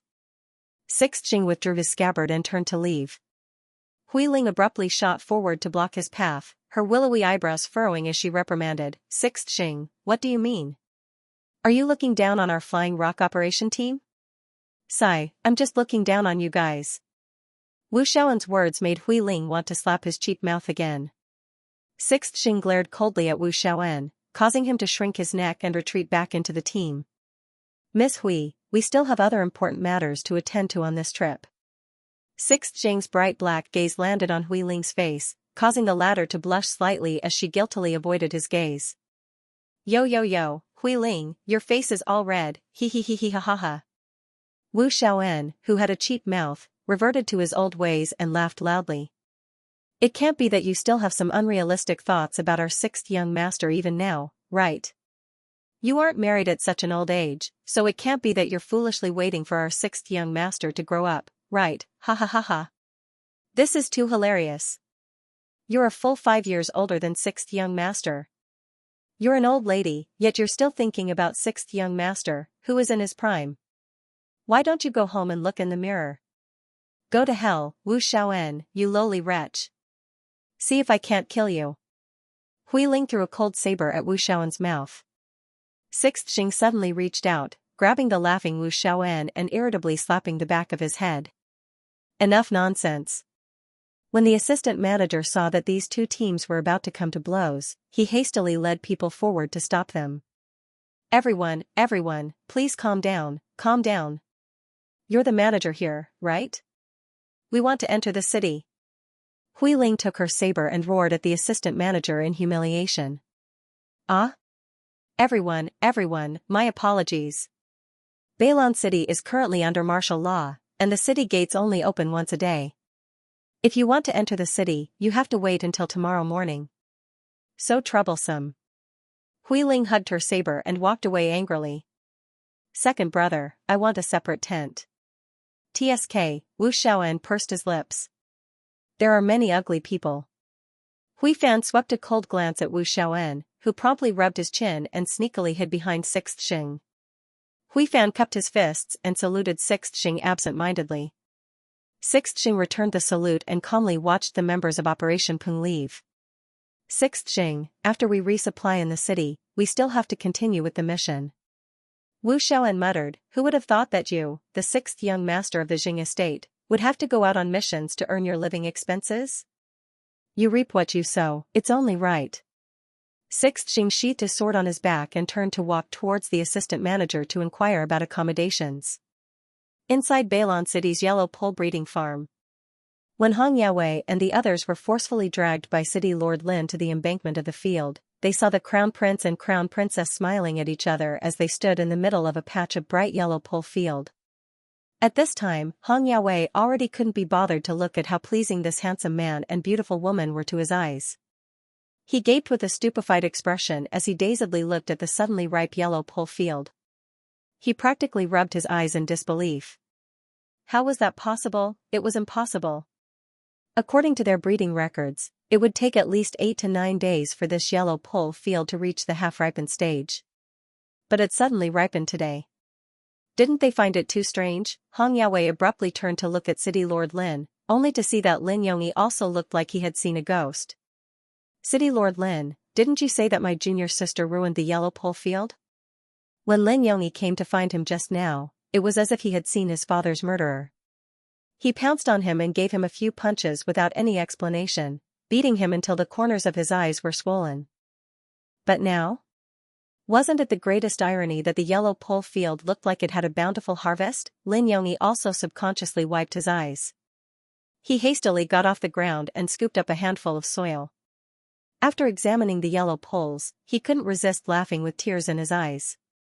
All right, this is great. City Lord Lin, what's going on? Hong Yaowei turned to look suspiciously in Arbor and Mo Lian's direction. On the way here, he had already heard that it was the Crown Princess who had skillfully cured the symptoms of the Edelweiss in their bodies. He also heard that she had also cured the lethal poison left behind by his junior sister, Feng Manyun, in the well. Hong Yaowei was filled with shock and suspicion. The poison in his junior sister's hands must have been brought out from Celestial Medicine Valley. It was an extremely poisonous substance. Even so, this Crown Prince consort was able to resolve it so easily? It could be seen that her medical skills were brilliant. The scariest thing was that he suspected that this crown princess might have some spirit herb that could accelerate the growth of plants. Thus, she could ripen the entire yellow pole field overnight. Unfortunately, City Lord Lin ignored him and didn't have the intention to explain to him. He simply threw himself into the yellow pole field and shouted while crying and laughing. After going through numerous trials and tribulations, this batch of yellow pole field finally ripened. Prince Mo grasped the little girl's small hand tightly and whispered into her ear, "You can't tell anyone about the sacred soil." A small pinch of sacred soil plus the watering of sacred water could actually revive nearly 10 mu of yellow pole field, resulting in such a bountiful harvest. Naturally, he couldn't let others know about such an eye-opening sacred object. Otherwise, it would be like the holy water, attracting covetous eyes and causing unnecessary trouble. Xiaomu tilted her small head and nodded in understanding. The sacred land was in seclusion. Other than the sacred land in her hands, she didn't have anything else. After all, she still hadn't completely fused with the earth essence. If she could fuse with it like the holy water, she would be able to control the water and soil on her own. It would be much more convenient for her to plant anything. The little fellow looked up and whispered to him, "Mo Lian, tell me what you want to plant in the future. I'll secretly put some holy soil in the ground and water it. When the time comes, you'll get whatever you want. It can also completely improve the quality of the soil, accelerate the harvest, and increase the yield." Mo Lian was in a good mood as she reached out to pinch the little girl's tender cheeks. She reached out and hugged her. "My baby is really amazing. If the little guy had a tail, it would definitely be wagging it left and right." He said proudly, "Of course.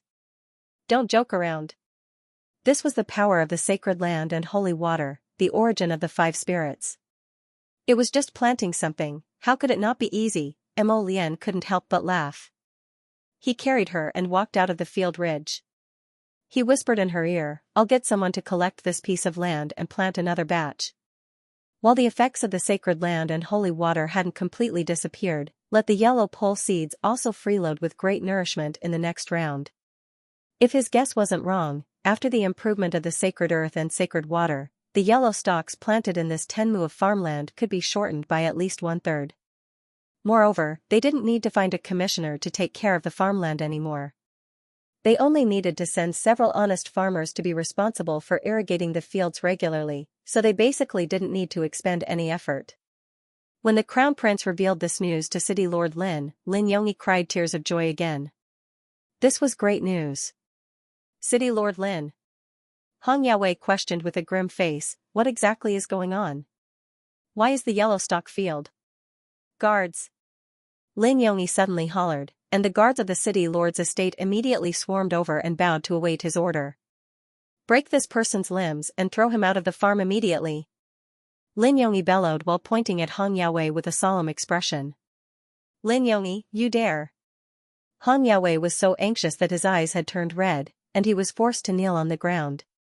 Hong Yaowei shrieked, "Lin Yongyi, I'm from Celestial Medicine Valley. Lin Yongyi, you be *starred, you actually dared to lay your hands on me.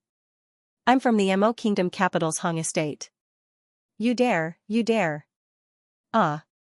Smack. A staff smashed heavily into Hong Yaowei's back. Hong Yaowei was only an ordinary physician, so wouldn't he fall to the ground while spitting out blood and foaming at the mouth from this strike? "Your junior sister, Feng Manyun, is vicious and wants to kill everyone in the entire farm. Don't blame me. If you want to blame someone, blame that good junior sister of yours. People like you simply don't deserve to be physicians. Break his limbs for me. Make sure they can't practice medicine and harm people in the future." Lin Yongyi waved his hand resentfully, leaving behind a group of vicious subordinates to furiously smash Hong Yaowei's limbs. A quarter of an hour later, a crippled and blood-soaked person was carried out of the farm and thrown out of the door, leaving him to fend for himself. "Lin Yongyi, Feng Manyun. You're the ones who harmed me. Hong Yaowei couldn't conceal the hatred in his eyes. His body trembled as he crawled forward, dragging out a long trail of blood on the ground. Suddenly, a black shadow landed beside him. Hong Yaowei raised his head to look, but before he could see the person's face clearly, his neck was slit by a sharp sword. The night was quiet, and the moon was as clear as water. Mo Lian sat sideways on the edge of the bed and reached out to pat the little one on the bed. Under the illumination of the moonlight, the little fellow hugged the chubby little white squirrel and fell into a deep slumber. The window frame moved slightly. Mo Lian reached out to help her tuck in the corner of the quilt. He got up and walked towards the door. With a flick of his sleeve, the candle flame followed his figure and gradually went out. Your Highness, Hong Yaowei has already been cleaned up. Huifeng cupped his hands and murmured. Yes. Mo Lian responded indifferently. She raised her hand and gently closed the door. I want the information of everyone in the Hong family. Yes. Lin Yongyi is benevolent and righteous, but he is not decisive enough. Choose someone to support him. Yes. Huifeng nodded slightly and watched as the crown prince left. He then turned to glance at the side room, and shortly after, he disappeared into the night with a single breath. Cuckoo. A black shadow glided across the night sky and sank into the moonlit night. The sleeping arbor seemed to have stirred and abruptly opened his eyes. He stared coldly at the muslin canopy above his head and stared blankly for a while. He abruptly jumped down from the bed barefoot. He arrived at the edge of the bed in a flash and gently lifted the curtain with his fingers.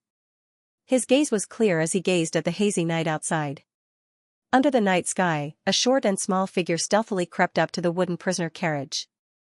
Suddenly, she threw herself in front of the pillar and called out softly, Mississippi Xianxia, Xianxia. Hurry and untie my ropes.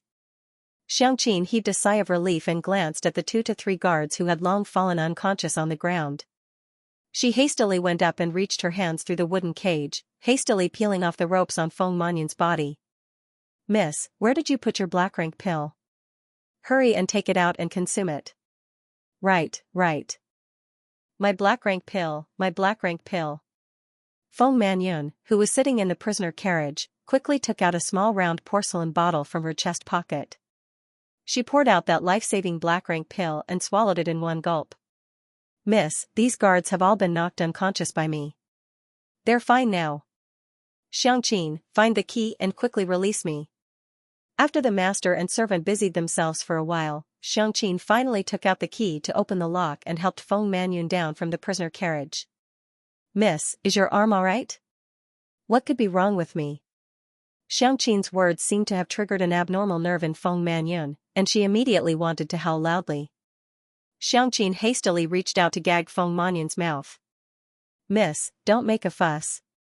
My medicine is only enough to knock out these people. If the assistant manager and the rest are summoned, we won't be able to escape. Feng Manyun quieted down and muttered to herself, as if she was talking to herself, but also as if she was consoling herself, I'm fine, my arm will be fine. That isn't a zombie at all, he hasn't undergone a zombie transformation. I will definitely be able to treat it myself, I can treat it. Miss, our carriage is over there. I'll help you over. Let's hurry and leave. No matter what injury it is, when we return to Celestial Medicine Valley, the old Valley Master will definitely take care of it. That's right. Feng Manyun nodded repeatedly neurotically before turning to Xianxia with a dazed gaze. Xianxia, when I return to Celestial Medicine Valley, I will definitely reward you well. Miss, I'm relieved as long as you're fine. The master and servant pair stealthily crept to their original carriage. Just as they were about to board, Feng Manyun raised her head neurotically and vigilantly gazed at the horizon. After a gurgling sound, something seemed to glide across the sky. Miss, it's only a few nighthawks. Don't worry, we can leave this place very soon. Xianxia helped Feng Manyun into the carriage. Just as Feng Manyun bent over and lifted the curtain, she saw a contorted and stiff face abruptly closing in on her with its mouth wide open. Half an eyeball actually fell out of its socket, and its empty eye socket stared fixedly at Feng Manyun. Ah! Feng Manyun rolled out of the carriage in fright. Her originally injured arm snapped again with a crack from this toss. 3 or 4 strange people with stiff and twisted expressions crawled out of the car one after another, baring their fangs and brandishing their claws as they pounced at the master and servant. Go away, go away. Xianxia screeched as she picked up a wooden stick and smashed it fiercely at the 2 strange people pouncing over. At the same time, screams and yells continuously rang out from several tents. The tent district was in a mess, and countless people rushed out of their tents in bewilderment. Light the lanterns, quickly light the lanterns. The assistant manager jumped out of his tent and shouted loudly. See you tomorrow. What's going on? When the city lord manor's guards lit their torches and the assistant manager saw the scene in the shed area, he couldn't help but be shocked, cold sweat dripping down his forehead. Only to see that the entire shed area was in chaos. Mutated people with stiff bodies and slow movements were everywhere, biting and tearing at the ordinary civilians they caught. Assistant manager, assistant manager. Not good. A guard hurriedly reported, I don't know what's going on, but a portion of the injured people have all mutated. The injured people collectively mutated. This kind of thing had never been heard of before. This caught everyone off guard. Everyone was caught off guard. Everyone was caught off guard. Many of the people living in the shed area were operation teams that went out to do missions. According to the rules, they had to stay in the shed area for 3 to 5 days before they could enter the city. Therefore, when the shed area became chaotic, the operation team members were the first to run out of their tents, spontaneously forming a battle line, and at the same time going forward to encircle and annihilate the mutated people. Of course, there were 1 or 2 operation teams that were caught off guard and attacked by their own team members. Hui Fan's Flying Rock operation team was one of the teams that were attacked by their own team members. Hui Ling's eyes were red, staring at 2 of her own team members who were firmly pressed down on the ground, constantly howling and howling, as if they had completely lost their mind. She cried and scolded, how can it be like this? Our team didn't encounter any corpse puppets these few days. The injury on Old Hu's leg was clearly scraped by the earth thorns, how can it be like this? He's clearly almost recovered. Press him down. Hui Fan raised his sword and strode forward, grabbing the hair of the team member who was howling non-stop. The sword in his hand didn't hesitate at all as he slashed towards Old Hu's neck. Captain. Second brother. He has lost his mind. He's mutated. Leaving him alive will only harm us. Hui Fan's eyes were scarlet, he roared and decisively chopped off Old Hu's head. The rest of the Flying Rock operation team members all cried out. How can it be like this? Hui Ling's tears were like a broken string of pearls, rolling down. Be careful not to get hurt. Hui Fan tightly clenched his fists, the veins on his neck popping out. I don't know why it's like this. But this situation, I don't think it's an exception. In short, pay attention to protect yourself. Those who had profound armaments had all activated their defensive barriers. If you don't have a Xian artifact, put on your armor. Everyone, pay attention. Boom. The tent door was suddenly broken by someone, and a gust of cold wind suddenly poured in. Roar. A few mutated humans with bulging eyeballs rushed in, baring their fangs. Their eyes were slightly bloodshot. Clang. One of the body cultivators smashed the metal rod in his hand into the face of one of the mutants without hesitation. The mutated human flew out and crashed into another person. Then, he rolled on the ground and roared as he pounced forward. The tent was torn apart by Hui Fan's sword, and the 12 surviving members of the Flying Rock squad all stood back to back, fending off the mutants that were pouncing on them from all directions. Why are all these people mutated? The assistant manager cried out in shock. Quick, quick. Ring the bell to warn the inner city. Quick. Assistant manager. Deputy manager, a large group of people has appeared on the road ahead, and they are heading towards our city gate. Let us enter the city, let us enter the city. A group of frightened commoners rushed towards the city gate in a panic. They were too scared that a perfectly fine tent district would suddenly be filled with terrifying monsters. The common people only wanted to live, so they all rushed toward the city gate. Their emotions were surging and somewhat out of control, and everyone let out cries of alarm. Sixth Xing lifted the tent flap and pierced the zombie that suddenly appeared in front of him with his sword. The long sword passed through its throat, emitting a gurgling sound. he pulled out his sword. There were no bloodstains on it, only some mud-like unknown substance. Sixth young master, save me. The slightly plump Wu Shaoan staggered and fell flat on his face. He got up, pulled up his pants, and strode towards sixth Xing. Just as he reached sixth young master, Wu Shaoan stepped on a round log and cowed out in front of sixth young master with a thud. The corner of sixth Xing's mouth twitched. He stepped forward and lifted him up. Wu Shaoan tugged at his belt, cutting a sorry figure. It looked like he had been badly frightened by the zombie that suddenly attacked. He didn't know if he was unlucky or lucky, but when he went out to pee in the middle of the night, he drowsily heard a strange gnawing sound. Halfway through peeing, he turned around and saw a bloody mouth open at him. Wu Shaoan was so frightened that his 3 souls and 7 spirits flew away. He even freaking peed on his hand. He didn't even have time to pull up his pants before running to sixth young master for help. Sixth young master. So scary. What's going on? Wu Shaoan asked through chattering teeth. Where are the others? Sixth young master. Sixth young master. Wu Shaoan's Earth Dragon operation team had a total of 17 members. Including him and sixth young master, there were only 13 people who ran out of the tent. Where are those 4 people? Wu Shaoan roared as he pulled up his pants. The 4 of them are. A female team member wept and hung her head. F***ck. Wu Shaoan was so angry that he threw away half of his belt and casually tied a knot on his pants. What are you crying for? F***ck these guys. F***ck them to death.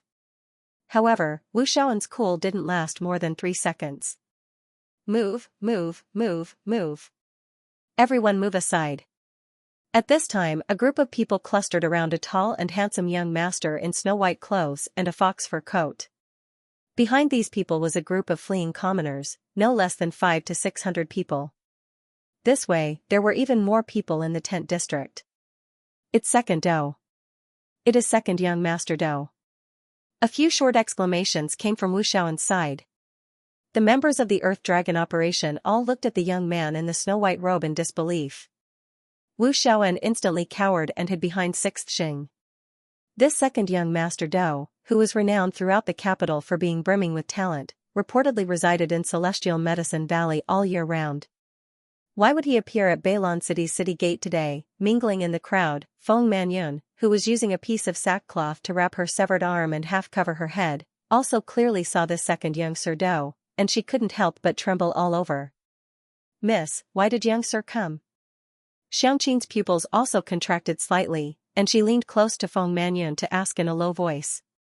This was the disciple that the old valley master was most proud of. It was said that he was the most promising person to become the next valley master of the Celestial Medicine Valley. Normally, Feng Manyun would only glance at him from afar. With her seniority and ranking, she simply wasn't allowed to get close to this young sir. The old valley master's granddaughter has also come. Feng Manyun slowly shrank into the crowd.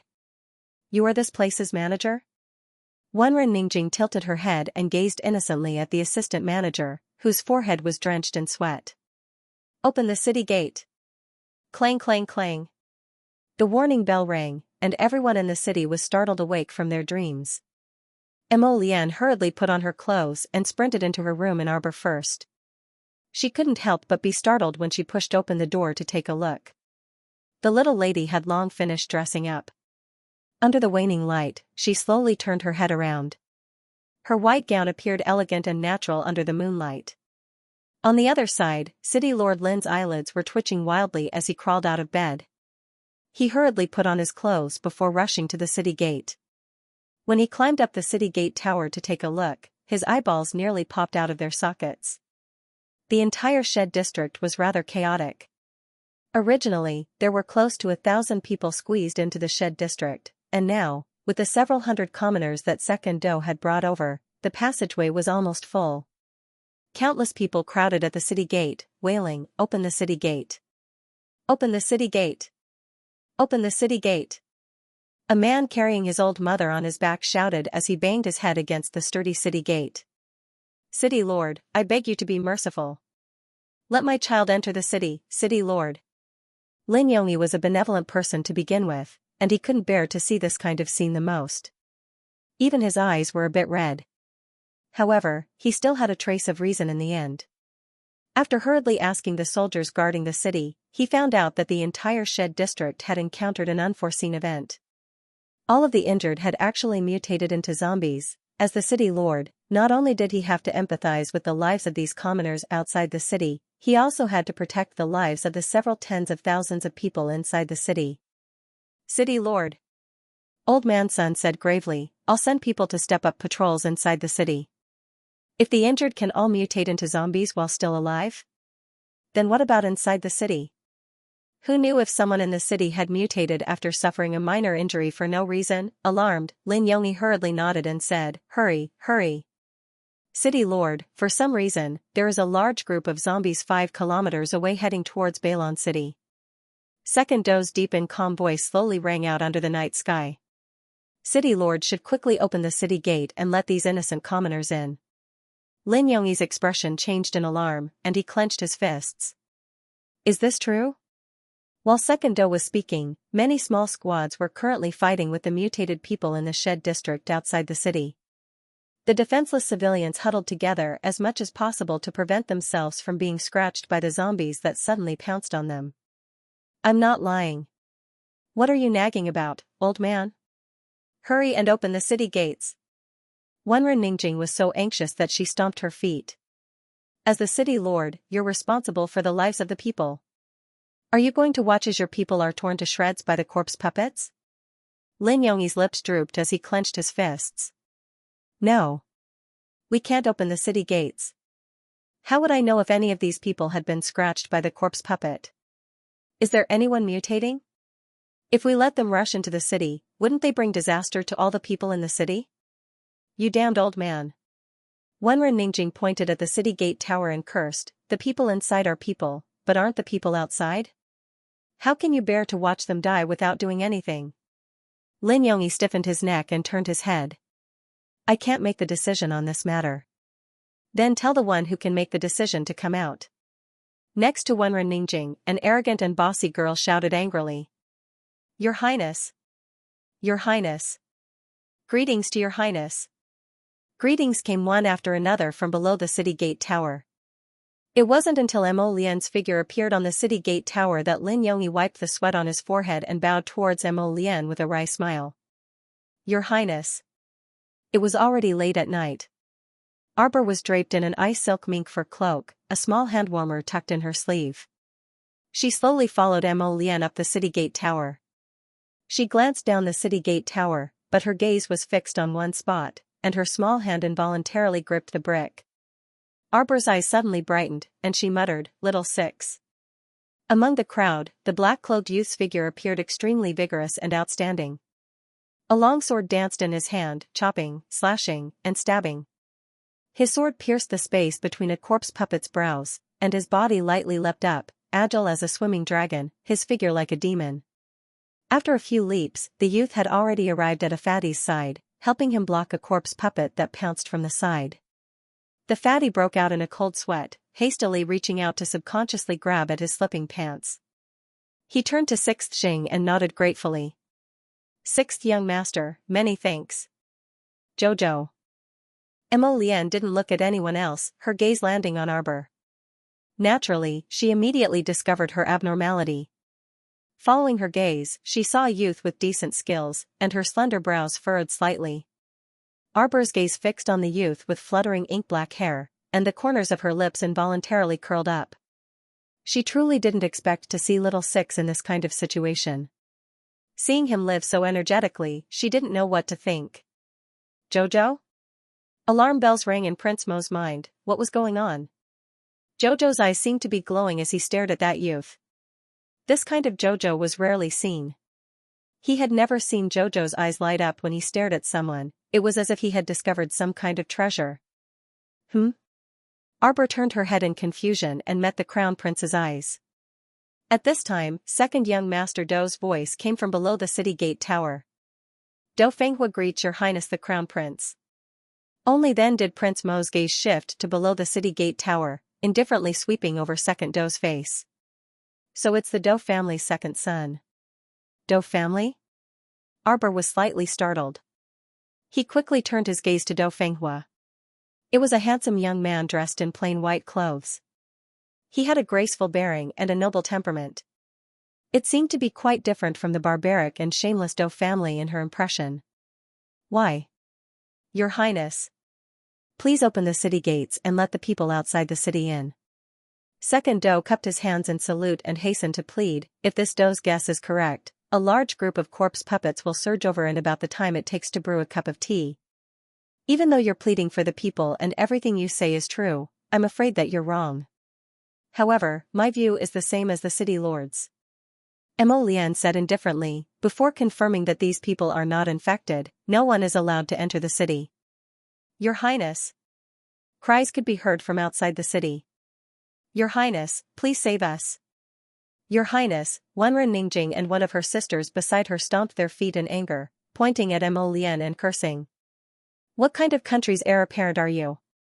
You look on helplessly as your people suffer outside. What right do you have to be the crown prince? Shut up. Arbor's gaze turned cold as she angrily shouted. Her crisp voice, wrapped in a deterrent force, immediately suppressed all the chaotic clamor. Everyone raised their heads and looked at her in a daze. You're not allowed to slander the crown prince. You're even more not allowed to scold him. Arbor pointed at Wenren Ningjing and Wenren Ningjing, her gaze suddenly stern. Who are you? Wenren Ningjing shouted, her eyebrows furrowed. You don't have the right to know. Arbor raised his hand with a cold expression, and the crow-repeating crossbow extended from his sleeve, suddenly aiming in Wenren Ningjing's direction. What are you doing? Wenren Ningjing cried out in alarm, hugging her head and shrinking her neck. She only felt a rush of wind blow past her ear, and the arrow seemed to have hit something in an instant, and the sound of something falling to the ground came from behind her. Wenren Ningjing turned her head and finally saw clearly. It turned out that one of the commoners in the group had already quietly mutated, grabbing towards the back of her head. However, he was sent flying by an arrow from the little girl on the city gate tower, directly piercing through his head, making him deader than he could be. The city gate tower was at least 300 meters away from here. With this kind of arm strength and eyesight, it instantly caused the area outside the city gate tower to be so silent that even a pin drop could be heard. Look at you motley crew, stray dogs. You actually have the face to scold others? Turn around and take a look. How many of you are actually fighting? Arbor sneered with extreme mockery. If you were the crown prince, you'd probably be so scared that you wouldn't even dare to go up the city gate tower. Prince Mo turned to look at his Jojo with a grin. The little girl's wholehearted protection caused the trace of displeasure that had arisen in His Highness the Crown Prince's heart to instantly fly away. Look, his Jojo was the most protective of him. Your Highness, it was this Dou who didn't think things through. Dou Fenghua recovered his wits and hurriedly said, but there are close to 10,000 zombies gathered nearby. If we don't open the city gate, then. Do you think this is feasible? Time is of the essence right now, and we can't check them one by one. Would Your Highness please open up an independent area in the city and let all of us enter first before checking them one by one? Your Highness can send some guards to watch us. This way, if there are any unexpected situations, we can react in time. 10,000 zombies? Second young Master Dou's words startled City Lord Lin so much that he immediately jumped up. Second young Master Dou, are you speaking the truth? Only more, not less. Second Dou raised his head to look at Prince Mo. May Your Highness please make a decision. Looks like there'll be a bloody battle today. Mo Lian said coldly. Second Dou, your suggestion is also pertinent. Let's do that for now. Lin Yongyi. Thank you, Your Highness. Second Dou let out a sigh of relief and turned to look at Wenren Ningjing. Yes, Your Highness. Lin Yongyi immediately ordered 300 soldiers to descend from the city gate tower. Then, he ordered people to turn the winch and pull open the city gate. He drove the commoners outside the city to a small plaza near the city gate tower to watch over them. Miss, are we going in or not? Xianxia was confused. Previously, they had risked their lives to get out of the city. Who would have thought that they would have to return to the city in less than a night? What the hell was he doing? Are you stupid? Of course we have to enter. Feng Manyun casually picked up a cloak and wrapped herself inside, twitching slightly with a contorted face. She didn't want to stay outside the city to be torn apart and eaten raw by those ugly zombies. Miss, but what if someone discovers your injuries? Stop talking nonsense. Let's go in first. Enter the city. After Sixth Xing cleaned up the last zombie beside him, he grabbed the hand of a team member next to him and pushed him into the crowd. Second Do and Wenren Ningjing's group also stood at the back of the crowd, not in a hurry to enter the city. At this time, when their gazes met, Second Young Master Do nodded at Sixth Xing. Sixth Young Master Xing. Sixth Xing cast a sidelong glance at Second Young Master Do before nodding slightly in agreement.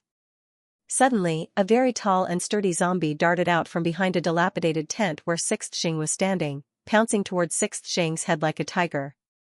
The distance was too close for Sixth Xing to react in time.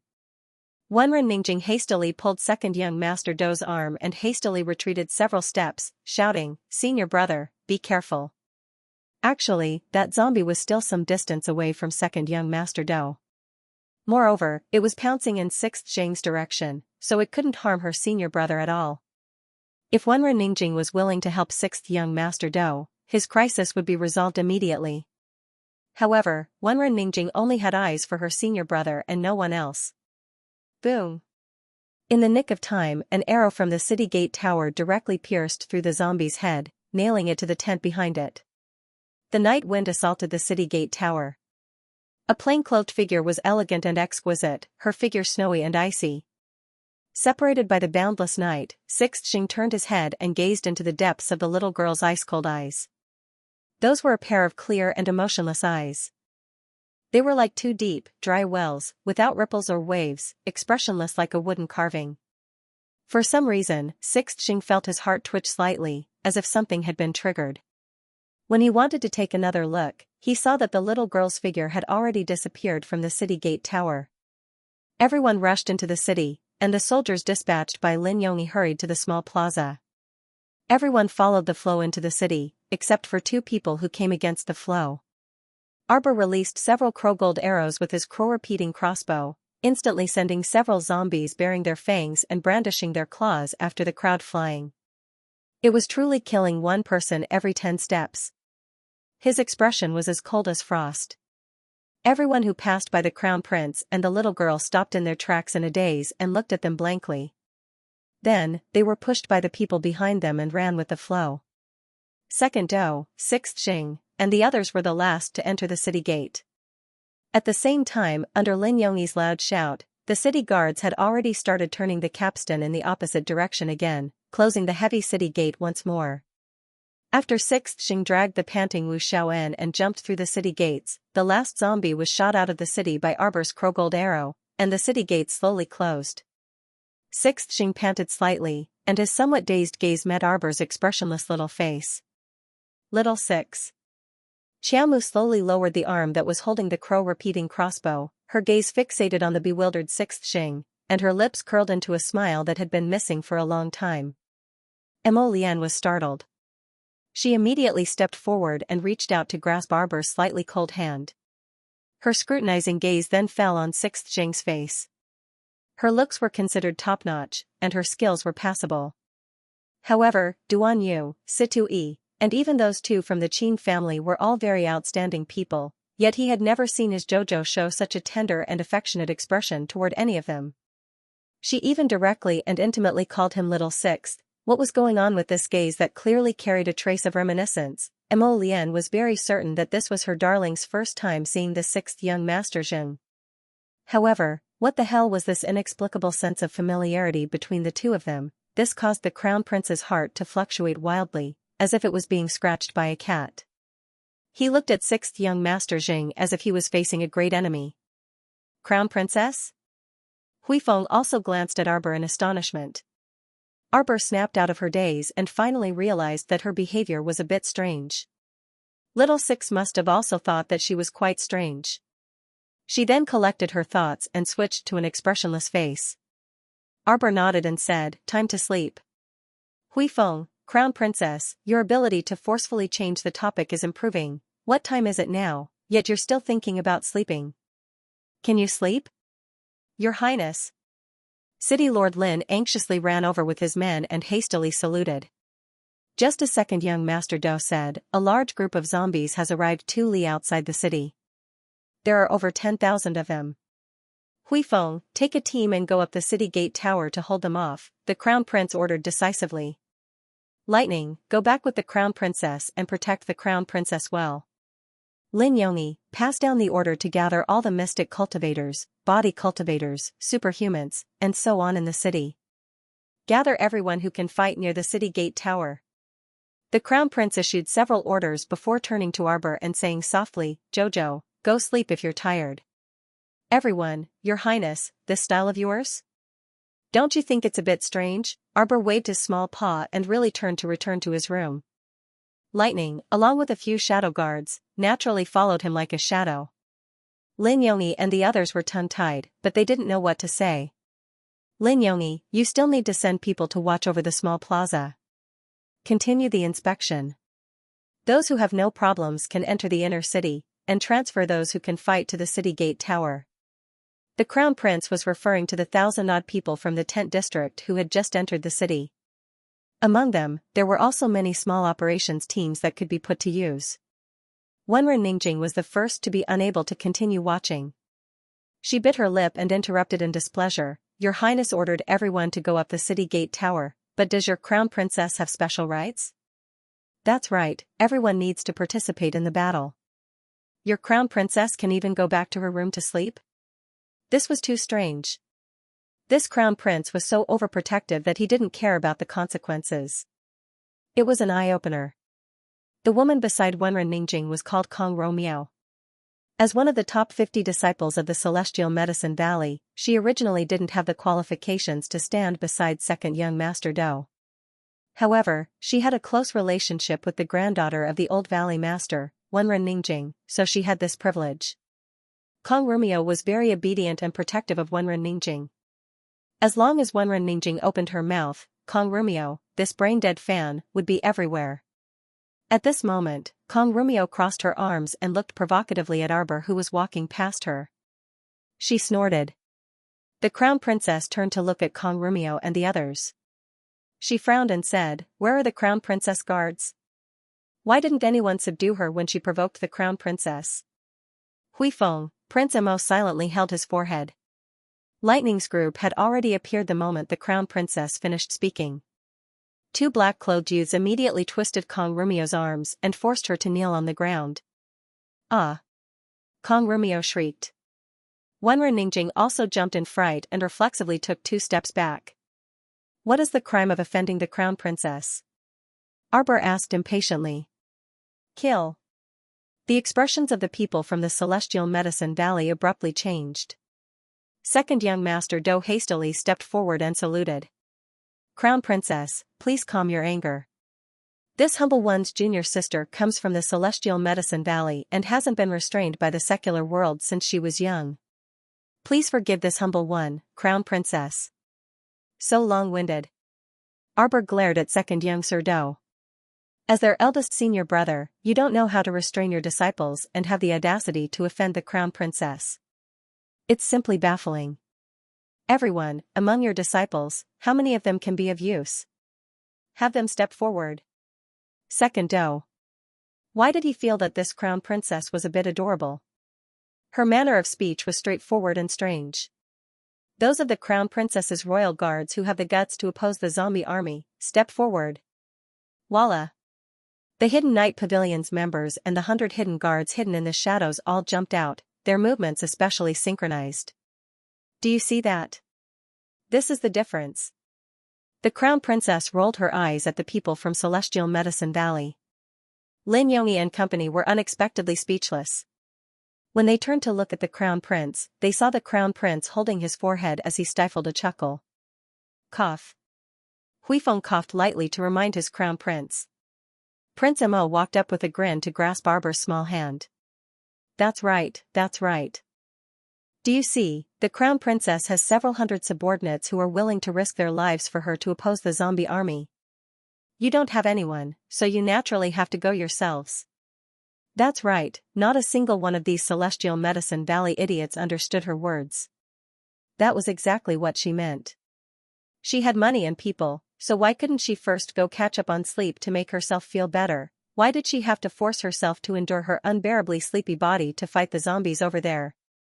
Was she stupid? Only the Crown Prince could understand her meaning. A bunch of idiots. She couldn't be bothered to waste her breath with them. Jojo, I'll send you back to your room to sleep. His darling must be unbearably sleepy, but even her overbearing appearance was just as adorable. That's right, these insensible things didn't know that his darling was still growing. How could she not properly grow up? The Crown Prince carried Arbor back to the side room and settled her down before leading the others back to the city gate tower. Half a kilometer away from Balon City, several prisoner carriages were frantically speeding forward. There were 5 to 6 people imprisoned in each prisoner carriage. There were men, women, old, and young, and all of them were shrieking with terrified expressions. It wasn't horses that were pulling the carriage, but 2 giant hyenas. These hyenas ran much faster than horses, but they were very brave when they ran. The prison carriage kept shaking, causing the people in the cage to retch. In the beginning, there were more than a dozen of these prisoner carriages, but when they fled all the way to Balon City's entrance, there were only 4 to 5 of them left. The others had already overturned halfway and were savagely devoured by the zombies that were chasing after them. These prisoners still felt like they were in a dream. Originally, they were all locked up in the prison. They didn't know what was going on, but when they opened their eyes, they found themselves on a fleeing prison cart with a large group of zombies following closely behind. They were getting closer and closer to Balon City's city gate. They cried aloud, and waved their arms vigorously from their cages to the rows of dark figures on the battlements for help. They didn't want to die. They hoped to be locked up in the prison again. Even if they had to eat pig swill every day for several years, it was still better than being inexplicably torn apart and eaten by these zombies. Your Highness. Second young Master Do walked to Emolien's side and whispered, I saw it on the way here. These people seem to be the bait for wild beasts. If this Do's guess isn't wrong, someone deliberately lured them to Balon City. It's the end of the month, so stop hiding and quickly vote. I'll give you more monthly votes tomorrow, moi. At first, I thought it was extremely strange. Why would someone go to such great lengths to use some prisoners to lure a large number of zombies to Balon City? Second young Sir Do turned his head and glanced indifferently at Prince Mo. This Do only understood when this Do saw the Crown Prince for the first time. It turns out that these people were targeting Your Highness the Crown Prince. Prince Mo's icy lips pursed into a thin line as he nodded apathetically. Did Second Do discover anything else? Second Do nodded slightly. Where did these prisoners come from? If this Do's guess isn't wrong, these prisoners should have been transferred out from the Mo Kingdom capital's dungeon. The Supreme Court only imprisons high officials of 3rd rank and above, as well as the king's relatives. Even if these people are imprisoned, no one dares to touch them in the slightest. Second Do analyzed, therefore, this Do guesses that these prisoners were probably transferred out from the Ministry of Justice's dungeon. At this time, the Ministry of Justice is probably already in complete chaos. Second Do's guess wasn't wrong. At this time, the Minister of Justice, Mao Kongfu, was kneeling inside the Great King's royal study. He had just reported that a large number of prisoners had escaped from the Ministry of Justice's dungeon, and he didn't even dare to breathe loudly. The Great King of the Mo Kingdom only felt his eyelids twitching madly, and he felt like something bad was about to happen. Unfortunately, the people he sent out hadn't returned yet. Someone stole your waist tag and released 100 prisoners without permission. The old king was so angry that he slapped the desk. This is such a big thing, and you didn't realize it until now. What are you doing? Mao Kongfu took off his official hat and held it in his hands as he knelt on the ground with his head bowed. Great King, it is this subject's dereliction of duty, but this subject requests the Great King to give this subject a chance to redeem himself by meritorious service and escort these prisoners back. They've already escaped for so long, how are you going to escort them back? The commander of the royal guards, Hui Feng, led He Tian to the royal study in large strides and knelt on one knee in salute. Greetings to the Great King. Come in. The old Great King hurriedly waved at them. Hui Feng, He Tian, hurry up and bring 2,000 men to assist the Ministry of Justice. Capture all the escaped criminals, Great King. A dark shadow appeared in the Great King's study. He was the closest secret guard to the Great King, who had been sent out to gather information not long ago. How is it? How is it? Tell me quickly. The shadow guard bowed before replying, Your Majesty, the shadow guard is here. I've already sent people to investigate. We discovered that these escapees were all fleeing in the direction of Balon City. Bastard! The old Great King roared. Hui Feng. Great King, your subordinate hasn't finished yet. The secret guard hurriedly added, Your subordinate has investigated. This group of people has alarmed many zombies within a radius of 50 kilometers. Currently, more than 10,000 zombies have gathered and are chasing after them to Balon City. What? The old Great King jumped up in shock, as if his butt had been roasted by fire. Wasn't Balon City? Wasn't that where his royal son was? Royal father, royal father. The Great King's son, Mo Jiao, had really come at the right time. He ran into the royal study with great acting and started bawling while hugging the table leg. Royal father. Royal father. This subject heard that sixth royal brother has been surrounded by a large group of zombies in Balon City. This subject requests royal father's permission to allocate 3,000 elite troops to this subject. This subject wants to personally head to Balon City to rescue royal brother. Ah, royal father. Scram, the Great King gave the Great King's son, Mo Jiao, a kick that sent him tumbling to the ground. The tear stains on his face had yet to dry as he looked up at his old father in a daze, unable to comprehend what was going on. The old Great King picked up a ruler in passing and smashed it at Mo Jiao's back. Do you think that father doesn't know that you have a belly full of cunning plots? Do you think that your father is a dotard? The Great King's son was stupefied. He had come over at the right time to express his attitude and express his excellent moral character of cherishing and protecting his younger brother, yet he still incurred his old father's disdain? If this wasn't called dotard, then what was? Royal father, royal father. The old Great King smacked the ruler twice on Mo Jiao's back. You came to father at this time to show off your cleverness. You even said that you didn't find someone to secretly release those people from the Ministry of Justice's prison? Mo Jiao. What did I do? Don't think that your royal father is dotard. That little scheme of yours? How could we not know? Why do you want to lead troops to Balon City? Are you there to save your royal brother or to harm him? The Minister of Justice, Mao Kongfu, hurriedly crawled forward and reached out to stop the Great King's rough ruler. Great King, this matter shouldn't have anything to do with the Great King's son. I'm afraid this official's waist token was stolen by the infamous bandit Ding Ting Ding. What? The old Great King turned around with the ruler in hand and stared sharply at Mao Kongfu. Didn't you say it just now? Mao Kongfu was speechless. He had indeed wanted to conceal this matter at first, because how would it be honorable if he revealed it? Ding Ting Ding had sent him a letter stating that he would steal his personal waist token within 24 hours. He had already put up a 360-degree defense without any blind spots. Who would have thought that when the time came, his waist token would disappear without a trace? Sob, sob, sob. He really didn't want to tell the Great King that the waist tag was stolen by Ding Ting Ding, but now that he saw the Great King angrily scolding the Great King's son, if he continued to hide this matter, it would escalate into a conflict between father and son. Father. When the Great King's son heard this, he immediately burst into tears and snot. I am really innocent. This son naturally wants to lead troops to Balon City to rescue sixth brother. This son can swear to the heavens that this is absolutely not a lie.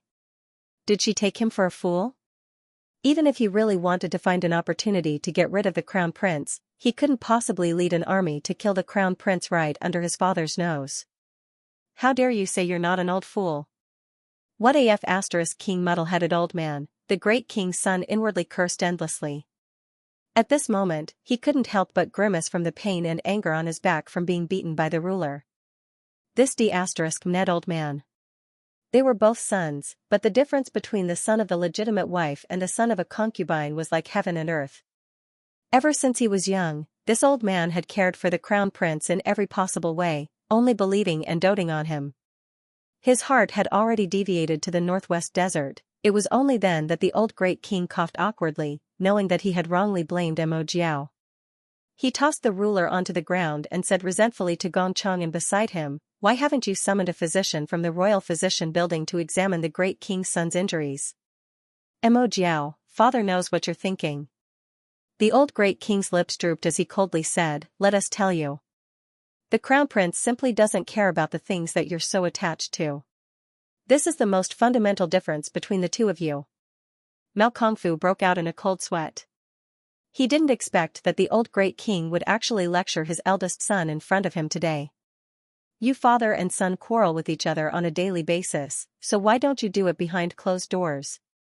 As a subject, how could he endure hearing this kind of words? "Hui Feng, He Tian.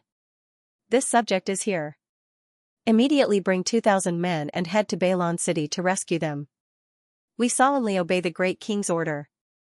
The great king's son, Mo Jiao, failed to act obedient and was beaten up by his old father instead.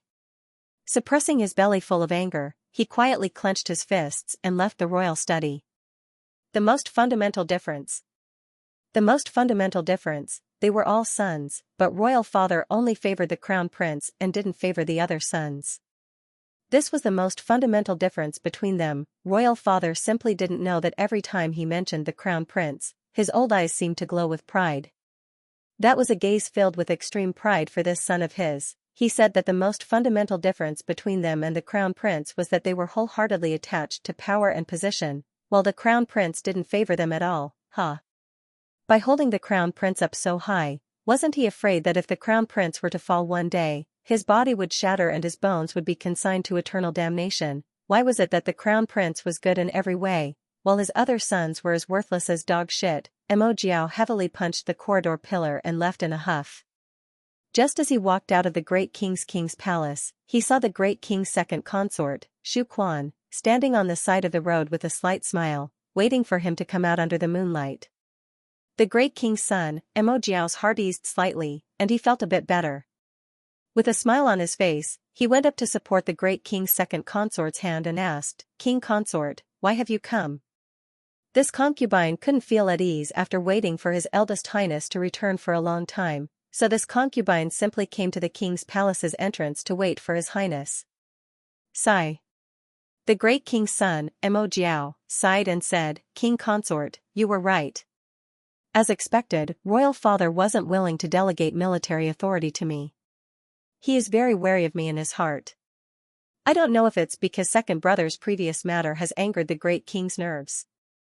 I think that other than sixth brother, he doesn't trust anyone else right now." The great king's second consort hastily stretched out her hand and secretly tugged at the great king's son's sleeve. How could such words be spouted so casually? They had just left the king's palace and were surrounded by the great king and queen's spies. Her husband was too reckless. The great king's consort sighed. She tidied her hair and went up on her tiptoes to fix the great king's collar. "Your Highness, your face looks a bit pale. What's wrong?" The great king's son swallowed his anger. He supported the great king's wife and said, "We'll talk about it when we get back." "All right." The great king's concubine nodded with a smile. She glanced at a dark corner from the corner of her eyes and saw a slender shadow flash by. A glint flashed across her eyes. Was it Queen Zhao's informant, consort Zheng's, or another concubine's? It seemed that the news of her husband being reprimanded in the imperial study today would soon spread throughout the imperial court. The great king's son's estate wouldn't necessarily be any better off than the second prince's estate, Xu Quan sighed. She had already told him not to enter the palace at this time, but how could her husband listen to other people's advice? Sigh, he had wasted a great opportunity to sell a favor to the crown prince. If her husband had listened to her advice and secretly dispatched people to Bailon City to rescue his royal brother. After Bailon City's crisis had been resolved, he could then quietly leak the news and divulge this matter to the great king and the crown prince. How perfect would that be? Yet this boorish fellow only had eyes for that bit of military authority in the south camp and wanted to take advantage of this opportunity to win it over. How could the great king be willing to let him have his way? Just as the great king and his wife left the king's palace, someone went to the queen's central palace to pass on a message. Sitting in front of the dressing mirror, Queen Zhao sneered, my son just got caught up in Bailon City's crisis, yet someone immediately couldn't sit still. Could it be that they think there's no one left in our Zhao family? Earlier, the queen had swiftly summoned her younger brother, Zhao Sheng, into the palace. At this moment, Zhao Sheng should have already brought his 2 sons to Bailon City to rescue the king. Green Mammy, who was gently massaging Her Majesty the Queen's shoulders, couldn't help but interject, isn't that so? Your Majesty doesn't need to worry.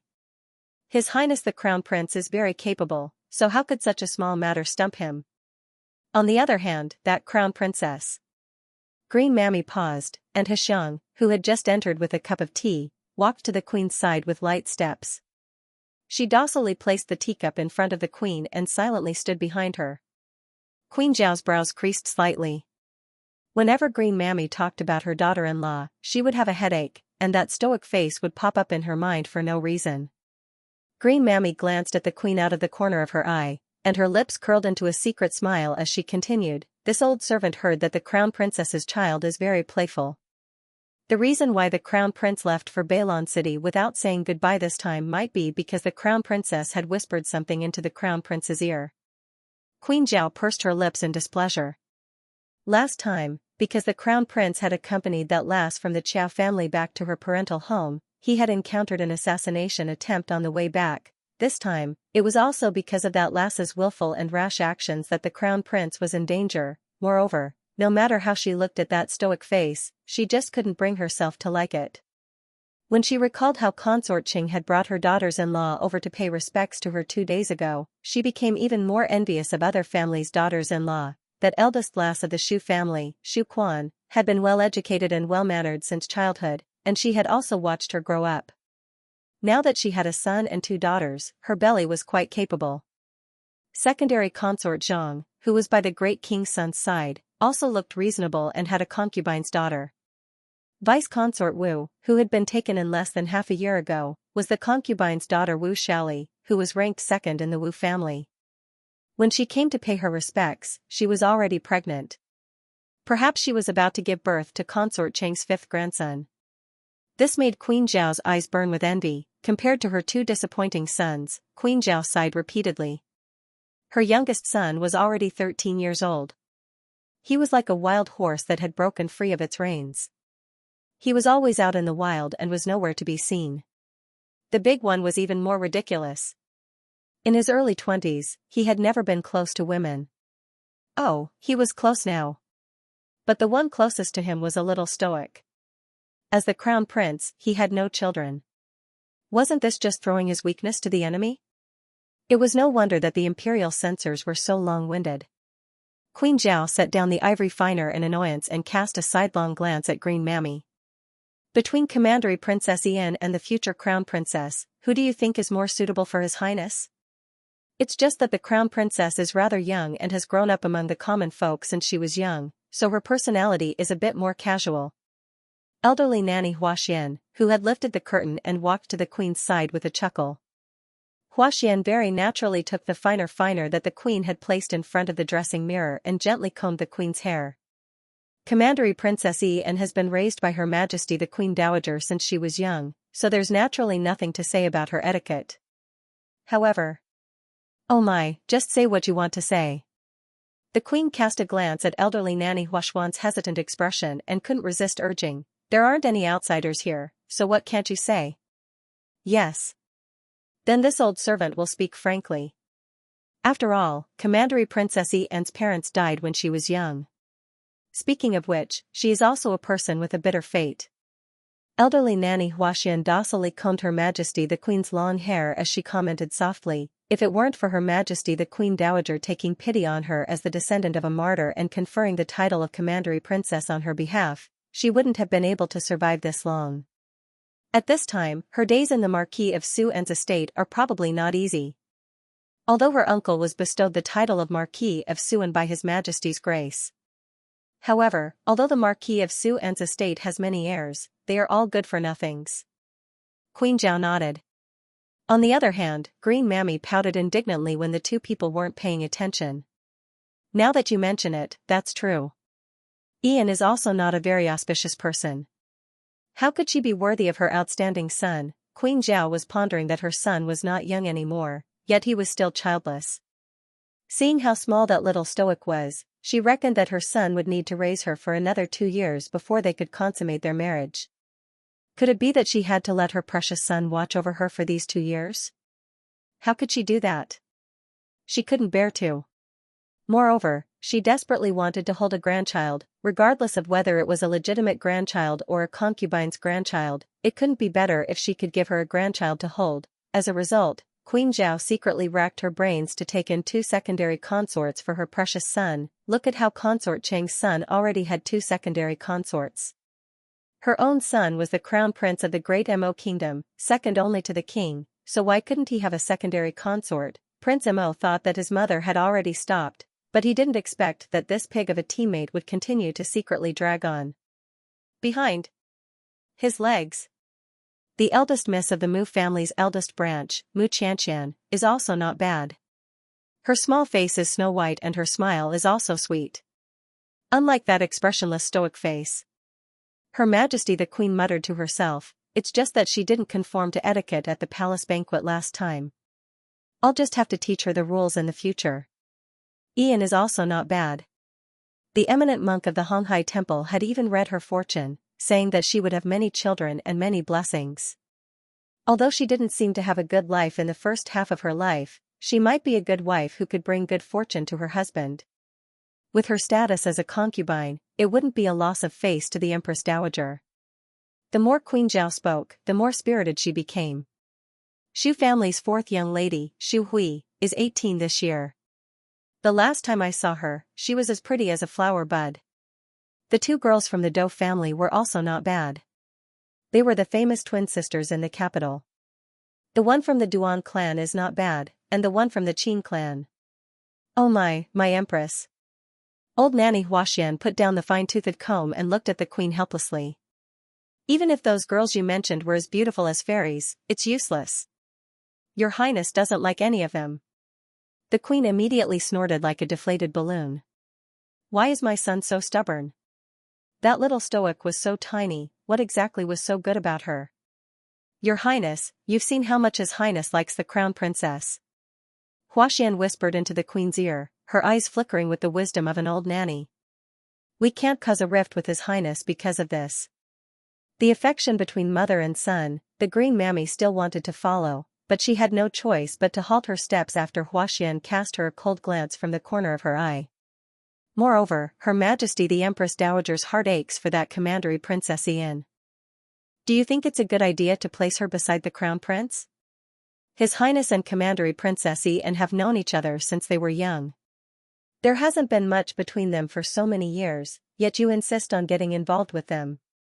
Won't His Highness be disgusted? Nonsense. Queen Zhao retorted indignantly, I see that child Ian's eyes light up every time she sees our son, and she can't shift her gaze away. How can you say that it's nothing? Oh my queen consort. When your family's His Highness goes out, he looks like a jade tree facing the wind. Which girl's eyes don't shine when they see him? Huaxian said with her mouth twitching. That stoic face doesn't light up. Speaking of this, the queen got angry. She just felt that that little stoic didn't value her precious son enough. She kept a stoic face in front of her husband all day long, and her gaze never lingered on her son. She treated her son like a radish instead of a vegetable.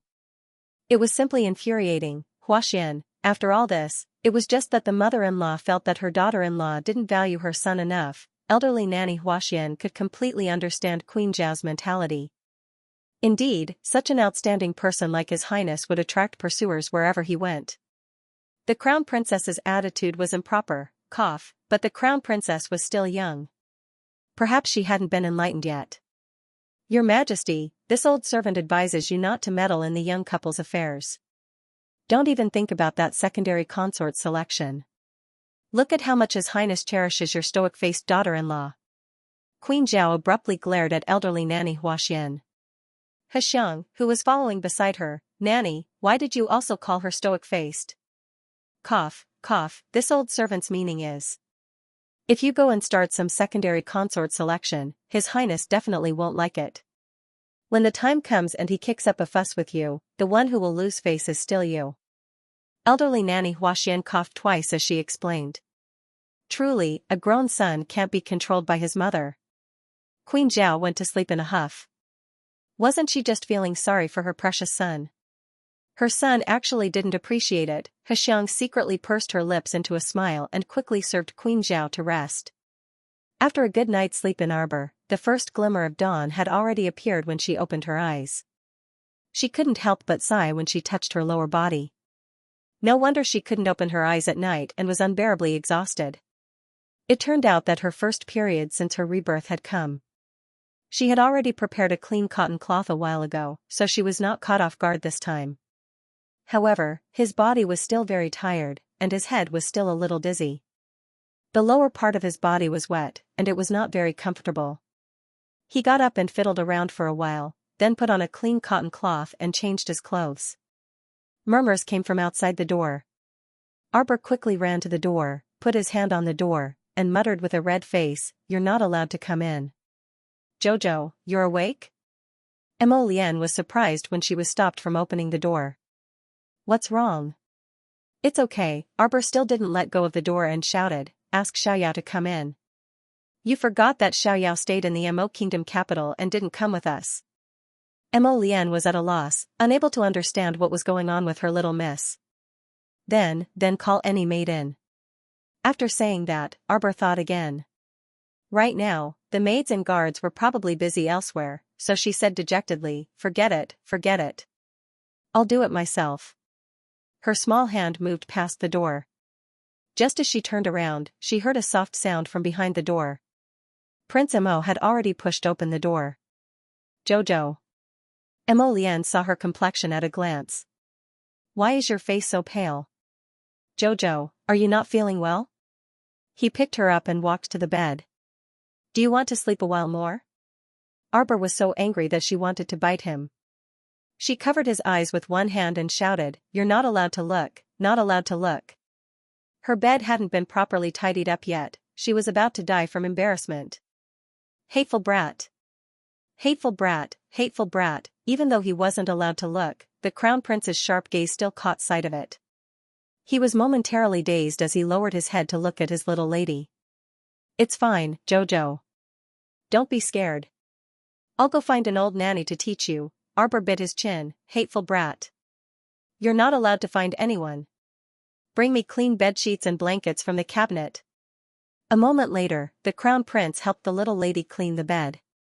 He foolishly looked at the little lady who was lying on the bed and turning her head away from him. "Jojo, do you want to eat something? I'll go prepare it for you." "How's the situation outside?" Arbor expressionlessly asked with his back facing a certain someone. "Oh, the city is under siege." "How can you be so calm when you're under siege?" "You." Arbor turned to glare at him in bewilderment. "Is the city really under siege?" MHM, it's under siege. There are a lot of zombies blocking Bailon City's city gate. There are many more zombies than the ones we encountered in Qinghe town back then." Arbor really wanted to whip something and beat this joker to death.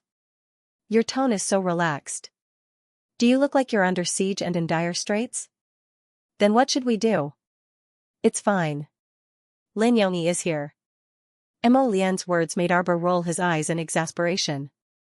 "Are you sure City Lord Lin isn't secretly crying in a corner right now?" "Jojo, wait a moment. I'll cook some porridge for you.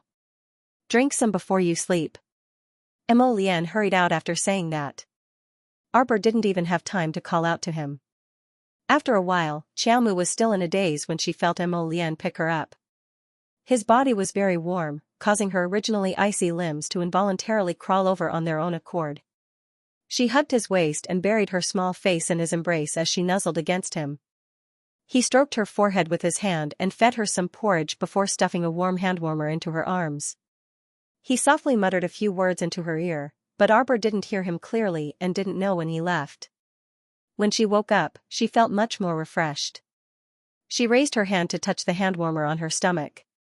It was still warm, so Mo Lian reckoned that he had changed the charcoal pies midway. She got out of bed, changed her clothes, opened the door, took a look. The entire city lord's estate was silent. Lightning's toozes to princesses to his majesty's TT.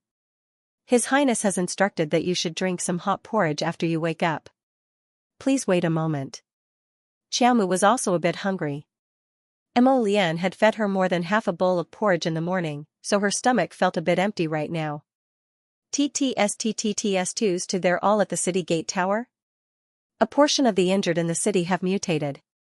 His Majesty has brought some people to patrol the inner city. Lightning shook her head and said, City Lord Lin has ordered people to carry out the city defense cannons. The current situation is still under control. Little Master, His Majesty said that if you feel unwell, you should rest a bit more. I'm fine. Arbor found a hairband and casually tied her long hair. Let's go out and take a look. Relaxing the meridians and moving around was also beneficial to one's health. Let's go to the city gate tower. She wanted to see if the entire Bailon city was really completely surrounded by zombies. When Arbor appeared at the foot of the city gate tower in high spirits, she immediately received many silent looks mixed with quite a few secret eye rolls. Kong Rumio was currently feeding medicine to a young mystic cultivator who had practically exhausted all of his mystic energy. When she looked up, she saw that crown princess leisurely walking over as if she was taking a stroll in her own backyard. Kong Rumio's face immediately darkened, and she was furious. Other people were risking their lives to fight the zombies on the city gate tower, yet this crown princess slept all the way until the afternoon and came to patrol while carrying a hand warmer. They had been fighting the zombies for an entire day and night. The crown princess's leisurely appearance was too deserving of a beating. Wenren Ningjing creased her brows and gently tugged at Kong Rumio. It couldn't be helped. The crown prince covered the sky with one hand in Bailon City and wanted to protect his dainty little wife with all his might. Even if other people found him an eyesore, they couldn't say anything. Arbor climbed up the city gate tower and pattered over to the city wall to take a look. His small mouth immediately formed an O shape. So many zombies? When City Lord Lin turned around and saw this Crown Princess the Great, he almost knelt down. He wiped his sweat and said, Crown Princess, why have you come? The wind on the city gate tower is strong. How about you go down first? When Wenren Ningjing saw the city lord's fawning face, she promptly turned her face away, unable to continue watching. This city Lord Lin normally looked like a man, but in front of the Crown Princess, he became a wretch, which made her a bit angry. Wenren Ningjing reached out and helped several weak mystic cultivators to the side. At times like this, mystic cultivators' long-range attacks could thoroughly display their strengths. There were about 500 mystic cultivators gathered in the city, and they went into battle one after another, bombarding the densely packed zombies below the city wall. Arbor stood next to the defensive wall and looked down with rapt attention. Sure enough, an army of over 10,000 zombies was climbing the wall bravely. Severed limbs filled the gaps in the city walls, and a long string of corpse puppets hung from the city gates. Everyone was pushing and shoving. Under City Lord Lin's command, the cannons fired and landed in the middle of the zombie horde, immediately blasting a dozen or so zombies into pieces. Don't you find it strange? After fighting for a day and a night, why hasn't the number of corpse puppets decreased? 10,000 corpse puppets, if they fought desperately, there would be a time when they would be killed. Arbor's words stunned Lin Yongyi. His face stiffened as he turned to look at the young crown princess. He had never thought of this question before. Could it be that this siege was premeditated by someone who had secretly transported large batches of zombies into Bailon City in an unending stream? Arbor thought more than City Lord Lin. Inexplicably, she thought of the underground village. Those neurotic demonic cultivators seemed to take pleasure in killing the corpse puppets. Could it be that the underground village wasn't just a base for cultivating demonic cultivators? What is its real underground operation? Raising zombies? Arbor's chilly eyes narrowed, and she turned around to walk down the city gate tower. Kong Rumio sneered, do you really think this is your own back garden, just going through the motions and patrolling? Arbor turned a deaf ear to this mocking voice. She didn't have time to deal with these idiots right now. She had to find the crown prince as soon as possible and inform him of her suspicions. None of these people understood her, so she couldn't be bothered to waste her breath on them. After descending the city gate tower, she heard cries of alarm coming from a small plaza nearby. It's Physician Feng? Be careful. Physician Feng has mutated, ah. Previously, after Feng Manyun and Xianxia had blended in with the crowd, they had been hiding in the crowd in the small plaza. 300 to 400 guards from the city lord's estate were standing guard outside the small plaza. It wasn't until dawn that several physicians from Celestial Medicine Valley came over to examine the bodies of the people in the Shed district. Soon, the small batches of people were all finished with their examinations and were taken away from the small plaza. The people in the small plaza gradually decreased. Feng Manyun felt very uncomfortable, her whole body alternating between hot and cold. She shrunk inside her filthy cloak and hugged her knees, involuntarily burying her head. Meanwhile, Xianxia had been secretly watching her miss the entire time, and she asked worriedly, "Miss, did the black rank pill take effect? How do you feel right now?" "Not good, not good, not good at all." Her whole body was very uncomfortable. Feng Manyun's heart was even filled with boundless panic. Why didn't that black rank pill, which was used to save her life, seem to have any effect? It couldn't be, she must be scaring herself. How could the life-saving pill that master gave her not be able to save her? Creak, creak, eh? Why was her neck so stiff? When she twisted her neck, she could even hear the creaking sound of her bones rotating. Little Mississippi Xianxia turned around to look at her, and she was nearly scared out of her wits. Heavens! Why were Mrs. eyeballs slightly protruding, and her neck was also bulging with veins that resembled thin vines? It looked very frightening. Feng Manyun turned around, and her protruding eyes stared fixedly at Xianxia beside her. She called out, "Xianxia." Her nose suddenly twitched, and she abruptly extended a pair of claws. In front of Xianxia, the joints of that pair of hands suddenly twisted, and a section of her fingernails also grew out. She had clearly mutated. This frightened Xianxia so much that she jumped up high and scrambled backwards, crying out tragically, "Miss." On the side, a woman carrying a child came face to face with Feng Manyun, who had suddenly pounced forward, and she immediately revealed a horrified expression. "Physician Feng? It's Physician Feng? Physician Feng is actually mixed in with our crowd? Heavens! Her appearance. Be careful, Physician Feng has mutated." The woman carrying the child was rather nimble, and she rolled away on the spot, evading Feng Manyun's claw. On the other hand, a thin and frail man beside her was not as lucky as the woman. Caught off guard, Feng Manyun tore off a piece of flesh from his arm, causing him to grimace in pain as he cried out loudly. The city lord's estate's guards, who had acted promptly upon hearing the news, surrounded them in full armor. They flung a lasso as thick as the rim of a bowl at Feng Manyun and that thin and weak man. At this time, Feng Manyun had already completely finished the process of living body mutation. She widened her bulging, bloodshot eyes, and with a furious roar, she dodged that lasso at an abnormally fast speed. The skinny man wasn't so lucky, and his head was caught in the noose of a few city lords' mansion guards. With a tug and pull, the thin and weak man was dragged to the ground by the lasso. Under the combined efforts of several city lords' mansion guards, he was dragged all the way across the square. The guard raised his sword and chopped off the thin man's head, causing the people to scream in horror. Physician Feng, this jinx, clearly knew that she had been clawed by a zombie earlier, yet she still mixed in with the crowd and took someone else's life for nothing. Even if Feng Manyun saw the disdainful and hateful gazes of the women nearby, she wouldn't be able to comprehend it. Because she had already completely lost the mind and soul that belonged to a human. Roar. Feng Manyun let out an inhuman roar from the depths of her throat. The two guards from the city lord's estate flung out the lassos in their hands and cooperated appropriately, trapping Feng Manyun from both sides. The two of them simultaneously berated her and tightened the lassos from both sides. In the blink of an eye, the two lassos were stretched taut, tightly trapping Feng Manyun in the center. Feng Manyun roared and suddenly exerted her strength, jumping up abruptly. She swung her left and right arms while howling like a ghost. Following her vigorous flinging of her arms, the two guards from the city lord's estate staggered forward a few steps due to Feng Manyun's immense strength. Xianxia shrunk to the side in fright, not even daring to breathe loudly. She tightly covered her mouth with both hands as she gazed at this kind of miss in horror. All of a sudden, several guards from the city lord's estate were flung away heavily by Feng Manyun's immense strength.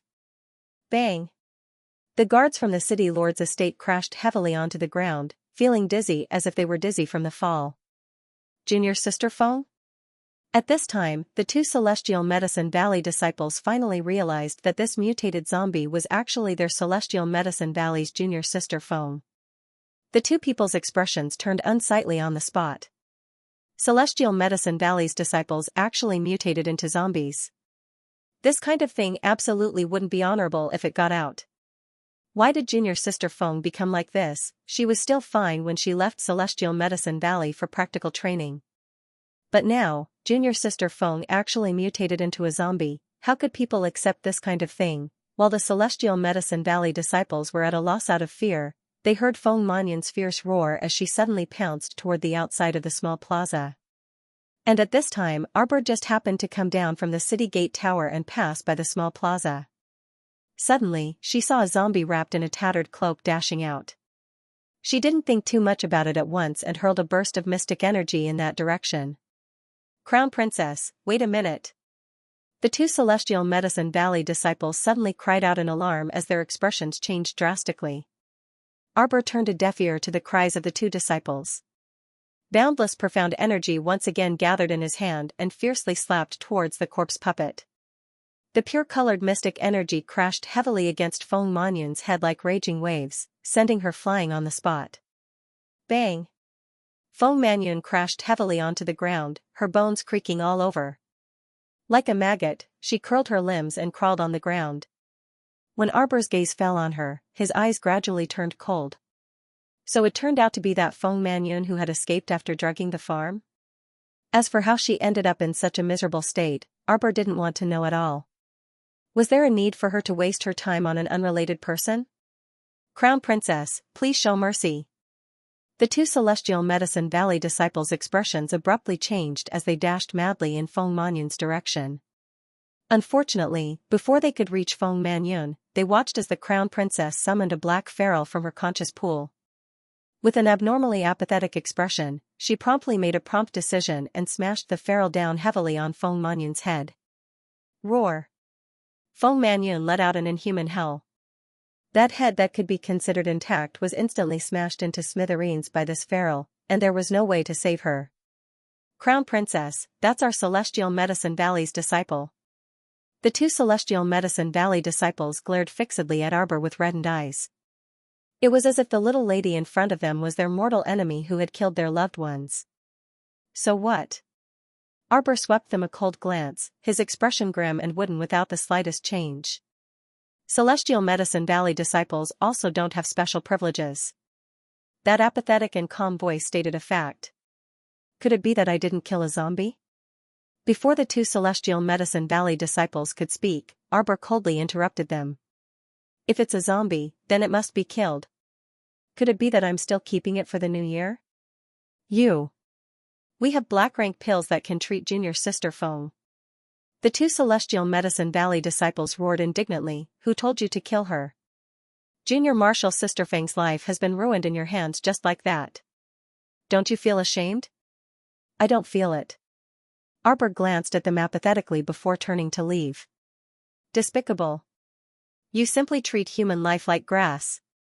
The two Celestial Medicine Valley disciples glared at the Crown Princess resentfully, their fists clenched tightly. Why does Celestial Medicine Valley have brainless disciples like you? Arbor shook his head as he looked at them disappointedly. Who are you calling brainless? The two Celestial Medicine Valley disciples were angered half to death as they glared furiously at Arbor. Arbor already couldn't be bothered to talk to them anymore, so he turned around and coldly tossed them a sentence. You guys are truly too lacking compared to Xianxia Valley. A bunch of brainless people fishing for compliments. How were they worthy of being on par with Xianxia Valley? They should just hide from the world early and save themselves from making a spectacle of themselves. Although you are the Crown Princess and have a lofty status, we won't allow you to slander our Celestial Medicine Valley like this. How was Celestial Medicine Valley inferior to Xianxia Valley? Xianxia Valley had vanished without a trace these past few years. They weren't worthy of being on par with Celestial Medicine Valley. The two Celestial Medicine Valley disciples flew into a rage, simply about to go crazy from the stoic face in front of them. Arbor glanced at them coldly. If it weren't for your Celestial Medicine Valley's people being inefficient and dilly-dallying, how could you have harmed other people after all this time without discovering that Feng Manyun had mutated alive? That's right. The woman holding the child from before, who had nearly been scratched by Feng Manyun's mutation, nodded repeatedly in support upon hearing this. You. It could be said that the amount of anger the two Celestial Medicine Valley disciples had suffered in their entire lives wasn't as much as today. Look at how the Crown Princess was criticizing them, as if the entire Celestial Medical Valley was worthless. Someone, carry Feng Manyun's corpse out and cremate it. Arbor ordered expressionlessly. No. All of the Celestial Medicine Valley's disciples, even if they die on the path of training, must return to the Celestial Medicine Valley in one piece. The Celestial Medicine Valley's disciple voiced out to stop her. There's no need to trouble the Crown Princess. We will deal with Junior Sister's corpse ourselves. The City Lord's mansion's guards and the crowd all looked at each other in dismay. They only felt that these two Celestial Medicine Valley's disciples' thoughts were too strange. Although the Crown Princess looked quite young, her decisiveness in handling matters was far from what those two short-sighted Celestial Medicine Valley disciples could compare to. No matter if it was the guards or the crowd, everyone simultaneously stood on the Crown Princess's side at this moment. They couldn't resist criticizing the Celestial Medicine Valley's disciples at the same time as they shared a common enemy. Are the two of you sick? The Crown Princess already said that this physician Feng had mutated into a zombie. She's a zombie. Of course we have to cremate her. Aren't you afraid that she'll come back to life midway and gnaw the two of you to death? I think these two people's brains are spoiled. Don't waste your breath on them. Burn. The crowd shouted with surging emotions, and they promptly pushed aside the two Celestial Medicine Valley disciples with unsightly expressions. Several City Lords' estates' royal guards carried Feng Manyun to the cremation site to dispose of the corpse without a second word. Humph. Since that's the case, there's no need for us two brothers to continue staying here to invite humiliation. As for the matter of the examination, leave it to your almighty Crown Prince Consort. The two Celestial Medicine Valley disciples angrily flicked their sleeves and left, leaving behind the indignant crowd. Arbor shook her head, remaining speechless for a while. Two grown men in their 30s to 40s actually had such immature behavior. Mixing business and personal matters together.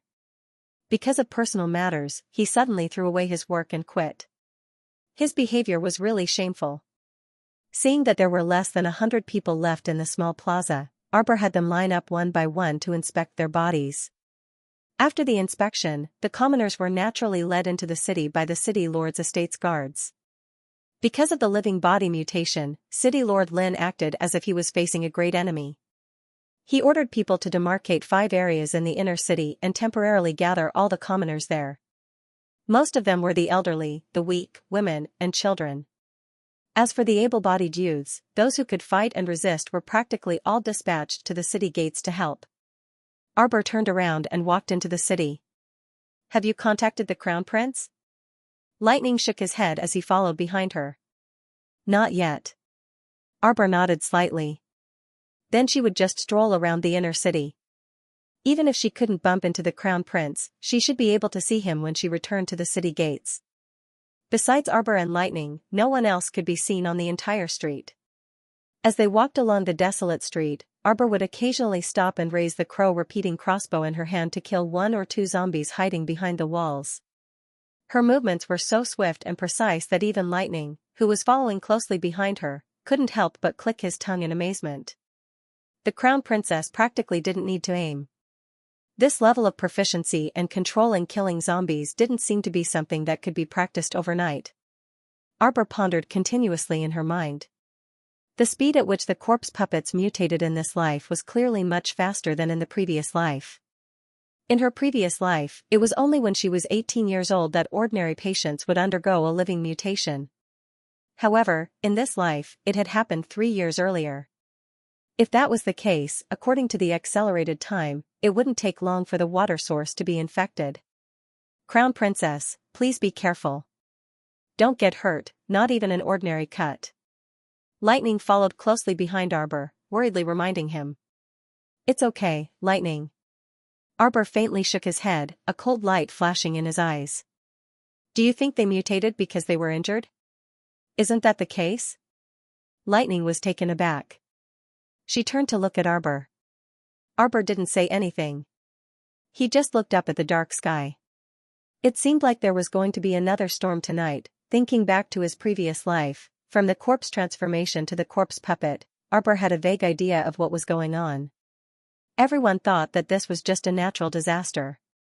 However, at this moment, Xiaomu increasingly felt that perhaps this was a premeditated man-made disaster. Crown Princess. A shadow guard suddenly appeared beside Lightning and bowed. This subordinate has found traces of His Highness the Crown Prince. However, His Highness the Crown Prince's group seems to have encountered a little trouble. Arbor abruptly turned his head. Mo Lian's group had indeed run into a bit of trouble. They had originally received a report and had gone to a temple in the south of the city to clean up the corpse puppets inside. Who would have thought that they had only seen a few corpse puppets and had dealt with them quite quickly? However, when they came out, they ran into a crazy woman who, without saying a word, tangled with Mo Lian and insisted on capturing him alive to present him to their family's Luosha princess. The group of people fought, and the crazy woman took out an offensive spirit weapon, covering Mo Lian's group inside. That offensive spirit weapon was like an upside-down transparent bowl, forming a small spiritual domain, and was actually somewhat powerful. That woman only needed to control it, and a few wisps of spirit power would fill the entire small spiritual domain with berserk lightning power. When Arbor and Lightning came over, they just happened to see this scantily clad woman standing outside the small spiritual domain, threatening with a ferocious face. "Are you going to obey or not? You man, how can you be so unappreciative? It's not like I want you to climb a mountain of swords or plunge into a sea of fire. I just want you to marry our Luosha princess. Hurry up and say something. Hurry up. Why don't you go die?" Huifeng angrily scolded, his small eyes glancing at the crown prince beside him. Where did this crazy woman come from, actually saying that she wanted their crown prince to marry, what Luosha princess? He had never heard of her. Bah, even if he had heard of her, so what?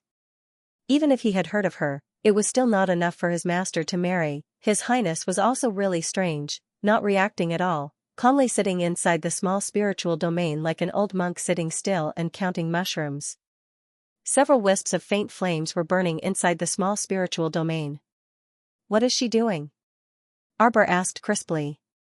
Jojo. Mo Lian's eyes lit up, and with a slight movement of her finger, the translucent spiritual domain around her suddenly dissipated. The woman controlling the offensive spirit weapon was shocked, suddenly feeling pain in her finger. Looking again, the spirit weapon that was originally on her finger flew into the man's palm with a whoosh. "Ah, my defensive thunder shield!" the woman exclaimed, staring blankly as the ring was clamped between the man's two fingers. "How dare you!" the woman shrieked, but before she could reprimand him, she suddenly felt a sharp pain in her conscience and spat out a mouthful of blood. No. The faint mental connection between him and the spirit artifact had actually been erased. Yes, how could this be? The woman began to tremble all over. She had begged the princess for a very long time before the princess bestowed it to her. It had only been 2 days since he got it, and it was already taken away by someone else. Why? Even after the spiritual tool had recognized its master, the spiritual connection could still be erased. How could she know that for a spirit tool master, erasing the connection between a spirit tool and its master was a simple matter? Prince Mo's silence earlier was only because he was moving stealthily and had no time to deal with this person. Now that it was done, he took the spirit artifact and used his bare hands to roast it, then walked to Arbor's side and held her small hand, waving it in front of her eyes. "For you to play with." Arbor reached out to take it, but saw that the ring had been newly forged by Prince Mo, and now it was completely black, covered with a faint silver light. Prince Mo held her small hand, and the ring that was originally in Arbor's hand was about to disperse its spiritual light, but now quietly hid its brilliance in his hand. This spirit artifact is not bad. It can cover 15 people at once. It'll form a tiny spirit domain. Jojo, as long as you imbue a wisp of mystic energy into it, the spirit domain will be filled with violent lightning energy. It'll be able to strike those zombies into ashes in a matter of minutes. Isn't that quite fun? Arbor fiddled with the ring in his hand. It is quite fun. Then how many times can it be used? Arbor fiddled with it for a while before putting the tiny ring on his finger. At most, it can be used continuously for about 10 times. Huifeng wordlessly averted his gaze. Cough, cough, cough. The woman who had lost her spiritual artifact glared resentfully at the muttering couple on the other end. A mocking expression appeared on her face. Stinky man. Did you think that you could give the defensive thunder barrier to that slut next to you just because you used some despicable methods to forcefully erase my mental connection to it? Don't let your imagination run wild. In this kind of lower star domain, not just any Tom, Dick, or Harry can comprehend the power of the 5 spirits and use it to control a spiritual artifact. A green vine abruptly darted out of Arbor's sleeve. The vine transformed into a small, emerald green claw and flew to the woman's face in an instant.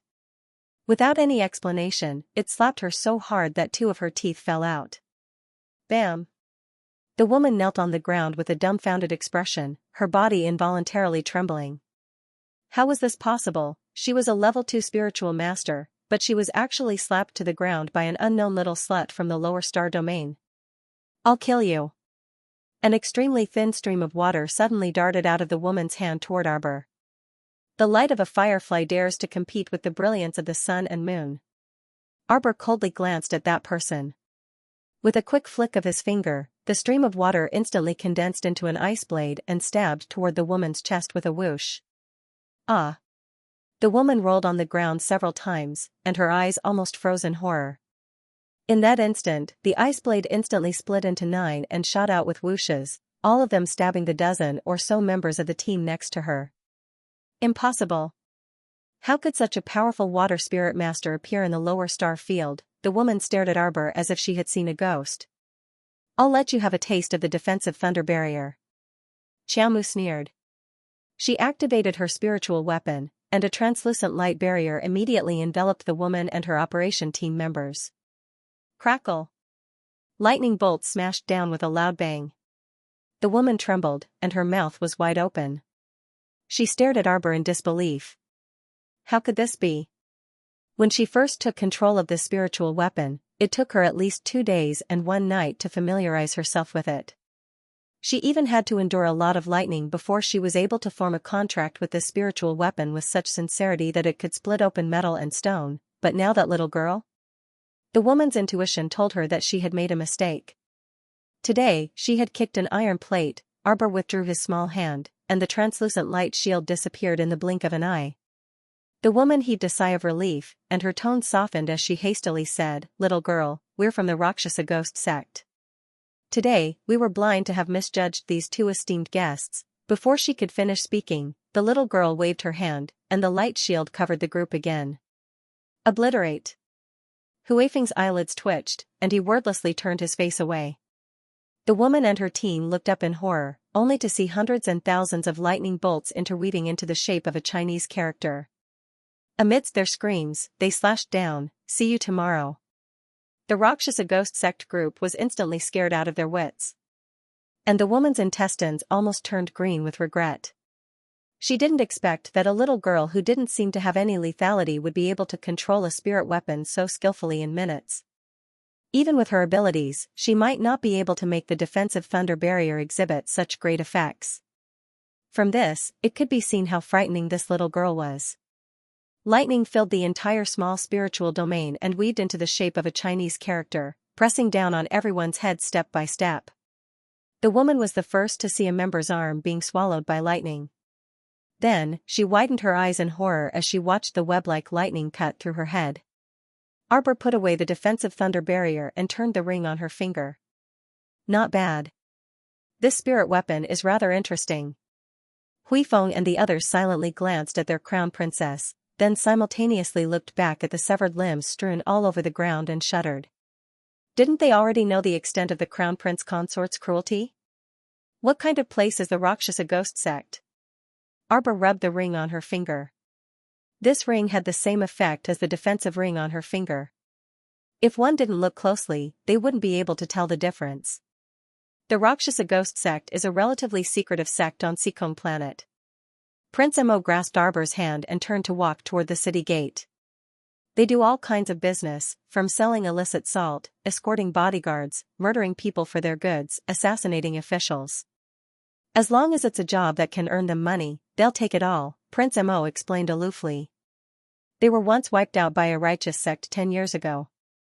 They vanished without a trace these past few years and haven't appeared much. Arbor looked up and glanced at the crown prince. Who is the Rakshasa princess? Huifeng and the others had actually heard of the Rakshasa princess before, and the Hidden Night Pavilion had even done quite a bit of research on her. The Rakshasa princess is their sect master. According to rumors, the Rakshasa princess is a dainty lady with unparalleled beauty, Huifeng interrupted. Her hobby is to collect all kinds of handsome men. That Rakshasa princess also uses people as vessels to suck their essence and mystic energy, the little girl asked with a curious blink. Our dear Huifeng suddenly couldn't *King continue. Crown princess, can't you see that the crown prince is glaring at me? How could this subordinate continue to speak? This subordinate does not dare to say such words that are not suitable for children. Is Princess Raksha the sister of Granny Witch from Coitus faction? Granny Witch also likes different men, sucking their vitality. Arbor had an attitude of wanting to get to the bottom of things. Mo Lian was speechless. They're not sisters. They just have the same interest in handsome men. But what's so good about men?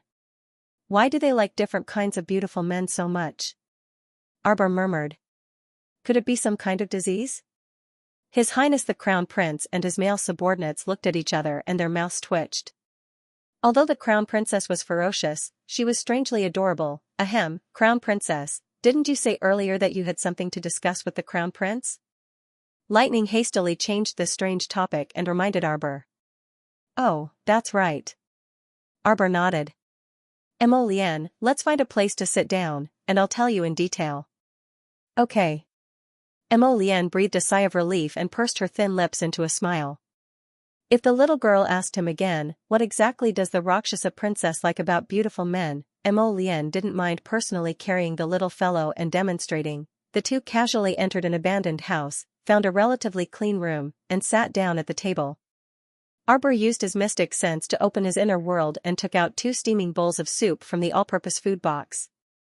He handed one bowl to Mo Lian and held the other bowl for himself. Mo Lian had been busy the whole day and definitely didn't eat properly. This bowl of soup was for him to fill his stomach first. Hurry and drink. Blackbone chicken soup is very nourishing. We'll talk after you finish. The little fellow handed him a spoon and held the soup in his hands, drinking it in small sips. Crown Prince Mo was extremely moved. As long as his little emperor darling treated him slightly better, Crown Prince Mo felt that he would definitely be moved by the heavens and the earth. Thus, he shattered a bit more of the stoic baby's layers of ice. The Crown Prince's goal was to defrost his baby as much as possible and warm her heart. It would be best if she smiled at him often. That would be perfect. Arbor looked at him in bewilderment, his bright black eyes staring at him. Why aren't you drinking? It's delicious. Amen. Prince Mo hastily drank a mouthful, but he almost scalded himself. Eh? Are you an idiot? Arbor rolled his eyes and reached out to take out a handkerchief to wipe the corner of his mouth. This soup is still warm, it's very hot. Jojo, you even carry hot soup with you.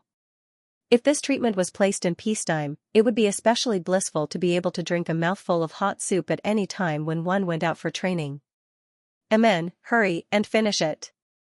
Arbor watched him finish the soup and then took out 3 dishes and 2 bowls of rice from the food box.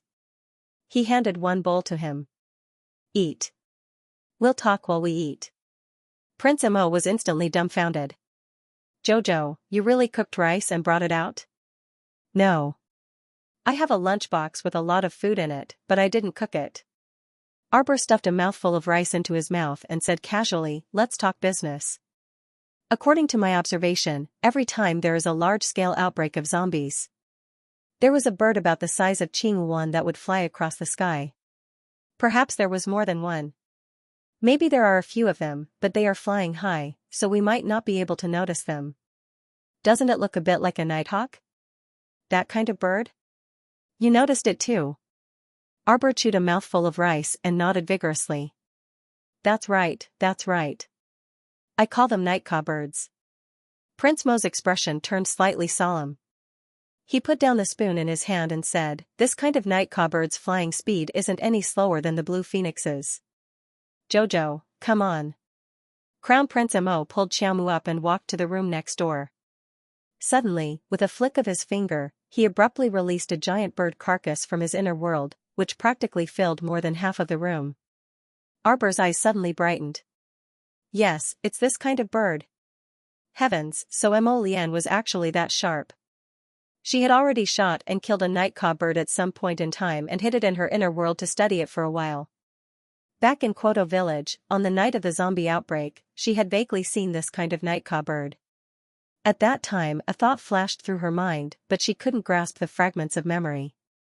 It wasn't until last night when she saw the bird's afterimage flying past from the window that she suddenly woke up.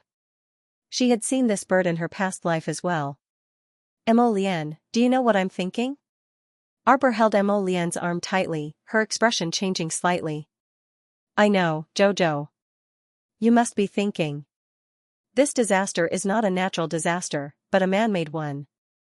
Mo Lian picked up Arbor, and put the nightcaw bird's body back into his inner world. He turned to the original room and put her in front of the dining table. Arbor looked at him with sparkling eyes. She loved talking to Mo Lian the most. Every time she said the first half of a sentence, Mo Lian would know what she was going to say next. It was effortless. Moreover, Mo Lian was too smart, and his observation skills were very strong. She only noticed the nightcaw bird's existence because of the experience she had accumulated in her past life. Mo Lian, on the other hand, only noticed it because of his meticulous observation. This man was so smart that people did not know what to say. If I'm not wrong, these nightcaw birds only spread the mutated poison at specific times. Arbor quickly said, maybe these nightcaw birds are not omnipotent. You see, they have only appeared twice in the past 7 years. Mo Lian also continued, there's also another possibility, which is that a certain organization behind this has been researching the evolution of toxins for as long as 7 to 8 years. Before the poison evolves, they will not send out the nightcaw birds to spread the poison powder again. Arbor's eyes narrowed, and she reached out her finger to point in circles on the table. When the mutated poison is spread, the poison powder will mix with the rainwater and flow into the ground when there is a storm. Therefore, the corpses that have just been buried will have a reaction. The mutated poison will make the corpses not stiff, and will even start to have the ability to move slowly. But at the same time, when it is absorbed by a living person, it can also cause some people to mutate. But this mutation is developing in a good way. Some of the people who absorb the mutated poison will mutate into people with special abilities. Mo Lian lowered his head slightly in thought, and raised his hand to look at it. Even I was not spared. My body has produced a special medicinal effect. Mo Lian's eyes gradually merged with Arbor's. The two of them spoke at the same time and quickly said, usually, those who can mutate and become people with special abilities should be ordinary people. Mystic cultivators and body cultivators who have special abilities at the same time are only isolated cases. So, this poison is actually a poison that targets ordinary people. What was this? Survival of the fittest? The mutated poison could mutate some people into people with special abilities, while ordinary people without special abilities would die in large numbers at the hands of the zombies. In the end, the remaining ones should be mutants with special abilities. There would no longer be ordinary people in this world. Other than superhumans, there would only be mystic cultivators, body cultivators, and demonic cultivators. Are they crazy? Arbor was furious. He slammed the table, and the bowl of rice bounced. What does the existence of ordinary people do to them? Why can't you give others a chance to survive? Jojo. Mo Lian hugged her tightly in her arms. The little girl angrily roared in agitation, do ordinary people deserve to die? Without mystic energy, no special abilities, no mystic beasts, no mystic weapons, nothing. Do poor people like them not have the right to continue living? In her previous life, before the age of 16, she was this kind of ordinary person, a person who couldn't be any more ordinary. Her father, Qiao Zhongbang, was also a cripple whose mystic meridians were crippled in her previous life. When she was 9 years old, her family sought refuge in the Mo Kingdom capital's Qiao family. How much contempt did they suffer? How difficult was it to survive? These matters were vivid in her mind, and she didn't dare to forget a single bit. Why did they have to do this? Why couldn't they give ordinary people a chance to live? This damned organization manipulated all ordinary people in the palm of their hand. What exactly did they want to do? Did they want to completely change the world? Their poison has evolved. Arbor clutched Emolien's sleeve tightly as he said each word. That's right. The poison powder already doesn't only mutate corpses. It can enter the blood through ordinary wounds and cause living people to turn into zombies. Arbor said with an icy gaze. That was why she said those words to Lightning. Those people who mutated yesterday definitely didn't mutate because they were injured. The main reason was that the nocturnal coop bird's poison powder had entered their wounds and blood, causing their bodies to mutate again. This dark organization behind the scenes was truly terrifying. They could actually develop such a terrifying poison for the human body. What was their goal? Did they want the world to be destroyed? What benefits would they gain from the destruction of humanity? First stage, mutating corpses. Second stage, mutating living bodies. No, they're about to enter the third stage. Water source mutation. These people acted faster than in her previous life. Arbor turned to Emolien with a solemn expression and said, every fortification must open up a new water reservoir and bring in underground water. Every water storage point needs to be guarded day and night. Jojo, do you think they'll extend their evil claws to water sources in the following third stage? What's faster and fiercer than polluting water sources? In her previous life, the nocturnal coop birds had spread poison powder to rivers and lakes. According to her experience, one would turn into a zombie after drinking water. This kind of thing was about to happen before her eyes. She didn't know if Emolien had been in northern Mo in her previous life. In any case, the construction of the fortifications in her previous life simply wasn't that fast. Basically, after the zombie disaster, the symbol of national power completely fell from power, and there was no distinction between countries anymore. At that time, the entire Seacone planet was in chaos, abnormally tragic, and chaos was everywhere. It wasn't until 2 years later that the construction of the defensive fortifications was started by people who crawled and rolled on the ground. In the later stages of the zombie apocalypse, when she was about 18 or 19 years old, finding a water source had become a fatal and terrifying problem. It was already very hard to find a clean water source on the entire Seacone planet. Therefore, people were frantically searching for the secret realm. Yes, the mystic realm. There might be a clean water source in the Immortals' Grotto Heaven or the land of heritage set up by the expert. What people yearned for the most were naturally formed secret realms. This kind of secret realm was like a paradise. It had its own natural law, and everything in the world was created to form a complete ecological world. However, this kind of secret realm required thousands or tens of thousands of years to form. Once it was found, it would naturally be a fierce struggle for it. At that time, some of her teammates in the team of 20 had died of thirst. If only she had a bowl of clear water back then, how great would that have been? She wouldn't have become all alone. Surviving in a hopeless situation was really tough. Watching her teammates die one by her side, her mentality would gradually become distorted. She still remembered. It should have been a flourishing May, but because of the destruction of large areas of vegetation, the withered leaves were as cold as the 12th lunar month. She could clearly see that among the withered yellow leaves, an 18-year-old black-clothed youth with a long sword on his back was walking towards her. His face was handsome, but his eyes were like a desert, expressionless when he looked at people or things. Who's that person? Arbor used a dirty handkerchief to wipe off the bloodstains from the hunt just now. Oh, a newcomer, called Little Six. The young girl fiddled with a palm-sized sweet potato from the fire. She reached out to take it, but it was so hot that she couldn't stop pinching her fingers and covering her ears. I'll share half with you, little Chow. No need, you eat it. Arbor stuffed the dirty handkerchief into her waist, her gaze following the black-clothed youth. This person doesn't have a surname? The young girl peeled the sweet potato and giggled. No. He's like a sawed-off gourd, no matter how others ask, he won't say what his surname is. He just said he's called Little Six. But his skills are not bad. Jojo, what's wrong? Emolien immediately noticed that the young girl's mood was not right. He hurriedly reached out to hug her and lightly patted her on the back. Arbor retracted her wandering thoughts and looked at him intently.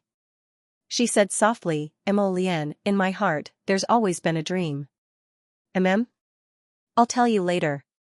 Arbor pursed her lips and patted his chest. Finish the food, don't waste it. Okay. Lian didn't ask any more questions. She reached out and gently pinched her little chin. She said casually, Jojo, no matter what happens, you just have to remember that I won't leave you. Xiaomu's beady black eyes rolled, and an idea flashed through her eyes. She picked up the rice bowl with her small hands and vigorously nodded her small head. Jojo, you said that I'm not an ordinary person. Why would my ability mutate? Lian asked Arbor with a puzzled expression as she ate 2 mouthfuls of rice. Arbor looked at him speechlessly. You might be a weirdo. Lian's phoenix eyes abruptly turned round. His baby was joking with him. This joke was really not funny at all. The two of them quickly finished their meal.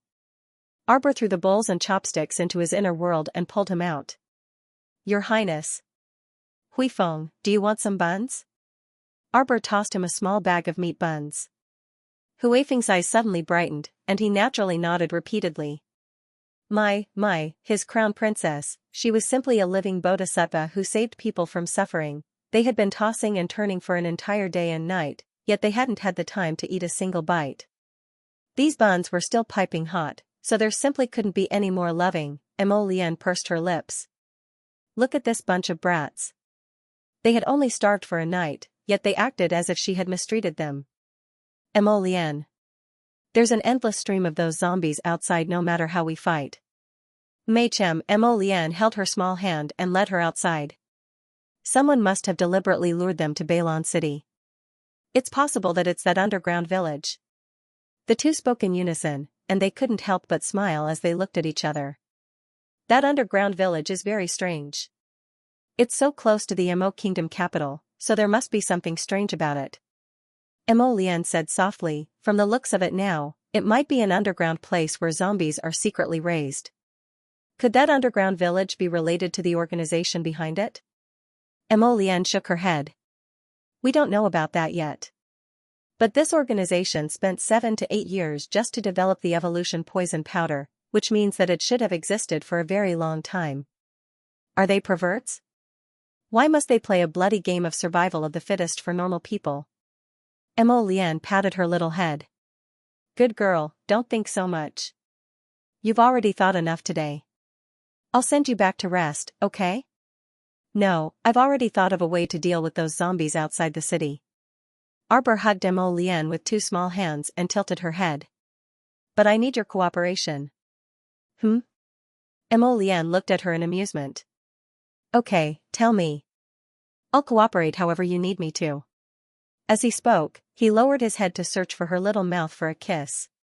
Arbor's little face swiftly flushed, and she snuck a glance at Huifeng and the others, only to see them fighting over the buns far away. Not this cooperation. Xiaomu angrily blocked the man's thin lips with her hand. Lian pulled down her little hand and directly kissed it twice. Her heart inexplicably softened when his thin lips grazed her little hand. Oh, then this is it? This? Or this? He kissed, touched, and licked. Xiaomu forcefully pulled back her small hand and angrily cast this scoundrel a glance. You're neither. It's that you need to show off your skills at the city gate later. Kiss at the city gate? Lian hugged her and floated forward with a tap of his feet. Isn't that too high profile? Scram, Arbor was so angry that she wished for nothing more than to bite him. You know little Xianxia? MHMA? Wasn't this weird topic changed a little too abruptly? Xiaomu was caught off guard and was tricked into revealing the truth by a certain two-faced guy. Alarm bells rang in Lian's mind. Not good. Her baby really knew little Xianxia? When did they meet? And where did they meet? That was impossible. Could it be that this little Xianxia knew his Bao before him? How old would that be? 3 or 4 years old? 5 or 6 years old, F***CK, weren't they childhood sweethearts and innocent playmates? Get lost. When the two of them approached the city gate, they heard a commotion. Wu Shaoan blocked in front of Xianxia and was currently cursing Wenren Ningjing furiously. Get lost, woman. No. Sixth Zhang's hand was cut. He's going to mutate soon. We have to kill him immediately. Wu Shaoan was so angry that his eyes turned red. Bullsh *T. How did the sixth young master get injured? What do you think? If it weren't for a certain capable person who insisted on shooting with a bow and arrow and almost accidentally injuring a teammate, would the sixth young master get injured while saving someone? Wenren Ningjing's face reddened, and then she said angrily, no matter what, sixth Jing must die to prevent more people from being infected? Who dares to touch little sixth? Arbor shouted angrily. Mo Lian couldn't stop her in time and only saw the little fellow dash over like a fleeing rabbit. For a moment, her emotions were all jumbled up, and her gaze turned sharp as she stared at sixth young master Zheng. What are you all crowding around here for? Arbor pushed aside the sword-wielding Wenren Ningjing like a female leopard protecting her cub. Scram. Mo Kingdom Capital, Guanlan City, Jade Hue Parlor. It was not yet night, but business was already flourishing. The girls were greeting and sending off guests at the entrance, bustling with noise and excitement as they sang and danced in celebration. Zhao Qiran was the only one seeking peace and quiet. She was sitting on a swing by the pavilion in the rear courtyard, her thoughts reverberating back and forth. Miss Ran, Miss Ran. A maidservant hurried over and bowed to her. Zhao Qiran's eyes brightened slightly.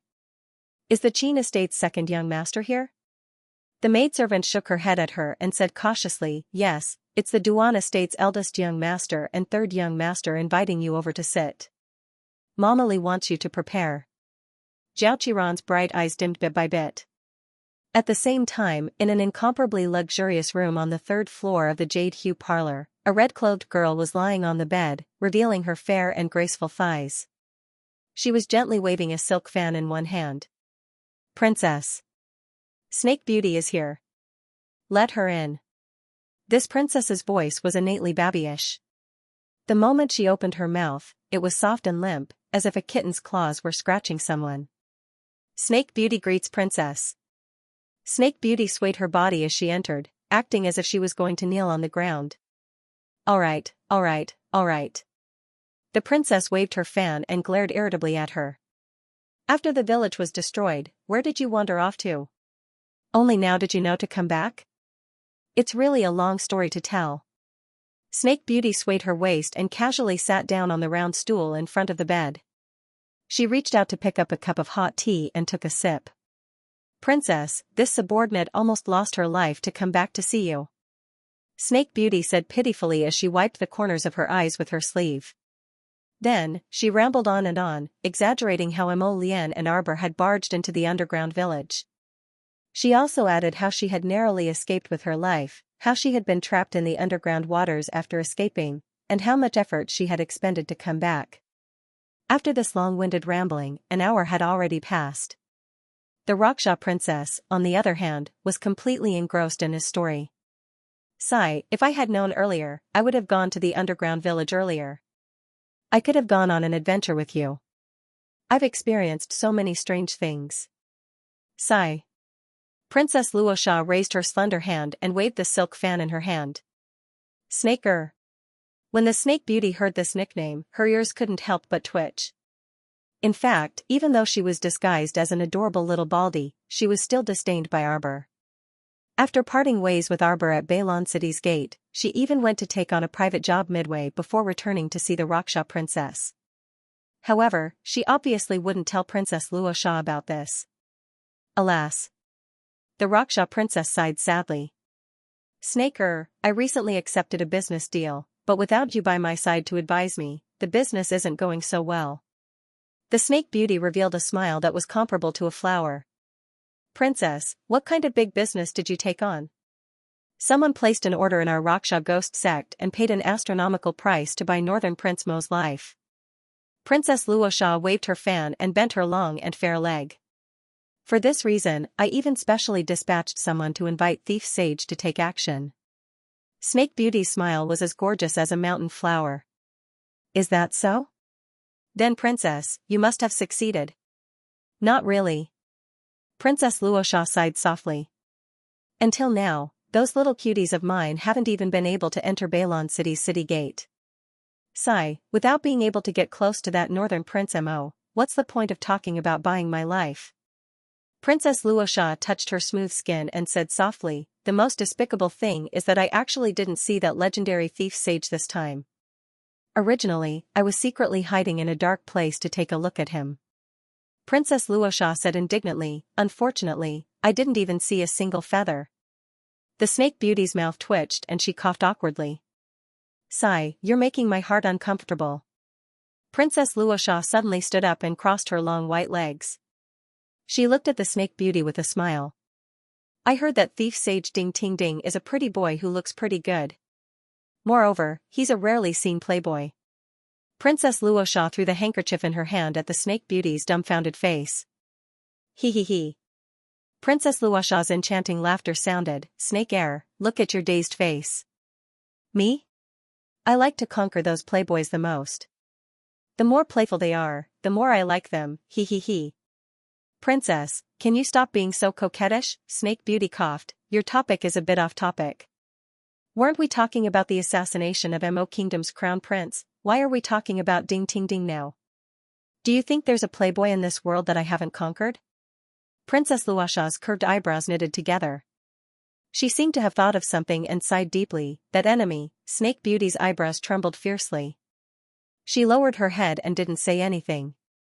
Snake air, do you think a woman like me isn't beautiful? Beautiful, beautiful, beautiful. Princess, you're the most beautiful, elegant, and feminine woman I've ever seen. Snake Beauty didn't even blink when she said this. He he he. Princess Luosha laughed sweetly, Snake air, I like your glib little mouth the most. This subordinate's admiration for Princess is also like the endless Wanhai Sea domain. He he he. Snake Beauty made Princess Luosha laugh. She swung her long legs and laughed, Snake air, you're the best. The moment you came back, you brushed away all my depression from the past few days. The Snake Beauty confidently revealed her most perfect smile. Princess Luosha reached out her soft hand and touched her own face. But I'm so beautiful, but I still can't conquer the cult master's licentious heart. Princess, have you ever thought that perhaps you and the cult leader aren't suited for each other? The Snake Beauty cautiously reminded her. How could that be? Princess Luosha immediately pouted and said angrily, I'm the sect master of the Luosha ghost sect, and he's the cult master of the demonic sect. We're both black-hearted goods. We're a perfect match. Snake Beauty. That's just what you think. What do you think my cult master is doing now? Princess Raksha rolled around on the bed while hugging her blanket. Don't be reckless, Princess, it's too painful to watch. The Snake Beauty ridiculed in her heart, but she still maintained a perfect smile on the surface. Didn't you just receive 2 beautiful servants? Don't mention it. They're so weak that they're already dead. The Snake Beauty was speechless. I don't think we have anything in common to talk about. Knock knock. A sound came from the door. Come in. The Raksha princess tugged at the thin robe that had fallen to her shoulders and looked at the door with seductive eyes. Princess, it's not good. The small team you sent to Bailon City has all died, and their life lamps have all shattered. What? Princess Raksha sat up on the bed at once. The Raksha princess's beautiful eyes gradually darkened. Go transfer the life lantern miniature over. No life lantern miniature. You don't have it? The Raksha princess raised her voice slightly as she stared deeply at the trembling woman standing at the door. Useless thing, scram. The Raksha princess flicked her sleeve forcefully, and a majestic wave of mystic energy jolted the woman at the door, sending her flying in a split second. She crashed onto the ground and spat out 2 mouthfuls of blood.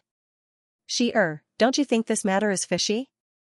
The people I sent were basically all level 7 or level 8 mystic cultivators, and there was even a level 2 spiritual cultivator mixed in with them.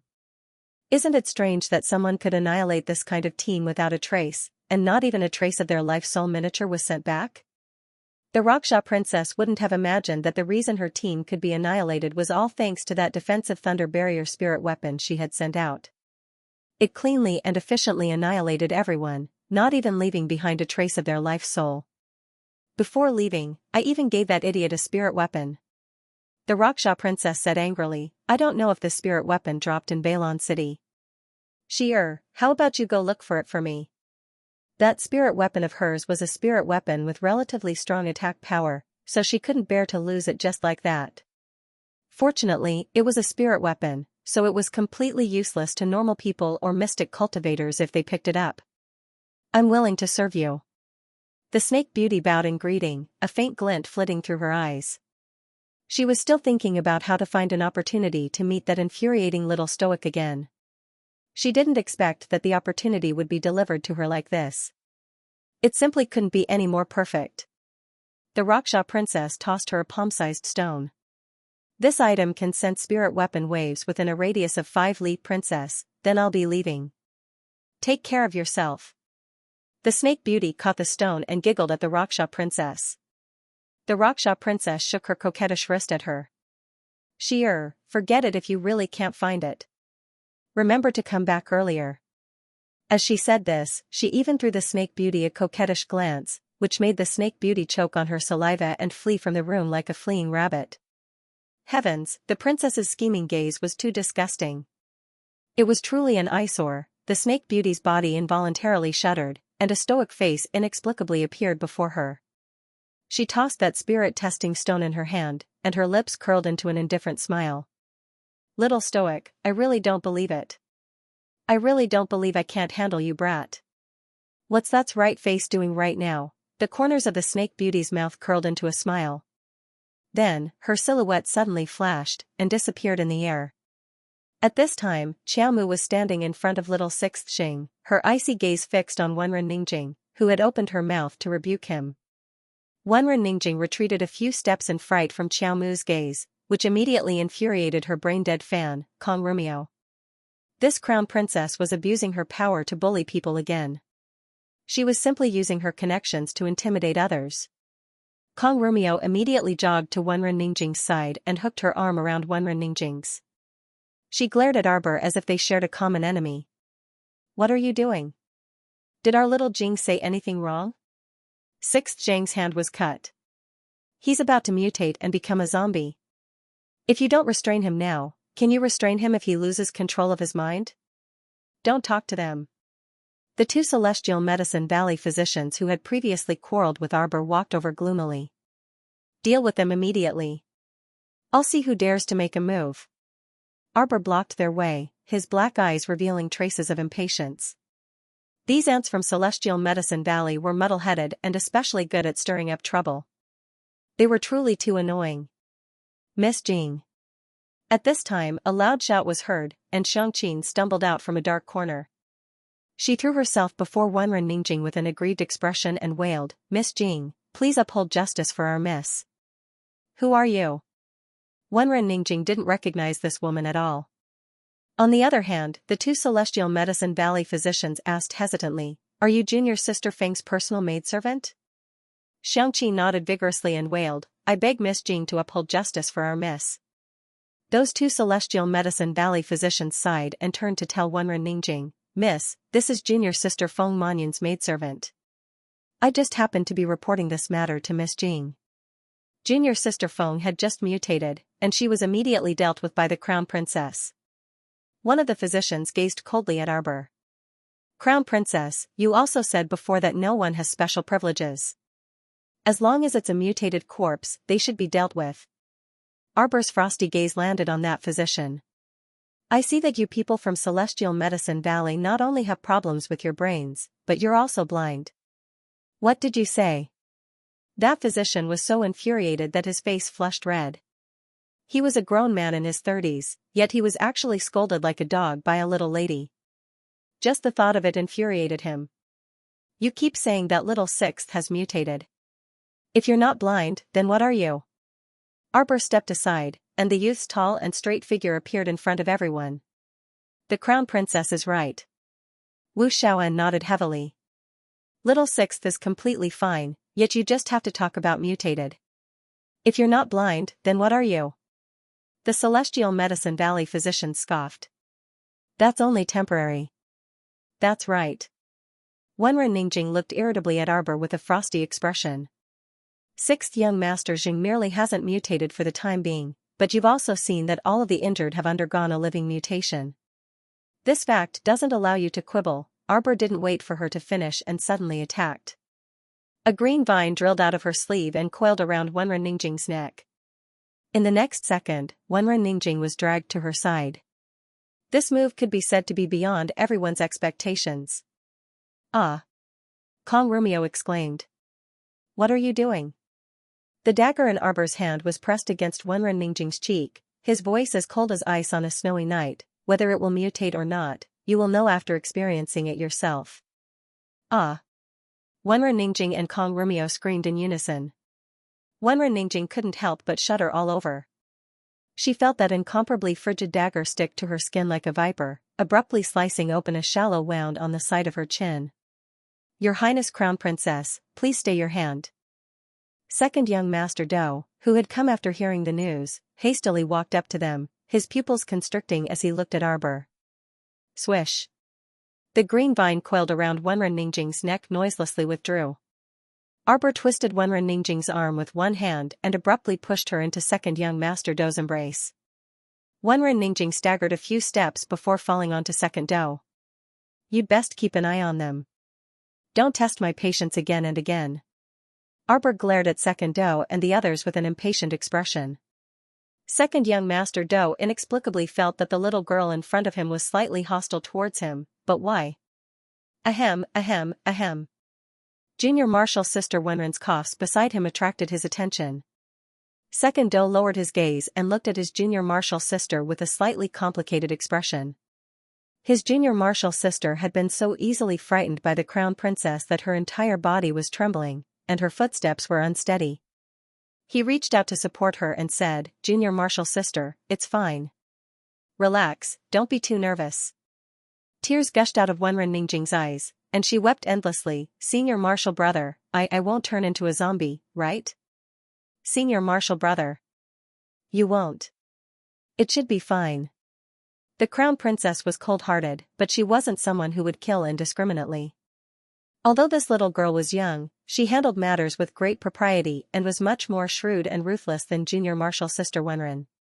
Second Do looked back at Arbor with a complicated expression, but he saw that the latter didn't even glance at them out of the corner of his eye as he led little 6th Zhang's group away. However, Kong Rumio was furious, and she scuttled to Arbor with her sword. Stop right there. Junior Marshal Sister Kong, come back. Second young Master Do shouted.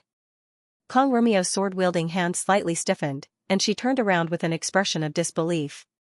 She looked at second young Master Do with an aggrieved expression and said, Senior Marshal brother, she was the one who injured people. She was the one who injured Miss Jing. I'm telling you to come back.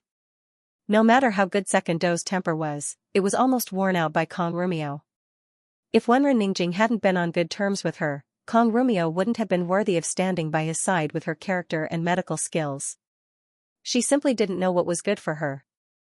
She clearly knew that she wasn't the crown princess match, yet she still insisted on throwing her life away.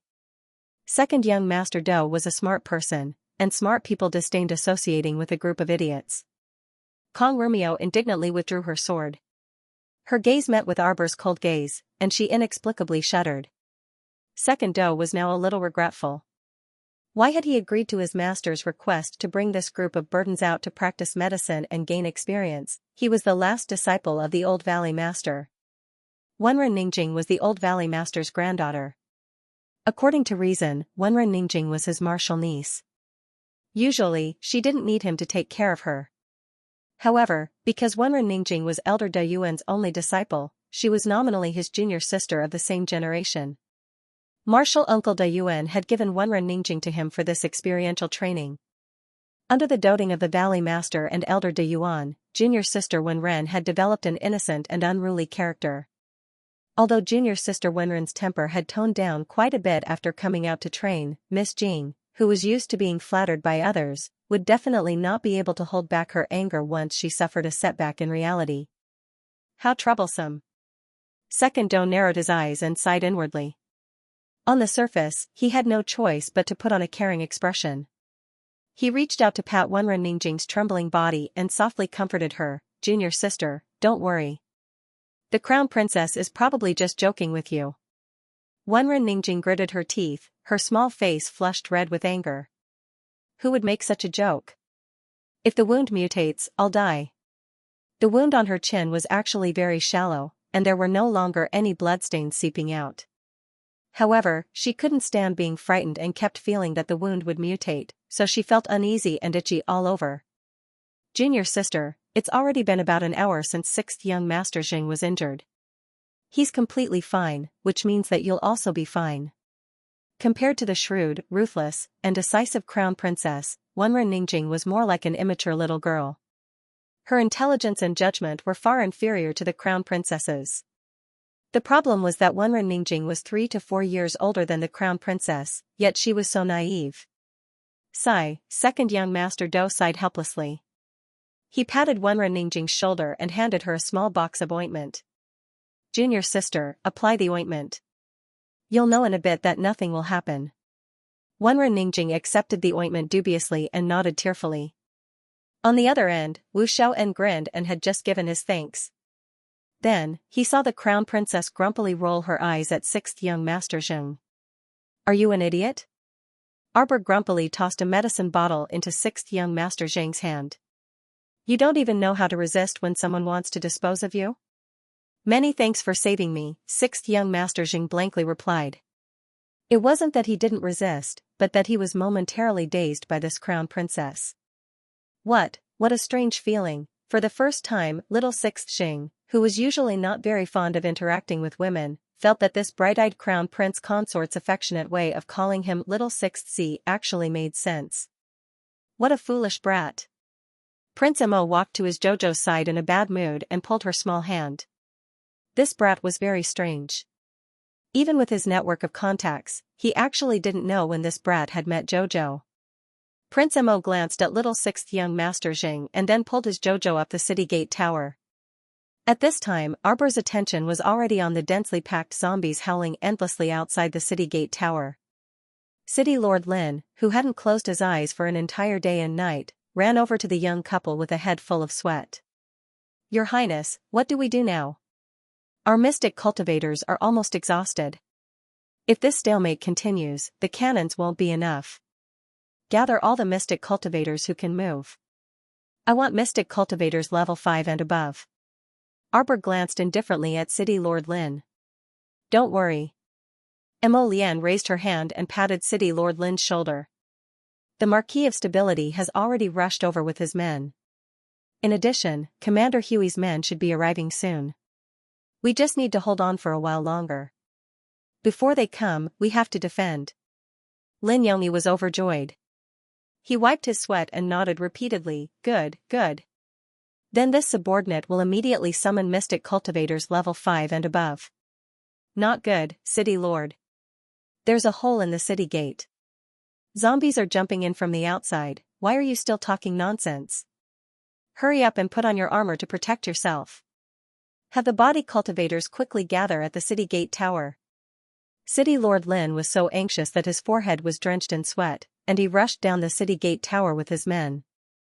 Seeing that City Lord Lin didn't have the time to summon the mystic cultivators, Arbor walked up and said calmly, Mystic cultivators level 5 and above who can still crawl, get up and gather here. Those who were lying on the edge of the city wall, those who were half lying on the ground gasping for breath, those who were holding on to their swords, and those who were holding on to their sabers, all of them slowly crawled over from where they were standing and staggered to their feet. There were less than 100 mystic cultivators level 5 and above who could crawl and stand up. They supported each other as they tried their best to stand up, but their mental exhaustion had already reached its peak. Perhaps someone only needed to poke them with a finger, and they would immediately collapse from fatigue. Arbor's lips curled as she swept them a glance. You guys aren't bad. Manly enough. Whether or not Bailon City can hold on will all depend on you guys. Crown Princess, I'm not a man, but I can still crawl. A hoarse female voice came from behind the crowd. It was a very thin and petite woman who looked to be in her early 20s. Even though she was panting from exhaustion, her eyes were exceptionally bright and spellbound. Arbor raised her eyebrows. Of course, us women aren't inferior to any men. The woman laughed out loud and kicked the man next to her. Did you see that? The crown princess is praising me. Io, you wretch, you still want to compete with me at this point. The man shook his head speechlessly. Arbor turned to look at Emolienne. The latter's eyes brightened slightly, and she hurriedly walked to her side and asked with a smile, "What do you need me to do?" "Jojo." Arbor raised her hand and took out a jar of medicinal liquid from her inner world, tossing it to the mystic cultivators. "Drink a mouthful.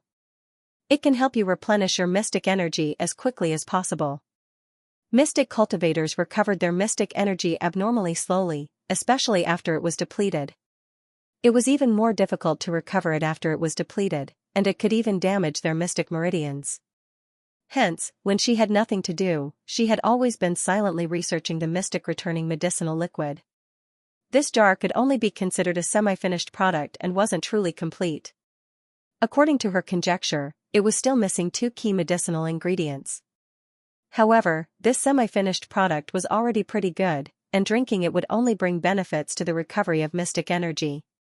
"After drinking it, I need you guys to do this."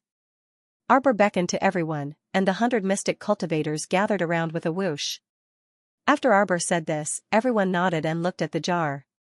There wasn't much medicinal liquid in that jar, so everyone consciously only drank a mouthful. Once the medicinal liquid entered his mouth, he knew whether it was good or bad. With just one mouthful, the nearly exhausted profound energy in his body began to surge back. At this moment, all of them had excited looks on their faces as they looked at the crown princess excitedly. His profound energy's recovery speed had increased by more than 10 times. Arbor naturally saw that the effect of the profound restoring liquid was pretty good. Unfortunately, she didn't have a lot of semi-finished liquid, and only had 2 jars in total. She took out another jar and handed it to the female mystic cultivator. "This is for you to use after you're done. Now, I need all of you to gather your strength and follow me." "Yes."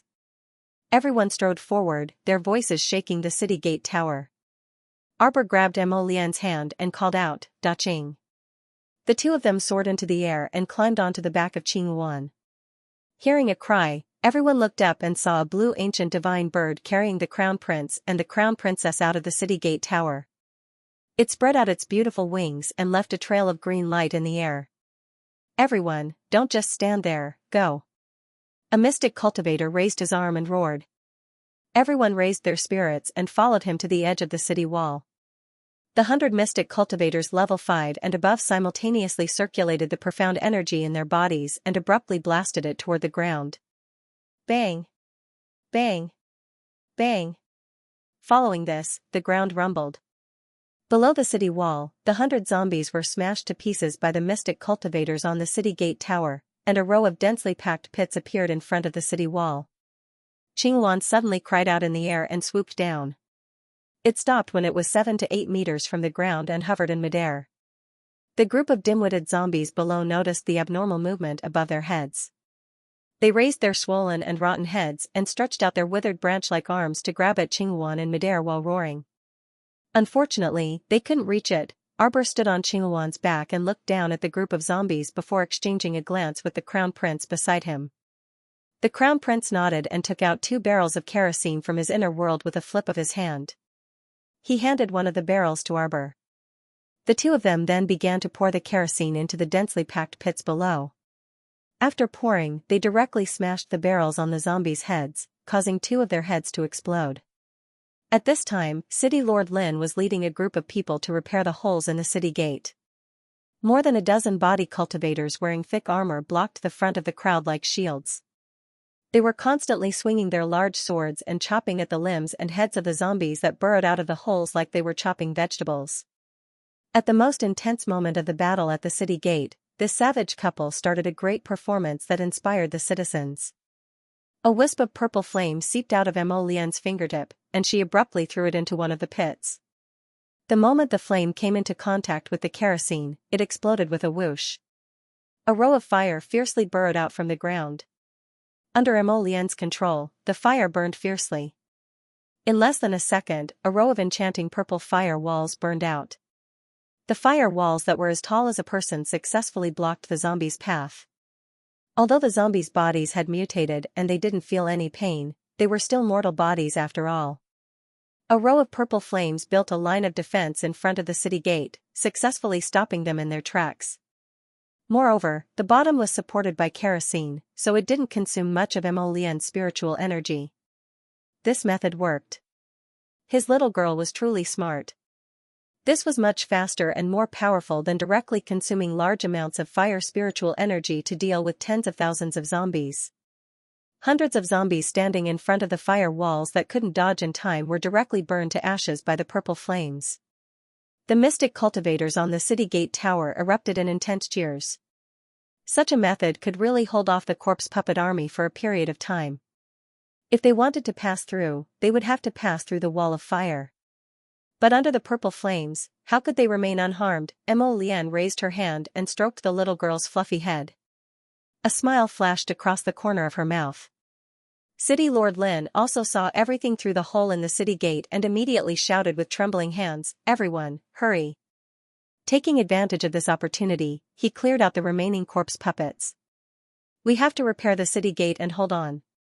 Commander Hui and Marquis Zhao will be here soon to save us." A series of blood-boiling roars erupted from within the city gates. Everyone increased their strength and hacked at the corpse puppets that had entered the city, quickly repairing the holes. Rumble. At the same time, Zhao Sheng led thousands of armored elite soldiers and arrived before Hui Feng. When the people on the city gate tower saw that the elite soldiers had arrived, they burst into cheers. The mystic cultivators drank the second bottle of mystic restoring medicinal liquid and began to gather their strength to carry out the second round of smashing the ground. This was to prevent the first layer of fire from being extinguished so that the second layer of fire could be replaced in time. But from the looks of it now, it probably wasn't necessary. Zhao Sheng, clad in armor, took the lead and led a group of elite soldiers to clear out the large number of zombies on the field from the rear. Horse hooves galloped, kicking up dust and sand. The Marquis of Stability, Zhao Sheng, and his two sons were both brave and skilled in battle. The 3,000 elite troops charged through the zombie army's camp with unstoppable force. Like a sharp blade, they stabbed straight into the enemy's rear and carried out a large-scale cleanup. Zhao Sheng had already seen His Highness the Crown Prince standing on Qinghuan's back. Seeing that the prince was safe and unperturbed from afar, he naturally let out a sigh of relief. The large machete in his hand slaughtered the zombies with even greater force. "Your Highness." "Uncle, the Crown Princess and I are both fine." "Good, good." Zhao Sheng made a hand gesture, having the 3,000 elite troops split into 10 groups to clean up the nearby zombies. At this time, Hui Feng and He Tian had also arrived with 2,000 royal guards. They cupped their hands at Prince Mo from afar and then led their troops into the heavy encirclement of the zombies. Immediately, Bailon City was filled with cheers. Both inside and outside the city were of one mind as they spared no effort to kill the zombies. The zombies that were originally climbing the city gate like a human pyramid were shot down by the cannons, while the remaining ones had their heads blown up by the arrows. The zombies between the fire wall and the city gate had all been cleaned up. Lin Yongyi ran up the city gate tower and couldn't help but feel his scalp turn numb when he saw the mountain of zombie corpses piled up inside the fire wall. If the zombie corpses were piled up a little higher, they would be able to climb up the city gate using that mountain of corpses and sea of blood. From the looks of it, after this battle ended, his Bailon City's city gate still had to be reinforced and raised. City Lord Lin had already thought of the post-war construction of the city's defenses, so he buried this heavy load at the bottom of his heart and raised his arm to shout, "Come, all mystic cultivators gather for another wave. Let's clear the path forward for our brothers. Cannoneers and archers, get ready. Fight for Bailon City. Fight for Bailon City." Everyone on the city gate tower who still had a breath left roared. The mystic cultivators carried out the last wave of attacks, releasing waves of mystic energy that shot towards the densest group of zombies below the city gate tower. The cannoneers and archers had also finished their last round, and all of their ammunition and arrowheads had been exhausted. The mystic cultivators collapsed on the ground in exhaustion. They could no longer move a finger. From below the city tower came the sound of 5,000 cavalrymen sweeping through the battlefield and the neighing of war horses. The ordinary soldiers wiped their sweaty faces and leaned on the city walls to watch, shouting hoarsely. Wenren Ningjing was also shocked by the scene. The anger in his heart had long been thrown to the back of his mind under such a hot-blooded situation. She turned around and said to the two doctors from the Celestial Medicine Valley who were watching with folded arms, "What are you guys still standing there for? Help save people." "Miss Jing." The two doctors were surprised. They had clearly fallen out with the Crown Princess just now, so why did the Celestial Medicine Valley still have to help treat Bailon City's citizens and civilians? Saving lives is the duty of a doctor. Wenren Ningjing rolled up her sleeves and helped an ordinary soldier covered in blood up, beginning to treat him. Kong Rumio was Wenren Ningjing's diehard fan. Although she was also a bit indignant, she was used to obeying Wenren Ningjing's orders. As a result, she was the first to run up and help Wenren Ningjing administer acupuncture and feed medicine. Those two doctors still wanted to say something, but when they saw Wenren Ningjing's cold gaze, they stifled the words in their hearts and went to save the patient with taut faces. In the end, they were still a bit unhappy, so they didn't control their strength. Only after Wenren Ningjing frowned and glanced at them from the corner of her eyes did the two become slightly better. While helping, Kong Rumio couldn't help but mutter, "Little Jing, that Crown Princess is so arrogant, so why should we help her? Are we helping her?" Wenren Ningjing pursed her lips. She nimbly cleaned the wound and wrapped the gauze around the soldier's arm. "This is a doctor's instinct. Regardless of how much enmity we have with that arrogant and rude Crown Princess, this has nothing to do with a doctor's duty. Business is business, private is private. We're saving people." "Oh." Kong Rumio pursed her lips and handed a pair of scissors to Wenren Ningjing. Wenren Ningjing cut off the excess gauze and said to the soldier, "The wound can't touch water for the next 2 days. Recuperate well, and you'll get better." "Many thanks, doctor." The young soldier blushed and stuttered. Wenren Ningjing nodded and stood up. When she turned around and saw little Sixth Xing walking over, she couldn't help but look a bit embarrassed. Previously, she really thought that little Sixth Xing's wound would mutate and become infected, which was why she insisted on taking care of little Sixth Xing and wasn't deliberately targeting him. Later, after the Crown Princess's bullshit experiment, she realized that their newly inflicted wounds wouldn't mutate their bodies. Back then, after her chin was cut by the Crown Princess, she really was on tenterhooks for a full 2 hours, and the fear and depression in her heart had almost reached its peak. Later, reality proved that what the Crown Princess said was indeed true. She didn't mutate, and little Sixth Xing was still fine. Why didn't his wound mutate like before?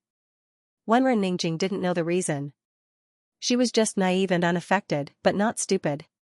She felt that Arbor knew the reason, but judging from the Crown Princess's stoic, domineering, and arrogant appearance, she didn't seem like someone who would kindly dispel her doubts.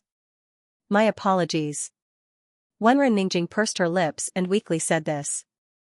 Then, almost not daring to look at little Sixth Xing's reaction, she ran to the next patient. Little Sixth Xing was slightly taken aback. Soon after, he halted his steps and turned to look at Wenren Ningjing. Wu Xiaoen, who was following behind him, immediately grumbled, "TSK, just saying sorry and it'll be over. If it wasn't for the Crown Princess stopping them in time, your life would have been lost." Sixth Xing glanced at Wu Xiaoen. Seeing the siblings, Hui Fan and Hui Ling, walking straight over, he politely nodded at them. "Sixth Xing." Hui Ling ran over and stopped several steps away from little Sixth Xing.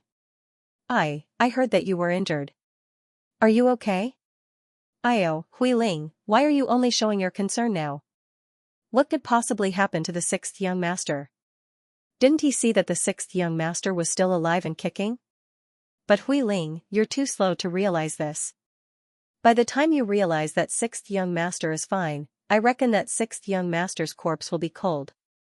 Hui Ling's finger moved, and a cold dagger flew towards the screaming Wu Xiaoen. "You cheap mouth, who's talking to you?" Sixth Xing picked up the slightly plump youth and flung him aside. Wu Xiaoen, that guy, almost crashed into the city wall. Grimacing in anxiety, he turned around and stomped his foot while shouting, "What are you doing? Look! Look! What's that?" The soldier lying on the city wall suddenly pointed to the sky and shouted. Everyone looked up at the sky one after another, only to see a huge flying mystic beast charging straight at the Qingyuan that the Crown Princess was riding. End of chapter 814. Don't forget to subscribe, like, and share the video to support the channel.